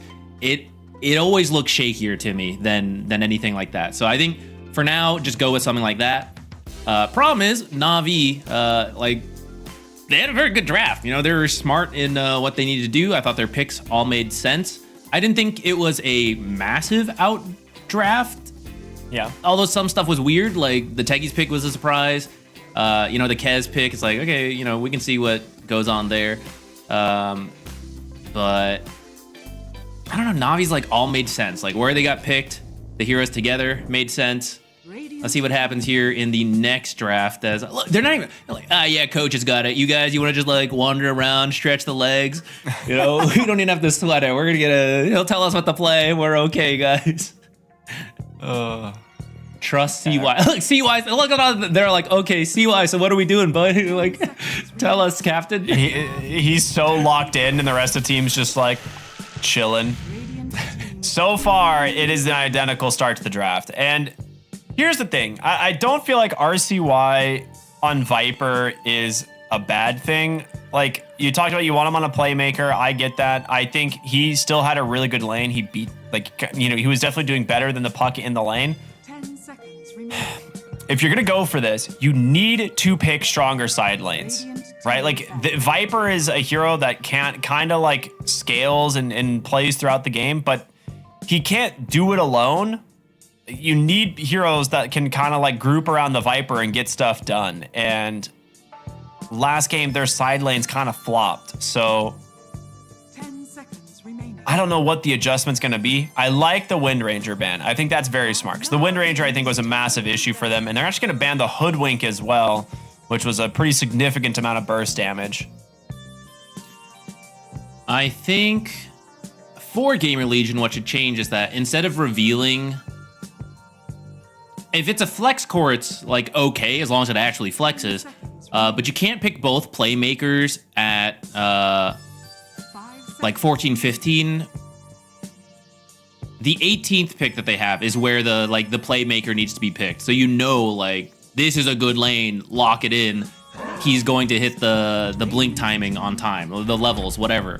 Whatever he ends up needing, that's where they can go. Or you could do a group up strat where the playmaking is not as important, and so then the counter picks are not as important. So Largo, right? The Warlock pick comes out, Largo does okay in that lane.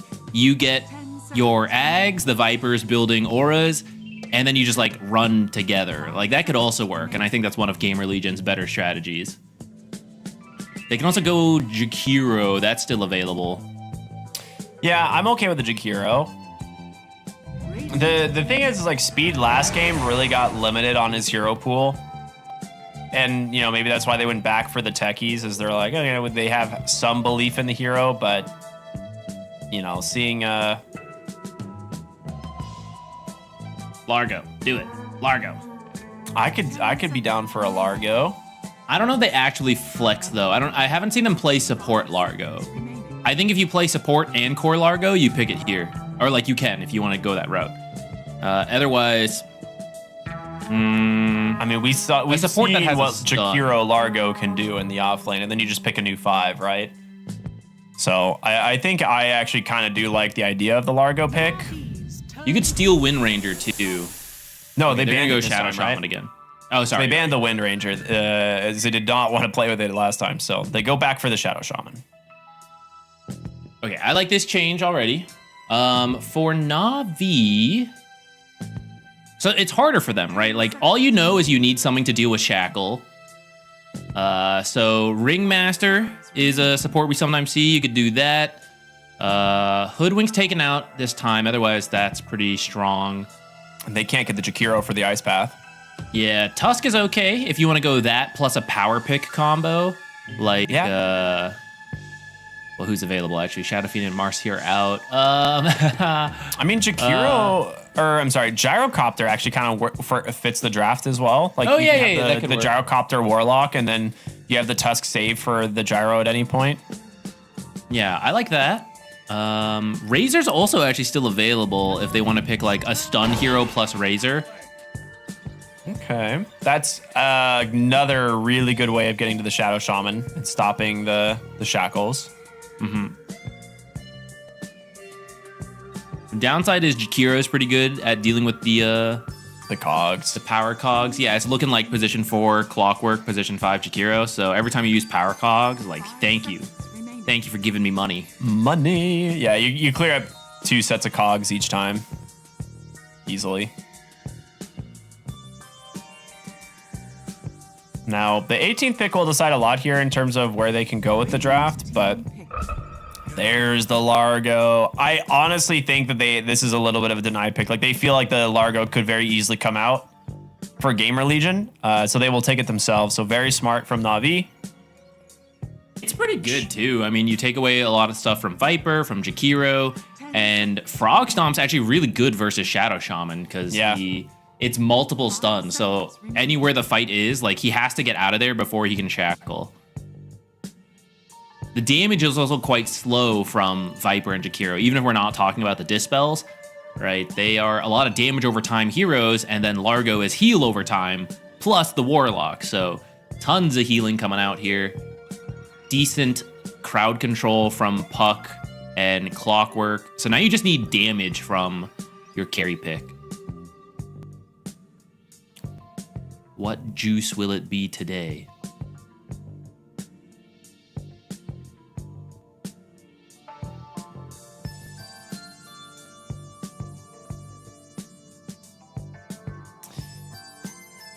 I'm trying to think if they want to opt for the offlaner or the carry here. Or if they want to move the Viper, out of the mid lane. I don't think they do.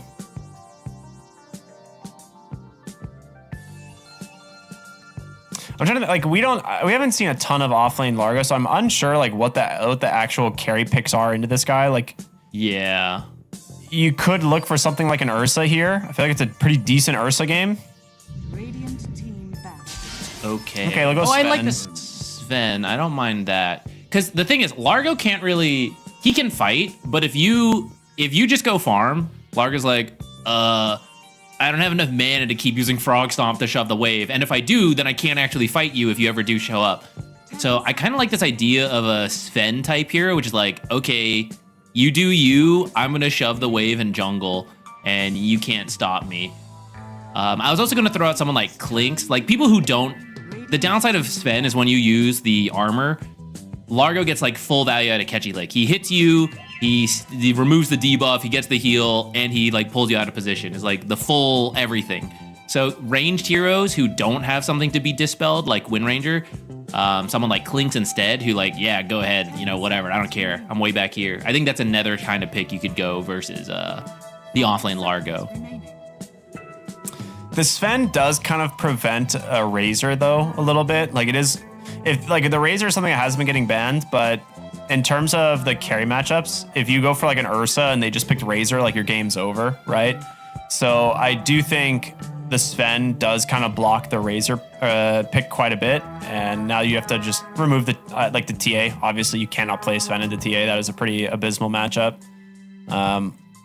I'm trying to think what other major hero you're trying to ban out, maybe for the lane at this point, because Sven doesn't have like the worst matchups. But it could be the Ursa. Your own game.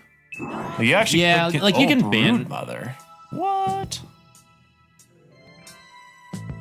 That's interesting. I feel like Sven's actually okay into Brood, but your other heroes are not.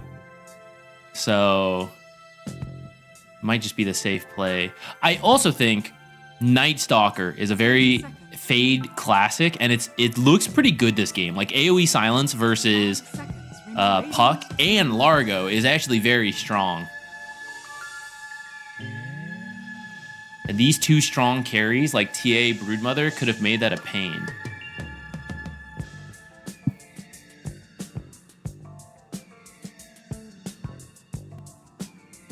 I was wondering about Dragon Knight. It does give you like a pretty low cooldown initiation and catch from the mid lane. You move the Viper off lane. Are they going to cheese it? No, okay. They're going to go for the classic Fade Night Stalker. I knew it. It does mean mid Viper again. I hope it goes better for them this time around. I think the adjustments they made do help a lot. So now it's like, what is the carry counter pick to Night Stalker that stops him from having a good game and then prevents him from providing that AoE silence that this team needs? That's a very good question. Is Clinks okay for them? I mean, you need a BKB builder. The question is if you want to do something like a Troll, or if you'd rather have like both Troll and Ursa. Okay, they do go for the Troll. I was like, the problem is both of these heroes struggle into Viper, and so you have to consider that, like, if you BKB, you're gonna get Viper striked, and there's really no way around this. But I think like Troll is the best into the matchup of Sven as well as Night Stalker. So I think that's why they go for it, and they're gonna hope that they can deal with the Viper elsewhere. If Viper's dealt with, I do think the Largo buff Bullbelly Blitz to Troll is actually really nice, because you attack so fast, you get so much extra value from the magic damage bonus. I guess if you're worried about him being kited, providing the music is also, the Hot Feet Hustle also helps Troll to just like chase around these fights. But hopefully he doesn't have to do too much of that, because the Puck and the Clockwork should help provide some control for him. Yeah, it's mostly just the Viper. Like, if he is not being the target of Viper Strike in the fights, then he's going to have a pretty good game. And once he has BKB, he doesn't really have to worry too much about the Night Stalker. That being said, Night Stalker might be able to get some surprise kills this game once he has like his Blink Crippling Fear during nighttime, like being able to catch heroes like Warlock and Puck off guard. They got some, Largo's kind of tanky, Clockwork's kind of tanky. We'll see what they can get done, though. I do think their safe lane on GamerLegion is going to be much better than it was last game. I think that's a kind of a necessary adjustment.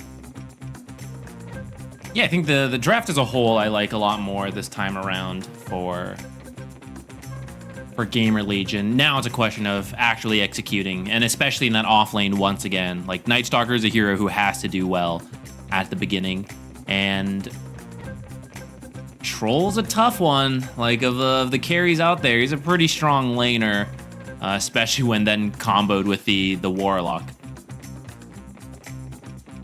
All right, well, this is a pretty important game for GamerLegion. They don't really want to end the day at 0-4, but they've got to step up to the plate here if they want to take a match out, or a game off of Na'Vi in this match, as Na'Vi currently up 1-0 after a very impressive game number one.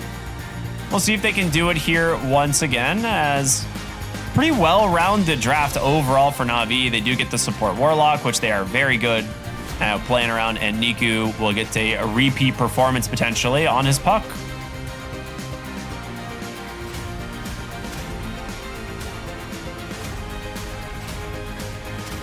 It's going all the way around with these boots, but is he going to run into... He's like, Did they see him? They saw him. They saw him with the smoke. They know he's up here. He had some pathing mistake. He could have been behind a tree faster. Uh-oh. They know he's here, right? Yeah, they do. Okay. Zayat's going to get caught. The damage is going to start coming through. I don't think he gets away from this, right? Like, there's just no shot. Who gets I don't know. the He first might. blood? It goes to Fade. All right, that's who you want with the first blood. Hold on, Twin Gate, guys. The whole team's up there waiting for you. They're just going to give it right back the other way. Big Num going to be dead here as the kill will go to Riddies. Grimoire charge. Okay, that's at least a nice adjustment there from Na'Vi.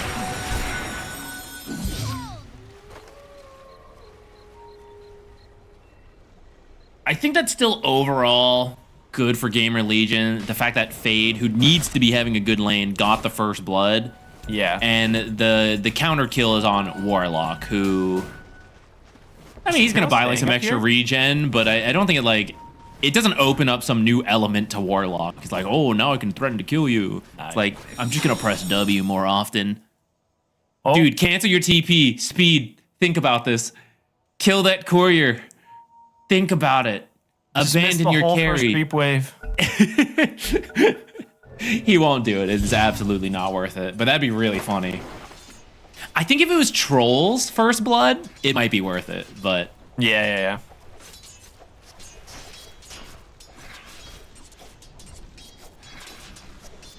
Well, in the top beginning of of the last charts. game, we saw RCY have a really good start to the lane.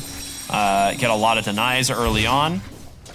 And some damage into the puck. We'll see if he can kind of keep that going. Big Num. Well, he's already had one death this game. I think, if they chase him. Foul plays in 1 second, so... He's making him work for it. He did go for a first item boot, so he's just running around trying to be a nuisance here, looking for couriers or whatever he can find. There's a bounty rune still there? Excuse me? How's that happen? They're fighting top. Got the juice. Getting kind of low here. The slow from the blood grenade. I think he'll get run down here by Fade. Yeah, it's going to be really close. Fade, though, with the level 2, will be able to do it thanks to that crippling fear.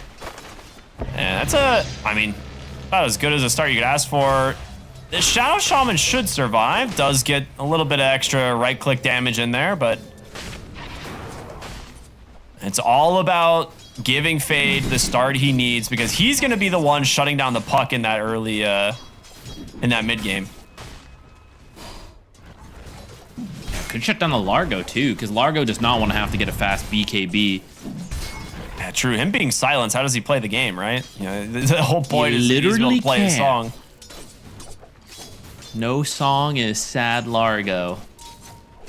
And who better to understand that than a fellow Largo player himself, Fade. True. He knows what PMA is not going to like this game. He has 11 last hits on speed because of the cogs. Support players, this is what you deserve. We should farm too. I'll rip the courier though. Yeah, that's not ideal. How's he gonna deliver all his items with all the money he's getting? Oh, the banner creep, no. Tragedy. I'm so sad to miss those. Like with 2 heroes there, that banner creep is worth a hard camp. It's like just watching a whole hard camp die. That's brutal. It's over. How's mid going this time around? RCY, 8 denies already. Kind of repeat from last time, but I think it's actually a little better this time around. Yeah, he has way more CS. Or at least he's preventing Niku from CSing more this time around, it feels like. Oh, he did get that third poison attack. I think he's got him. He needs the 5th. Forces the fairy fire. He would have died without using it. Yeah, I'm surprised he didn't go for the kill, but it will definitely force him out to the base completely. So he has complete control of the lane. Top lane speed in some trouble here. Stuck inside the cogs. Dual breath out, but will end up dying to PMA and Zayat. Dude, that's miserable.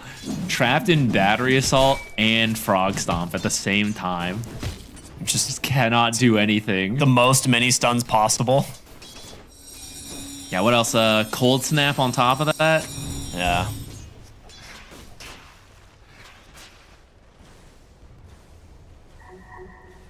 Oh, they want to try to get some revenge. I think Zayats will die. Yeah, they just throw all the abilities on him. At least get a return kill down here for GamerLegion. Now, okay, from here, this is not too... Well, this is better for GamerLegion, but as follow-ups, I do think showing up mid to make sure Niku can't get those power runes, because that's how he recovered, right? Yeah. He got the runes, started making some rotations. This time, RCY is doing even better in the mid lane, but that is still a concern that Puck gets Arcane, Regen, you know, whatever, finds those side lane kills, and then he's back. So I want to see the supports come over. It'll be daytime for Fade, right? He just wants to like AFK farm anyways. Sven will be okay jungling with his cleave. May not be okay right now, though.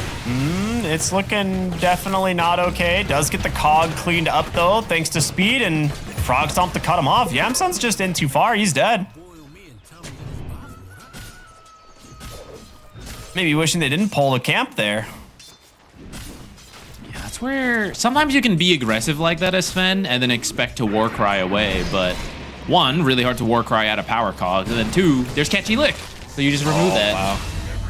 Really sick play. Okay, a rather unfortunate Cyclone or Tornado that the Jungle Creep decided to cast there, right as you're getting full duration shackled. Let me see how much damage that actually did to him. I'm genuinely curious. 280 damage! Okay, all right, never mind. That's very funny. The troll literally just got griefed by a Jungle Creep. Is it griefed or is it the biggest brain play from Bignum? I mean, I don't know. It's like, he knows exactly how to cast that stuff. Yeah, another 50-50 rune for the Puck at 6 minutes. This time gets a shield rune.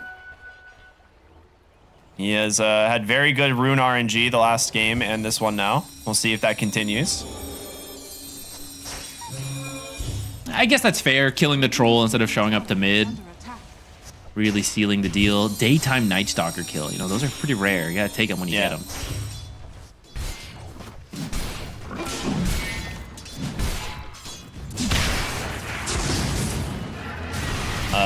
Yamsun. All right, he'll be fine. Bailed out there by the Jakiro. I mean, Yamsun's farming well. Like, we can see the CS this time around much better for the side of GamerLegion in all three lanes. Puck's definitely recovering. He's not having the best start, but he's not, you know, that far behind. Similar to what we saw last game. You know, once he got the bottle, you're able to kind of play the lane a little bit easier, right? The Viper doesn't build the bottle, so you just play for double water runes each time. He's going all right.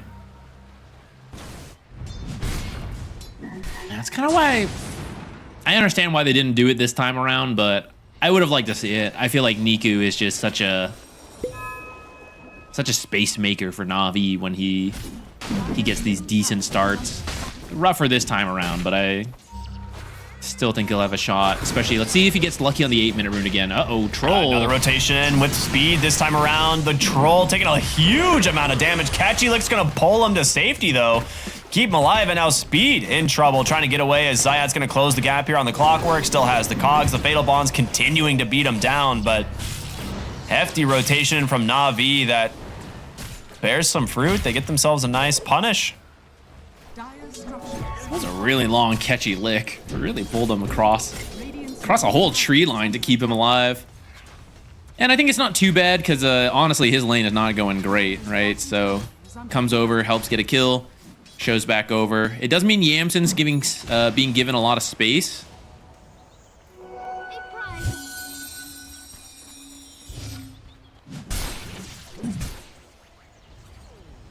Dire's middle tower is under attack. We'll see what happens with Night Stalkers, you know, kind of quote-unquote first night, right? I think that's going to be a potential big time for him to get active. Big rotations come through. Here's going to be the night, and with this Dark Ascension, every hero rotating top, Riddies just drops the Golem immediately to shut this one down. Niku on the Puck was looking for Fade, won't be able to do anything with it. As I think Fade realizes it doesn't really want to go in for any more, but will be providing a lot of vision for his team. Does get a courier at least. too. As long as you don't lose this tower to the Golem, I think this is actually okay for GamerLegion. Like, you don't get anything out of the Night Stalker ult, but only a support kill with Golem and that many rotations top is totally fine. And yeah, they really don't get any. I think the creeps did like 200 tower damage. Keeping the troll alive is really necessary though. Like, this guy needs to get to his Battle Fury to stay on pace with the Sven. Otherwise, you're gonna have a situation where Sven has like Mask of Madness. Oh, there it is. And your troll is, you know, thousands of gold away from his Battle Fury and falls very far behind in the net worth. We'll see what they can do in terms of stacking as well, because you definitely want to try and enable the Sven at this point. Oh my gosh, he gets the regen again, wins the 50-50 on the rune. Top side though, you are going to lose the Clockwork. Coil does come out here onto the Shadow Shaman, but he's tankier than you'd expect. And Puck with that regen will just head right back to his lane.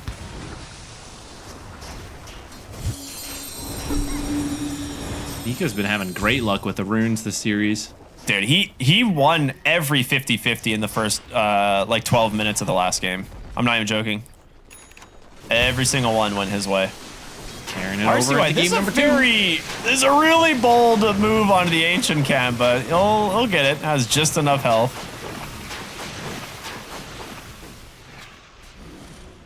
Last time, we saw Na'Vi make a simultaneous play of taking the mid tower plus pushing with a catapult and another wave. Yeah, this time, it's a little different. It's kind of flipped. This time, GamerLegion pushing top with a pretty big creep wave and the catapult.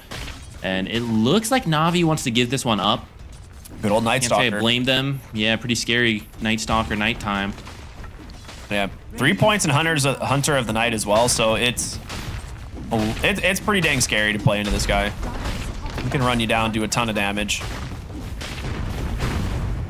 And he is opting for an early Midas. He's one of the heroes that I think see Midas on quite often.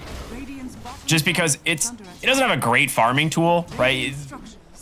In eras past where Night Stalker had like that AoE Aghanims like Void, you would just rush the Ags and that was basically like your farming and team fighting item, but the hero needs a lot of items to be effective. Bottom lane, we're gonna see the rotations coming in. Fade comes in, gets the Hex as the opener, the Silence as well, the Stormhammer. They take down the Puck, but can you get anything else is the question.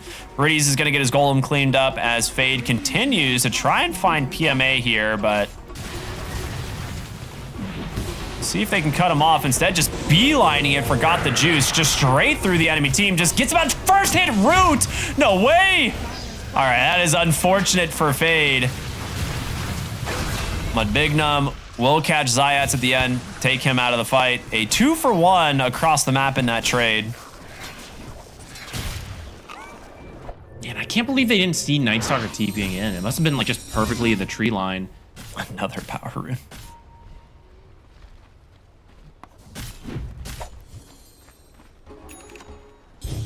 But that time wasn't RNG based. That time his team protected it for him. Yeah. A well-earned power rune.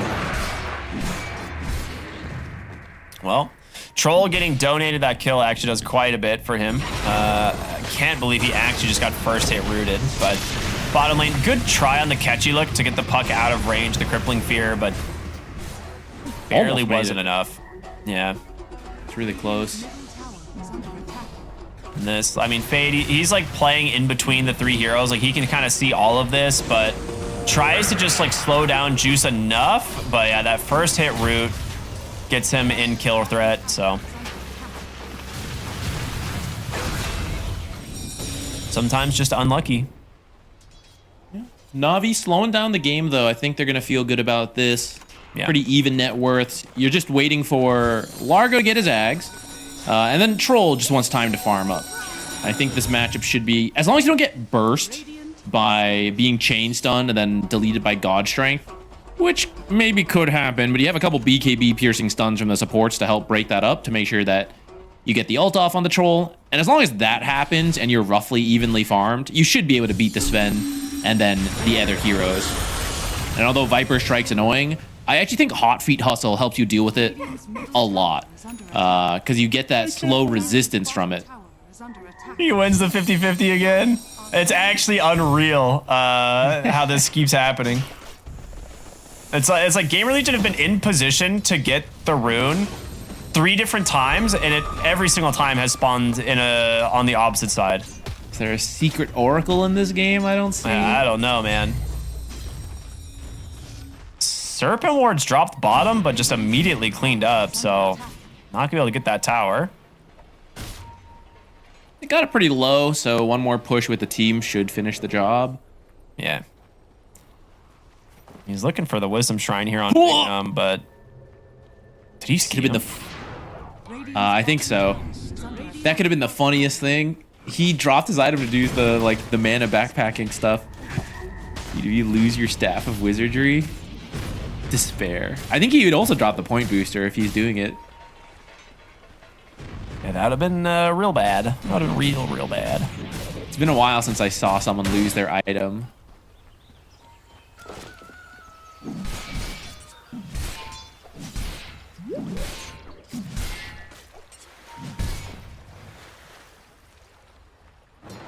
All right. Well, we're still very even here as we're kind of getting into that mid game. In terms of towers, all 3 still remain for the side of GamerLegion. Griefing Bignum. Ooh, that's not right, so he's trying to do this pull so that the enemy catapult wave gets dealt with by the tower, and then you can build up a creep wave to push with your own catapult. But his catapult just decides to go out and hold the enemies out and almost die in the meantime. Yeah, we'll see if they can get the tower here. I mean, Bignum, how close is he on to Serpent Wards right now? 3, 2. Okay, he's gonna get the tower. 1. He's committing for it. He's just like, screw it. I guess so. And he gets the deny. Okay, now it's definitely not worth it. It's so little health on the tower. I don't think it's even worth Serpent Warding. Especially if you're gonna make this smoke rotation towards mid, but it is keeping their attention potentially bottom for a moment. Look into the triangle. They are not going to find anything. They might have smoked under a ward. And I think Na'Vi are anticipating this. I mean, this is the Blink Dagger reveal on your Sven, right? Well, it hasn't been revealed yet, so... Yeah, they're trying to find something.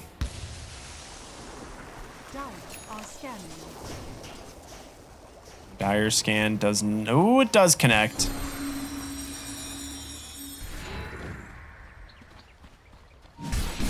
All right, nothing coming from that smoke. Being said, Na'Vi still have a moment left on theirs. I don't think they're gonna venture across the river though.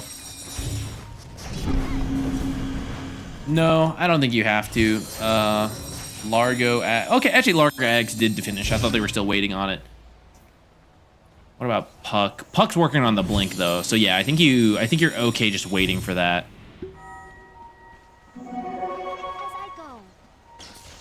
The Troll Warlord's going to need a lot of items this game, and he's actually off to a pretty good start, so I am curious, you know, when GamerLegion feel like they're going to be able to start getting aggressive.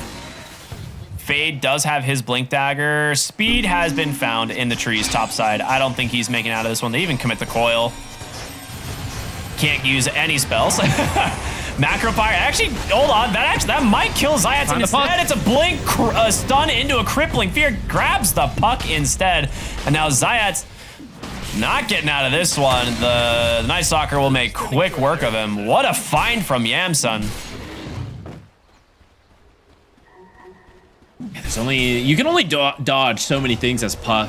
Eventually something's gonna catch you when there's so many fast spells this game. And once you're caught, you are quite squishy into the lineup that GamerLegion has. Yeah, I mean, to be honest, shout out to Speed to somehow staying alive long enough to get this spell combo off, because it does do enough damage to set up onto Zayats here. But yeah, great read there from Yamsun to find the puck.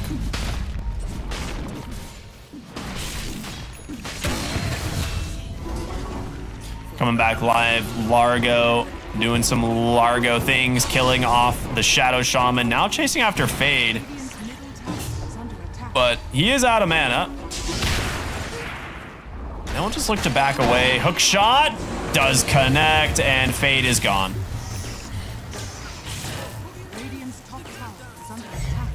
I didn't think Largo could just run down a Night Stalker like that, but I guess it is daytime Night Stalker, which is like half a hero. And actually there's a huge level difference now all of a sudden from these kills. PMA is level 15 to Night Stalker's 11. Yeah, PMA has been sitting just in the bottom lane farming the entire game. He hasn't had to contribute a whole lot. Like, he showed up for a couple team fights here and there, but outside of that, he has just been vibing in the bottom lane, strumming the guitar. Thanks to Troll Warlord, you will grab yourself an early Roshan, and Tormentor will be up in just a moment here on the bottom side of the map as well, which, now that the tower is gone, you can play for Tormentor. PMA needs enough mana to fight for it, so he's running home to possibly teleport to join. And they're smoking over here on GamerLegion. I mean, it's nighttime with Night Stalker. You probably have to concede this on Na'Vi. You do not want to give up a series of kills to this hero right now. Fate will find the Warlock, jump in, quick kill potentially. He's holding himself alive thanks to the whirling axes of the Troll. Finally, they'll turn themselves around, look for Juice, but he's gonna get stuck in place. That's gonna be his battle trance. There is no way he gets out of this one twice, surely. Looking to stay aggressive here.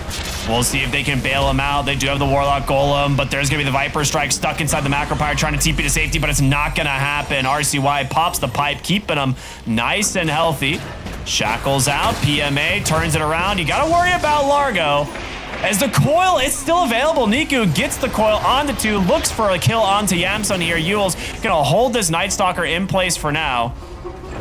I don't think they're making it out of this one. PMA, man, just runs them through. Ends up being a 3-for-1 into the Aegis.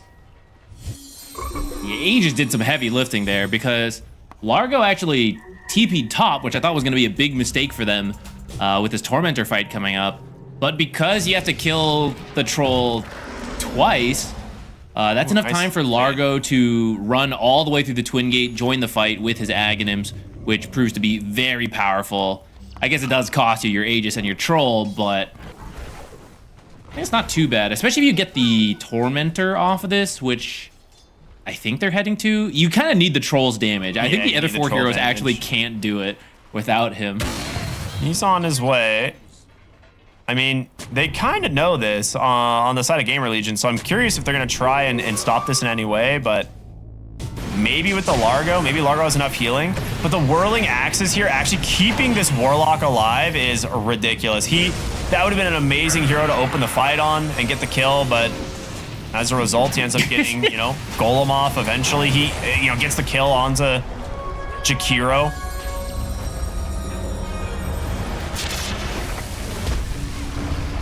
Sorry, during the live game and then the replay, they were doing the longest Tormentor in the world because Troll never joined them.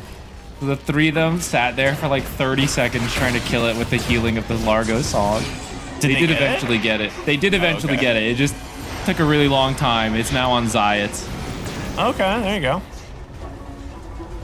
Yeah, this Largo is really starting to cook these fights. They need to find ways of addressing him soon. I think right now your Sven is not big enough to kill heroes fast enough. Like, he needs to be able to kill a hero on his initiation. And in that last fight we saw him, Warlock lives, and that creates a pretty big issue. So we'll see now that he has BKB if they can do that.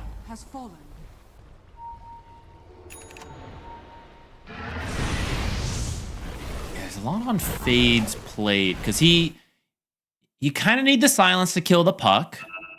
You also need the silence to stop the Largo. And I think at this point, Largo might actually be the priority. And hope that one of your other heroes like Ice Path or Hex Shackles can deal with the puck. If the song is playing through these fights, I think too much healing and too much damage is coming out from him. Yeah, I'm with you. I think Night Stalker needs to stay on the Largo while, Yamsun and friends look for other targets. If they can kill the troll before he gets BKB battle trance, like that's best case scenario. Easier said than done, especially if there's a, you know, if they have a way of canceling the shackles, but Puck going for an A on disc, realizing this game is all about surviving that initial burst. It's the rare second, I guess third item, A on disc. Should keep him alive long enough though to get out, use the spells, provide control for Troll to do the damage to win the fight. Radiant's top tower is falling.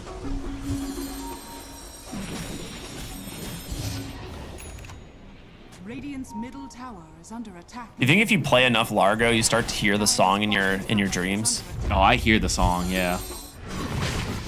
You're just like sitting around cooking some dinner, and then you're like. Sometimes, yeah. I'm like walking, and I'm like, I should go a little faster. You just hear the song. Oh no! Jump in. Hex comes out. Great hook shot though from Zayat's. Ice Path is there. Big Numb, no chance at getting out of these cogs. They're gonna have to give up the Shadow Shaman. Question is, will they lose anything else? Speed looking pretty rough for him. Rooted up into the hands of the Troll Warlord. He's gone. Coil comes out. Snaps now onto Fade as they're trying to escape for more, but Golem actually forces the blink out from the Sven. He was trying to TP under the cover of his BKB, and well, now your Sven is dead as well. Great use of the Golem from Riddies.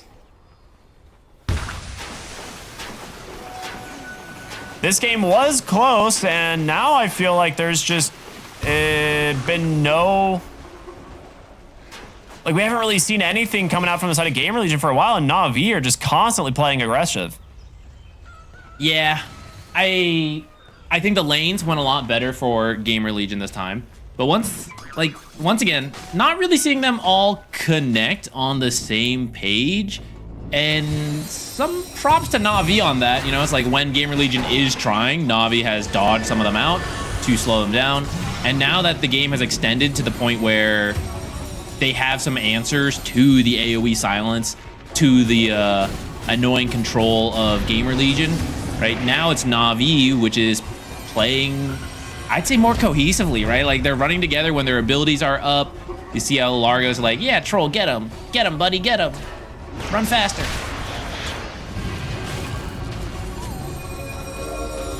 They're bringing their stuff together. You just got another push up top going. I don't think you're really pressured right now. BKB ult out of the Night Stalker as well. Yeah, you're mostly waiting for the next BKB. I think you're starting to feel pretty comfortable as Na'Vi that you're building this lead, and you don't need to force it too hard if it doesn't look good for you. Right now they know that Night Stalker ult is expiring, no BKB, so it is a good time to fight even without the coil. The coil's pretty low cooldown. It's almost up again in just 15-ish seconds. Well, it's a nice dodge on GamerLegion here for this smoke. Not getting caught by this quite yet, but you are going to be giving up this tier 2 tower. Fade doesn't feel confident in cutting the bottom waves. They don't see anybody, and now Speed might be in. Oh my gosh, the hookshot. Well, he does connect onto the correct target. Goes for the Shadow Shaman. Coil to lock him in place as well. And once again, Shadow Shaman, no ability to participate, but they do manage to get their hands on top of the Largo. And with that BKB, the chase, they get the kill. Zayat's hiding in the trees, just flying over top. Ice Path not going to connect as Yamsun blinked into the worst possible spot there in that tree line. Had to path completely backwards through there. So unable to continue chasing. I think he was hoping to find GamerLegion. I think he was hoping to find Puck TPing in that tree line, because Puck did go in there and he jumped on the right spot, but Puck was actually just waiting in the phase shift for the orb to go further out, and so there's no catching him after that. Not bad, but what can you actually get out of this? Because it's actually Na'Vi pushing bottom in the meantime, despite losing that fight. Yeah, I mean, Troll's game is so free at this point. He is incredibly farmed. 4K over the next closest hero. Has his shard coming out as well, so he'll have a little bit more like damage to be offered in these fights. The Viper did go the Aghanim Scepter, so it is potentially a little bit of another avenue for controlling the Troll Warlord. I don't know if anyone actually built a Yule's. If I'm Big Num this game, this dude needs a 4-staff. He needs to be able to not get caught from these cogs because every single time Zayats has his number. Well, he wants one, but he had to get the blink first. Okay, this time it's their turn to find a Twin Gate kill onto Got the Juice, so you should definitely push for more. Big one. No enemy carry for a minute. Maybe he buys back if you don't know he doesn't have it. But there's no way he wants to buy back. So take a tower, take Roche. They're smoking bottom. They're going for the Roche. Yeah, I mean, they're going to check the triangle, see if they can find another hero there. Puck would be an amazing find, but they do need to find that Roshan. I don't think they saw Zayats coming in because Night Stalker has bad daytime vision. Yeah.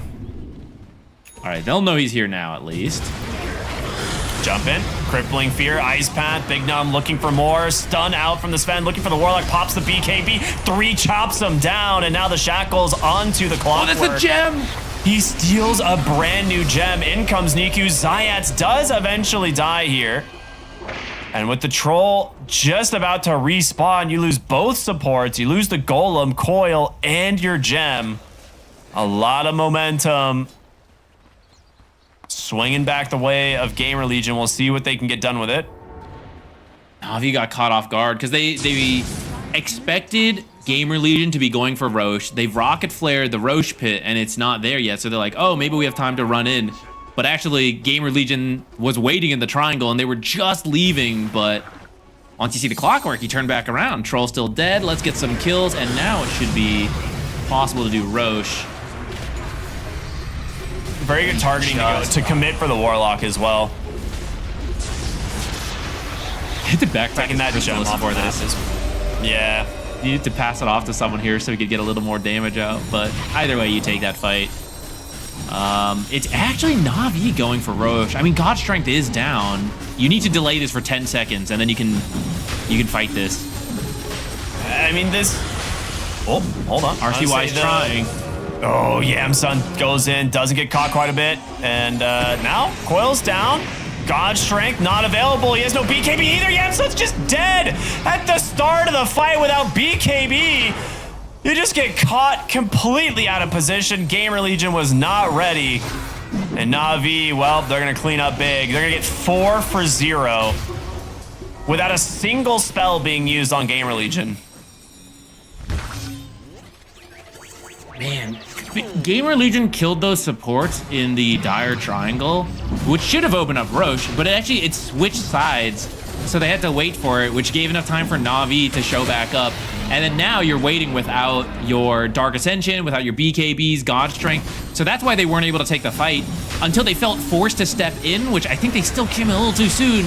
And that's why Niku just goes in. Yeah, Niku just goes in. He's like, wait a minute.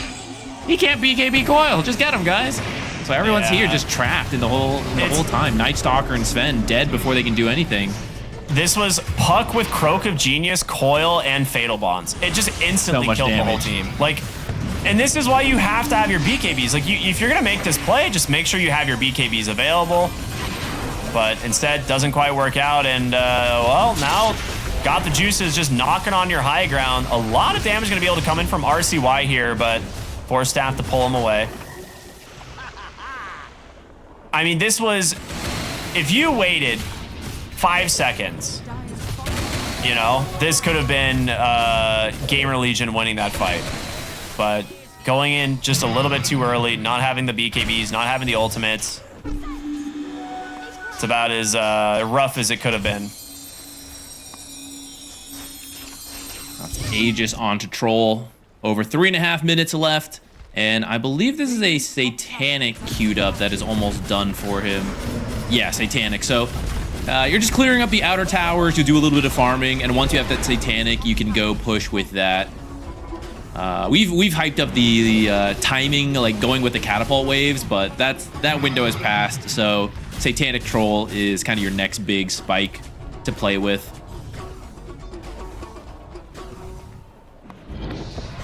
Oh, Largo's got his BKB now too, so He can no longer be taken up by Fade. You're going to have to Hex Shackle the Largo, potentially, keep him out of the fight that way, which is pretty tough since there's so many heroes who can deal with it.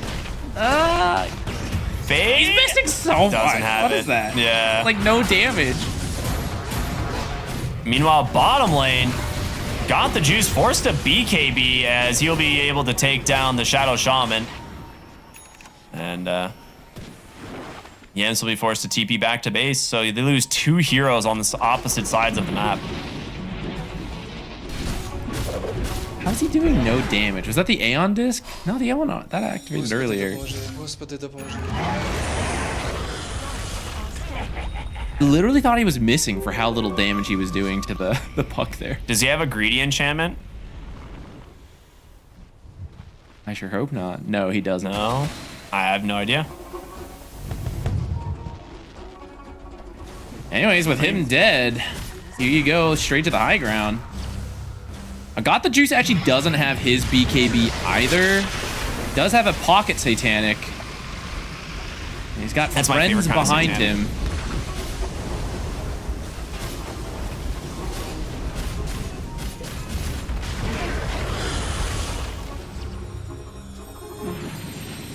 Feel the healing coming out so fast.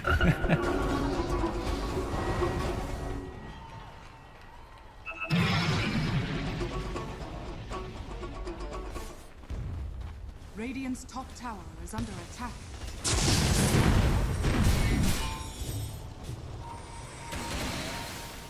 Is it BKB again yet? Oh, it's in his backpack, so it's actually taking longer.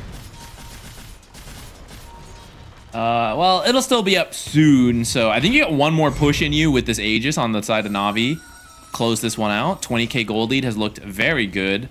Looks like a 4-staff just finished onto the Clockwork. There's some other major item they're waiting for. Well on Largo.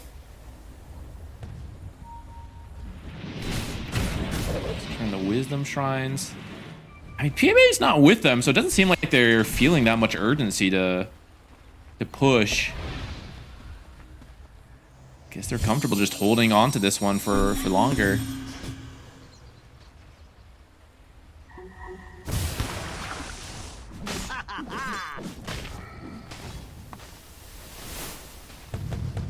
I guess the way you throw this is pushing and then Sven cleaves all of you at once.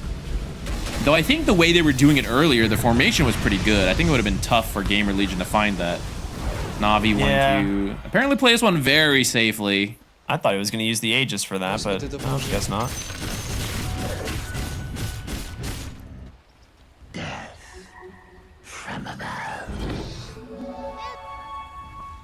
Well, with the current state of things, right, you've built a 23,000 gold advantage. You've already, nearly cracked the mid lane tier 3 tower. You have pretty much full control of the map. Is there a fight that GamerLegion can take to try and pull themselves back into this? Or is it really they need to, at this point, kind of punish Na'Vi for a mistake? You need a God Strength crit to get you started in these fights. Like, someone's got to be taken out instantly. If not multiple heroes. I think Warlock or Largo are some of your best bets on that front. I think Troll's actually a little too hard to kill quickly. Yeah. I mean, getting Largo would be insane.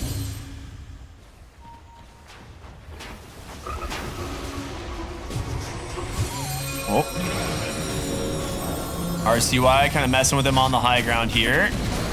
They will drop the Roshan's banner and look to push this bottom lane of Rax. The rest of GamerLegion's in their own triangle. They were trying to go for a wraparound. They've been spotted, man. Clockwork is just flaring them all, making it very difficult for them to get back to their own base.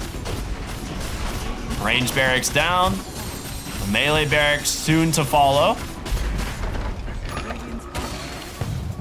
As Fade denies it. Very nice. No need to stop.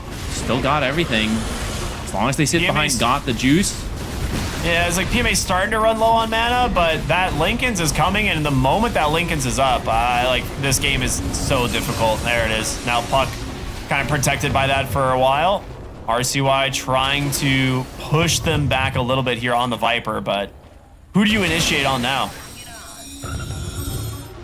I do think they're reaching the end point. Like, PMA can't be out of mana, otherwise he's not actually contributing. Oh, they just jump in aggressively, drop the coil. BKB's gonna be here on RCY. He's looking for anything, but it's just PMA just walking them down in their base instead, just completely shoves them to the fountain, and now Yamsun just kind of using the end of his god strength, but there's just nothing being found, no jumps being made, like they can't actually get their hands on anybody. Okay, I was wrong. He still had enough mana. Yeah, and now the golem comes out. They do manage to get the dispel there for one, as the troll being kited all the way into the fountain thanks to his signature ultimate. Now he's dead. That's all it takes is Troll to press the ultimate button sometimes.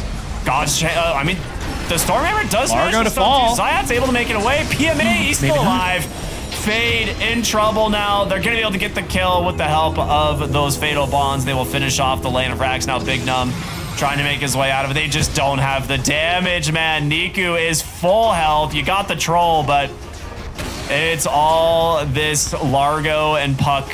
The combo of these two have been doing way too much damage this game. Tries to get the immediate break there on the coil. Unable to do so. Nice Stormhammer onto the creep wave. Ice Path does come out. They do also have that Viper strike. It's actually onto the Golem to just try and give themselves some space, some breathing room in these fights. But PMA can't die, man. He's back, healing himself up, getting some help from Riddies. They've been in his base for seemingly forever, but they're finally gonna step back. Let the Megas keep GamerLegion in the base, go heal up, spend the money they just earned, wait for the Troll, get the Roche, close it out. Na'Vi in a great spot, looking really good. Honestly, once again, I feel like I don't even know who to highlight. I just feel like everyone is on track. Like the draft is good, they're playing their game, they're doing well.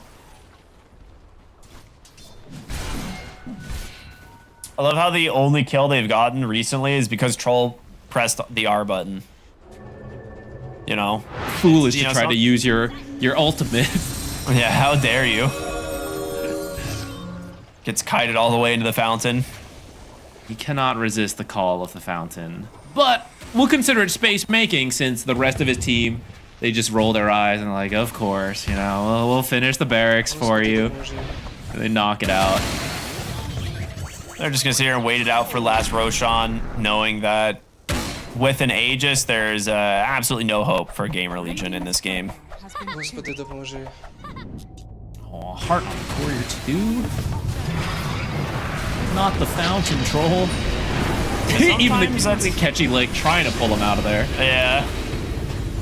Sometimes that's all it takes. And you think like maybe they would be able to get PMA here, but he lives on a sliver of HP twice. And if they get that kill, maybe they protect some other heroes here, but Big Num ends up dying. It just becomes very difficult. Yeah, he's just non-stop healing with Island Elixir in the back. Looks like he's gonna find the Shadow Shaman. Wait. They saw him, but they're actually just too afraid to actually take... They're too afraid to take the fight. They don't know he's actually alone. Can you actually kill him? With Viper Night Stalker 2v1, I think they can, but not easily. He'd make him work for it.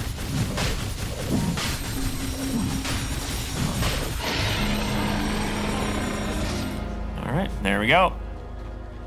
Last Roshan here, gonna go the way of Na'Vi. There's no way that GamerLegion can really stop this push, but maybe Troll will find his way into the fountain once again. That is their best and only hope right now. Yeah, I would usually say you like creep, cut, and delay here, but it's pretty hard to do into the Megas. So Troll to enter the fountain one more time, I suppose, is what you're hoping for.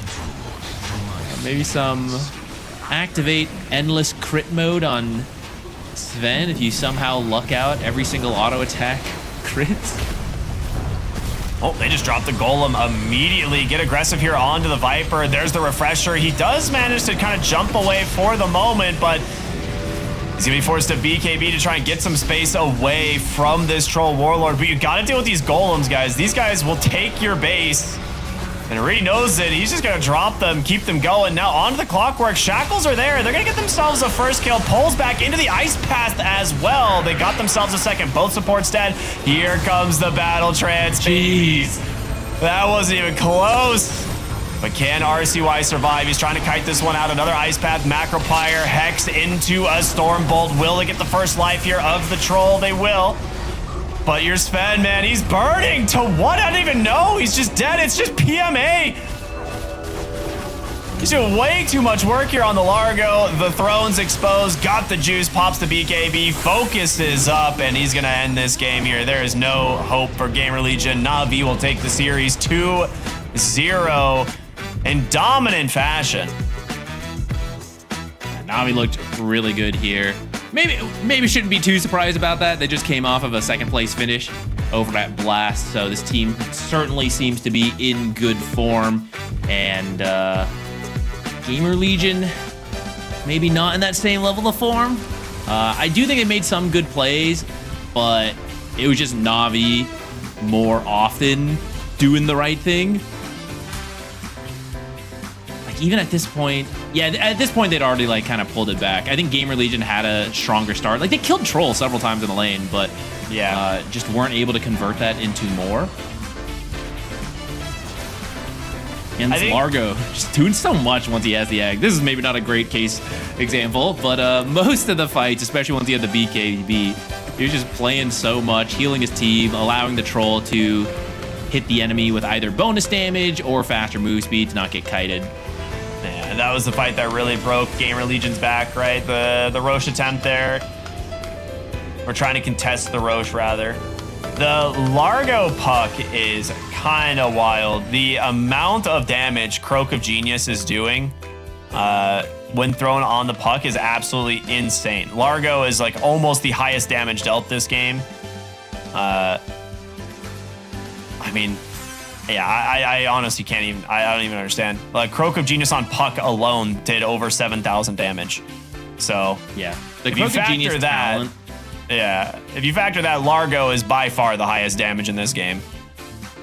Yeah, Croak of Genius with the 15 talent is really good on heroes who can easily hit a lot of heroes. So, like, the Orb, or you have, like, damage over time, which he had the Parasma. So, it's like a combination of that. The puck is a really nice pairing. And then Troll is a really good pairing for all the songs. The extra move speed, the healing to keep him alive, or the extra magic damage per attack. So again, just a very nice draft coming together. I feel like both Game 1 and Game 2, CY recently joined Na'Vi, and I feel like it's showing, because honestly, one of my critiques of Na'Vi in the past has been that I think they've got the skill, but sometimes the draft just seemed kind of like... It was harder for them, kind of the way GamerLegion drafted in Game 1. You know, it's like, the game's just harder than it needs to be. I feel like CY has stepped in. He's like, don't worry, guys. I got it. I am a proven coach, tournament tier 1 winner. Like, I got the drafts for you boys. And they're like, sure, we'll play. We were joking about it, but like, which draft was it? Where like half the Na'Vi, they're just like sitting around and CY's like, he's focused. Yeah, he's like in the chair, just like, you know, how do we do this? And the whole team's just kind of having a good time, laughing behind him while he just like, you know, does all the lifting in the draft. I mean, it works, right? Like Na'Vi is a team that seems to be playing really well around each other. Got the Juice has been definitely one of the kind of glow ups in terms of the carry role, but I think this whole team has turned into like a super cohesive unit, and I'm really happy to see them doing well. They struggled a little bit this morning, so let's go ahead and take a look at the groups actually to kind of see where this day has kind of left us, because, you know, like we said, they lost their first series against Falcons, managed to get the 2-0 here against GamerLegion, so they're going to end up right in the middle there of Group B, tied with MOUZ and Execration. But the big winners today, I mean, okay, I didn't even realize what is going on in Group A over here. There are some haves and some have-nots over there. I'd say Aurora is probably the biggest surprise, because they like reformed that mix of like CIS and SEA And some games looked hot, some games looked very cold. So it seems like, you know, in the time they had off, they figured out what was not working so well. So it's apparently paying off right now, 4-0. And maybe PARIVISION, maybe not too surprising, but I think a lot of people had questions about, you know, like Triple S joining the team. What's that going to look like? But so far, so good. It is, of course, just day one, I guess day two, like day 1.5 of the group stage. So we could still see a very big shift up from here. Yandex being at the bottom, you know, that's pretty surprising. Same with Spirit. Although maybe that's less. I feel like Spirit is so hit or miss. They're like sometimes the #1 team in the world. Sometimes what's going on? Yeah, I mean they also struggled in their most recent tournament. They still have Mirel standing in for Laurel, which always affects a team dynamic. That being said, like we're not, you know, Mirel is an incredible player, and I think Spirit has looked really good with this guy. So I'm not. You know, it could just be anything.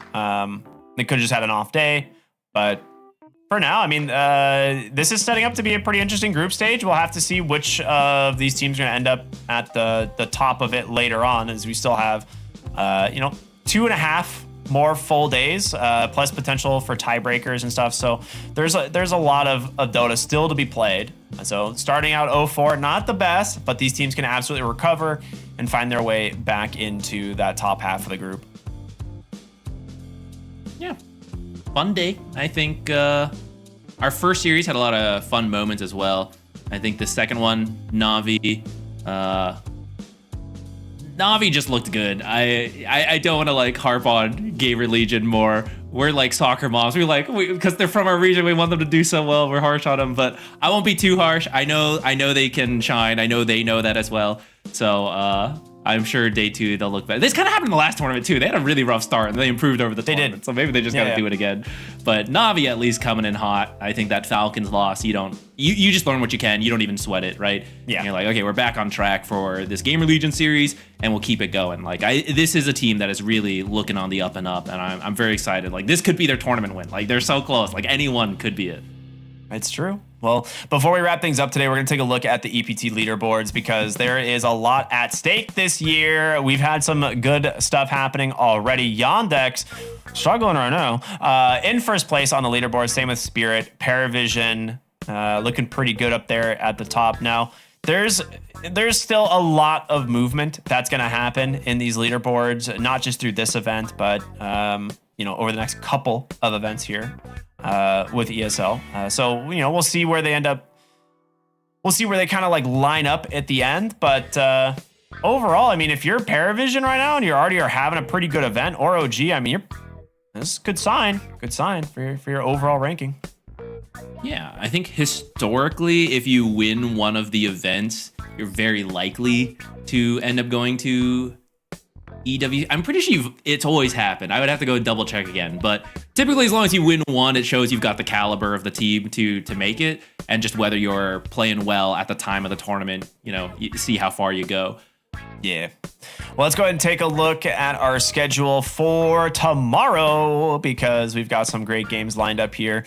We're going to kick things off with PARIVISION versus Liquid. That's a banger of an opener, followed by Falcons versus MOUZ. Zach and I will be joining you all in the afternoon once again with Liquid versus Aurora, and we'll close out the evening with Extreme Gaming versus Na'Vi. A lot of late day Na'Vi games for us. That'll be nice. Yeah, this is actually such a hype schedule for tomorrow. That is a super sick schedule. That's just so many cool. I want to see what's happening elsewhere. Like, what other good games can there be? That's like all of them. There's so many good games there. Yeah, that'll be fun. Well, we want to say thank you all so much for watching. Dream League Season 28 is off to a great start. We hope you guys have been enjoying it so far, but we will be back tomorrow with more amazing action. So as always, have a wonderful evening. We'll see you then. Jingle bells.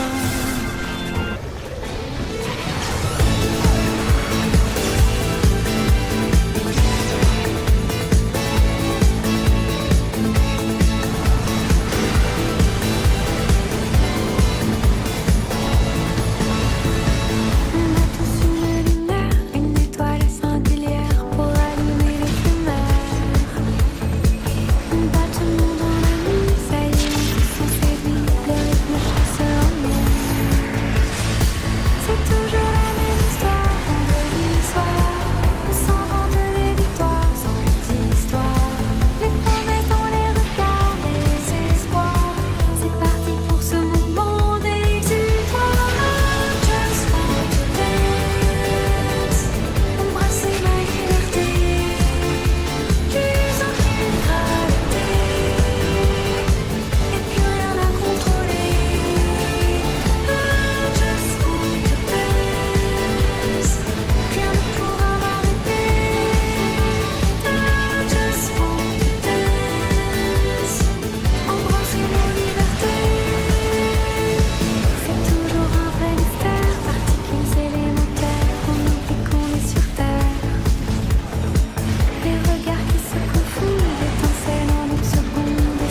bloody time.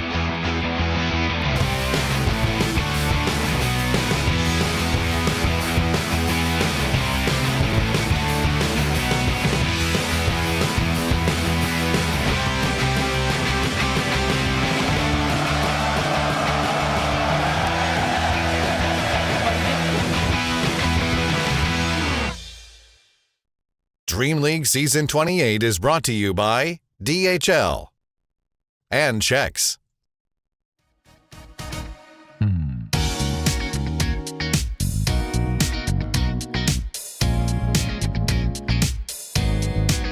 No one can do just how you do all that you do. No one can do it like no one can do just how you do all that you do. No one can do it like you do. From the A to the Z, you do it. From the top to the end, you do it. No one could ask for more. Ain't nobody does it better. From the A to the Z, you do it. From the top to the end, you do it. No one could ask for more. Ain't nobody does